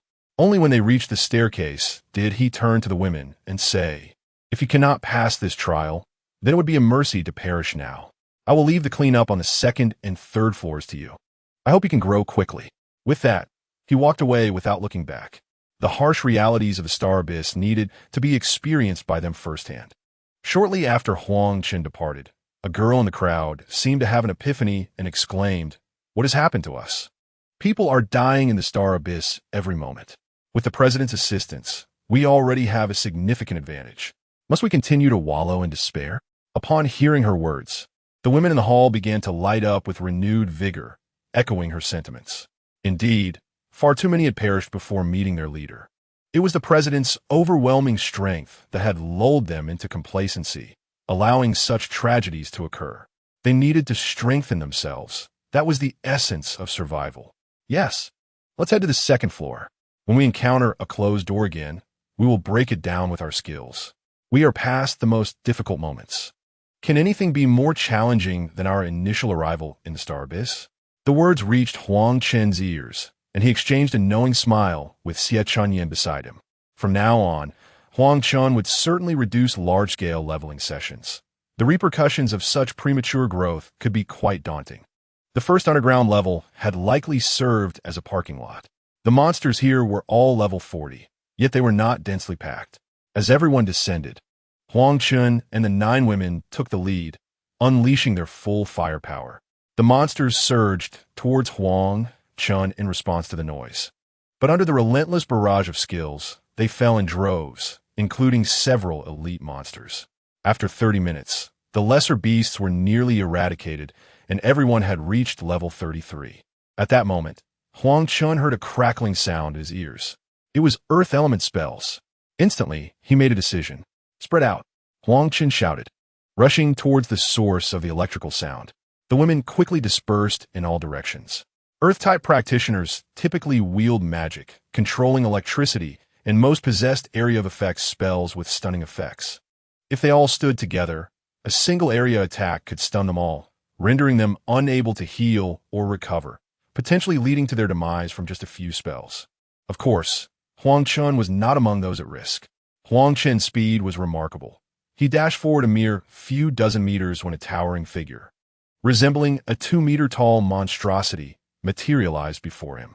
The creature was enveloped in flickering arcs of electricity, wielding a blood-red scythe, reminiscent of the Grim Reaper of Western lore. In his previous life, Huang Chen had been unfamiliar with such entities, prompting him to quickly initiate a reconnaissance. Levo 40, Earth-type, Grade, Golden, Chapter 56. Guardian Levo Level 40 Golden. The women gasped in astonishment. An elite creature of level 35 could dispatch unadorned individuals in a heartbeat. How formidable would a level 40 Golden be? Was this something the current populace could withstand? It seemed that Levo was indeed the ultimate challenge within the sports center. The instant Huang Chen laid eyes upon it, he adorned it with the green hat of blazing flames. Simultaneously, the scythe in his grasp swept forward, crackling with lightning. Was this a melee attack? Huang Chen leaned back, gliding along the ground to evade the blade's arc, his poisoned sand palm poised to strike. Although I am currently 7 levels lower, resulting in diminished damage output. The Earth's weakness to wood would amplify my damage by 30, perfectly offsetting the level disparity. I wonder how formidable its attack power truly is. I assume a health pool of nearly 500, 000 should suffice for the challenge. However, at the moment Huang Chen prepared to unleash his poison sand palm, an arc of electricity erupted from the sweeping blade above him, forming an electric net that descended upon him instantaneously. Goodness, it's a magical attack. I knew it. The net enveloped Huang Chen in an instant, the potent current paralyzing his entire body and causing his mind to spin. 24378. You have been electrocuted. Stunned for 2 seconds, Levo's strike proved successful, and astonishingly, a flicker of a human-like smile appeared on its face. Subsequently, the blood-red scythe, charged with arcs of electricity, danced through the air, unleashing countless arcs upon Huang Chen. 21645 21346 34512. You have been electrocuted, stunned for 2 seconds. 24,216 345 423 4215. You have been electrocuted. Stunned for 2 seconds, Huang Chen's health plummeted drastically, yet surged back significantly. Fortunately, the Dream Butterfly aura granted him a maximum health recovery speed of 20 per second. Otherwise, at Levo's attack speed, he could have been eliminated within mere seconds. Alas, it was evident that his recovery rate could not keep pace with the rate of his health depleting. Yet, the most troublesome aspect was that Levo was a controlling type. Without any means to break free from such control, Huang Chen was likely to be incapacitated to death without assistance. In his previous life, the most effective strategy against such foes was to encircle and overwhelm them. Wherever they struck, the water-type group healing would be deployed. However, now, apart from Bai Zhaoning and her 9 companions, the others were unlikely to withstand a blow from Levo, rendering the encirclement tactic futile. Furthermore, Bai Zhaoning and her companions might not even conceive of such a strategy. If they rashly charged in, they would undoubtedly meet their demise. As the women observed Huang Chen standing his ground and unleashing a furious assault, they initially believed he was merely testing the waters. It was only when Huang Chen's health dipped below half that they awoke from their stupor, realizing their leader was not unwilling to act, but rather incapacitated. My husband. Bai Zhaoning's expression shifted dramatically upon witnessing this, and she instinctively attempted to rush forward to rescue him, only to be restrained by Xie Chunyuan. Quickly, save the president. My female companion rushed towards Huang Chen, only to be immediately restrained by those around her. No, the coverage of the electric net is too extensive. We cannot withstand it. Xie Chunyuan clenched her teeth, striving to maintain her composure. We must find a way to interrupt the spell. There must be a solution. Suddenly, a spark of inspiration lit up her eyes as she shouted, "Life Link! Take the potion, restore health. We have Life Link." With Xie Chunyuan's exclamation, the others awakened from their stupor, and the resonant sound of Sihong Pudu's skill filled the air. Huang Chen's diminished health instantly replenished. A flicker of confusion crossed Lei Wu's face, followed by a furious glare directed at the group of women 100 meters away.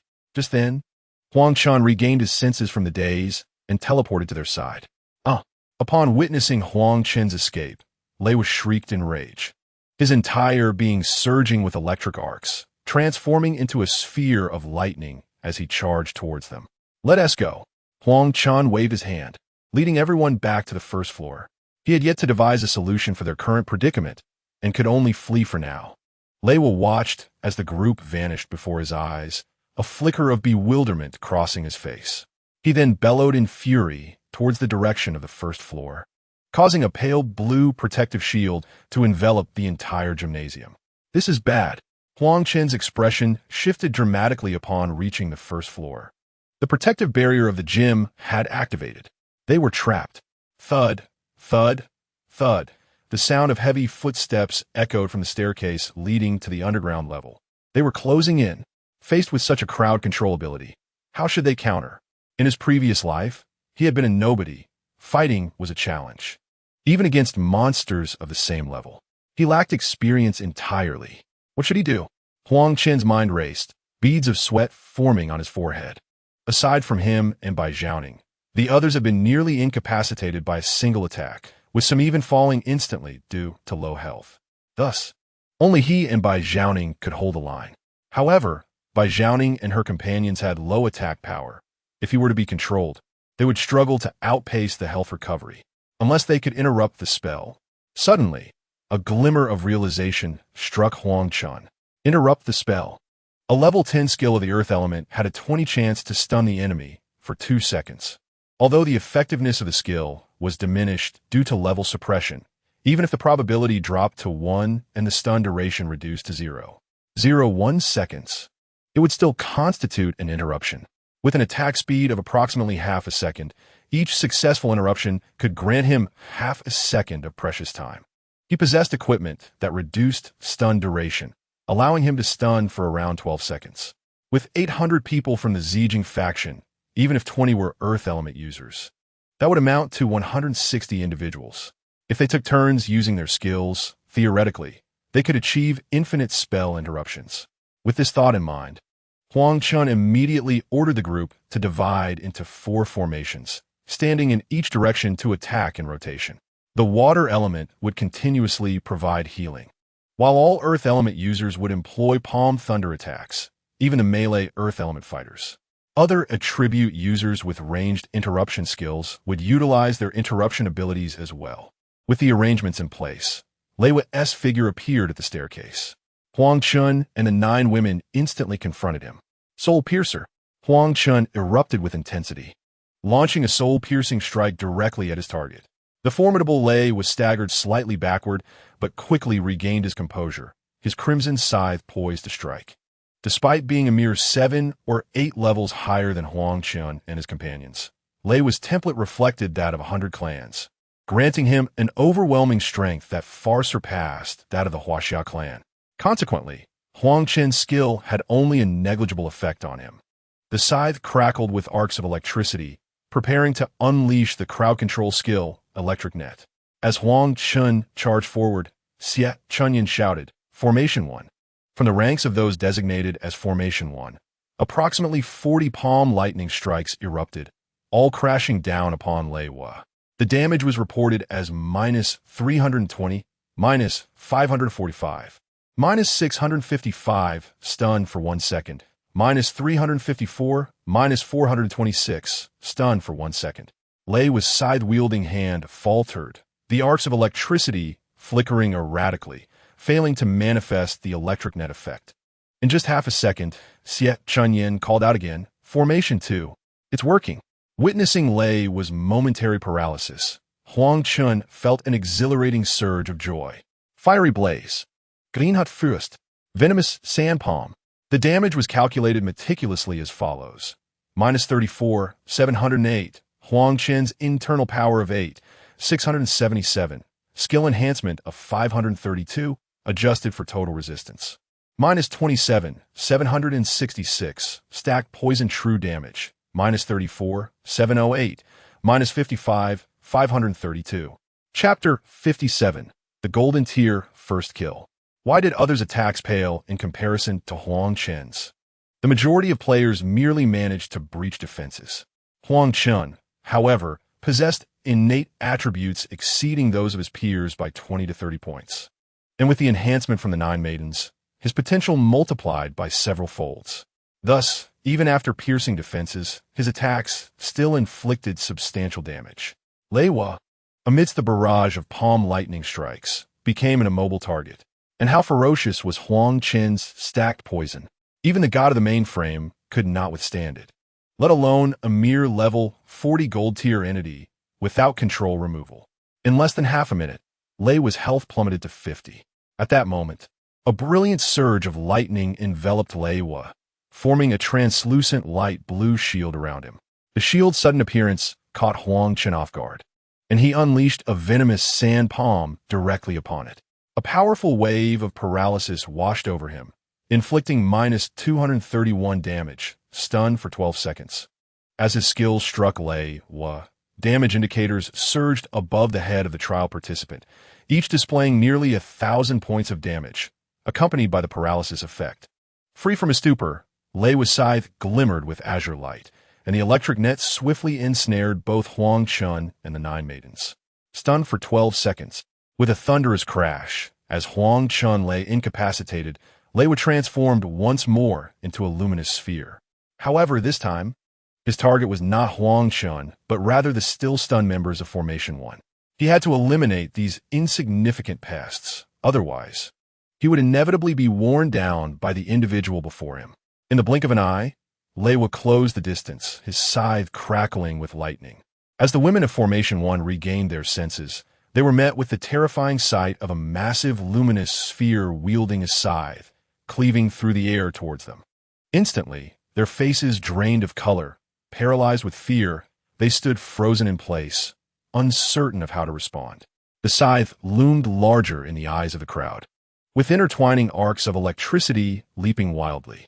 Just as the electric grid was about to envelop everyone, Huang Chen teleported before Lei.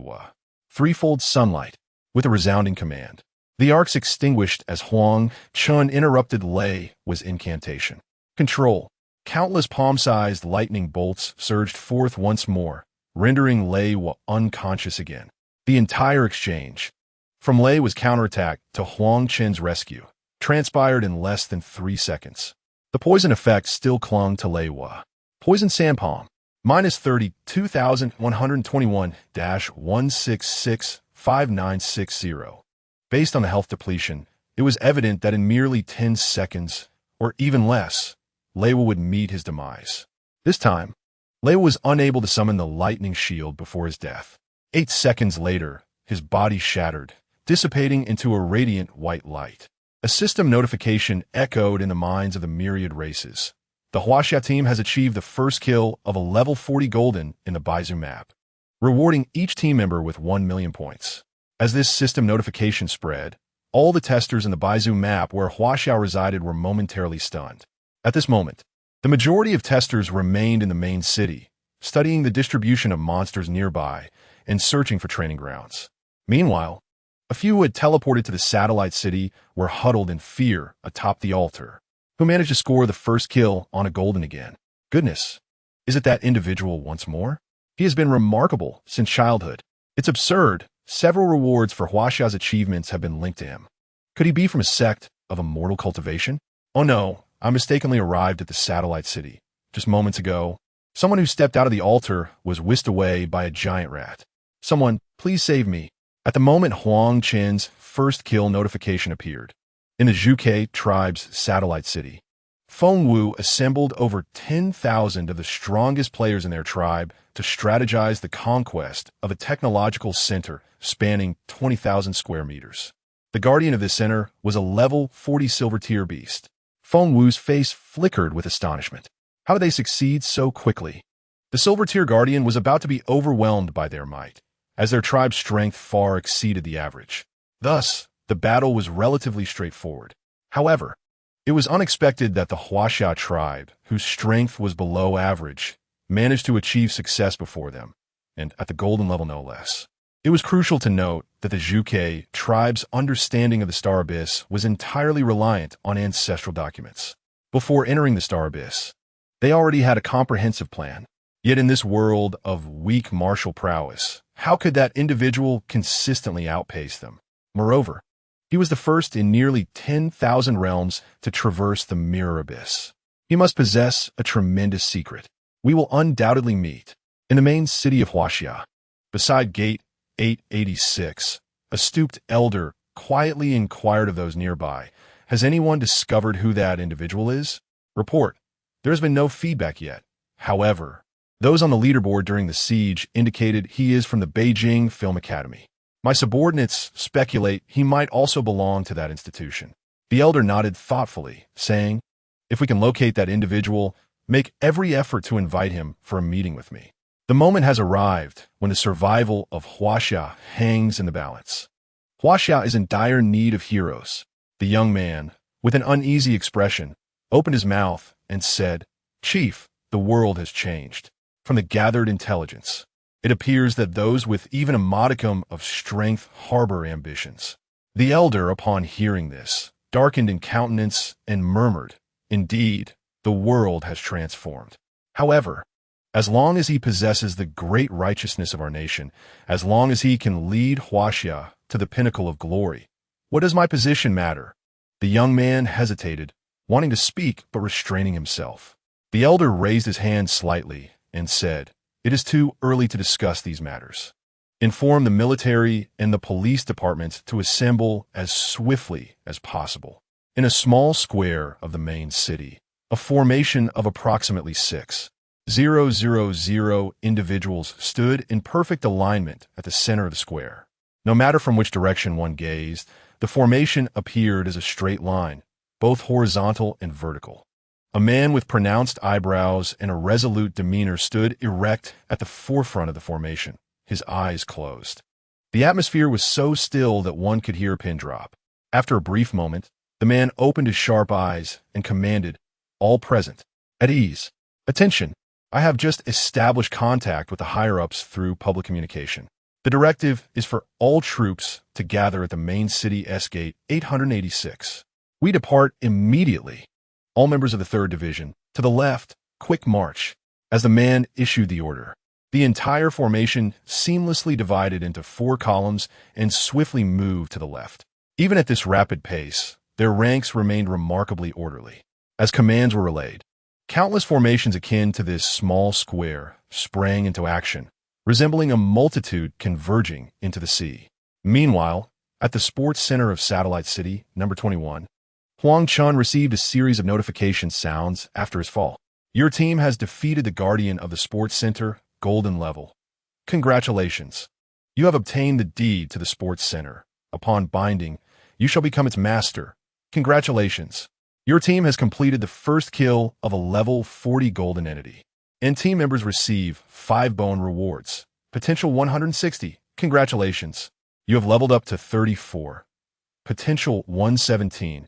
Listening to the notifications echoing in his mind, Huang Chen exhaled in relief. They had successfully occupied the sports center without significant peril. He had initially thought that relying on his attributes would make the endeavor effortless. Yet he had not anticipated its controlled nature. The most rapid control skills available to him were the level 40 gold-tier support spells. He resolved not to take such risks in the future and to first engage in smaller dungeons of the tavern. Nevertheless, it was fortunate that they emerged unscathed. Henceforth, Forbidden City would possess its first secure territory within the Star Abyss. Huang Chen then instructed Xie Chunyan to clean the battlefield while he retrieved an ancient piece of parchment from his backpack. Deed to the Sports Center, Chapter 58, binding the deed and development planning as the deed materialized in his hands. Huang Chen heard a notification in his mind. Detected a bindable deed. Would you like to bind it? Yes, no, yes. Binding the deed. Binding successful. Congratulations. You are now the owner of the Sports Center. The belonging totem pillar has been generated. If the totem of ownership is shattered, it will regenerate the land contract. Once the land contract of the Sports Center is bound, a totem materializes in its original place on the underground level. The totem is enveloped in a semi-transparent blue energy shield. To assault the totem, one must first break the shield, which draws its energy from the Sports Center. In other words, to shatter the totem, one must deplete the energy of the Sports Center. Huang Chen focused his thoughts, and the entire situation of the Sports Center became clear to him. Sports Center damaged. Durability 350 000 of 1 000 Please repair promptly. It costs 10 gold coins to restore 1 durability per ton of silicon ore. Remaining energy 55. Each kilogram of energy crystal can recharge 1 energy unit. He silently commanded the activation of the Sports Center's protective shield. The protective shield has been activated. Energy consumption is 1 energy unit every 24 hours. Every day, truly a gold-consuming beast. Energy crystals must be mined from the energy crystal mine, and in his previous life. A kilogram of energy crystal was priced at approximately 20 gold coins. Thus, merely activating the protective shield would cost Huang Chen 20 gold coins each day. Could he forego this? If one is not afraid of being abducted in their sleep, then surely one could. Huang Chen shook his head. Without managing the household, one does not realize the cost of essentials. He needed to earn money promptly, or else he would be unable to sustain the expanding territories in the future. With a thought, Huang Chen returned to the first floor. Darling, Xie Chunyan and the others immediately surrounded him upon his appearance. Bai Zhaoning took the statistics sheet handed over by Huang Mengni and said to Huang Chen, "Just now, Huang Mengni and the others counted the spoils, totaling 512 gold coins, 843 pieces of level 30 bronze equipment, 121 pieces of level 35 bronze equipment, 12 pieces of level 40 silver equipment, and 4 pieces of level 40 gold equipment." Although Huang Mengni and the others currently managed internal affairs, the head of internal affairs remained Bai Zhaoning. Huang Chen glanced at the 4 pieces of gold equipment, which significantly boosted earth attributes, and his enthusiasm waned. He spoke indifferently. Bai Zhaoning will manage the gold coins. For the equipment, draft a reward scheme for distribution. Those that are not needed can be stored in the warehouse on the basement level of the sports center for future arrangements. Lin Han, please draft a protocol. Henceforth, the distribution of equipment does not require my input. Logistics can follow the established protocol. Understood, darling. Lin Han nodded, her eyes still reflecting a trace of excitement. Huang Chen's promotion to level 4 had provided her with 468 potential points. How could she not be thrilled to receive potential for the first time? After giving his instructions, Huang Chen lifted his gaze to the gradually darkening sky and turned to Xie Chunyin, saying, "From now on, you will have full authority over the management of Purple Forbidden. For now, arrange for everyone to settle in." "Certainly," Xie Chunyin replied. She then organized the temporary storage of unnecessary items in the basement warehouse. Each floor of the sports center spans nearly 10,000 square meters, so the first floor was more than sufficient to accommodate everyone. She promptly designated the second floor as the living area, while the third floor would serve as Huang Chen's exclusive domain. The following morning, while Huang Chen lingered in the embrace of slumber, Xie Chunyin received a report from her personal guard. It was conveyed that several tens of thousands of trialists had already gathered at the teleportation altar. These individuals had begun to arrive since the previous day during the confrontation between the Zijing and the golden devouring rat.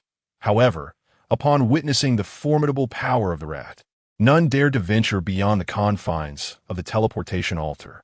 Fortunately, the altar was designed to accommodate the entire satellite city, thus providing ample space and preventing overcrowding. Upon receiving the report, Xie Chunyin promptly convened a meeting with the 10 women of the harem, with Huang Chen in attendance.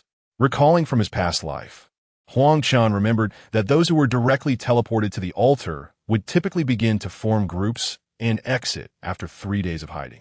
The significant disparity in levels, ranging from the teens to the 20s, led to substantial losses among these individuals.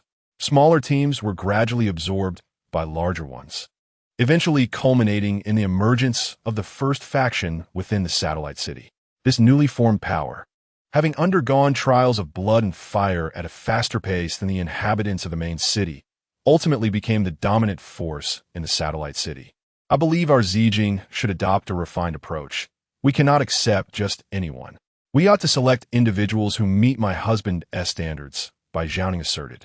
Managing a few hundred individuals already left or exhausted, the idea of overseeing thousands was daunting. Furthermore, since Zijing existed to serve Huang Chen, a haphazard mix of recruits would inevitably lead to chaos in management. Indeed, I concur with Sister Ning, Chen Yichuan chimed in, raising her hand in agreement as Bai Zhaoning concluded her statement. Following the dissolution and reformation of teams, Chen Yichuan believed that Zijing should only recruit the best, akin to their current group, which could easily outmatch 100. No matter how numerous the opponents, in Huang Chen's presence, they were merely fodder. However, this approach would significantly impede our development. Lin Han interjected, shaking her head. If we only recruit elites, even if Zijing grows to a population of 10,000, we would still be the weakest in comparison to the vast numbers in Huaxia. My husband is strong, yet the affairs of a faction are manifold, requiring personnel in various aspects. To occupy the buildings surrounding the altar, we will need people stationed there. With our current numbers, we are far from sufficient. Thus, the women divided into 2 factions, each voicing their opinions, creating a cacophony reminiscent of a marketplace. Listening from the sidelines, Huang Chen felt overwhelmed. Helplessly, he turned his gaze to Xie Chunyin. Understanding his plight, she cleared her throat twice, gradually restoring silence to the gathering. Once all eyes were upon her, Xie Chunyan spoke with measured grace. Both approaches possess their own merits. We can indeed pursue both paths simultaneously. Our original team will serve as the core of Yenching, while smaller groups can independently assess and recruit personnel. Those recruited will initially be considered peripheral members, but through evaluations or specific criteria, they may ascend to core status. This strategy will foster competition among peripheral members and liberate core personnel from trivial matters, allowing them to focus on their own advancement. Does anyone else have any further opinions? Xie Chunyuan surveyed the room, noting that the women were deep in thought. After a brief moment of silence, she rose and declared, "Let us settle this for now. Mengni, the four of you shall assist Lin Han in drafting a set of regulations." As her words resonated, the women exchanged surprised glances, turning their attention to Huang Chen. "Is this truly the decision? Are we not to consult with our husband?" Huang Chen, sensing their collective gaze, chuckled lightly. In matters of management within the Purple Forbidden, Chuan Yuan's authority prevails. You may regard her as the general manager, while you will serve as leaders of the respective core departments. Unless a matter of great significance arises, I expect no reports from you. Shall we proceed to recruit now? Lin Han inquired, looking towards Xie Chunyuan. Not yet. Xie Chunyuan shook her head. We shall wait a few days for these individuals to come seeking us. The women's eyes brightened at her words. It was no wonder their husband had chosen Xie Chunyuan. Her decisiveness and strategic prowess were indeed beyond their comparison. Were they to make the final call? Even with unanimous agreement, they would at least seek Huang Chen's opinion. Huang Chen was exceedingly pleased with Xie Chunyuan's performance. Entrusting him with such matters would likely yield far inferior results. Observing that Xie Chunyuan had firmly established her stance, he stood and announced, "Gather, everyone. Today, we shall organize into 4 teams to clear the lesser monsters roaming the city. In a couple of days, I will lead you to the main city." While the members of the Purple Forbidden have adequate levels and equipment, they severely lack combat awareness. This time, I intend for them to face challenges independently. However, with my teleportation ring, I can provide support whenever necessary. Chapter 59. Cleansing monsters while practicing proficiency. Word spread swiftly, and soon over 800 members of the Purple Forbidden congregated in the hall. Yet, upon hearing that the president would not be accompanying them today, a sense of trepidation washed over the women. The recent threat posed by the gold-eating rats lingered vividly in their minds. Fortunately, Huang Chen reassured them that the monsters wandering the streets were of a relatively higher level and rarely assembled in large groups unless one ventured into their lair. The gold-eating rats they encountered yesterday were among the few intelligent and social creatures, a rarity indeed. Should they face another formidable horde, the captain could alert him, and he would swiftly come to their aid. Additionally, Huang Chen instructed that today's leveling would solely involve basic techniques. Most members of Xingyuan had abandoned these foundational skills after surpassing level 10, deeming them slow and low in damage. Yet, what they did not realize was that mastering basic techniques to level 20 would significantly enhance their subsequent skills of the same type. More importantly, proficiency in Xingyuan skills did not cease at level 20. Upon reaching full mastery of level 20, through personal insight, there remained 5 additional realms: minor accomplishment, major accomplishment, mastery, pinnacle, and return to innocence, each breakthrough yielding substantial growth in fundamental attributes. In the previous life of Huaxia, this very principle had secured their foothold. Furthermore, as levels increased, it became increasingly challenging to enhance lower-tier skills. With this foresight, it was imperative to elevate the core members' proficiency. Once arrangements were finalized, Huang Chen independently teleported to the entrance of a small tavern adjacent to the gymnasium. He certainly wouldn't venture into the wilderness with the women. Rather, he could utilize that time to conquer several more structures. Moreover, his agility, palm technique, and proficiency with firearms were all nearing level 17. It was the perfect opportunity to seek out some minor dungeons to hone his skills.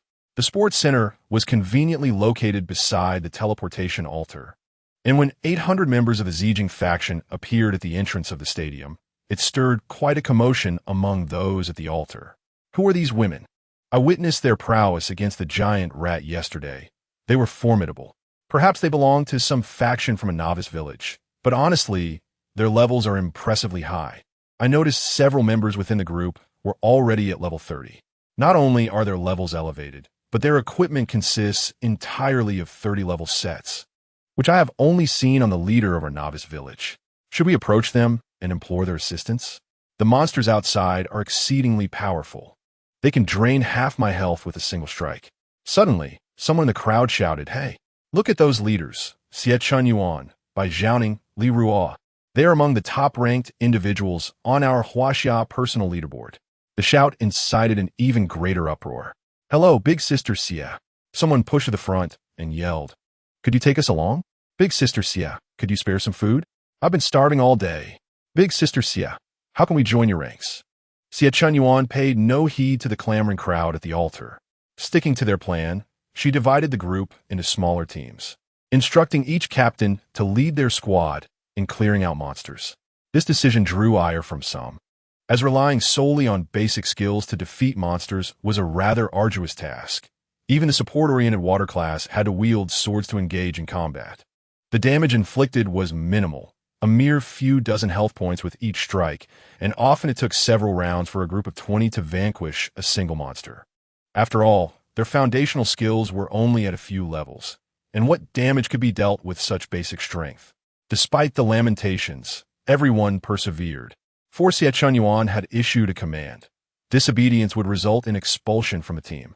With the Yenching members clearing the monsters, the area around the altar became significantly safer, allowing many to gradually exit and engage with the Yenching team, though they received no response. Eventually, they simply lingered at the back of the team. The Yenching faction's use of basic skills piqued the curiosity of the onlookers, and some bold individuals even organized themselves to join the monster-clearing effort. Huang Chen pushed open the door of the tavern and stepped inside. "You have arrived at the Wailing Spirit Tavern." Wailing spirits? They lack a tangible form and can stack infinitely at a single location, typically dealing magical damage while being immune to physical harm. Huang Chen smiled faintly. In Huaxia, these creatures are colloquially referred to as a piao. They are monsters that players from his previous life both loved and loathed. The affection stems from their ability to stack together, allowing one skill to strike multiple foes simultaneously. The hatred arises from the potential for them to eliminate you in an instant should they all attack concurrently. At that moment, with Huang Chen's arrival, the spirits in the tavern erupted in furious howls, unleashing a barrage of ice spikes and water dragons directed at him. Wraith 35, Water Element, Grade, Common. Huang Chen gazed at the approaching wraith and mused, if it were by Zhaoning and her companions, they would surely be terrified. In his previous life, devoid of skills, he was utterly helpless against such entities. However, in this life, he wielded the power of a torrential downpour. As Huang Chen struck, he evaded the attacks with the grace of a dragon in flight. Minus 42,010, minus 27,766, minus 27,766. A single strike was all it took to vanquish the wraith. Simultaneously, his agility proficiency steadily increased as he nimbly dodged. Although he occasionally bore the brunt of some skills, the minor damage was trivial in his eyes. The tavern, a mere 2 stories tall, each floor only 500 square meters, was swiftly cleared of foes on the first level. Ascending the staircase, Huang Chen reached the second floor, where the guest rooms lay. He kicked open each door he passed, unleashing a flurry of attacks within. Soon, the door at the end of the corridor swung open, revealing a portly apparition accompanied by 4 female specters. Bar Princess, Wraith 40, Water Element, Grade. Elite, Bar Owner, Wraith 40, Water Element, Grade. Black Iron, the corpulent figure stood nearly 2 meters tall, exuding a chilling aura. With its entrance, doors along the corridor flung open, releasing a multitude of wraiths. Huang Chen wasted no words, unleashing a tempest of attacks that obliterated the swarm. Concurrently, a barrage of skills detonated around him. The narrow corridor left little room for evasion.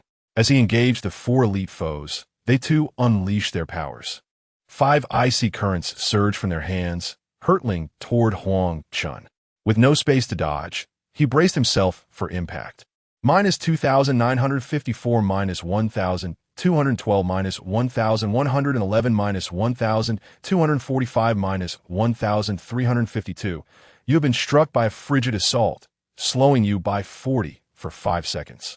Feeling the impact, Huang Chen smiled, recognizing the vast disparity between black iron and gold grades. After 5 consecutive strikes, the corridor was cleared of all wraiths, leaving behind a scattering of silver coins and some black iron gear. The tavern deed was now in his possession. Huang Chen shook his head, finding the current level of challenge utterly trivial. However, his primary objective today was to refine his basic skills. Glancing at the experience bar, he noted he was nearing level 35. It was imperative to elevate the proficiency of those 3 foundational skills to level 20. Huang Chen eagerly anticipated whether reaching level 20 would catapult him into a realm of simplicity, saving him considerable time. In his previous life, it had taken him 6 long years to achieve this milestone. With a thought, Huang Chen returned to the sports center. His backpack was too small, necessitating a trip to the warehouse before he could tackle those structures. He needed to upgrade his backpack in the main city promptly and ensure his subordinates learned those essential life skills, as they would be crucial for future equipment upgrades and various endeavors. Having securely stored his gear, Huang Chen set forth to teleport to his next destination. Meanwhile, in the heart of Huaxia's main city, the populace finds itself engulfed in turmoil. Chapter 60. The clan's sacred maiden, Tai Shengnan. Outside the city, within the lair of a level 40 black iron evil dragon, nearly 1,000 women encircle a singular elite model evil dragon from all sides. Countless bolts of lightning rhythmically surge from the crowd, akin to soldiers charging in formation. Each strike diminishes the dragon's life force by several points. At this moment, the dragon's health is critically low, and while it attempts to struggle, it is beset by a dozen palm-sized bolts each second, causing momentary paralysis and rendering it immobile. If Huang Chen were present, he would undoubtedly recognize this formidable battalion. The Iron Maidens.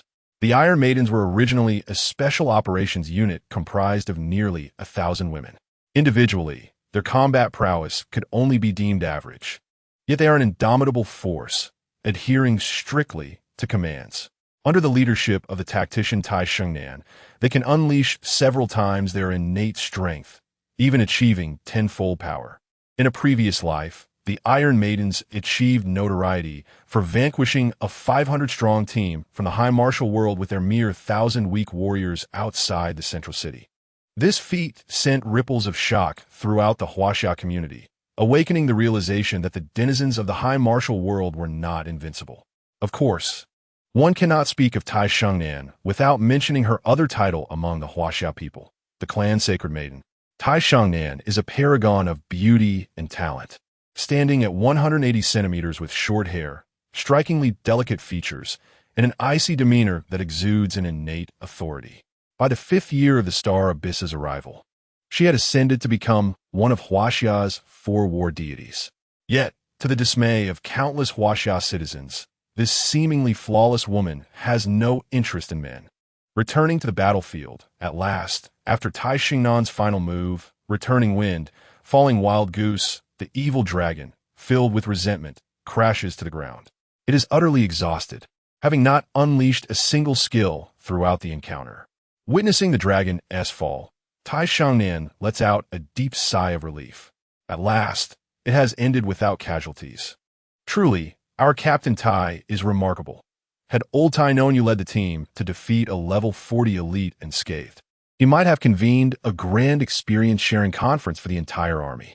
As the dragon sprawls, a woman wielding a long sword approaches with a cheerful smile, teasingly remarking. Although her face bears a smile, one can discern the tension in her pale knuckles and slightly trembling hands. This woman is Lan Linger, the vice captain of the Iron Maidens. She had vehemently opposed Tai Shengnan's decision to lead the team into the lair of the level 40 evil dragon, especially considering the history of previous teams, numbering in the thousands, that had met their demise. Tai Shengnan, with a playful lift of her brow, huffed in response. The level 35 area is nearly overcrowded. As soldiers, must we compete with the populace for such scarce resources? Even if you report to the superiors, my stance remains justified. Lan Linger, knowing she could not sway her captain, shook her head in resignation, saying, "However, Captain, this is exceedingly perilous. This time we were the first to discover this elite monster, catching it off guard. However, should the elite monster spot us first next time, a single area attack could potentially decimate a significant portion of our sisters." Upon hearing Lan Linger's words, Tai Xingnan's expression darkened. She was well aware that they were dancing on the edge of a knife. Yet, the challenges facing Huaxia were immense. With the military and police forces nearly on the brink of collapse, and the united strength available was exceedingly limited. If this meager force were to fall behind further, who would stand to fend off the invasions of foreign tribes in the future? Suddenly, Tai Xiangnan's countenance stiffened as she recalled the group that had dominated the leaderboard. Just yesterday, they had achieved the first kill of a level 40 golden monster. Meanwhile, their own 1,000-member team had struggled for most of the day against a black iron elite. Just how formidable was the opposing force? With this thought in mind, she turned to Lan Ling and inquired, "Have there been any updates on that group?" For now, it has been confirmed that all those on the leaderboard with undisguised names are students from the Beijing Film Academy, including one instructor. As for the individual currently ranked first, their identity remains unverified. It is speculated that they are likely associated with the same institution, Lan Ling replied. Tai Xingnan nodded, continuing, "You must keep a close watch on this matter. All those on the leaderboard are women, and I suspect this may also be a female team. If given the opportunity, we should seek to recruit them to our side. Only by uniting with us can they wield greater influence. We must take the initiative and not allow them to become mere pawns in the power struggles of others." Upon hearing this, Lan Ling promptly affirmed, "Understood. I will report immediately with any news." Well then, let us take a moment to regroup and continue leveling up. Within the main city, a place capable of accommodating 200 to 300 million trialists was now inundated with nearly 1 billion individuals, resulting in an overwhelmingly crowded scene. At that moment, most trialists were gathered at the city gates, exacerbating the already cramped conditions. Each face reflected a sense of despair and gloom, as many struggled to find suitable locations to grind monsters. Beyond the main city of Huaxia lay an expansive wilderness, followed by deep mountain ranges. Within the wilderness, various monster nests thrived, with the lowest level being 35. On their first day in the main city, people were still cautious, merely observing these nests from afar. However, by today, many teams could hardly contain their eagerness and had formed groups to venture forth and grind the wild. Currently, the average level across Huaxia remained below 20, compelling them to select nests of the lowest level 35 monsters. However, the scarcity of 35-level nests was glaringly apparent, insufficient for the demand. At present, there were several times more players than monsters within these nests. As for the level 40 nests, it was a Herculean task for a dozen level 35 individuals to tackle even one monster. To venture into a level 40 nest would be tantamount to seeking death. Nevertheless, some elite teams could barely manage to engage at the fringes of level 40 nests, such as the official teams. Of course, those with a bit of extra coin opted to teleport to the satellite cities, which were gradually becoming more populated. Subsequently, various team factions began to take shape and expand rapidly. As the saying goes, strength lies in numbers. In this scenario, the Huaxia tribe gradually began to gain the means to confront the monsters in the satellite city.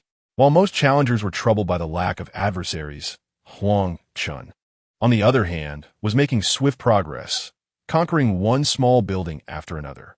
At this moment, he possessed no less than 30 land deeds in his possession, effectively clearing all dungeons below 1,000 square meters surrounding the altar. After battling for a full 2 days, his level had risen to 37, with a mastery proficiency of 19 and 78%, and he estimated that with one more day of grinding, he would reach level 20. Following a decisive move, a 35-level bronze creature dissipated into white light. Looking at the pile of equipment scattered around him, Huang Chen felt a pang of frustration. His backpack was once again overflowing. He silently resolved that after upgrading his agility the next day, he must return to the main city. If his agility could ascend to the realm of simplicity and authenticity, it should grant him substantial rewards in foundational attributes. With such an abundance of potential points, he might even take on the level 50 Diamond Woma Lord. Once he sounded the horn, he could establish a guild and then organize strategies for tackling large-scale dungeons, allowing all members to benefit from his aura. This would significantly reduce the dangers of their endeavors. After notifying Xie Chunyan to arrange for personnel to clean the battlefield, Huang Chen teleported back to the sports center. Upon returning to the sports center, Huang Chen first sought out Lin Han to inquire about the recent progress of the Purple Forbidden. The members of the Purple Forbidden had been suppressed by wild monsters due to their levels and were relying on basic skills for combat, resulting in a sharp decline in their leveling speed. In just 2 days, 20 individuals had perished. However, their combat awareness and skill proficiency were improving remarkably, with basic mastery levels increasing by 5 or 6 each day. Attack capabilities were gradually rising as well. On this day, the number of casualties was 2/3 less than the previous day. Huang Chen nodded in agreement as he listened. Indeed, battling monsters of higher levels was the quickest way to enhance proficiency. As monsters advanced, the increment per level became increasingly significant. At that point, if the foundational skills were not sufficiently refined, they would lose all potential to combat the monsters. Thus, only in the early stages could these ordinary challengers hope to engage in level-defying battles. In his previous life, Huasha had only realized the benefits of enhancing foundational skills when they reached levels 50 or 60, but by then, it was exceedingly difficult to revisit training. Let them continue training with basic skills, Huang Chen instructed, tapping the table. Lin Han was unaware of Huang Chen's intentions behind promoting the enhancement of basic skills, but she trusted he had his reasons. As a perceptive woman, she understood that some matters were best left unasked. "Darling, you're back." Xie Chunyan's voice echoed from the doorway. "I have something to discuss with you." She took a few steps closer to Huang Chen, sitting beside him, but before she could finish her sentence, Huang Chen embraced her. He slipped his hand beneath her clothing, squeezing gently, and smiled as he said, "We can talk about it later." Everyone has been exceptionally busy these past few days, returning at night only to collapse into bed. Huang Chen possessed a fervent spirit, yet upon observing the exhaustion of the women present, he chose to restrain himself. These past few days had been quite taxing for him.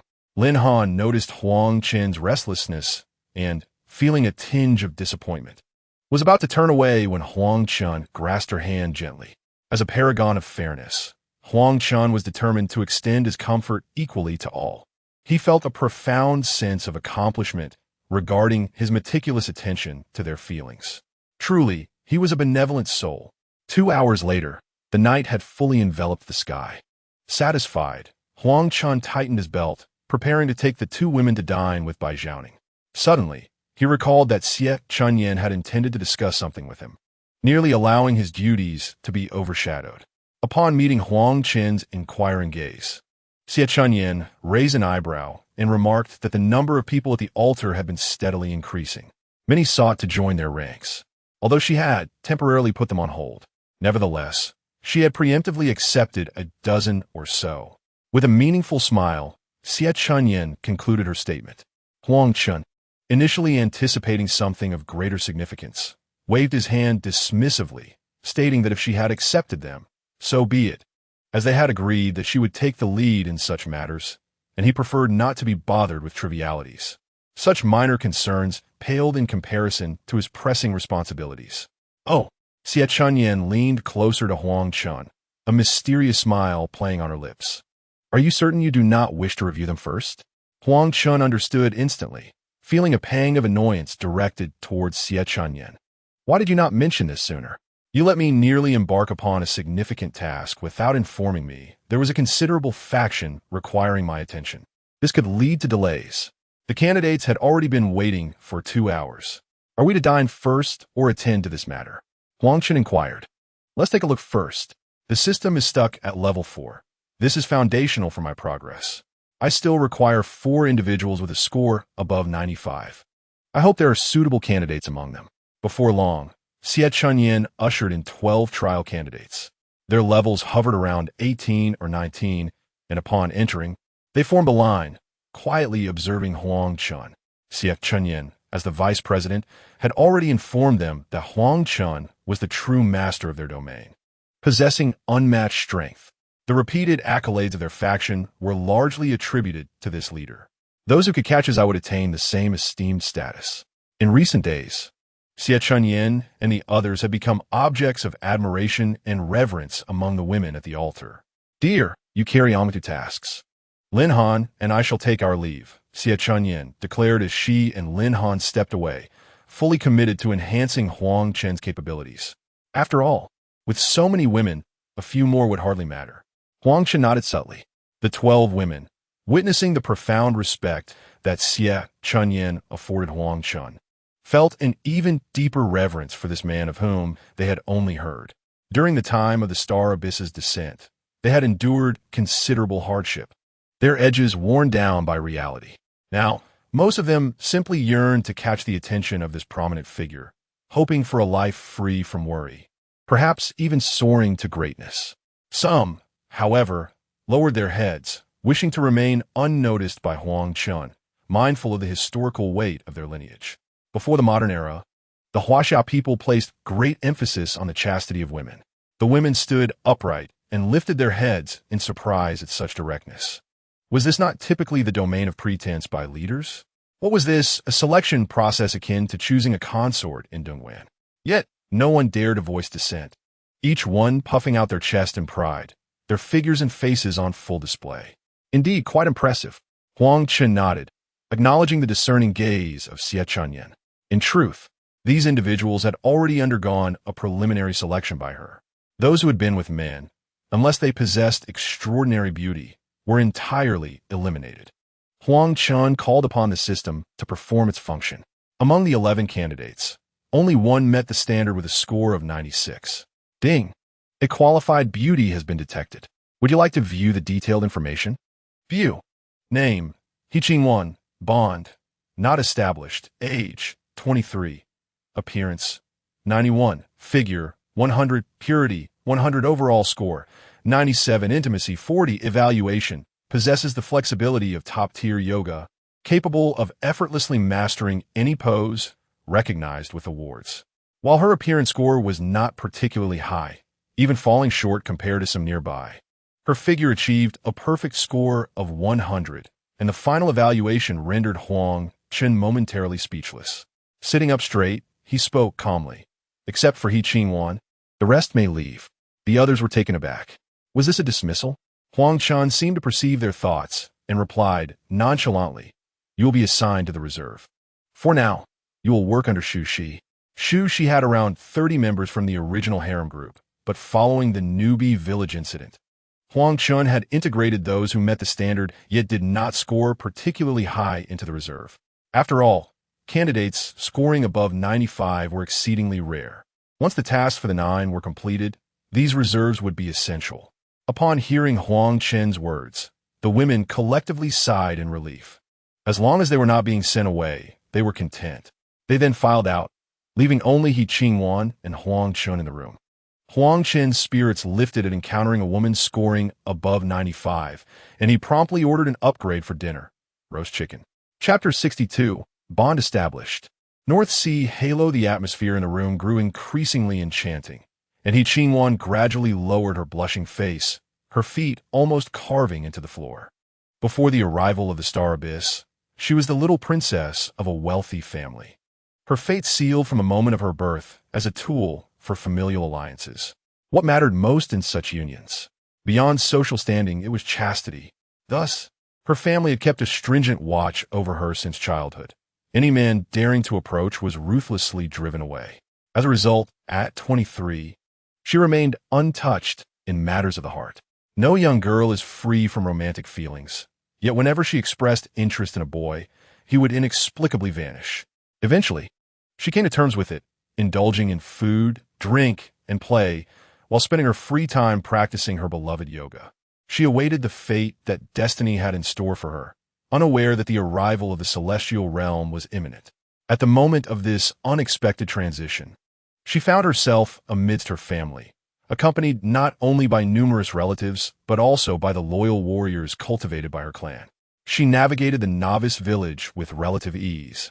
Yet as she prepared to teleport to the main city, an overwhelming desire to escape surged within her. Consequently, she opted not to join her family in the teleportation, but instead ventured alone to Satellite City number 21. Upon her arrival, she found herself unable to engage in combat and devoid of funds. The pangs of hunger nearly drove her to desperation at the altar. Fortunately, today, Vice President Xie happened to pass by and took notice of her. As for what was to come next, she was acutely aware, more so than a mirror could reflect. Her father had many women, and many of them had come to be in similar circumstances. It was a matter of equivalent exchange, each party fulfilling their own needs.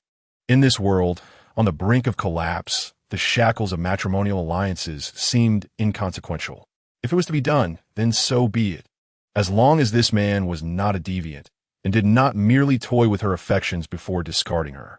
However, observing the lavish treatment bestowed upon Xie, Chunyan, and others, she hoped it would not be the case. Yet, despite her thoughts, the inexperienced girl felt a twinge of reluctance and shyness within her. Huang Chen remained oblivious to He Qingwan's discomfort, his mind racing with a montage of action film snippets. After a moment of contemplation, his eyes suddenly lit up as he scrutinized He Qingwan from head to toe, nodding repeatedly. Vice President, the more unusual his behavior, the more anxious He Qingwan became. Huang Chen realized he might have startled her. Come here. He beckoned, patting the space beside him. He Qingwan obediently approached, her feet together, tilting to one side as she cautiously sat down, her posture impeccably poised. Huang Chen reached out, lifting her chin, and inquired, "Are you afraid?" He Qingwan's cheeks flushed with warmth, a mixture of embarrassment and humiliation washing over her. The unabashed gaze of Huang Chen, filled solely with desire, did not escape her notice. Even after comforting two other girls moments ago, the flames of desire within him had been reignited. First, let's take a bath. Huang Chen, having just completed a workout, felt sticky and uncomfortable. Moreover, He Qingwan had likely not bathed in several days, so a little more time would not matter. May I eat something first? He Qingwan timidly asked, clutching the hem of her garment, for she had not eaten in 2 whole days. That's fine. What would you like to eat? Huang Chen nodded, noting that even an emperor could afford to feed his soldiers, especially when they were of a higher caliber. He Qingwan replied. Vice President Xie mentioned there would be chicken for dinner. Huang Chen couldn't help but laugh heartily. Want chicken? No problem. But first, let us brush our teeth. He Qingwan paused, her face turning an even deeper shade of red. However, she quickly composed herself, finishing her meal with deliberate slowness before taking Huang Chen by the hand and leading him to the bathroom. About an hour later, having devoured 2 chickens, He Qingwan lay on the oversized bed, lost in thought. Ultimately, she had succumbed to selling herself. Congratulations, host, on successfully establishing a bond with He Qingwan and activating the system. The bond has been initiated. One party's life force and mana will restore concurrently, reflecting back to the other. As one party's potential increases, the other party receives a corresponding enhancement. Upon completing a task, the North Star aura is rewarded, reaching level 3 with an experience of 1127. This aura converts the damage inflicted by the host and their allies on enemies into health points, with a radius of 1,000 meters surrounding the host. The conversion value is determined by the number of beauties within a 3-kilometer range. The Beauty Codex reveals 3 entries. Bonding Goddess 1127, Exquisite Goddess 69. The North Star Aura? The North Star Technique? Huang Chen mused that this starry abyss must have been inspired by the esteemed works of the Venerable Jean, as the name and content of the aura bear a striking resemblance. However, one must not underestimate the power of this aura. Its life-stealing capacity is formidable. If it could be paired with a rebound aura or an area damage aura, and in a densely populated monster area, one could almost idle away in a state of effortless experience gain. Yet, such idling might come with its own discomfort. He Qingwan, now at level 18, must swiftly elevate her level. Thus, Huang Chen postponed his plans for the main city by another day, intending to find a mid-sized building to help her grind levels effectively. After all, it is somewhat unseemly for a vice president to remain below level 20. He Qingwan, a top-tier yoga master, is indeed capable of achieving anything one might conceive. The following morning, Huang Chen, sporting dark circles beneath his eyes, announced to his wives the addition of a new vice president. The supervisory role would be temporarily set aside, with the new appointee serving as a secretary for the time being. Today, Huang Chen chose to level up in the steel mill dungeon, which is significantly larger than the sports center, located approximately 5 kilometers from the teleportation altar. The choice of this location was motivated by the abundance of monsters, making it ideal for leveling up. Within the steel mill resides a level 45 dark gold creature known as Steelon, nicknamed the Reproductive Perpetual Mobile. While Steelon possesses minimal offensive power, her production capacity is astonishingly formidable. Once her back door opens, the iron beasts surge forth like a torrent, emerging at a staggering rate of several per second. The iron beasts, composed entirely of metal, boast high physical and magical defenses, along with considerable attack power, with a notably high proportion of elite-level creatures. In the previous life, this steel mill was nearly the last stronghold to be conquered, requiring the combined efforts of the top 10 fire factions from Satellite City number 21, resulting in nearly 1,000 casualties. Naturally, with the current strength of Yenching, conquering it is merely a fanciful notion. However, engaging in localized leveling poses no issue. Moreover, the iron beasts drop energy crystals, and thus, in this lifetime, Huang Chen intends to safeguard this dungeon, transforming it into a future power source for all properties owned by Yenching. After breakfast, Huang Chen departed with He Qingwan. Meanwhile, Xie Chunyan and several others gathered together, as they had a crucial mission. Yenching was set to expand its recruitment of outer members. Chapter 63. Yenching expansion. At 7 in the morning, the altar beside Satellite City number 21 buzzed with activity akin to a bustling marketplace. Yenching resolved to recruit outer members, aiming to enlist a total of 10,000 individuals. As soon as Xie Chunyan's words fell, it elicited a tremendous uproar, akin to a massive stone plunging into a lake, creating ripples of excitement. The participants on site could no longer contain their emotions, each one shouting loudly in excitement. The entire scene descended into chaos, rendering it impossible to discern what anyone was saying. Their fervor was understandable. Over the past few days in the Satellite City, many had persistently pursued the members of the Yenching team, hoping to join their ranks. However, the Yenching members remained completely indifferent to their pleas. Some friends within the Yenching team had privately inquired, only to learn that the leader had no plans for recruitment at this time. In recent days, the various teams of Yenching had truly gained prominence at the altar. With their high levels, superior equipment, and formidable strength, they could level up with the added security of aerial support in the face of danger. Moreover, they had their own stronghold, allowing them a peaceful night's rest each evening. In stark contrast, while the altar's vicinity was free from monster attacks, the participants within were free to engage in combat against one another. All day long, friction abounded throughout the altar. Should one dare to sleep, they risked being stealthily eliminated and having their possessions seized.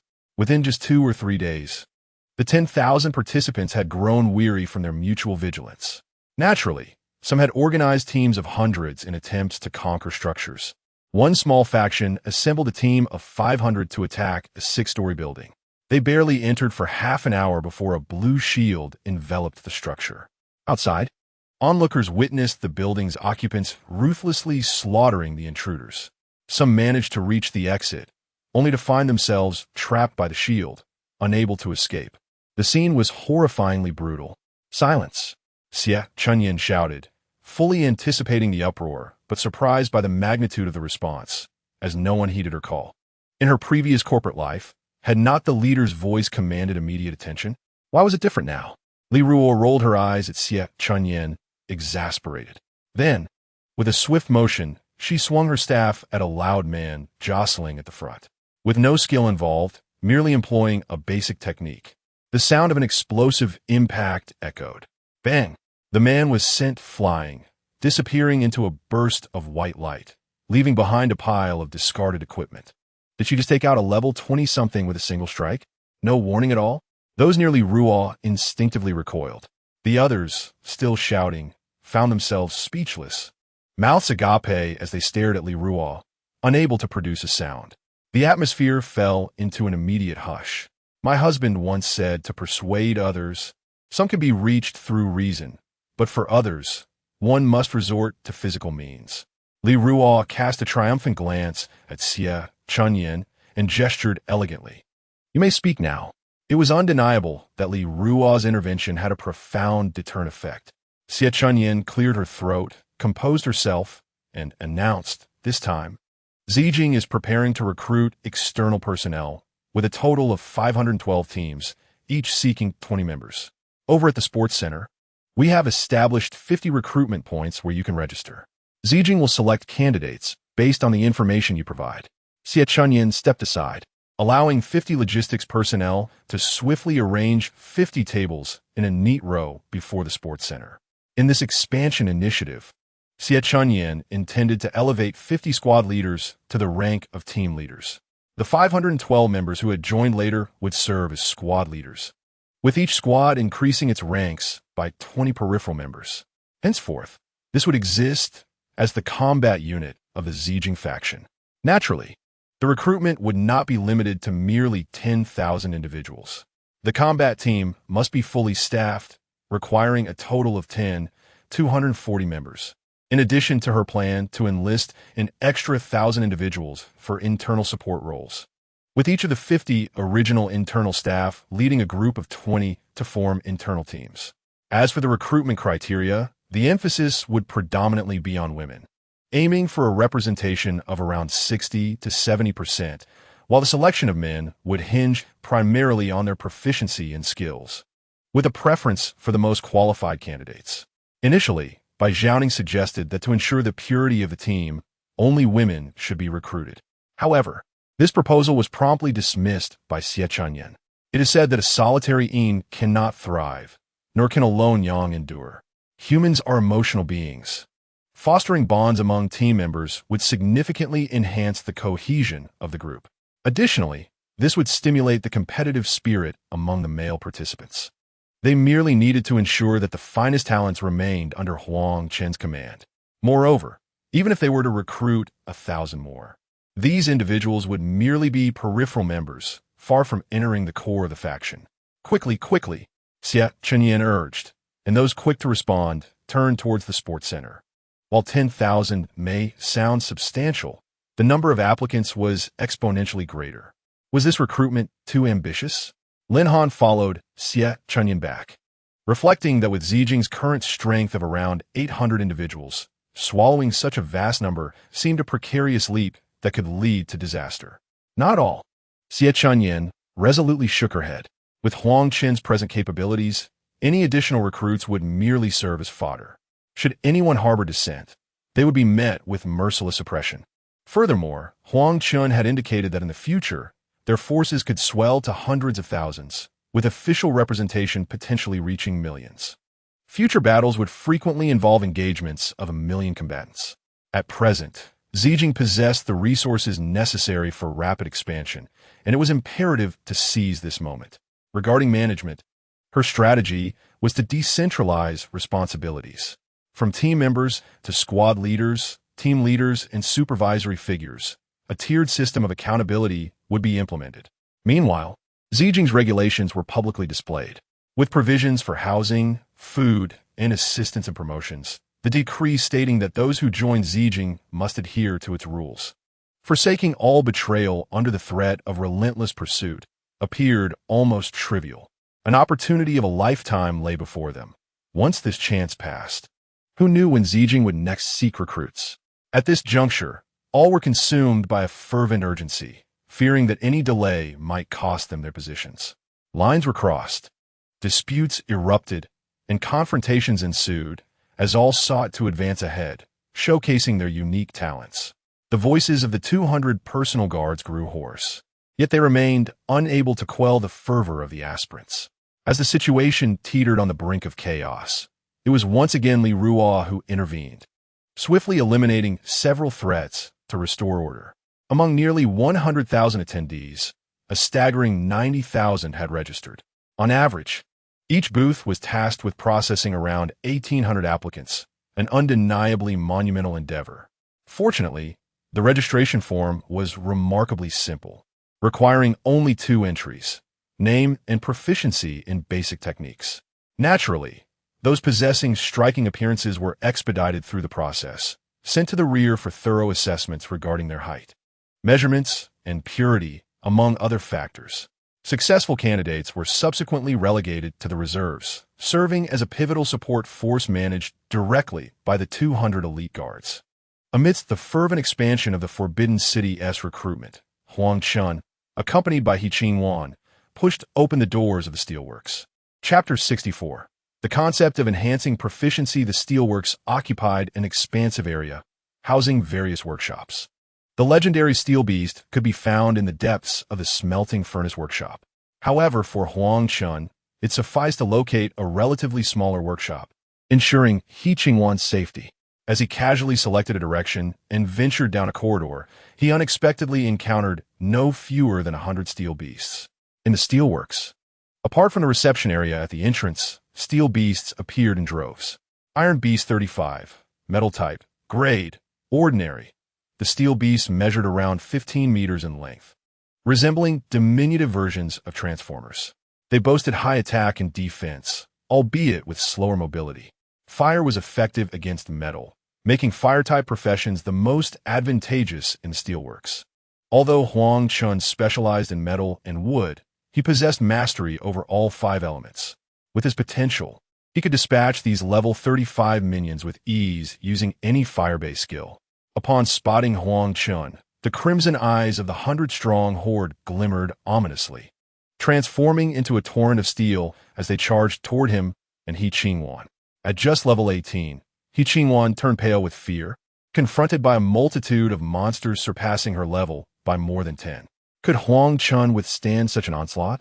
Unperturbed, Huang Chen raised his right hand with poise. Explosive fireball. A fiery orb formed in his palm and hurled toward the metallic onslaught. This was a level 30 area attack skill of the fire element. Explosive Fireball 1, active attack skill. Energy cost, 15 points. Summons a fireball to attack. Upon impact, it inflicts 44 points of explosive damage and burns enemies within the vicinity for 5 energy points. Proficiency level 1. Skill effect 1x. With a foundational strength of 122 and bolstered by the support of numerous allies, Huang Chen's potential was formidable. His internal energy had already surpassed 10,000 points. The damage from a level 1 explosive fireball amounted to 50,000, while the life force of these steel beasts hovered around 40,000. Thus, with a resounding boom, the fireball detonated amidst the horde, engulfing a 44-meter radius. 40,000, 40,000, 40,000, several steel beasts were effortlessly obliterated, leaving behind not only a shower of silver coins, but also 3 translucent blue orbs resembling marbles. Huang Chen bent down to pick up 3 yuan energy crystals, each weighing 0.01 kilograms, which immediately fused into a single crystal in his hand. The drop rate is truly abysmal, Huang Chen remarked with a hint of frustration. It is worth noting that the sports center requires a kilogram of yuan energy crystals to activate its protective shield for a single day, while smaller structures consume approximately 50 grams daily. Currently, the territory of the Purple Forbidden City necessitates around 25 kilograms of yuan energy crystals each day.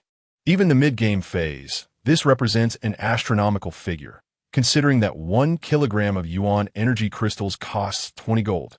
Although Huang Chen casually acquired 0.03 kilograms, it is important to recognize that even a team of 100 level 30 players would struggle to achieve this. In his previous life, large-scale facilities capable of producing yuan energy crystals, such as steel mills, were swiftly conquered and occupied. Thus, the primary means of obtaining yuan energy crystals is through mining veins. However, in this life, Huang Chen's strength is formidable enough for him to consider raising the Iron Beasts. As a dozen Iron Beasts fell, Yenching Film was illuminated by 3 radiant beams of light. Her eyes widened in disbelief as she murmured to herself, "Am I seeing things?" Could these iron lumps be made of paper? Huang Chen savored the admiration in He Qingwan's gaze and calmly stated, "The corridor is relatively narrow. The density of monsters is certainly not as high as in the larger workshops. However, your level is too low. Venturing into the workshop could pose unforeseen dangers." He Qingwan nodded in agreement. After approximately 10 more minutes of grinding, a flash of white light enveloped Huang Chen. He had finally reached level 36. He allocated his newly acquired potential points, along with those provided by He Qingwan, to enhance his physical abilities. While his offensive capabilities were ample, preserving his life remained paramount. In that moment of leveling up, He Qingwan gazed at him in astonishment, having just received a notification. "Congratulations, host of the Beauty Collection, you have acquired 122 potential points. Rewarded with the Bonding Goddess potential points of 122. "Husband, what is going on?" He Qingwan asked, her round eyes filled with confusion as she looked to Huang Chen. Huang Chen chuckled. "It seems you haven't adequately prepared for the lesson." Yesterday, his relentless advancement had left He Qingwan utterly exhausted. So much so that she barely had time to read the system notifications. Thus, the sudden influx of potential points was nothing short of shocking. It should be noted that Huang Chen's potential is a staggering 30 points higher than that of the Huaxia race, meaning that as Huang Chen's level increases, her own power would effectively be elevated to match his. This is indeed remarkable. Ding! He Qingwan's intimacy level is now at 50. This brought her intimacy level with Huang Chen directly to 90 points. According to the system's classification, this indicated a strong affection. If yesterday He Qingwan had reluctantly offered herself for survival, at this moment she had truly transformed her passivity into initiative. By Zhaoning and the other women, having followed Huang Chen the longest, now boasted intimacy levels around 95. Huang Chen believed that if intimacy could reach 100, it would undoubtedly trigger additional rewards from the system. However, intimacy is a rather enigmatic concept. While it can increase freely before level 90, it becomes exceedingly difficult to raise thereafter. One must frequently surprise these women with unexpected delights to garner even a few points. Alas, Huang Chen sighed. Women traverse a long and arduous journey. I shall seek and explore in every direction. After explaining the significance of bonds to He Qingwan, Huang Chen once again took on the role of a beast of burden. He Qingwan, not one for excessive chatter, fell silent after a brief moment of astonishment, following Huang Chen quietly, as if muted. This rendered their monster hunting expedition particularly monotonous. Fortunately, the experience required for low-level upgrades was minimal, and after merely half an hour at the steelworks, Huang Chen elevated He Qingwan to level 30. Subsequently, he teleported back to the sports center. While engaging with those clumsy iron beasts, an idea struck him. The people of Yenching were scouring the wilderness for monsters, fraught with danger and inefficiency. If he could locate a higher-level dungeon with monsters that possessed high defense, substantial health, low attack, and sluggish speed, he could ensure the safety of Yenching's members under the influence of his 5 auras and lifelink. To realize this idea, the foremost challenge was to enable the members of Yenching to share in his auras. Forming a team was out of the question, even by next year. The commander S points would scarcely reach 10,000. Thus, the pressing task was to register a guild, as the system would likely categorize guild members as allies. Moreover, having a guild would simplify the management of Yenching considerably. Feeling the surge of power within him, Huang Chen surmised that with his current strength, confronting the Worm Lord posed little difficulty. He then sent a message to Xie Chunyuan. Upon receiving his message, Xie Chunyuan immediately set aside her tasks and summoned all of Huang Chen's women to his room. "I have decided to depart for the main city this afternoon," Huang Chen stated directly. However, Xie Chunyuan was interrupted before she could respond. Lin Han and the other 3 women remained behind, with Lin Han presiding over matters. Noticing Xie Chunyuan attempting to speak again, Huang Chen waved his hand. "As long as I do not perish, Yenching will remain undisturbed." After listening to Xie Chunyuan's report on Yenching's developments over the past 2 days, he promptly teleported the group to the altar. In a flash of white light, 1 man and 6 women vanished from the teleportation array. Chapter 65. Wanbao Building. Jin Wanliang, the main city of Huaxia, boasts a total of 999 gates. each corresponding to a teleportation altar. The first teleportation to the main city occurs at a random location. However, before teleporting, Huang Chen instructed everyone to first upgrade their backpacks at Wanbao Building and then gather at Gate 886. Upon arriving at Gate 886, they merely needed to set an anchor point at the teleportation altar on this side, allowing future arrivals to teleport directly here. The reason for selecting Gate 886 was that, in his previous life, it served as the nominal headquarters of Huaxia's official forces. The official forces were undoubtedly one of Huaxia's most formidable factions, far exceeding others in both numbers and levels. Thus, their demand for equipment would be staggering. With his 5 extraordinarily powerful auras, future endeavors by Yenching in conquering large dungeons would become considerably easier, and the output of equipment would be immensely substantial. Establishing a robust trade relationship with the authorities in advance is the most crucial step on the path to development after the Forbidden City. Even if the equipment is sold at a lower price in the future, it is of little consequence. It serves as a modest contribution to the Huaxia people. The main city of Huaxia stands in stark contrast to the dilapidated ruins of the satellite towns, exuding an air of grandeur. The buildings predominantly rise above 10 stories, and the streets are exceptionally wide, each measuring 100 meters across. The ground is paved with smooth blue stone, bustling with the presence of numerous pedestrians, and flanked by a myriad of shops. Much like the novice village, the main city maintains order, thus avoiding the chaos characteristic of satellite towns. However, at present, the trial seekers are financially constrained, unable to purchase property or afford lodgings. Come nightfall, the storefronts transform into resting places for these seekers. Upon entering the teleportation array, Huang Chen was directly transported to the altar at Gate 349, situated approximately 1,000 kilometers from Altar 886. Nevertheless, given Huang Chen's current pace, he would reach it in less than half a day. First, he must upgrade his backpack, as the current capacity of 20 slots is woefully insufficient. He made his way toward a 30-story building along the street, which was his first destination upon arriving in the main city, the Wanbao Building. The proprietor of Wanbao Building is the Jin clan, renowned in the Star Abyss for their wealth that rivals nations. It is said that while the Jin clan possesses low individual combat prowess, each member is exceptionally skilled in the art of commerce. After being eliminated in the trials, the entire clan remained in the Star Abyss, monopolizing the treasure trade for countless eons due to their commercial acumen. Over time, powerful factions attempted to recruit the Jin clan, offering to take them out of the Star Abyss, but they were met with refusal.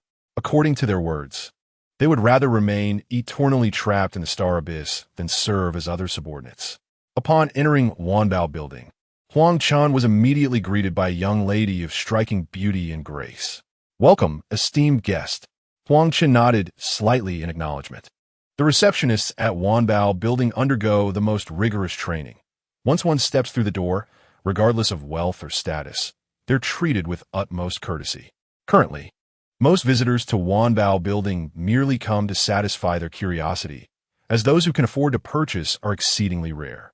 The young lady guided Huang Chen to the counter while inquiring, "May I ask, esteemed guest, are you here to sell treasures or to purchase them?" "I've come to upgrade my backpack," Huang Chen replied with a gentle smile, directly stating his intent. "I wish to expand my backpack by 100 slots. 100 slots? The young lady's eyes sparkled with surprise upon hearing Huang Chen's request. Expanding by 10 slots requires 10 gold coins, while expanding by 100 slots necessitates 200 gold coins. Is there truly such a wealthy trial seeker present? "Esteemed guest, please follow me," she said, her face illuminated by a warm smile, as she led Huang Chen to a private room on the 3rd floor. After pouring him a pot of tea, she said, "Please wait a moment," and gracefully exited the room. Huang Chen picked up the teacup, his gaze filled with curiosity. The mere cost of 200 gold coins for a 100-slot expansion was a trivial transaction for Wanbao Building. Yet, this receptionist had welcomed him into an exclusive chamber. What ulterior motive lies behind this? Before long, a hearty laughter echoed from the entrance, accompanied by the mirth A somewhat portly young gentleman dressed in splendid attire entered the room and warmly clasped his hands in greeting towards Huang Chen. Upon learning of the esteemed guest's arrival, he expressed his sincere apologies for not welcoming him personally. Huang Chen turned toward the sound, and his eyes were immediately drawn to the golden engraved jade pendant at the young man's waist. This marked him as a member of the prestigious Jin clan. In his previous life, he had heard whispers that the Jin clan had direct descendants stationed in the main city of Huaxia, but he had not anticipated encountering one here. The direct descendants of the Jin clan held considerable influence within the family, and Huang Chen, recognizing this, promptly rose to his feet and, with a smile, replied, "I am unworthy." After exchanging polite compliments, both took their seats. Huang Chen learned that this gentleman was named Jin Wanliang, the eighth son of the current clan leader. Jin Wanliang raised his teacup and took a sip before promptly addressing the matter at hand, smilingly inquiring, "I have heard that you wish to upgrade your backpack to 100 slots today, Brother Huang?" Huang Chen returned a slight smile and affirmed, "Indeed." Upon hearing Huang Chen's confirmation, a flicker of surprise crossed Jin Wanliang's face, though he quickly masked it. He was acutely aware of the current level of aspirants. It was rare to find anyone capable of producing even a single gold coin, let alone the 200 required. The notion that this individual could present such a sum was extraordinary, marking him as one of the elite within Huaxia, possibly even a favored child of destiny within the entire race. The Jin clan had operated within the Star Abyss for countless millennia and understood that the Star Abyss was essentially a selection ground for newly emerged races from the source universe. Thus, each time trials commenced, the Jin clan would assign key personnel to the main cities of all nascent races, casting a wide net in hopes of discovering potential treasures and fostering gratitude from any race that could be led out of the Star Abyss without signing a master-servant contract. However, extracting such a substantial race from the Star Abyss without such an agreement would require immense fortune. For billions of years, the Jin clan had yet to encounter such a race. Should anyone successfully locate such a group, their status within the Jin clan would ascend to a terrifying height, perhaps even surpassing that of the clan leader. Contemplating this, Jin Wanliang gazed at Huang Chen with fervent eyes and then clasped his hands, stating, "Brother Huang, our meeting today feels like a reunion of old friends.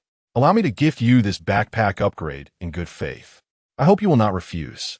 With that, he called out for Lanner, and the young lady from earlier entered, carrying a golden backpack. Golden?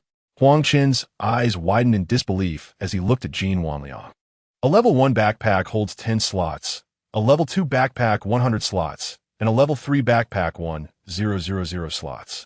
However, a golden backpack boasts a capacity of 10,000 slots and is priced at 500,000 gold.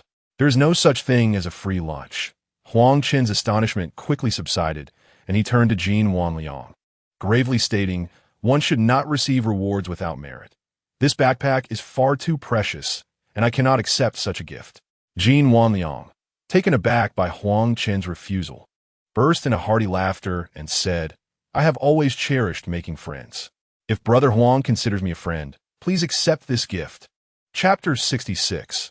The grand investment of Jin Wanliang. Huang Chen shook his head and clasped his fists, saying, "Brother Jin, let us speak candidly. Otherwise, this matter may become too hot for me to handle." "Ha ha ha." Jin Wanliang laughed heartily, pleasantly surprised by the wit of the man before him. After his laughter subsided, he spoke earnestly, "I am merely making an early investment." The objectives of the Jin clan were unequivocal and required no veiling. Thus Jin Wanliang disclosed his intentions directly to Huang Chen. Upon hearing this, Huang Chen let out a sigh of relief. He understood that whether he accepted or declined, Jin Wanliang would undoubtedly seek other investors. Therefore, since the opportunity was presented to him, he resolved to seize it. Moreover, accepting this investment would provide a connection to Wanbao Tower, which would greatly benefit the development of Zijing. Thus, he promptly clasped his fists and declared, "Then I shall graciously accept." Jin Wanliang, witnessing Huang Chen's acceptance, also felt a wave of relief, though the sum of 500,000 gold was somewhat painful for him. The potential returns could far exceed 1 billion if the investment proved fruitful. This principle of leveraging small investments for great returns was indeed the essence of investment that the Jin clan revered. After establishing their preliminary agreement, the two resumed their conversation. "I wonder what plans you have for the future, Brother Huang?" Jin Wanliang initiated the dialogue. "As for my Wanbao Tower, it offers not only treasures but also a plethora of information. Should you require anything, please do not hesitate to ask. I shall fulfill your request to the best of my ability." Huang Chen raised his teacup in a gesture of respect, replying, "I am grateful, Brother Jin. I am currently seeking a location with approximately level 45 monsters, primarily featuring meat shields. Might you recommend such a place?" Since the other party had generously opened the conversation, it would be unwise not to take advantage of the opportunity. "Oh." Jin Wanliang raised an eyebrow, inquiring further. Huang Chen smiled, explaining, "I primarily wish to find such a place for my subordinates to hone their skill proficiency." Upon hearing this, Jin Wanliang's pupils contracted. This was a world of weak warriors, and Huang Chen had only recently arrived at Xingyuan. How could he grasp the intricacies of proficiency so quickly? Moreover, it was evident from Huang Chen's words that he was already the leader of an established faction. This was undoubtedly a promising prospect. If cultivated wisely, it would yield substantial benefits in the future. Jin Wanliang smiled and assured Huang Chen, "That is simple. I will have Lanner provide you with the information shortly." "Thank you, Brother Jin," Huang Chen replied. The two exchanged further compliments until Huang Chen mentioned he intended to bring his wife to sound the horn. At that moment, Jin Wanliang's spirit was profoundly shaken as he realized that this individual was no ordinary person. Setting aside how Huang Chen knew that the guild required the defeat of the Worm King, the mere fact that he dared to challenge level 50 monsters at level 35 was a testament to his immense potential, far exceeding expectations. Huang Chen deliberately brought up the matter of the Worm King, as his relationship with Jin Wanliang resembled that of venture capital prior to the arrival of Xingyuan. Only by demonstrating greater potential could one attract the benefactor's investment. Jin Wanli pondered for a moment, a glimmer of resolve flashing in his eyes. He then retrieved a card inscribed with the character for gold from his pocket and addressed Huang Chen. "Brother Huang, this limited edition diamond card is exclusively issued by Wanbao Tower, with only 10,000 in circulation for this trial. It grants a 30% discount on purchases at Wanbao Tower. As a direct descendant, I possess only 2 of these cards, and today, I wish to bestow one upon you. I wish you success in leading Huaxia to the pinnacle of glory. Additionally, I have prepared a level 4 backpack as a token of our meeting for your wife. Let us visit her together in the 886 area." Huang Chen's heart swelled with joy upon receiving the card, yet he maintained a facade of modesty, insisting, "This is too extravagant. I cannot accept such a valuable gift. Moreover, a level 4 backpack costs 500,000 gold. Do you think so little of me, Brother Huang?" Jin Wanli interjected, pressing the card into Huang Chen's hand. "A mere backpack is hardly worth mentioning. After all, we are committed to this endeavor, and an additional backpack is but a trifling expense. I can certainly afford it." "Then I am deeply grateful, Brother Jin," Huang Chen thought to himself, chuckling inwardly. He wondered what expression Jin Wanli would wear upon meeting his wives. After exchanging contact information and agreeing to meet again at Wanbao Tower in the 886 area, Huang Chen stepped out. By then, his backpack had expanded to accommodate 20 slots. With this backpack, his storage needs were sufficiently met. After sending a message to the 6 women, he headed straight toward the gates of 886 City. He intended to hone his agility before reuniting with the others. Regarding the training location, Huang Chen had already made a decision based on the intelligence provided by Jin Wanli. Although he had been reborn, his previous life had been spent largely battling minor foes, leaving him with limited knowledge.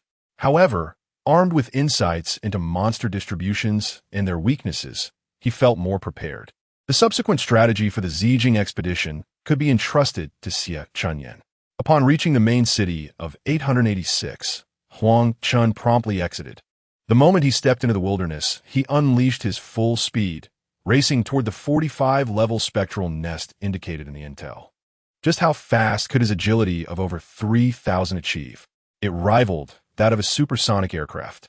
Tai Xingnan was preparing to lead a team once more to level up at the 40-level Black Iron Evil Flood Dragon Nest. After 2 days of exploration, they had grown quite familiar with the monster distributions and weaknesses surrounding the nest. The entire 1,000-member team was lively and jovial, effectively dispelling the gloom from their initial arrival in the main city. Suddenly, a series of resounding booms erupted near Tai Xingnan. A white figure flashed past them, vanishing over the horizon in the blink of an eye. The speed was so astonishing that it generated sonic booms, stirring up clouds of dust. Cough, cough. Who on earth was that? Do they have no sense of public decency? What is the hurry? Shouldn't they be delivering takeout instead? A chorus of complaints arose from the crowd. Lan Ling, did you catch a glimpse of who that was? Tai Xingnan furrowed her brow as she gazed at Lan Ling. The fleeting figure reminiscent of a white horse galloping past. She could only vaguely discern that it appeared to be a man. Lan Ling shook her head and remarked, "How could that be? Such speed would have caused a sonic boom." Indeed, Tai Xingnan nodded, her brow gradually unfurling. Perhaps. This speed is not typical for players at this stage. She turned to the raucous team and commanded silence. At her call, the entire group transformed as if a reset button had been pressed, swiftly organizing into 4 neat columns within a second. Each team member stood tall and resolute, unperturbed by the swirling dust that clung to their faces, the atmosphere so quiet that a pin drop could be heard. Just moments ago, a formidable presence had crossed their path, yet their current stance towards the trial takers remained uncertain. Thus it was wise to refrain from unwarranted speculation. All teams, at ease. Stand at attention. Our target is the lair of the malevolent serpent. March. Huang Chen sprinted forward, the dust billowing behind him, attracting a chorus of curses from those he passed. However, he remained indifferent. After a mere 10 minutes of running, he arrived at his destination, the level 40 silver lair, the domain of the ghosts. Upon receiving the information from Jin Wanliang, he swiftly perused the monster distribution in the 886 area. Among them, the domain of the ghosts piqued his immense interest. The intel indicated, Lord of the Ghosts, Water Element, level 40 silver with moderate skill attack and a significant slowing effect. What intrigued Huang Chen the most was the 1 chance of obtaining the Mask of Deception, with a first kill drop rate of 100. Mask of Deception, Skill 1. Upon wearing, it generates false personal information, confounding opponents during inquiries. Skill 2. Gale Step, allows the wearer to enter an invisible state. Any attack or being attacked will dispel this invisibility. Duration, 1 hour. Cooldown, 6 hours. This was indeed an essential artifact for both assassination and home defense. Given the current strength of Huaxia, he believed that aside from himself, no one else could slay a level 40 silver creature. Therefore, he would gladly claim the Mask of Deception. Chapter 67. The Ghost's Lair, Lord of the Ghosts. As Huang Chen stepped into the Ghost's Lair, he immediately sensed a stark drop in temperature, a chilling aura enveloping the air. The structure resembled an underground palace, with a 4-meter-wide passageway constructed from blue stone, dimly lit by yellow oil lamps positioned every 10 meters along the walls. Standing at the entrance, he could faintly see vague, ghostly figures flitting about within the palace. Minor Ghost 40, Water Element, rank, Ordinary. Several minor ghosts near the entrance, upon noticing the arrival of a living being, immediately shrieked and lunged toward Huang Chen. With a thought, lightning flickered across his body. To combat water-based entities and spirits, he naturally opted for earth-based lightning skills. Thunderous Quake. Thunderous Quake. Level 30 Earth Element Area Attack Skill. Consumes 15 internal energy points. Summons a vast lightning strike to attack enemies, dealing 5 internal damage, lasting 10 seconds. With a 1 chance to stun opponents for 2 seconds. Attack range. 44. Proficiency. 1. Damage coefficient. 1x with a thunderous roar. A lightning field suddenly manifested in the path of the approaching minor ghosts, the overwhelming sound resonating powerfully. The range of 44 effectively filled the passageway. In the absence of considerations for elemental affinities, Huang Chen's attack power against monsters should approximate 40,000. However, given that lightning is particularly effective against the minor demons, The damage surged to an astounding 60,000. Yet, these demons were remarkably swift, boasting nearly 100,000 health, and within mere moments, they traversed the lightning zone, lunging ferociously at Huang Chen. With a nimble sidestep, Huang Chen evaded their assault while unleashing a thunderous strike that annihilated several of the demons amidst their anguished cries. After dispatching a few of the lesser foes, Huang Chen recalled the layout of the spectral nest and identified a direction to sprint toward fervently. His dual objectives were to elevate his basic agility to level 20 and to vanquish the Spectral Lord. At that moment, he seized the opportunity presented by these minor adversaries to enhance his skill proficiency. As he delved deeper, the number of minor demons multiplied, interspersed with a handful of elite specters. Nevertheless, this did not impede Huang Chen's momentum. He maintained his speed while skillfully dodging incoming attacks, remaining unfazed even as numerous abilities struck him. Given his current health and resilience, these skills merely inflicted a few hundred points of damage, hardly outpacing his recovery. Huang Chen's agility proficiency surged rapidly.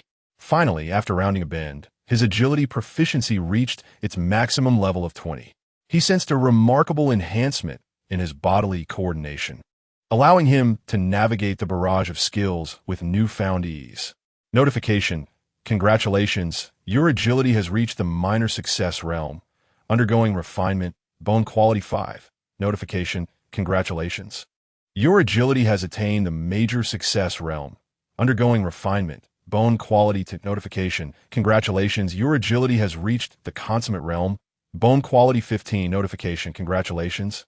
Your agility has attained the pinnacle realm, undergoing refinement, bone quality 20. Notification: congratulations, your agility has reached the return to simplicity realm, undergoing refinement, bone quality 25. Huang Chen was elated, his eyes sparkling with brilliance. Indeed, upon completing the proficiency to level 20, his agility restored to the heights of his previous life. The 5th level of mastery granted him an impressive increase of 75 points in bone quality. Now, at level 36, he possessed 625 potential points, bringing his total bone quality to 197 points. Meanwhile, the women surrounding Huang Chen, upon hearing the system's announcement of the potential increase, displayed expressions of astonishment. A profound sense of comfort enveloped them, eliciting soft murmurs. Xie Chunyan glanced toward the 886 region, pondering what her husband had accomplished to achieve such a remarkable increase in potential. It was nearing her own potential points. Could it be that her husband's skill proficiency had indeed broken through? Shaking her head, she quickened her pace, eager to inquire if this was the case. If so, the enhancement of proficiency would become paramount in the entirety of the Forbidden City, surpassing even the significance of equipment levels and territories. In contrast to the women, this breakthrough represented the least substantial gain for Huang Chen. After all, he now possessed over 40,000 potential points, casually allocating all his potential to agility. Huang Chen's speed surged once more. Rarely could any skill strike him now, and in a fleeting moment, he found himself before the entrance of the Ghost King's Hall. Deep within the ghost nest, the grand door stood ajar, cloaked in an ancient, somber gray. A chilling wind howled from within, instilling a sense of dread. With a flick of his wrist, Huang Chen unleashed several thunderous bolts to clear the small spirits lingering outside the door. Without a second thought, he pushed the door open and stepped inside. The Ghost King's Hall was modestly sized, approximately 100 square meters, and in stark contrast to the exterior. It was devoid of any lesser spirits. At the far end, a figure shrouded in a black robe sat regally upon the throne. Master of Ghosts 40, water element, rank, silver.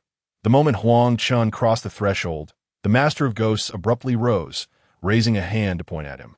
A large blue droplet of water materialized above Huang Chen's head.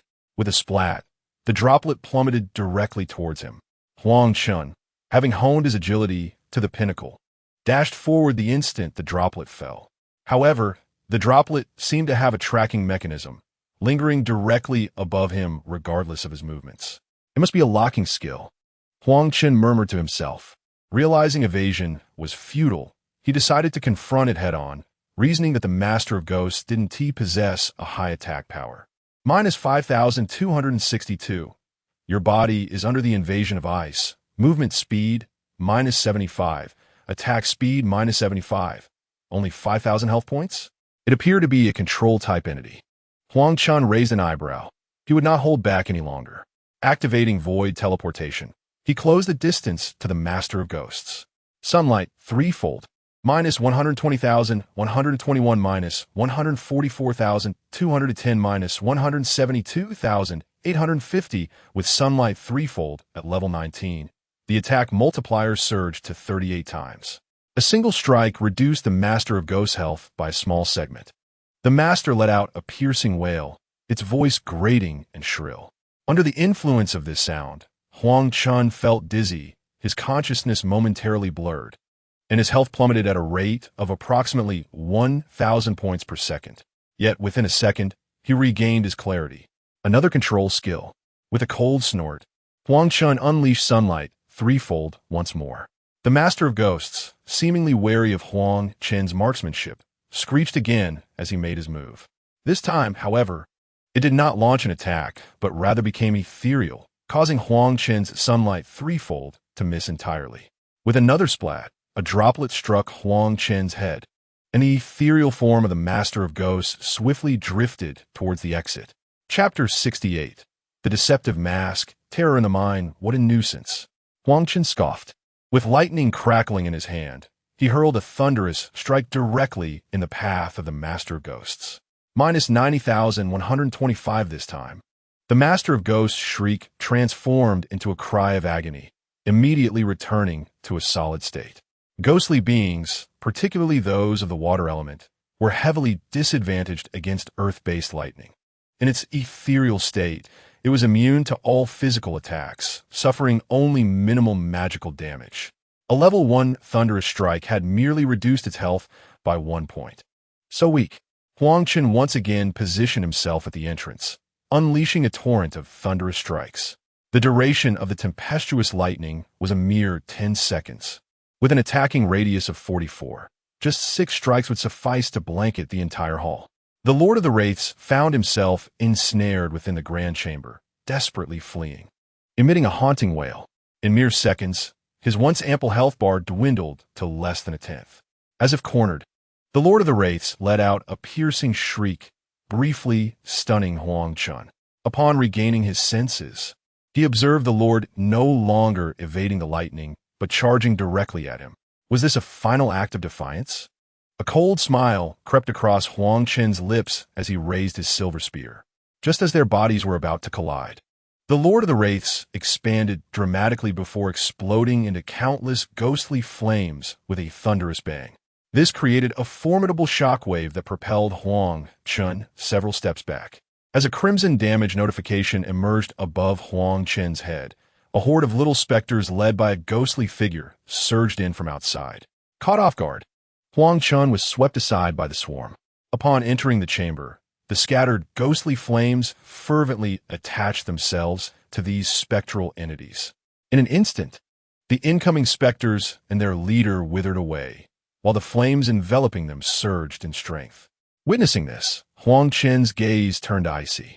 If allowed to consume this, it would surely become an endless ordeal. Without hesitation, he raised his palm, activating the thunderstorm once more. In the next moment, countless bolts of lightning rained down upon the hall, akin to divine retribution. The limitless electricity wove an impenetrable net within the chamber. At this moment, whether the densely packed specters or the drifting ghostly flames, all were reduced to ashes under the terrifying power of the thunder. A massive influx of experience resonated in his ears, propelling Huang Chen's level to 38. There was no notification of a first kill. It seemed the level 40 silver had been conquered by some high-level martial world within this expansive map. With a mere thought, the silver coins, materials, and equipment that carpeted the hall vanished instantaneously. His 4-level backpack enabled him to collect any loot within a 100-meter radius in an instant. This greatly facilitated Huang Chen's battlefield cleanup. Otherwise, he would have had to pick up each item individually, a time-consuming task indeed. In the next moment, a flash of light emanated from his palm, revealing a jester-like mask. Without a moment's hesitation, Huang Chen pressed the mask against his face. Upon contact, it seemed to merge with his skin, disappearing entirely. You have equipped the deceptive mask. Would you like to generate personal false information? Yes. Would you like to change your name and appearance? No. Would you like to alter level information? Yes. Change my displayed parameters to level 30. No. Change it to level 25. Would you like to alter displayed equipment parameters? Yes. Simulate my equipment as a level 20 ordinary white tiger set. Parameter modification in progress. Modification complete. What a truly wondrous artifact. Huang Chen gazed at the once imposing demon wolf armor, which abruptly transformed into a level 20 white tiger set, and he could not help but reflect on the rarity of such silver equipment at level 30 among the current trialists in Huaxia. Wearing the former set was undeniably ostentatious, attracting throngs of onlookers even while strolling through the streets. Moreover, with his elevated level of 38, it was quite apparent that he was the individual ranked highest on the 100 Clans map. Huang Chen preferred to maintain a low profile, as drawing too much attention could lead to numerous complications. Although he was unafraid, avoiding such situations was undoubtedly preferable. Glancing at the time, he noted that the women would not arrive in the 886 area for another hour or two. There was no urgency to return just yet. He casually opened the intelligence document provided by Jin Wanliang, searching for the location of the silicon mine in the main city of Huaxia. His visit to the main city was not only to upgrade his backpack and locate partners for equipment liquidation, but also to acquire silicon mines. After all, those dilapidated structures required restoration. Otherwise, they would be uncomfortable to inhabit and detract from his status. The nearest silicon mine was not far from Huang Chen, situated adjacent to the level 40 black iron nest of the evil flood dragon. He decided to investigate it first. After approximately 10 minutes of running, a vast mining area came into view. Huang Chen focused his gaze, observing the bustling activity of players within the mine. Typically, mines close to the main city were under control. Newly arrived trialists often struggled to find monsters to defeat, prompting them to sign agreements to mine and earn some small income. This arrangement also helped prevent many from succumbing to starvation. As Huang Chen approached the mine, a sudden thought crossed his mind, and he utilized the teleportation ability to arrive directly at the site. Suddenly, a piercing alarm blared. Unauthorized intruder detected. As the alarm sounded, a luminous beam shot forth from a nearby energy crystal tower, striking Huang Chen directly. Minus 120,000 HP. Caught off guard, he was propelled backward. Simultaneously, 2 additional energy crystal towers began to gather radiant energy at their summits, unleashing 2 successive beams toward Huang Chen, who, without the enhancement of the Lotus Halo, had merely over 300,000 health points. If struck by these beams, he could very well perish on the spot. Before he could contemplate his next move, the second beam struck him midair, minus 120,000 HP. The third beam followed closely behind. It was only then that Huang Chen realized his oversight. All claimed mines were equipped with defensive turrets.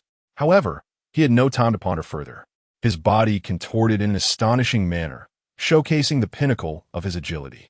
The third beam narrowly grazed him, minus 60,000 HP.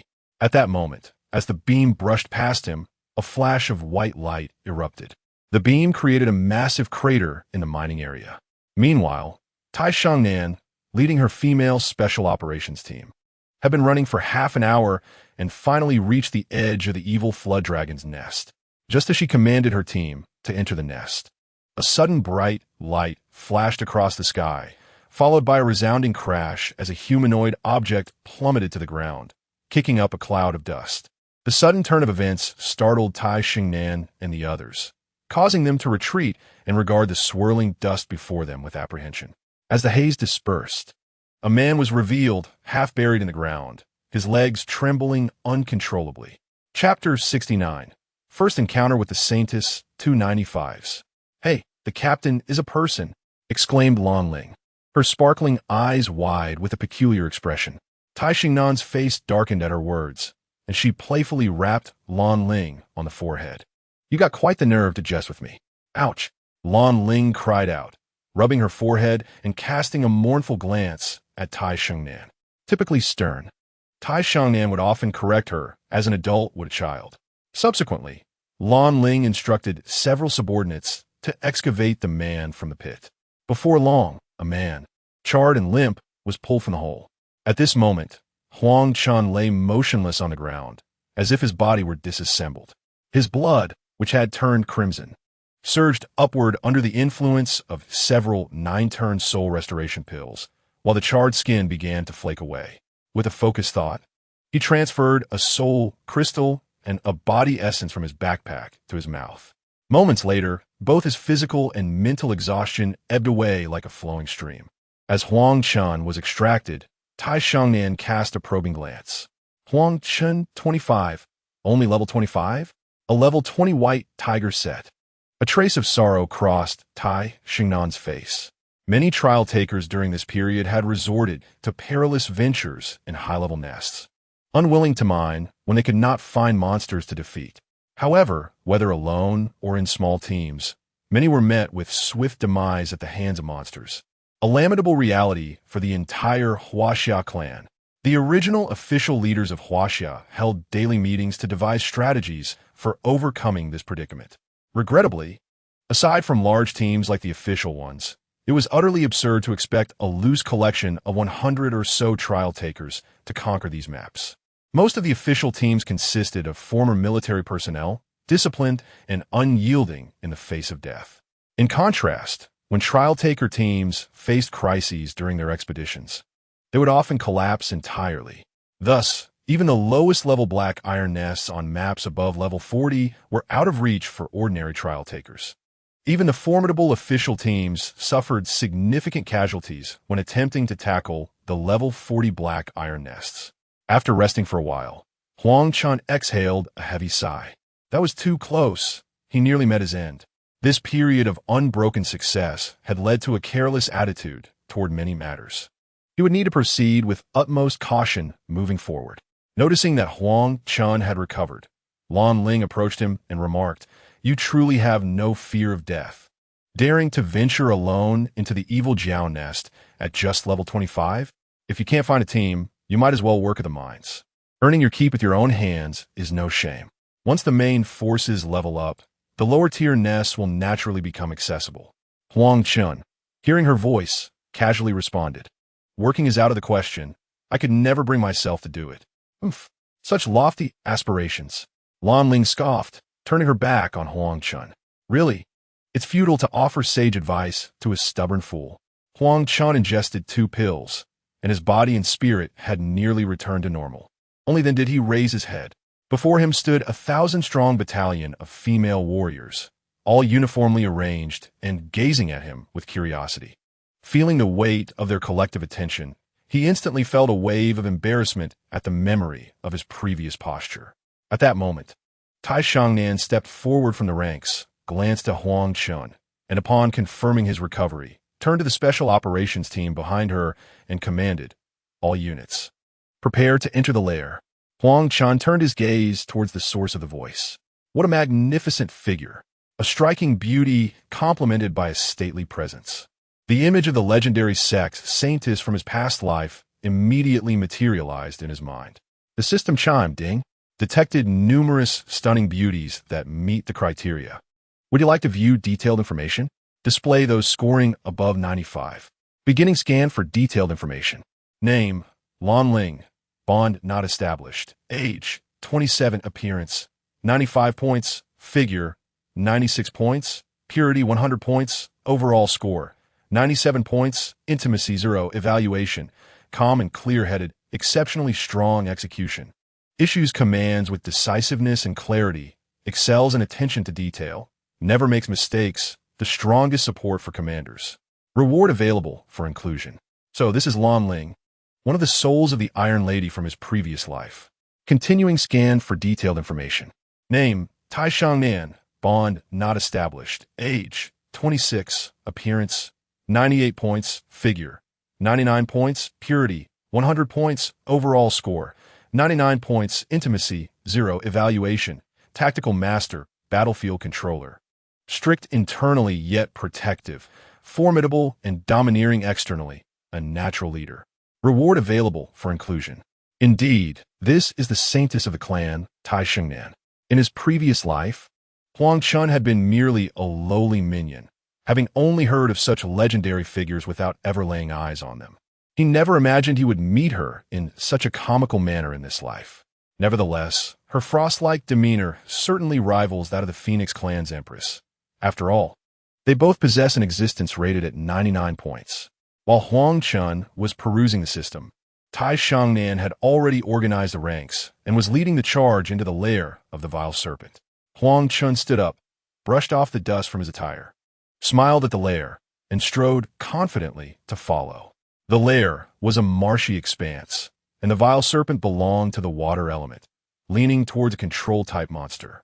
Upon entering the lair, Huang Chen was greeted by a pungent mix of decay and humidity permeating the air. Tai Shengnan and Lan Ling stood at the forefront, continuously directing their subordinates to lure, segment, and eliminate the creatures, their actions flowing seamlessly like a well-oiled machine. Once the vile serpent was drawn into the formation of the Iron Lady, the battalion would engage in groups of 10 to tackle each serpent, effectively dividing the swarm. Their professional roles were exceptionally well-coordinated: wood for offense, water for support, metal for damage absorption, and earth for control. At this stage, the monsters possessed very few detoxification skills. Under such circumstances, poison-type attacks were undoubtedly the primary force, whether in direct combat or when facing higher-level foes. Only when a monster's skills are in a state of resolution is it challenging to stack poison without limit. At that point, the wood-type trialists will gradually withdraw from the main lineup, allowing for a more focused assault on the assassins. Truly, Iron Maiden is remarkable, Huang Chen mused. Presently, even his Golden Legion of 10 finds themselves in disarray when confronting a level 35 devouring mouse. Meanwhile, the Iron Maiden, with an average level likely below 30, navigates through swarms of vile beasts with such ease. Such a master of command, such a woman, is truly a rarity in this world.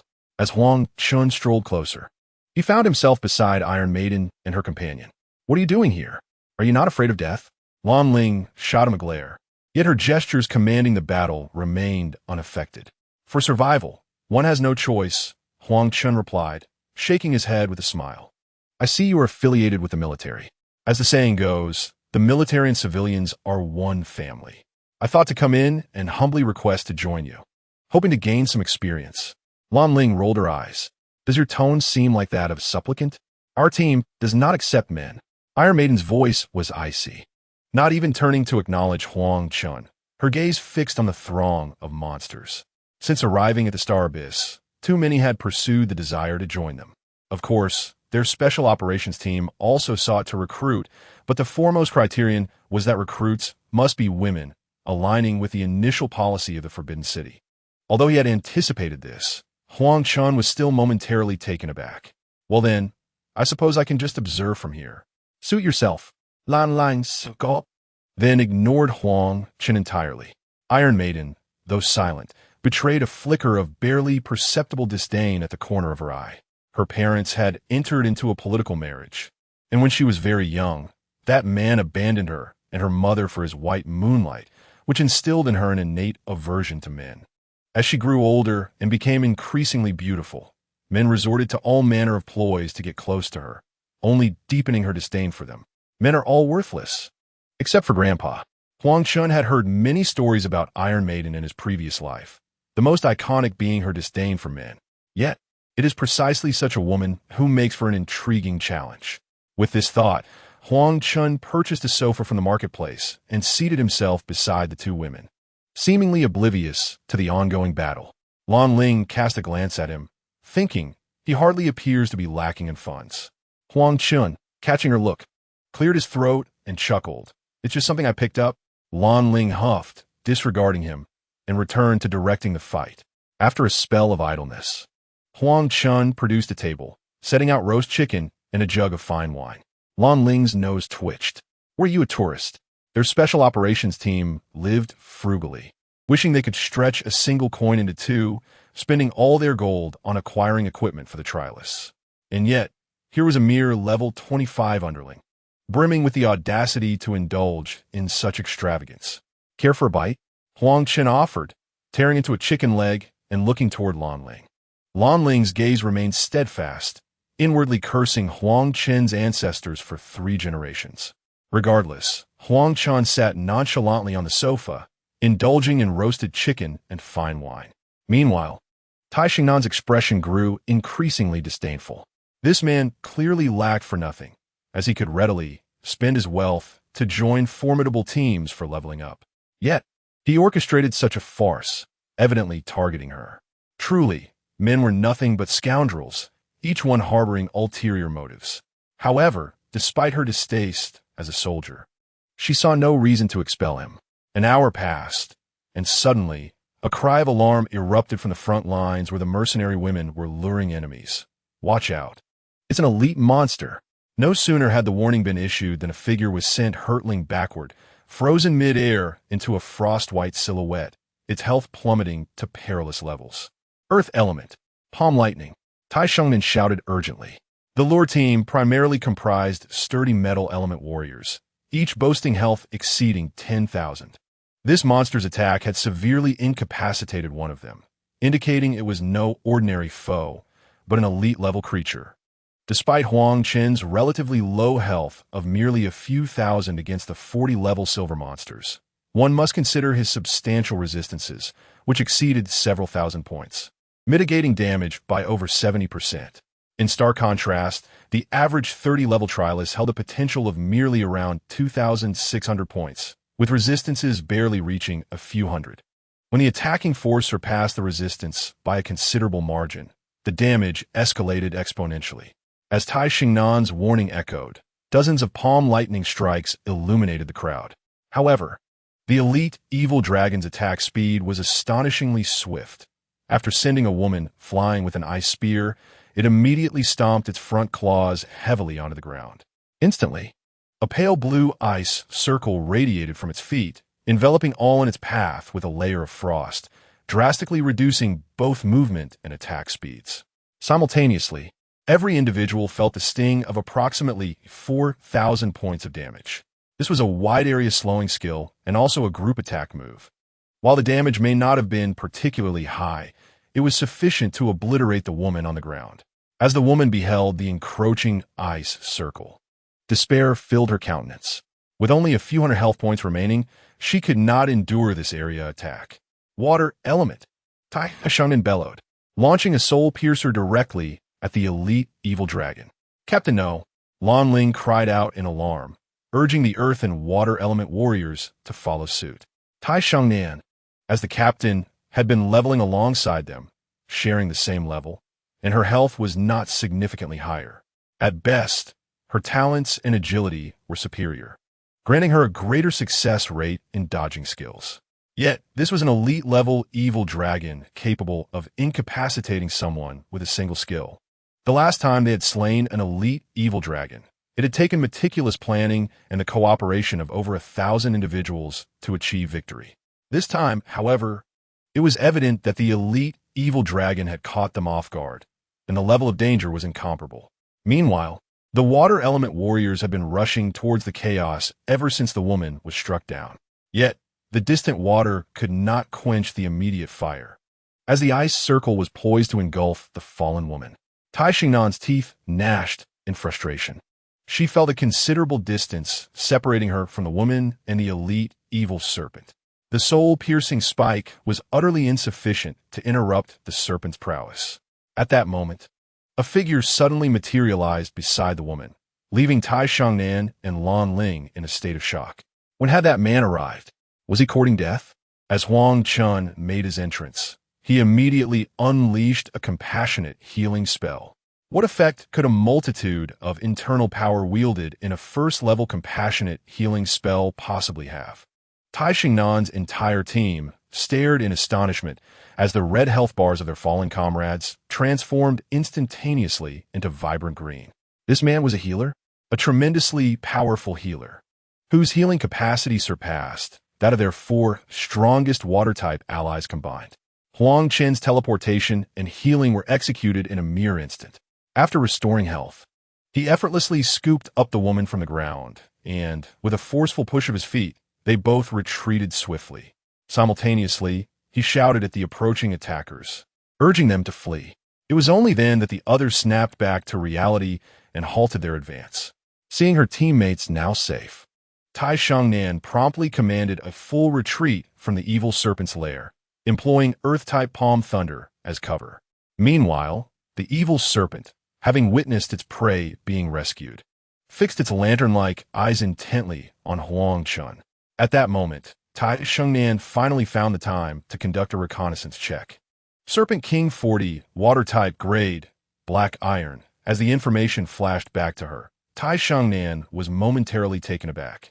It was indeed a Serpent King. Hadn't it always resided in the depths of the lair?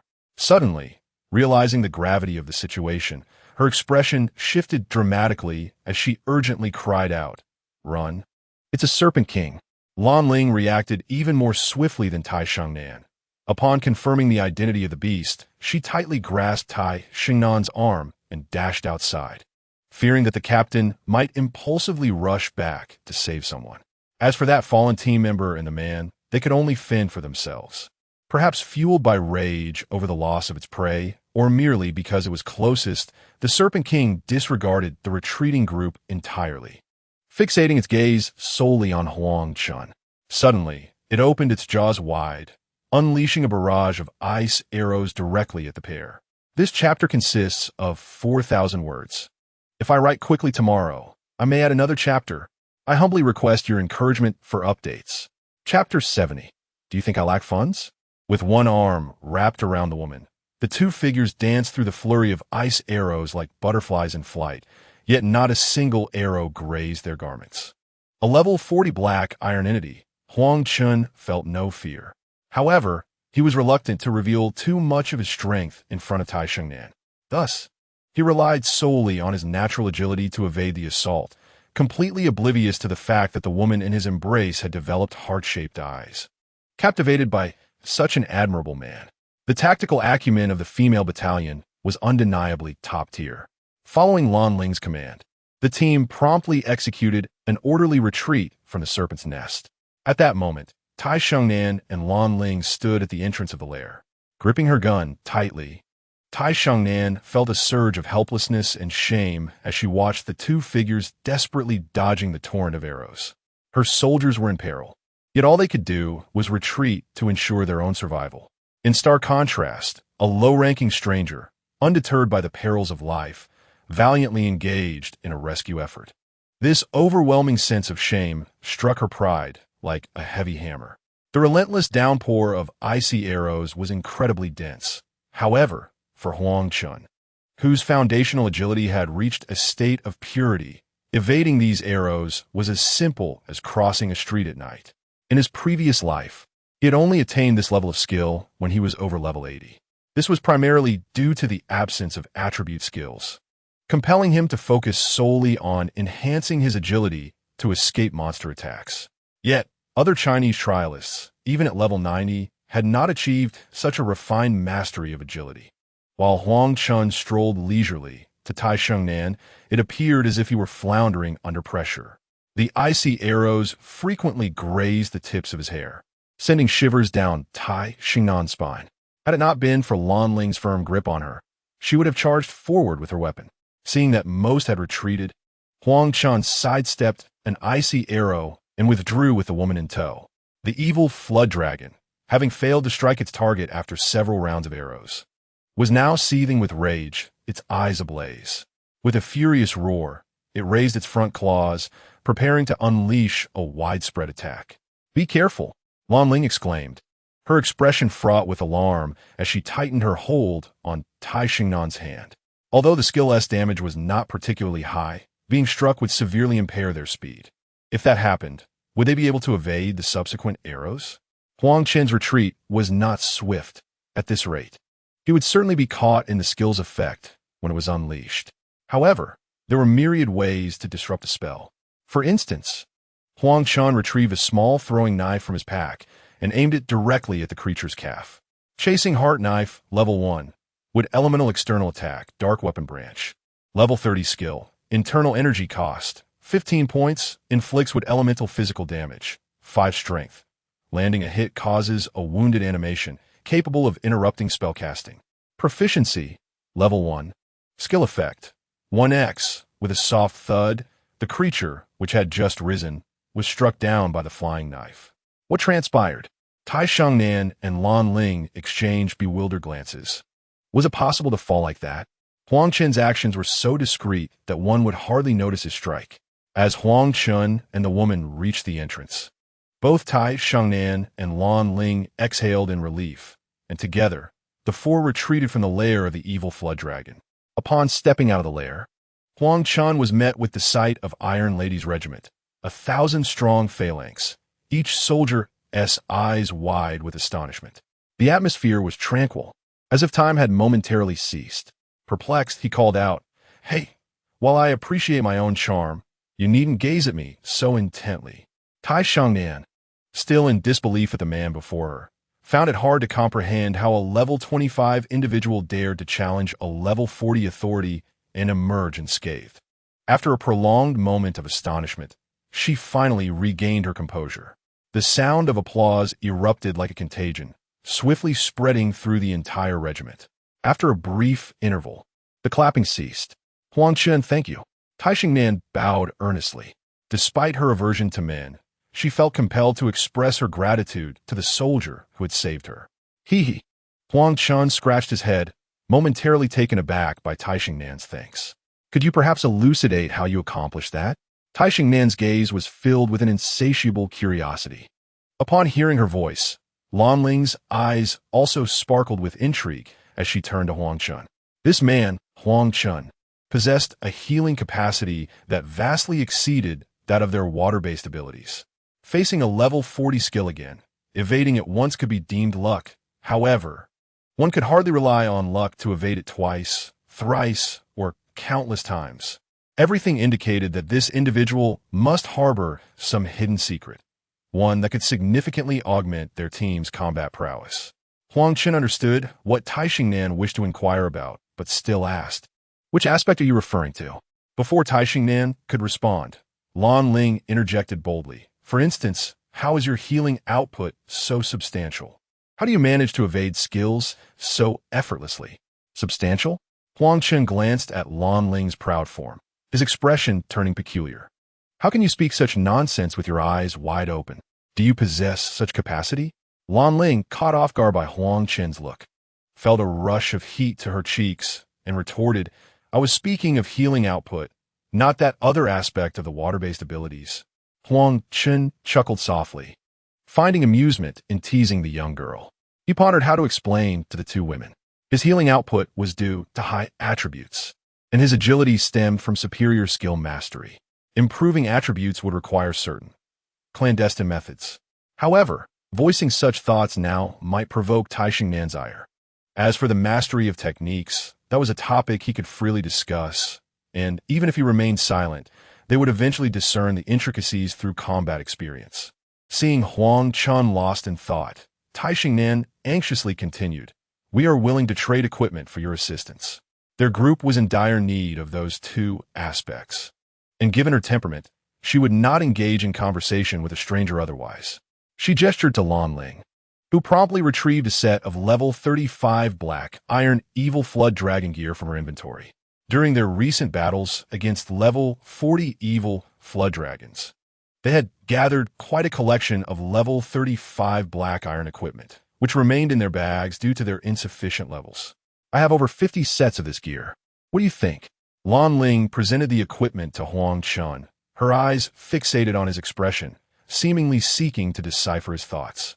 Huang Chen was momentarily taken aback by the sight of the evil flood dragon set, but soon a subtle smile graced his lips.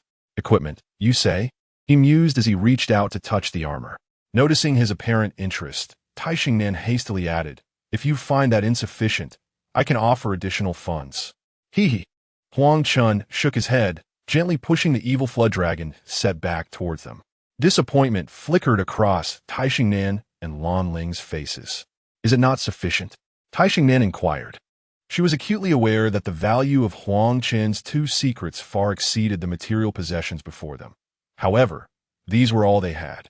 Huang Chen continued to shake his head and turned to Tai Shengnan, saying, "Do you think I lack money?" Without waiting for Tai Shengnan's response, a formidable thunder armor materialized in his hands. "Do you think I lack equipment?" Thunder armor golden grade. 1. Maximum health limit 10,000. 2. All resistance 100. 3. Reduces stun duration by 40. 4. Increases lightning skill damage by 20. Required level 40. As soon as Huang Chen unveiled the thunder armor, the entire formation erupted in astonishment. Chapter 71. Chen Zongrue, the women began to chatter excitedly. Level 40 golden equipment? How is it possible for anyone to conquer a level 40 golden challenge? Is there still cheating in Xingyuan? This is no mere level 25 novice. He is undeniably a master. He must have a powerful backing. How else could a healer manage a level 40 challenge? He must have come here for the captain. But isn't his entrance a bit too embarrassing? You wouldn't understand. When pursuing a woman, one must first capture her attention. Huang Chen's entrance has surely left a lasting impression on the captain. Does this mean the boss is about to bloom like a barren tree? Initially, the discussions were quite reasonable, but gradually they began to deviate. Tai Shengnan's expression grew increasingly stern amidst the chatter. Suddenly, she whirled around and shot a glare that silenced the crowd as if a pause button had been pressed. Turning back, she resumed her icy demeanor. "Given this, we have nothing of value to offer you. I thank you for saving my comrade today, but we shall part ways here." With that, Tai Shengnan strode back to her team, disregarding Huang Chen. It was evident that, at this juncture, she had nothing of equivalent worth to exchange with Huang Chen. Moreover, she was fully aware of his intentions, yet she had no desire to entangle herself with any man. Thus, she chose to relinquish the matter. "Are you not curious to know the answer?" Just as Tai Shengnan turned to leave, Huang Chen spoke up. "I can introduce you to someone. She possesses the answers you seek." Tai Shengnan halted and inquired, "Who?" "First, add me as a friend, and I will introduce you." Tai Shengnan hesitated for a moment, eyeing the red dot on her contacts, before ultimately accepting. Huang Chen then proceeded to introduce Xie Chunyan to Tai Shengnan. During this visit to the main city, in addition to establishing a guild, he aimed to forge a cooperative relationship with the official leader, Tai Weiguo. After all, whether it was to repair captured structures or to develop future territories, substantial amounts of gold and resources would be required. Furthermore, his future prowess would significantly surpass that of ordinary trialists, necessitating a channel for equipment acquisition. The official factions, with their extensive reach and depth, constituted his ideal partners for collaboration. Moreover, successfully adding Tai Shengnan as a friend marked a significant first step in his pursuit of this noble woman from the clan.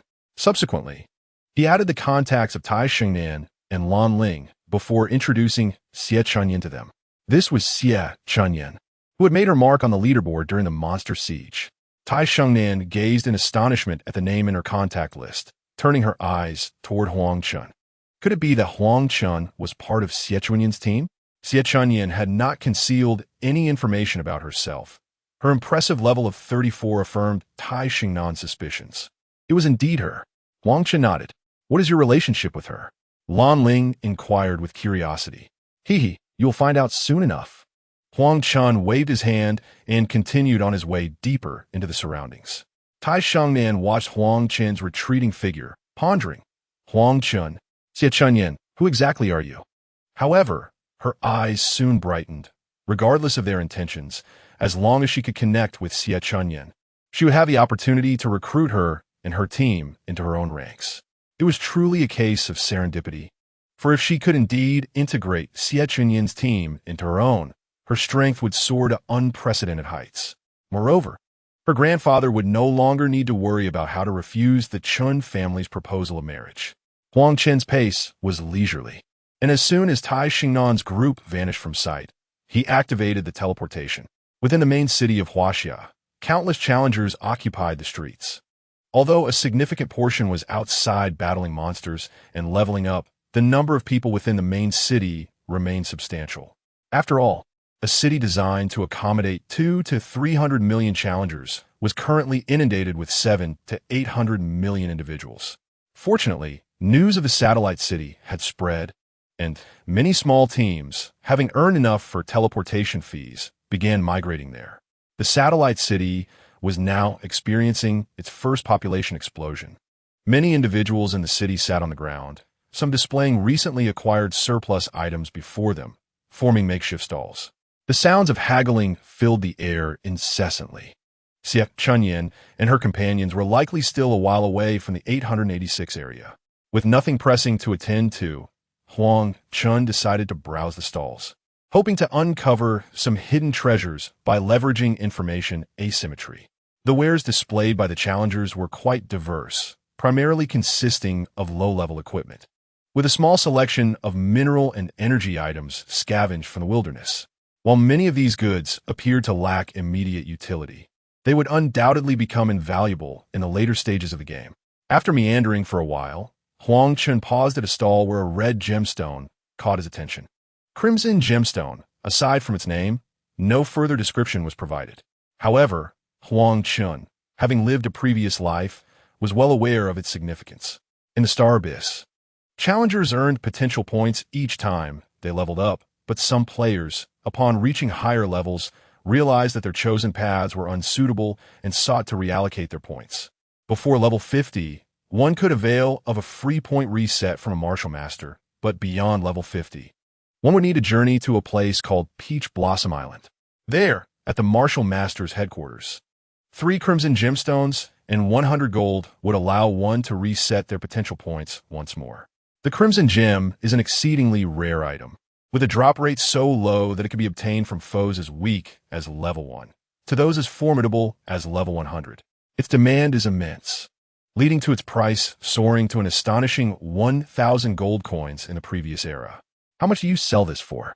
Huang Chen inquired, lifting the gem and gazing at the vendor, a trial participant named Yang Nua, who was merely level 28 and appeared to be no older than 15 or 16. Yang Nua glanced up at Huang Chen, registering his level 25 with a flicker of disappointment in his eyes, and casually responded, 50 silver. He had acquired this gem while battling chickens in the novice village. Aside from its aesthetic appeal, he was uncertain of its utility. However, being an avid gamer, he was certain that such a rare item must possess significant value.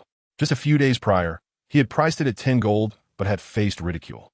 In recent days, his funds had dwindled, and outside the city, there were scarce opportunities for monster hunting besides the mining areas.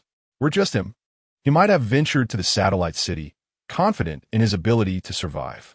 Yet, he was accompanied by his beloved grandmother, and the satellite city posed too great a danger for her. Furthermore, his current finances were insufficient. Reluctantly, he had reduced the gem's price repeatedly, hoping for a swift sale. 50 silver, you say? Huang Chen mused, toying with the crimson gem, just as his communicator chimed. It was a message from Xie Chunyin and her companions, who had gathered more swiftly than he. After sending them a coordinate, he turned back to Yang Nua and declared, I'll buy it for 50 silver. Recognizing that the vendor was merely a child, who typically faced hardships in the Star Abyss, Huang Chen did not intend to haggle. Yang Nua's eyes darted with a glint of cunning as he asked, Do you know the gem's true purpose? Huang Chen chuckled. I'm purchasing it as a gift for my girlfriend. He is clever, thought Yang Nua, feeling a mix of intrigue and disappointment as he lifted the gem, saying, Let us open the trade window. He was wary of handing the gem directly to Huang Chen. If the latter ran off, he would have no recourse. As long as the gem remained in his possession, it was protected by the rules, and theft would attract the guards' attention. Just as they prepared to finalize the transaction, a figure accompanied by several subordinates interrupted them. Huang Chen turned to see the name above the newcomer and paused in surprise. Chen Zhongrui, 30 surely. This was the infamous Chen Zhongrui, known throughout Huaxia as the notorious heir of the second most prominent official, the most infamous libertine, and the foremost sycophant of the clan's sacred maiden. Darling. At that moment, a harmonious and melodious voice resonated as Xie Chunyin and her group arrived. As Chen Zhongrui gazed towards the source of the sound, he found himself momentarily stunned. The arrival of Xie Chunyin and her companions not only left him speechless, but also caused those around him to pause in astonishment. Yang Nua quickly regained his composure, casting a surprised glance at Huang Chen. silently pondering whether these striking young ladies were all the proprietor's girlfriends. "You've arrived." Huang Chen cheerfully greeted Xie, Chunyan, and the others. Li Ruo then leaped into Huang Chen's embrace, inquiring, "Darling, what are you doing here? I just spotted a rather beautiful gem and thought to purchase it for you all." "It seems fortuitous that you arrived," Huang Chen replied, gently ruffling Li Ruo's hair. He then turned to the stall owner, Yang Nuo, and stated, "Let us proceed with the transaction." "Wait," Chen Zhengrui bellowed, a glint of malice flashing in his eyes as he looked at Huang Chen. Upon seeing Xie Chunyan and her friends, he had immediately regarded them as his exclusive possessions, unyielding to anyone else's claim. The audacity of this insufferable brat to act so affectionately towards his women was intolerable. It was a situation where an uncle could endure, but an aunt could not. "What is the matter?" Huang Chen calmly responded to Chen Zhengrui, fully aware of the latter's despicable nature. Ignoring Huang Chen Zhengrui directed his attention back to Yang Nuo, asking, "How much for this gem?" He had indeed noticed the gem from afar and intended to buy it for Tai Shengnan. "I'm afraid, sir, that this gem has already been sold," Yang Nuo replied with a smile. "Isn't the transaction yet complete?" Chen Zhengrui shot Huang Chen a sidelong glance, boldly declaring, "How much? I'll buy it." Yang Nuo glanced at Huang Chen, feeling caught in the middle. While a bidding war would benefit her, both parties were clearly individuals she could not offend, leaving her in a state of hesitation. Huang Chen frowned, coldly addressing Chen Zhengrui. "What do you mean by that?" With a disdainful snort, Chen Zhengrui retorted, "What stature do you have to question me?" Huang Chen narrowed his eyes and sneered. "Do you truly believe that parading a few sycophants elevates your status? Have you forgotten that even a leader of dogs is still a dog?" Though he had previously refrained from conflict with this lecherous youth, should the latter provoke him, he would not hesitate to teach his parents a lesson regarding their offspring's behavior. "What did you say?" Chen Zhengrui's expression darkened instantly. Throughout his life, no one had dared to speak to him in such a manner, especially in front of his goddess. Diminishing his pride, he glared coldly at Huang Chen, demanding, "Say that again." "How amusing. This is the first time I've encountered someone who, after being insulted once, wishes to be insulted again." Huang Chen scoffed, turning away to address Yang Nuo. "Let us finalize the transaction." "Oh yes." Yang Nuo quickly nodded, eager to conclude the matter and depart from the tense atmosphere. "Seize him." Chen Zhengrui, filled with rage and humiliation, ordered his subordinates. "Young master, it appears to be a coward in the city," one of his lackeys timidly suggested. Hearing this, Chen Zhengrui's expression shifted. His teeth clenched as he shot a venomous glance at Huang Chen. The consequences of taking action in the city can be quite severe, resulting in capture by the guards and imprisonment. "Let us negotiate." Huang Chen disregarded Chen Zhengrui and turned to Yang Nuo once more. "Wait." Chen Zhengrui shouted at Yang Nuo. "Whatever he offers, I'll offer 3 times that." Yang Nuo appeared quite troubled. Observing Yang Nuo's hesitation, Chen Zhengrui sneered, casting a glance at Huang Chen, and proclaimed, "I'll offer 20 gold.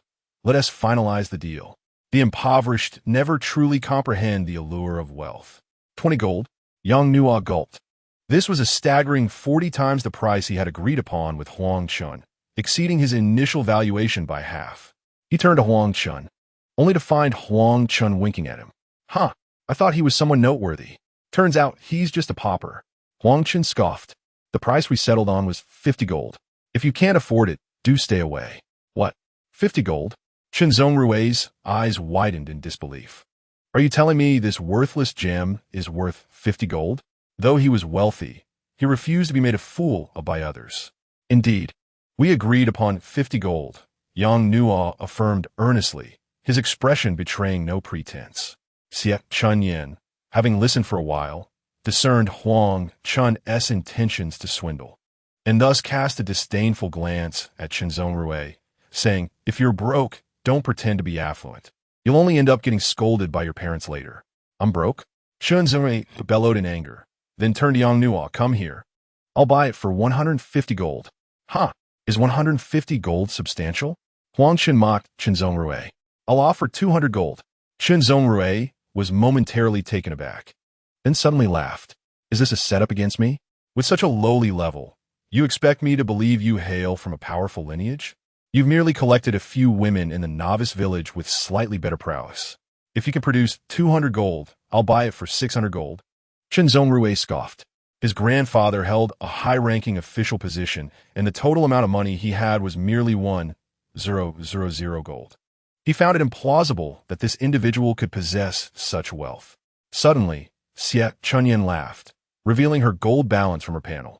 It amounted to a staggering 414 gold, 97 silver, and 88 copper. This is my monthly allowance from my husband. Do you have that kind of money? The onlookers fell silent. Many among them possessed not even a single gold coin, while she boasted over 3,000 gold as pocket money. Chen Zongrui's face flushed with humiliation. We're leaving, he commanded his subordinates. Didn't you say if I offered 200 gold, you'd buy it for 600?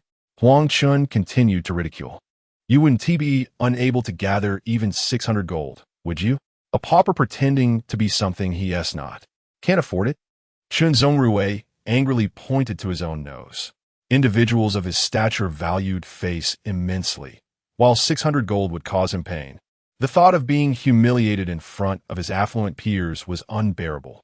Let us complete the transaction. Chen Zongrui gritted his teeth and initiated a trade request with Yang Nuo. Upon the completion of the transaction, Chen Zongrui cast a fierce glare at Huang Chen and declared, You are formidable. I shall make you regret ever being born into this world. And as for your woman, upon hearing Chen Zongrui's final words, Huang Chen's expression darkened instantly, as those words had crossed a line he had set. This man had now secured a place on his list of those marked for death. Once Chen Zongrui departed, Yang Nuo let out a deep sigh of relief, his eyes filled with admiration for Huang Chen. With just a few words, he had managed to swindle another of 600 gold. With such wealth, the world was his oyster. Huang Chen's previously somber demeanor dissipated, replaced by a cheerful countenance. The thrill of deception was truly delightful. Boss, here you go. This is 300 gold, Yang Nuo said without a hint of hesitation, handing the money directly to Huang Chen. He intended to swiftly leave the 886 area with his grandmother, for he knew that the man would surely not let him off easily. Huang Chen looked at him in surprise. This young lad had quite the sense of loyalty. He had only wished to take advantage of Chen Zongrui, yet the boy had not hoarded all the ill-gotten gains for himself. Instantly, Huang Chen's fondness for Yang Nuo soared. This clever boy had grasped his intentions with just a glance, and his character seemed commendable. Perhaps he should observe him further and consider taking him under his wing. Meanwhile, Chen Zongrui's two sycophants nearby noticed Huang Chen and Yang Nuo dividing the spoils, and one of them discreetly turned to leave. Chapter 73. Come. Let us distribute to the lady after receiving Yang Nuo's money. Huang Chen smiled and said, Thank you. Not at all. I should be the one expressing gratitude to you. Boss, shall we add each other as friends? Certainly. What are your plans for the future? To leave this place. Otherwise, I fear this money won't last long. They exchanged a knowing glance and suddenly burst into laughter. As they parted, Huang Chen instructed Yang Nuo that if he wished to go to the satellite city, he should head to number 21 and seek out an organization called Forbidden Purple, mentioning his name upon arrival. Yang Nuo nodded earnestly, as he indeed planned to venture to the satellite city with the newfound wealth, ensuring his grandmother could live comfortably at the teleportation array for an extended period, should any mishaps occur during his monster hunting endeavors. After exchanging contact information, they went their separate ways. Yang Nuo set off to fetch his grandmother and leave the 886 area, while Huang Chen sent a message to Jin Wanliang before heading directly to Wanbao Building with 6 women in tow. On the way, Xie Chunyan suddenly said to Huang Chen, Dear, Tai Shona mentioned she wants to meet me. Then invite her to Wanbao Building. We need to solidify our connection with Tai Xingnan quickly. Once my guild is established, we will embark on large-scale raids of the satellite city's dungeons. The resources and equipment we will need to offload will be astronomical. Understood. Xie Chunyan nodded. Just then, Li Ruo, as if she had discovered a new continent, curiously inquired, Oh dear, why has your level dropped to 25? What happened to the magic wolf armor? Why have you switched to the white tiger set? Huang Chen chuckled and shared the attributes of the deception mask with the women, saying, "It is this item." The women were left in awe, marveling at its properties. At present, the second position on the leaderboard is held by Feng Wu of the Zhuke clan, at level 36. Had Huang Chen revealed his true self earlier, perhaps Chen Zhongrui would have thought twice before acting rashly. After reviewing the attributes, Li Ruo playfully remarked to Huang Chen, "I, too, desire one." "Very well. Later, I shall procure one for each of you." Soon, the group arrived at Wanbao Tower, where the attendant had been eagerly awaiting their arrival at the entrance. As soon as Huang Chen and his companions entered, they were promptly ushered into a private room. Before long, the jovial laughter of Jin Wanliang echoed from outside the door. "Brother Huang, you have kept me waiting." Jin Wanliang crossed the threshold, followed closely by an attendant carrying a golden backpack. Upon entering, Jin Wanliang was momentarily taken aback by Huang Chen's level, only to quickly comprehend the situation. To his surprise, Huang Chen had single-handedly conquered the 40-level Black Iron Phantom Lord in such a short span of time. This individual's prowess exceeded his expectations. How modest! Huang Chen rose with a smile and embraced Jin Wanliang, who then clapped Huang Chen on the shoulder, laughing. "Will you not introduce me to your sister-in-law?" His voice faltered upon seeing the 6 women present. A glimmer of astonishment flickered in Jin Wanliang's eyes, followed by a look of curiosity directed at Huang Chen. "Which one is your wife?" Huang Chen erupted in laughter, leading Jin Wanliang to the table, and taking Bai Zhaoning's hand, he said, "Allow me to introduce my first wife, Bai Zhaoning." This is upon hearing the introduction. Jin Wanliang shot Huang Chen an impressed look. His gaze soon fixated on the ring adorning Bai Zhaoning's hand. A holy grade ring. Jin Wanliang silently mused. If she possessed a holy grade ring, what level of equipment might Huang Chen himself wield? He took the attendant's backpack and presented it to Bai Zhaoning, saying, "Sister-in-law, it is a pleasure to meet you. I have prepared a humble gift, and I hope it meets your approval." In his perspective, since Bai Zhaoning was Huang Chen's first wife, she was undoubtedly the principal partner. As for the other 5, they were merely concubines, deserving of little regard. Bai Zhaoning, however, hesitated to accept, merely looking up at Huang Chen. This visit to Xingyuan was primarily for Huang Chen to purchase 12 secondary backpacks for himself and his wife. 12 secondary backpacks would amount to 2,400 gold. In contrast, the golden backpack before them was a 4th level one, valued at a staggering 500,000 gold. Currently, the entirety of their assets barely exceeded 10,000 gold. Could she truly accept something worth 500,000 gold? Noting the unsettling expression on Bai Zhaoning's face, Jin Wanliang wondered if he had overstepped in his generosity. He turned to Huang Chen, asking in confusion, "Forgive my ignorance, but which one is?" Huang Chen laughed heartily, declaring, "My wives are equal, regardless of number." Upon hearing Huang Chen's words, the flesh on Jin Wanliang's face quivered with mirth. "All 6 of them. So, to whom shall this backpack be given? If I give it to all 6, that would amount to 3 million gold." In truth, Huang Chen had no intention of taking advantage of Jin Wanliang, as doing so could leave a poor impression. Should they collaborate in the future, the stakes would be immeasurably higher. With a smile, he said, "I was merely jesting with Brother Jin. The backpack is far too valuable. I've already taken one, so please, do keep this one for yourself." Jin Wanli, upon hearing this, cast a surprised glance at Huang Chen and suddenly remarked, "A gentleman's word is like a steed that cannot be retraced. In our Jin family business, we have always adhered to the principle that a single promise is as solid as a nail. Servant, bring me 5 more backpacks." The maid responded promptly and hurried away. Although 3 million was somewhat painful for Jin Wanli, it was not enough to cause significant distress. He had always believed in his judgment once he decided to invest. Observing Jin Wanli's generosity, Huang Chen ceased to be hesitant and directly had Bai Zhaoning bind the backpacks. Before the maid returned with the backpacks, another maid entered, leading Tai Shangnan and Lan Ling. The moment Jin Wanli beheld the 2 women, he was once again taken aback by their beauty and turned his gaze back to Huang Chen. Huang Chen chuckled, scratching his nose, and said, "These 2 are not." Jin Wanli, with a mysterious smile, nudged Huang Chen with his elbow and whispered, I think they are quite close." The two exchanged knowing glances and burst into laughter. Tai Shengnan and Lan Ling appeared somewhat reserved. They had visited Wanbao Tower before, and even on the first floor, most items were beyond their means. This place belonged to the wealthiest clan in Xingyuan. How could Huang Chen and his companions be entertained in such a private chamber? Who were they truly affiliated with? Jean Wanli, being amiable, invited everyone to sit. Shortly after, several maids delivered the backpacks, not 5, but 7. Huang Chen subtly glanced at Jean Wanli, thinking to himself that this Jean Wanli had quite a grand vision. "Come, let's distribute these to our esteemed ladies." With a grand gesture, Jean Wanli commanded the maids to present the backpacks before the women. Xie Chunyan and the others expressed their gratitude joyfully as they accepted the backpacks and equipped themselves. Meanwhile, Tai Shengnan and Lan Ling were left bewildered.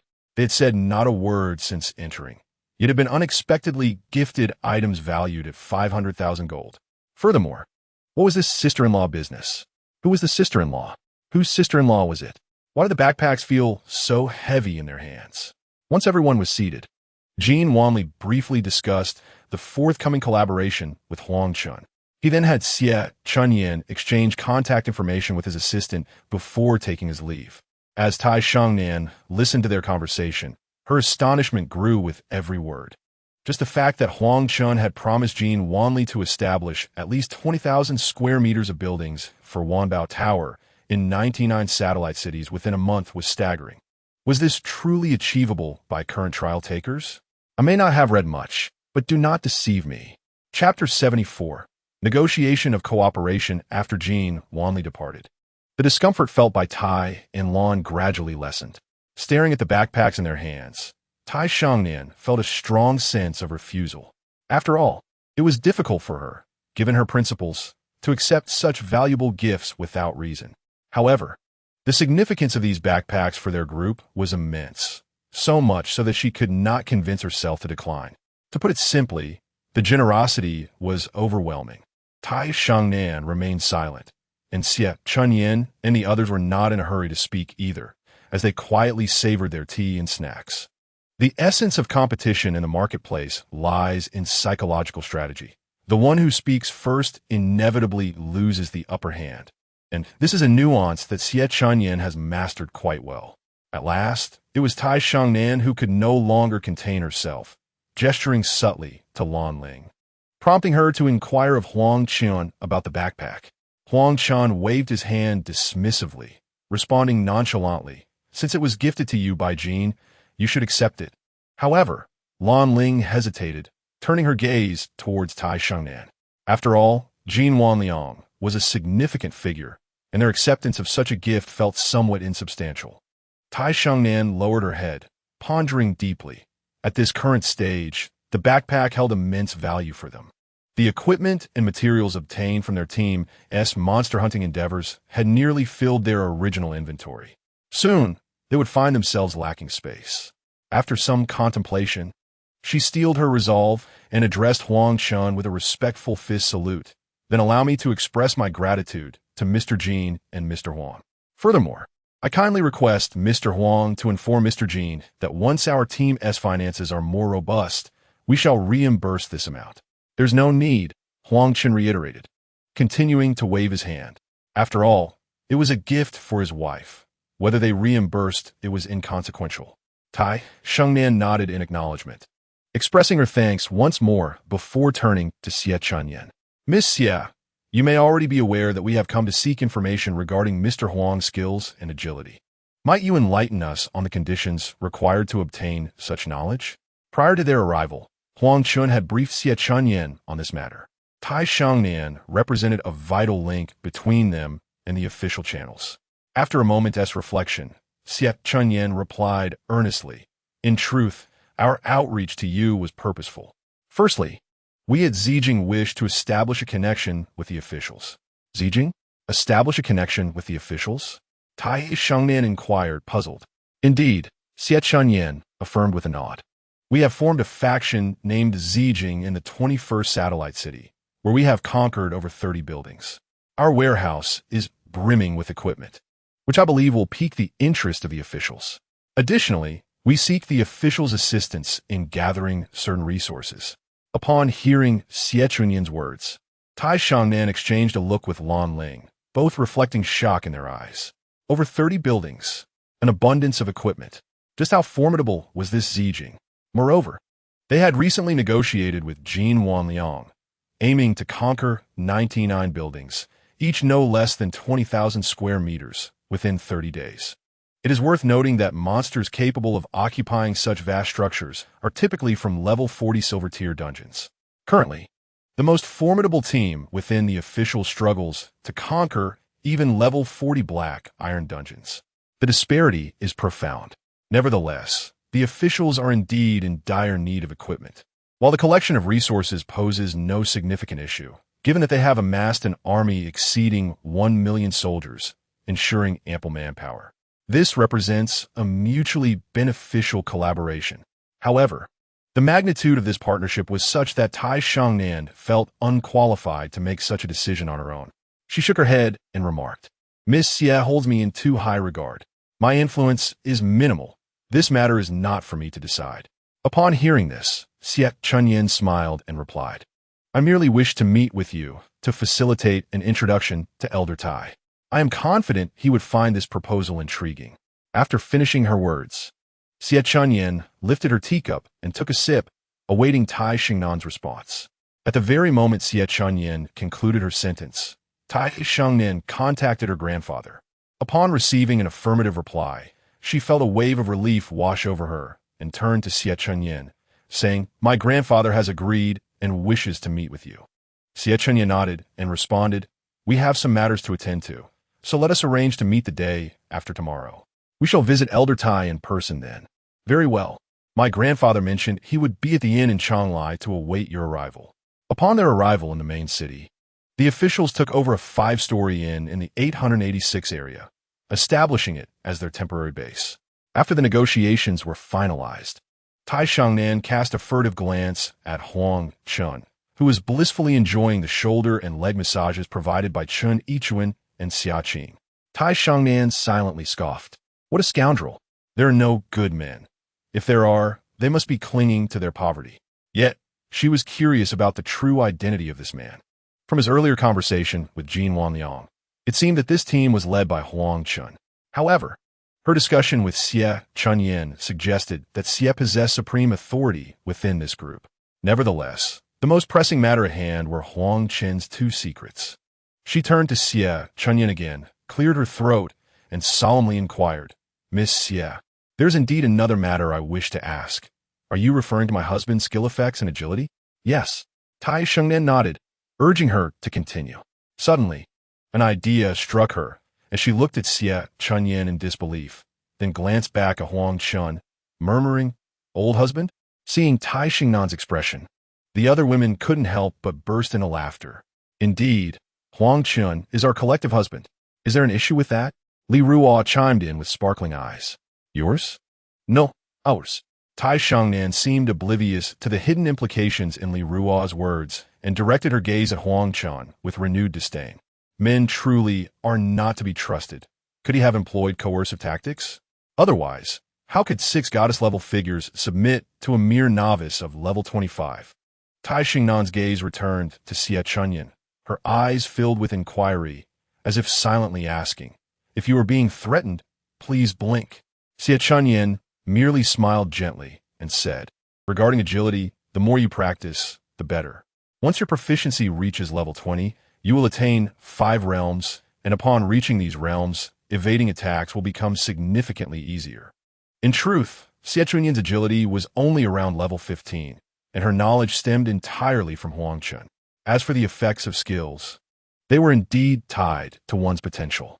Tai Shangnan, still puzzled, asked, "But he is only level 25. Xie Chunyan replied, "Once the foundational techniques reach a proficiency of level 20, each breakthrough into a new realm grants rewards to one's innate talent. Moreover, not only the basic skills, but each subsequent level skill breakthroughs will also yield rewards. However, rewards can only be claimed once every 10 levels." Upon hearing this, Tai Shangnan looked at Huang Chen in astonishment, Mr. Huang, has your agility already surpassed level 20? Huang Chen smiled and nodded in affirmation. My agility has now returned to its purest form, maxed out. This fully developed agility has granted me 75 points in bone structure. 75 points? Tai Shangnan was once again taken aback. Her bone structure was merely 92, and an additional 75 points could nearly double her potential. No wonder Huang Chen was so formidable. However, Huang Chen paused before continuing. My abundant potential points are only a small part of the reason. There's another method. Chapter 75. The Woma Shrine. Tai Shangnan and Lan Ling strained their ears, awaiting Huang Chen's elaboration. Unexpectedly, Huang Chen merely smiled faintly and refrained from continuing. Instead, Li Ruo interjected, "The other method is to spend a night with my husband." Upon hearing this, both women's expressions darkened. They immediately scoffed. "Mr. Huang, please maintain your decorum.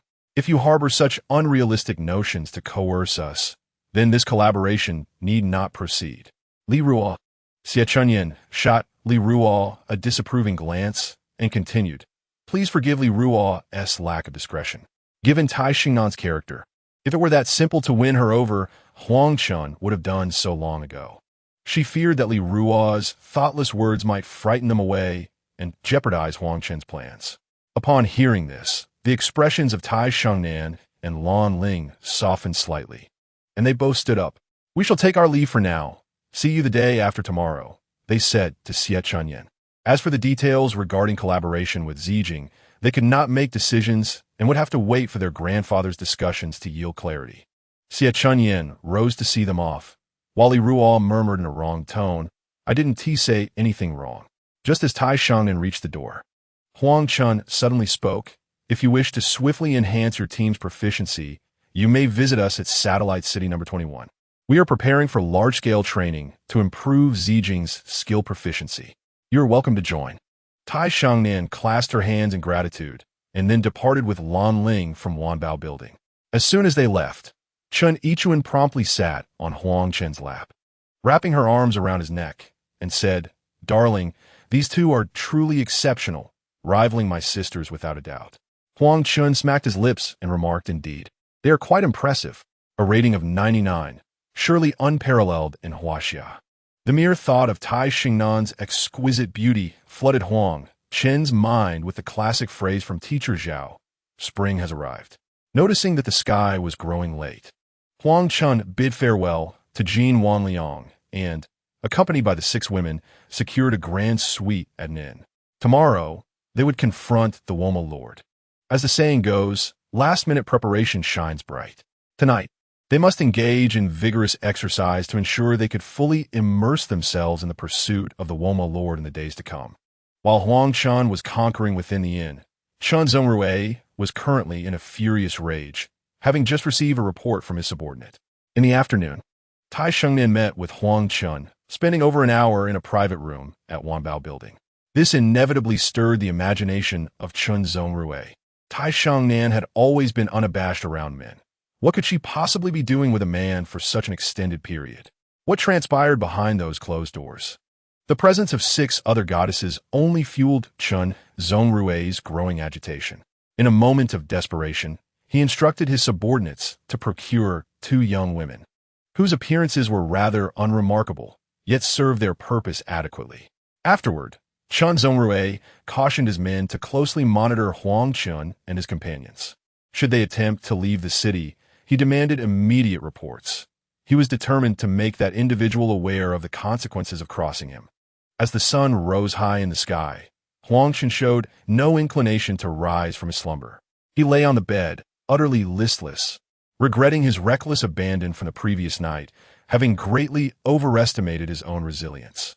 At that moment, Xie Chunyan entered with breakfast, announcing, "Darling, it's time to wake up. We have to conquer the Worma Temple today." Huang Chen's wild antics the night before had left Xie Chunyan wishing he could sleep a little longer.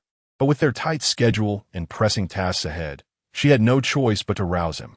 Upon hearing Xie Chunyan's voice, Huang Chen struggled to open his eyes, stretching before rolling out of bed. He felt a dull protest from his kidneys after the previous night's successes. Sighing, he lamented the absence of a remedy for his condition in the marketplace. If this continued, he might very well perish before achieving divinity. With a day full of pressing tasks, he needed to reach level 41st. After attaining this level, numerous skills to dispel statuses would be available, ensuring a safer encounter with the Worma Lord. Each class would acquire an active support skill upon reaching level 40.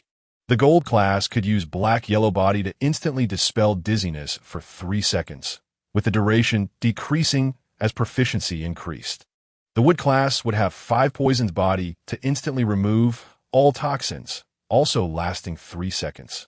The Water class possessed Agile Body to eliminate sluggishness for a brief period, while the Fire class wielded Body of Flames to extinguish burning states.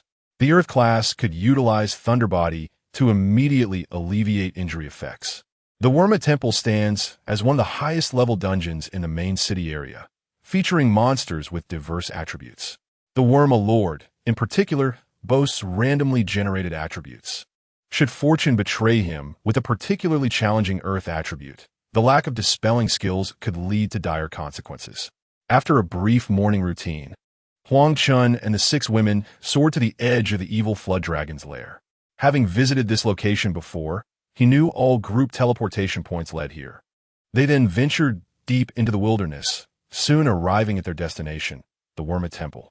This underground palace consists of 3 levels, its entrance resembling an ancient European castle, nestled between the mountains and shrouded in the morning shadows. "My dear, why do I find this place rather dismal?" Yenching shivered as she gazed at the towering gate before her, reminiscent of a Western vampire's castle. Huang Chen glanced at Yenching, his brow slightly furrowed. Among the group of women, her potential was the weakest. This location was one of the highest level monster maps in the main city, a level 50 diamond tier lair, where even the most ordinary enemies held the elite strength of black iron. At present, despite the numerous auras in effect, Yenching remained in considerable danger here. However, as they had arrived, they would make the best of it, with the North Underworld aura active, along with shared recovery and life links. As long as Yenching was not eliminated instantly, she should be relatively safe. Huang Chen gently patted her shoulder and reassured her, "Do not worry.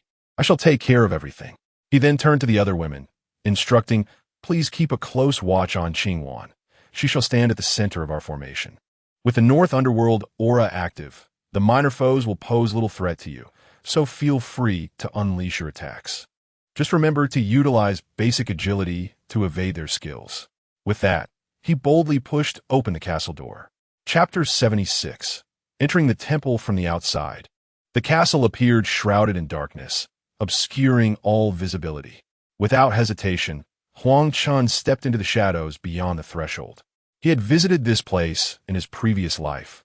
Crossing the entrance would instantly transport him to the first level of the temple. The 6 women behind him gasped in surprise as Huang Chen's form vanished from sight. However, it was not long before a message from him echoed in their group chat. "Come in." Gazing into the abyss before her, Xie Chunyan swallowed hard, exchanging glances with Bai Zhaoning and the others before they steeled their resolve to step through the doorway. After a brief sensation akin to teleportation, a breathtaking scene unfolded before them. They found themselves in an expansive underground plaza measuring approximately 100 meters in length and width, with a soaring height of 20 meters.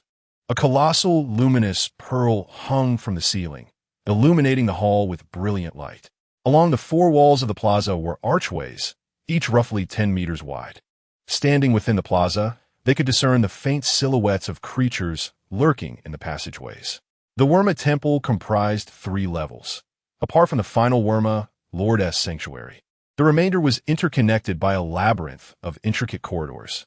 Without prior knowledge of the layout, one could easily become lost within the Worma Temple, leading to its moniker as the Worma Labyrinth in previous eras. However, Huang Chen possessed detailed monster intelligence from Jin Wanliang, enabling him to chart the optimal route. "Follow me," he instructed, orienting himself before proceeding into the left passage. Every 20 meters or so within the corridor, a small luminous pearl emitted a faint glow. The presence of Huang Chen and his companions immediately attracted the attention of a nearby Worma, adorned with a dragon's head, flesh-like wings, and a vibrant orange hue. Flame Worma, 40 normal gold. Upon spotting the intruders, the Flame Worma flapped its wings and charged toward Huang Chen and the others. Soul Piercer. Huang Chen sprang into action, launching himself at the Flame Worma. With a staggering 456 attribute points, he struck with such force that the Flame Worma was momentarily stunned. Sunlight Triad. In a swirling display of martial prowess, Huang Chen wielded the magical wolf spear with breathtaking speed, executing a dazzling array of metallic techniques. The fiery Woma could scarcely mount a defense before it was consumed by a blinding light, leaving behind a handful of silver coins and a staff. Fire Dragon Staff, Silver Grade 1. Normal attack, 1202. Fire damage increased by 43. Attack speed, 24. Burn duration, 50. Required level, 35. Goodness. The drop rate here is remarkably high, Li Ruo exclaimed, gazing at the attributes sent by Zhao Ning. Fire-type external skills, this is for you. Huang Chen casually tossed the staff to Xia Qing, who was pursuing a fire-based external skill path and was on the cusp of reaching level 34. Let me store in my bag for now. I can equip it as soon as I hit level 35. Thank you, darling. Xia Qing beamed, tucking the fire dragon staff away and planting a kiss on Huang Chen's cheek. Let us keep going with such high drop rates. We must ensure our equipment is fully stocked today. Li Ruo urged. Patience, knowing oneself and the enemy is the key to victory in every battle. Huang Chen retrieved his intelligence manual and shared the details of the Woma Temple in the chat box. The Woma Temple consists of 3 levels. The first level primarily features ordinary monsters of gold grade at level 40, with a few elite monsters and ordinary monsters at level 45. The second level mainly comprises ordinary monsters of dark gold grade at level 45, alongside a few elite monsters and ordinary dark gold monsters at level 50. The third level is the Woma Lord's Hall, predominantly housing monsters of diamond grade at level 50, with a considerable number of elites, including a lord. Note, the density of monsters in the hall is exceptionally high. Ordinary Woma monsters fall into 2 categories. One is magical with high magic defense and low physical defense. The other is physical with high physical defense and low magic defense. What is learned from paper is always shallow. You all wait here. I will lure a few over for some practical combat. With that, Huang Chen activated all his auras and sprinted down the corridor, his figure vanishing around the corner. In mere seconds, he was followed by a throng of formidable Woma. Alongside the previously encountered fiery Woma, there appeared another type, Woma Guardians wielding double-edged swords. The fiery Woma trailed behind Huang Chen, relentlessly casting fireballs that exploded, inflicting only a modest 800 points of damage upon him. Prepare to engage. Mages focus on the Guardians while melee fighters handle the fiery ones. Huang Chen instructed the team, moving swiftly to the rear. The women in the team immediately heightened their vigilance. Bai Zhao Ning and Shun Yichun instinctively cast a protective spell on themselves, a habit cultivated since their time in the novice village. Engage. Xia Qing and Li Ruo, the 2 melee fighters, were the first to charge forward, wielding their long staffs to strike gracefully at the heads of the flame worms. Yet, their efforts resulted in only meager damage. Bang -5,412 -7,312 wine whirls with snow. A leaf nose autumn. Poison sand palm -5,412 -1,351 -3,541. Simultaneously, the other women unleashed various skills against the worm guardians, but still, they only managed to inflict damage in the thousands. Naturally, the initial blow was dealt by He Qingwan. I feel like this monster is even harder to defeat. Li Ruo expressed her frustration, observing how effortlessly Huang Chen dispatched his foes, while she was nearly spinning her staff in circles. 3 minutes had passed without even reducing the worm's health by half, and with each counterattack from the worm, she lost a sliver of her own health. The disparity in their capabilities was stark. Fortunately, Huang Chen had numerous auras, particularly the Biming aura, which under the life link allowed one person to siphon health, benefiting all 7. In a short span, the 6 of them managed to engage the worms in a back-and-forth battle.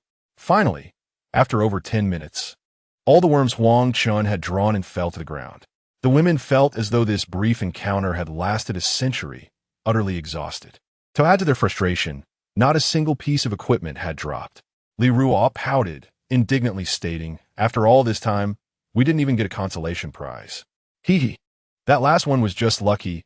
Equipment doesn't drop so easily, Bai Zhaoning reassured her. Just as the women were lamenting their plight, Huang Chen approached and announced, "All right. If you're tired, consume physique and soul crystal. Next, we must charge straight into the Lord's Hall." "Are we going directly?" Xie Chunyin queried, her eyes clouded with concern. After all, the intel indicated that the deeper they ventured, the denser the monsters became, and the danger escalated geometrically. "Yes, I will lead. Just follow closely behind me. Our primary goal is to reach level 40. There's no time for leisurely battles." Chapter 77. The might of the dark gold grade worms. The corridors of the Worm Temple were a full 10 meters wide, and the density of monsters on the first floor was not overly daunting. Therefore, Huang Chen was not inclined to squander too much time on this level. He forged ahead, flanked by Xia Qing and Li Ruo, both with slightly higher health, while He Qingwan remained in the center and Bai Zhaoning trailed behind. As they encountered small monsters obstructing their path, Huang Chen dispatched them effortlessly with a single thrust. Even so, it took them over 20 minutes to reach the staircase leading to the second floor. During this time, he had lost track of how many corners they turned or forks they navigated. It was evident that without a map, exploring this terrain manually would be a time-consuming endeavor. No wonder the establishment of the official Huaxia Guild had to wait until the trialists were generally over level 70. Only after the official exploration and subsequent map release did the various guilds in Huaxia begin to emerge like mushrooms after the rain. Upon entering the second floor of the Worm Temple, they encountered the same flame worms and worm guardians, yet their levels and ranks had ascended to a new tier. Moreover, the density of the monsters here surpasses that of the first layer by at least 4 or 5-fold. At this juncture, a direct charge is no longer feasible. We must proceed with caution, clearing our path step by step. Fortunately, from the map, although the area of the second layer is double that of the first, there exists a relatively short route leading to the third layer. Are we all prepared? If so, let us proceed directly into the passage. Huang Chen turned to glance at the 6 women. Upon arriving at the second layer, each had consumed a spirit essence and a soul crystal, and their states were now fully replenished. A nod of affirmation from the group ensued. As they stepped into the passage, a dozen flame worms, gathered several meters ahead, roared and lunged towards Huang Chen and his companions, though they bore the same names as the flame worms and worm guardians from the first layer. Their size was markedly larger. As the worms charged, Huang Chen cast a probing spell. Flame Worm 45, Ordinary Dark Gold. Worm Guardian 45, Ordinary Dark Gold. The worms moved with astonishing speed, closing the distance in an instant. Huang Chen took the lead, stepping forward. A rain of blossoms. As contact was made, fireballs and steel blades were hurled directly at Huang Chen. He did not evade, knowing that the women behind him could not withstand a concentrated assault. A series of damage notifications appeared above his head, yet under the North Underworld halo. He regained health with each attack. With a collective cry, the women prepared their skills and unleashed them upon the horde of monsters. However, their efforts only managed to inflict a few thousand points of damage on the worms, insignificant against the millions of health points they possessed. Be careful. Suddenly, He Qingwan, who was positioned in the center, exclaimed.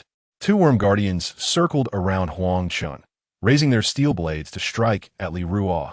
Li Ruo quickly sidestepped to evade, simultaneously executing a level 30 sweeping attack towards the 2 worms. Puff! Damage values of 3,425 and 3,215 appeared above the heads of the 2 worms. Yet, such damage was trivial in comparison to their massive health pools. The worm guardians, moving with remarkable speed, quickly closed the gap after missing their initial strikes. This time, Li Ruo had no chance to react and was sent crashing against the wall by 2 swift blows. The 2 strikes reduced her health bar by a third. Had it not been for the Lotus Halo and Lifelink, she would have been left with but a sliver of health.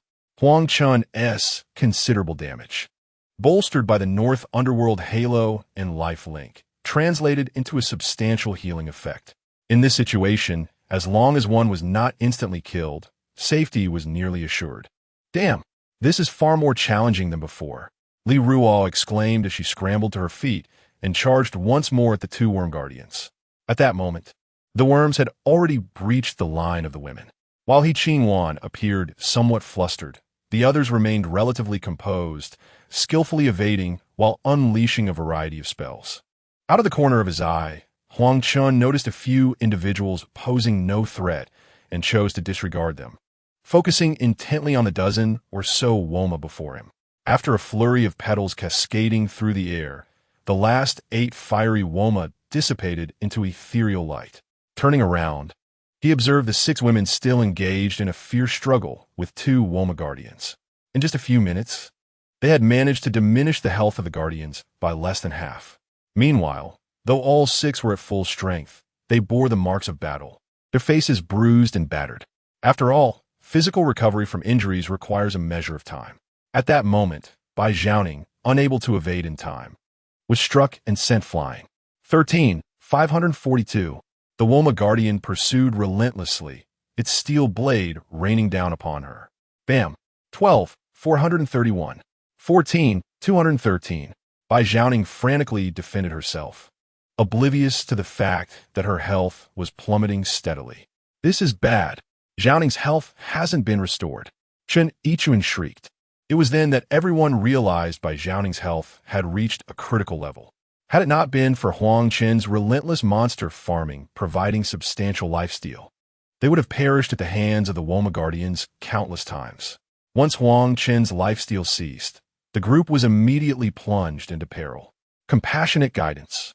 Although Huang Chen possessed the ability to teleport, he did not rush to rescue Bai Zhaoning, but instead cast compassionate guidance upon himself.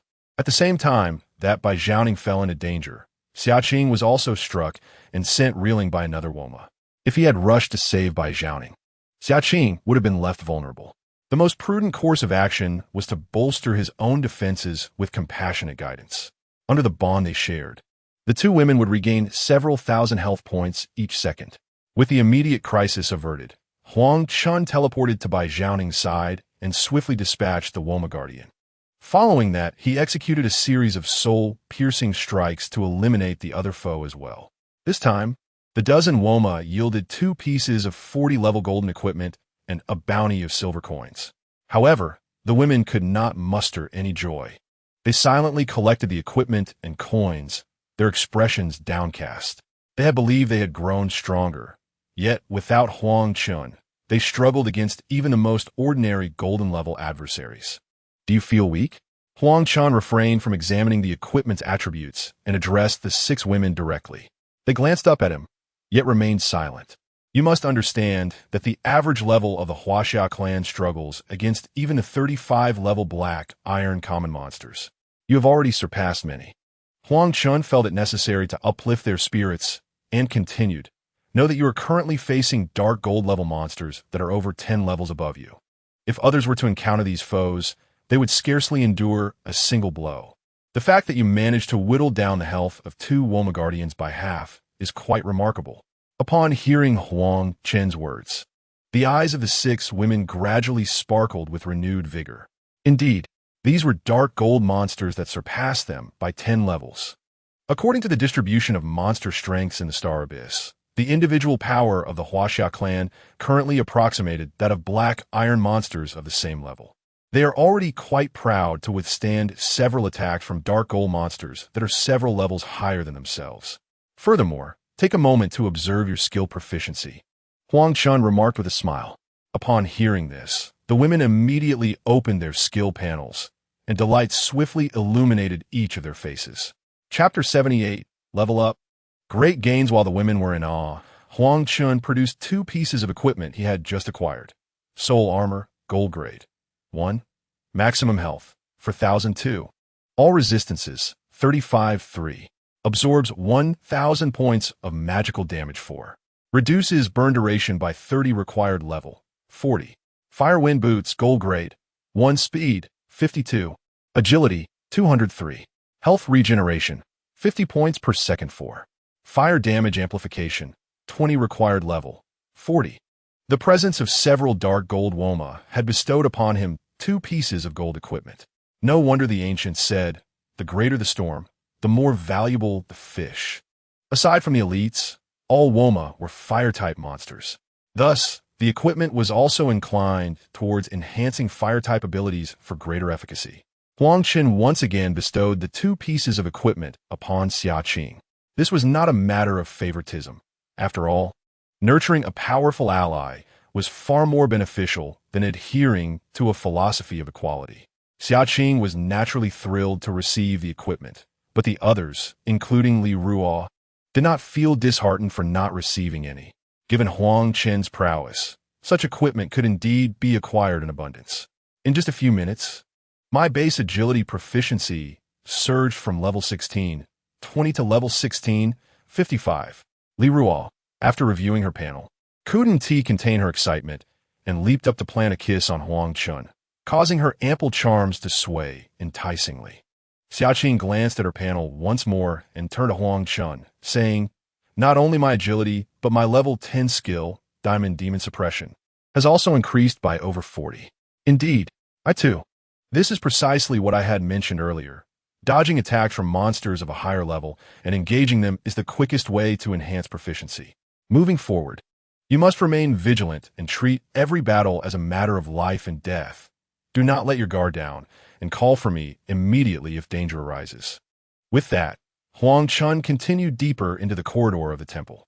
The passageway featured a fork at least every 200 to 300 meters. Moments later, Huang Chen led the 6 women to the right path. Roar, roar, roar.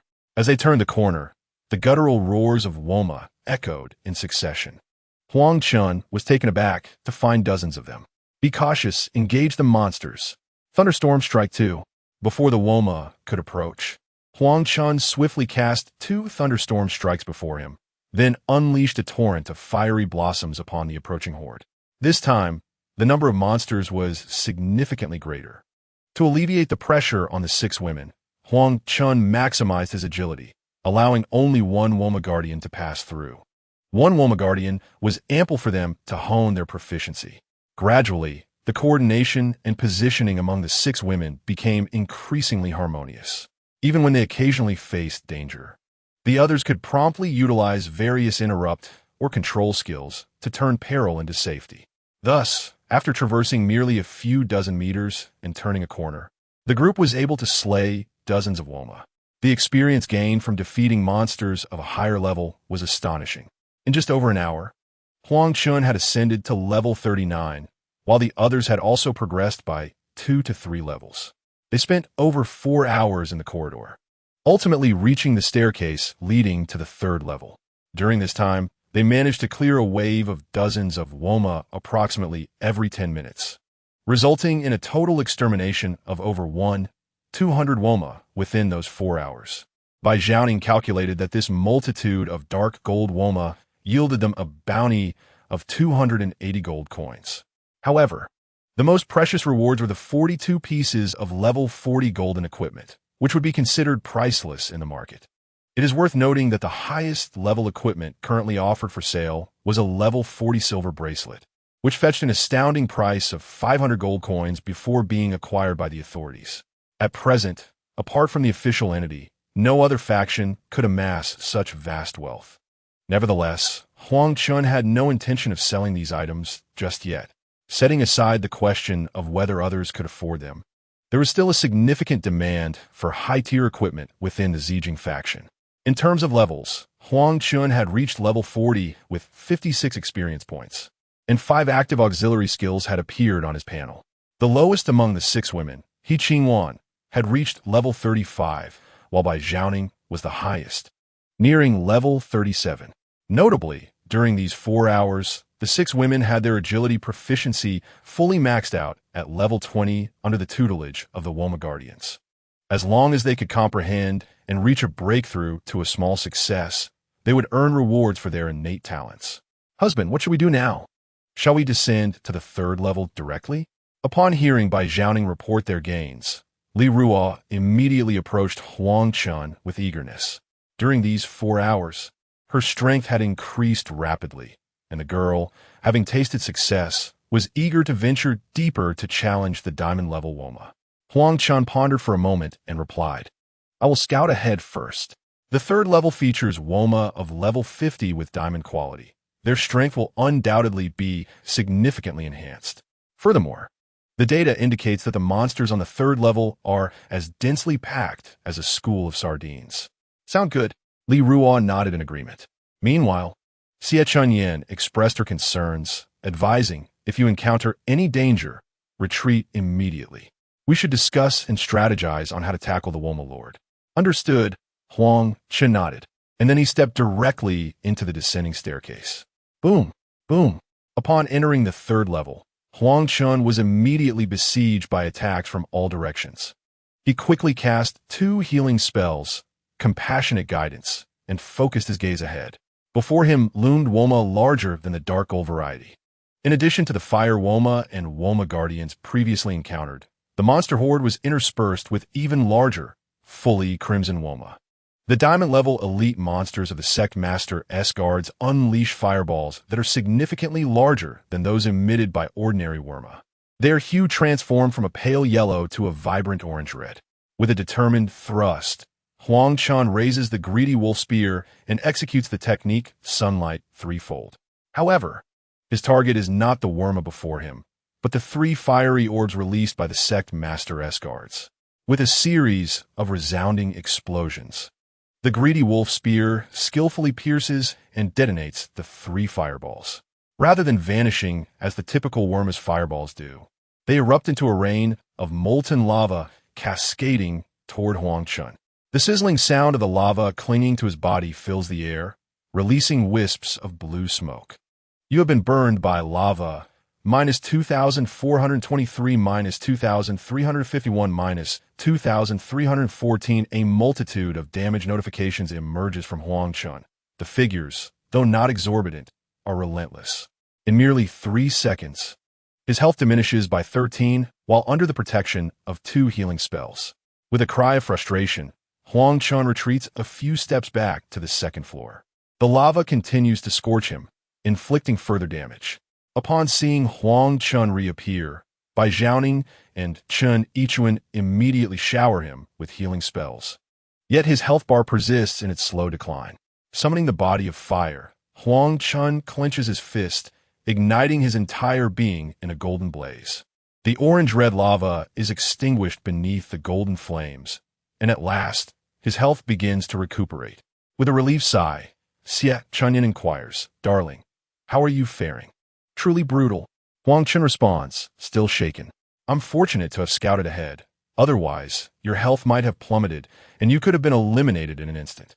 He then recounts the circumstances within the 3rd level of the Sect Master S abode, revealing that the monsters are described as densely packed like a school of sardines. Who could have imagined it would resemble such a swarm? Just at the entrance, 3 elite-level monsters can be seen. Who knows how many more lurk within?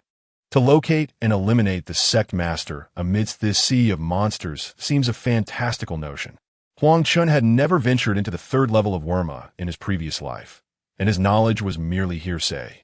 He had anticipated that his potential points would far exceed those of the level 80 or 90 players from his past life. Defeating a level 50 monster should have been a trivial matter. However, he underestimated the fact that thousands of players from the entire faction were simultaneously engaging in the assault. Furthermore, many had already acquired advanced skills, rendering their defense and damage far superior to what he currently faced. The women, upon hearing Huang Chen's account of the 3rd level, could not help but swallow hard. Based on the information at hand, the 3rd level of Wurma appeared to be an insurmountable challenge for them. Only Xie Chunyan furrowed her brow, deep in thought. Chunyan, do you have any ideas? Huang Chen pondered for a moment. If the group of women followed him, he could withstand the damage with the North Ming Halo siphoning health. However, their health was not substantial.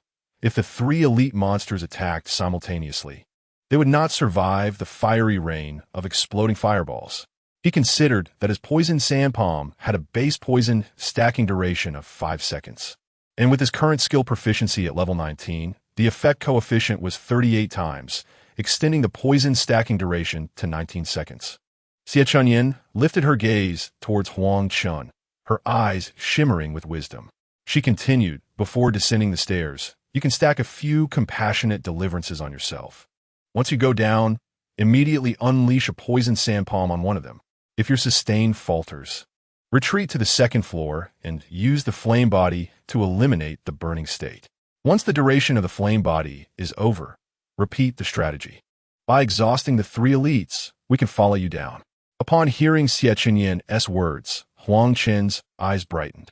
If he could eliminate the 3 elite monsters, the 6 women would not have to fear being killed instantly and could descend to the 3rd level with him.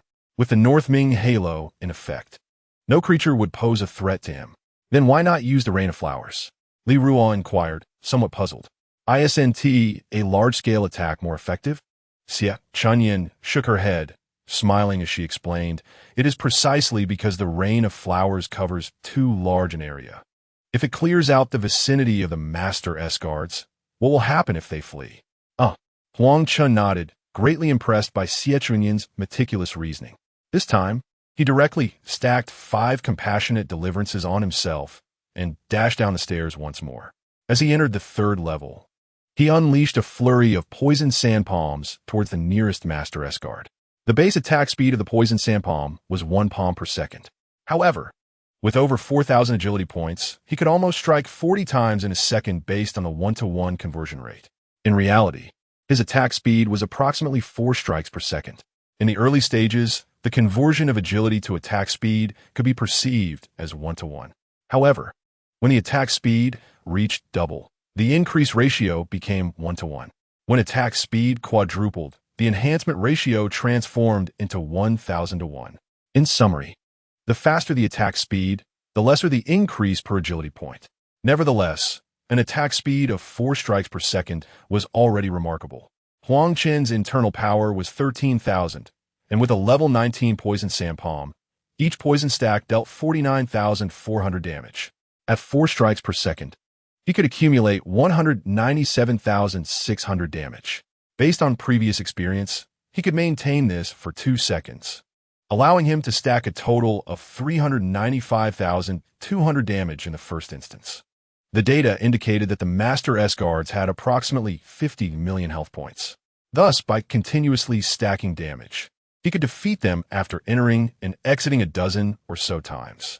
In this manner, under the watchful eyes of the women, Huang Chen persistently engaged in battle. After several minutes, the 3 Master S-Guards fell, howling in defeat. Their demise left a vacuum that was swiftly filled by other Wurma. Huang Chen, now equipped with a level 4 backpack, thought briefly and collected all the coins and equipment scattered on the ground into his bag. Upon returning to the 2nd floor, Huang Chen promptly shared 3 pieces of level 45 diamond grade equipment in the team chat, dismissing the other level 45 dark gold gear in comparison. Woma armor, diamond grade, 1. Maximum health, 20,002. Stamina, 800 points 3. Health regeneration, 300 points per second 4. Fire damage enhancement, 50 required level, 45. Woma boots, diamond grade, 1. Speed, 152. Agility, 800 points 3. Health regeneration, 300 points per second 4. Fire damage enhancement, 50 required level, 45. Woma bracers, diamond grade, 1. Maximum health, 15,002. Internal power, 800 points 3. Health regeneration, 300 points per second 4. Fire damage enhancement, 50. This is the Woma set. Huang Chen gazed at the 3 pieces and turned to the 6 women. What is the Woma set? Xiaoqing and Li Ruo inquired simultaneously, as the equipment from Woma was primarily theirs, hence their keen interest. The Woma set is a level 45 diamond set, also known as the Fire God set. Huang Chen explained with a smile. Comprising 10 pieces, each increases fire damage by 50. Imagine the effect if one could assemble a complete set. Moreover, each piece significantly boosts health. At that point, one would essentially become a mobile artillery unit. Furthermore, acquiring the full set activates the set effect, Burn, which, when combined with the level 90 skill Inferno, will be quite spectacular. As Huang Chen reminisced, he recalled the previous life when the Phoenix Empress, at over level 60, single-handedly obliterated a 100-member squad of the beautiful clan outside the city gate of Central City. At that time, She was clad in what appeared to be the 45-level Woma set, which gained immense renown thereafter. Although this set is level 45, it maintained a significant position in fire attributes even at level 100. Huang Chen remembered that in his previous life, the Woma set was not easily obtained. Some players had to defeat over a dozen guards to acquire just one piece. Could it be that the drop rate was higher during the early stages of the strategy? Huang Chen pondered. If that were the case, it might be prudent to farm in the Woma Temple for a longer duration. Chapter 80. Strategy stalled on the third floor. Li Ruo offers advice. Having made a decision, Huang Chen addressed the women. There are no guards at the entrance. I will go down to draw their fire. And you all follow. Understood. The women nodded in agreement. Upon entering the third floor, a barrage of fireballs rained down upon them. Minus 10,201, minus 12,421, minus 12,354 in less than half a second. Huang Chen lost several thousand health points. Had it been anyone else, they likely would have been eliminated before even seeing the monsters. Without a moment's hesitation, Huang Chen unleashed a flurry of thunderquake. As the 6 women joined him, the 5 auras simultaneously activated, instantly restoring Huang Chen's health. Why not opt for a rain of flowers instead? Because the rain of flowers can only clear waves one at a time, whereas Thunderquake has a longer duration and a wider attack range. In a mere 10 seconds, he could conjure forth 40 thunderous strikes upon the ground. After stacking these 40 layers, any ordinary creature of diamond rank that ventured into the storm zone would be vanquished in mere moments. Subsequently, the incoming monsters would swiftly fill the void, resulting in unparalleled efficiency in monster hunting. The 6 women behind Huang Chen were not idle. They closed their eyes and unleashed their skills into the tempest. Their proficiency in these abilities increasing rapidly and unconsciously. Almost every minute, dozens of the foes perished beneath the thunder. Each diamond-level monster yielded over 50,000 experience points, which translated to an average of more than 7,000 per person. Huang Chen required approximately 10 million experience points to ascend from level 40 to level 41. Almost every second, he could witness his experience bar incrementing steadily. Meanwhile, Yenching Wan, the lowest level among them, seemed to soar like a plane, her levels illuminating constantly. All in vitality, Huang Chen commanded his companions, emphasizing that survival was paramount. They could redistribute their points after reaching level 50 without haste. As 10 minutes elapsed, a flash of white light enveloped Huang Chen, marking his ascension to level 41. Progressing from level 41 to 42 required 15 million experience points. Yet within half an hour, he shone with brilliance once more, achieving level 42. Another hour passed, and he gleamed again, now at level 43. The other women, aside from Yenching Wan, also crossed the threshold to level 40. They eagerly donned their new golden armor, boosting their base health to 50,000, which, under the tri-level Lotus Halo, increased their health by an additional 30. Each of them now boasted health exceeding 60,000, alleviating their concerns of being swiftly dispatched.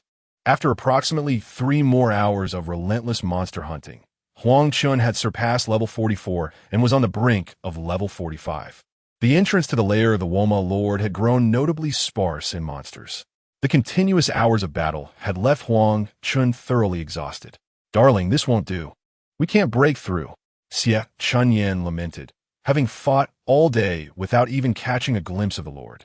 "The problem lies in our insufficient damage output. We are hardly making an impact." Huang Chen frowned in agreement. Indeed, relying solely on his own output would not suffice. The lair of the Woma Lord was shaped like a convex figure, with the entrance situated at the apex, covering approximately 30% of the total area. The refresh rate of the monsters was 12 hours, meaning they were nowhere near clearing it at this pace. "I have a suggestion, though I'm uncertain of its viability." At that moment, Li Ruo spoke up.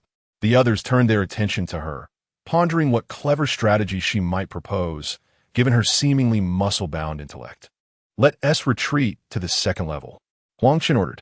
He had noticed that amidst the relentless influx of Woma, 2 guards were also present, prompting him to decide to retreat temporarily and hear out Li Ruo's idea. Upon returning to the second level, all eyes were on Li Ruo. Clearing her throat, she began, Now that we are at level 41, with a base of 100 in bone structure, we have a potential of 4,000. Adding my husband at level 44, and the others like by Jia benefiting from an increase of 8,471 in potential.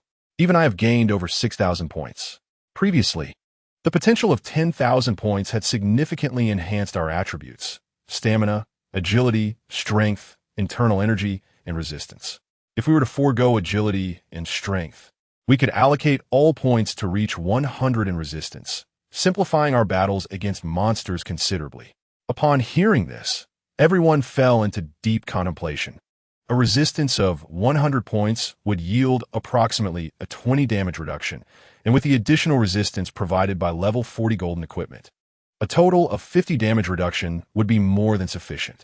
Beyond this threshold, further increases would yield diminishing returns according to the law of marginal utility. Thus, with over 10,000 potential points, allocating 5,000 to stamina would elevate our health to 100,000, and with the addition of auras, it could directly reach 130,000. The remaining points could be channeled into internal energy, enabling even Li Ruo and Xia Qing to inflict over 30,000 damage with their area of effect spells, while facing the resistance of Woma would result in damage exceeding 10,000. This way, both safety and damage output would be assured, allowing the five of us to play a more significant role. As for He Qingwan, who is still in her 20s and newly introduced to the game, her priority should be survival. However, if we did not invest in agility, our own base of 5 points would render us moving at a pace akin to crawling.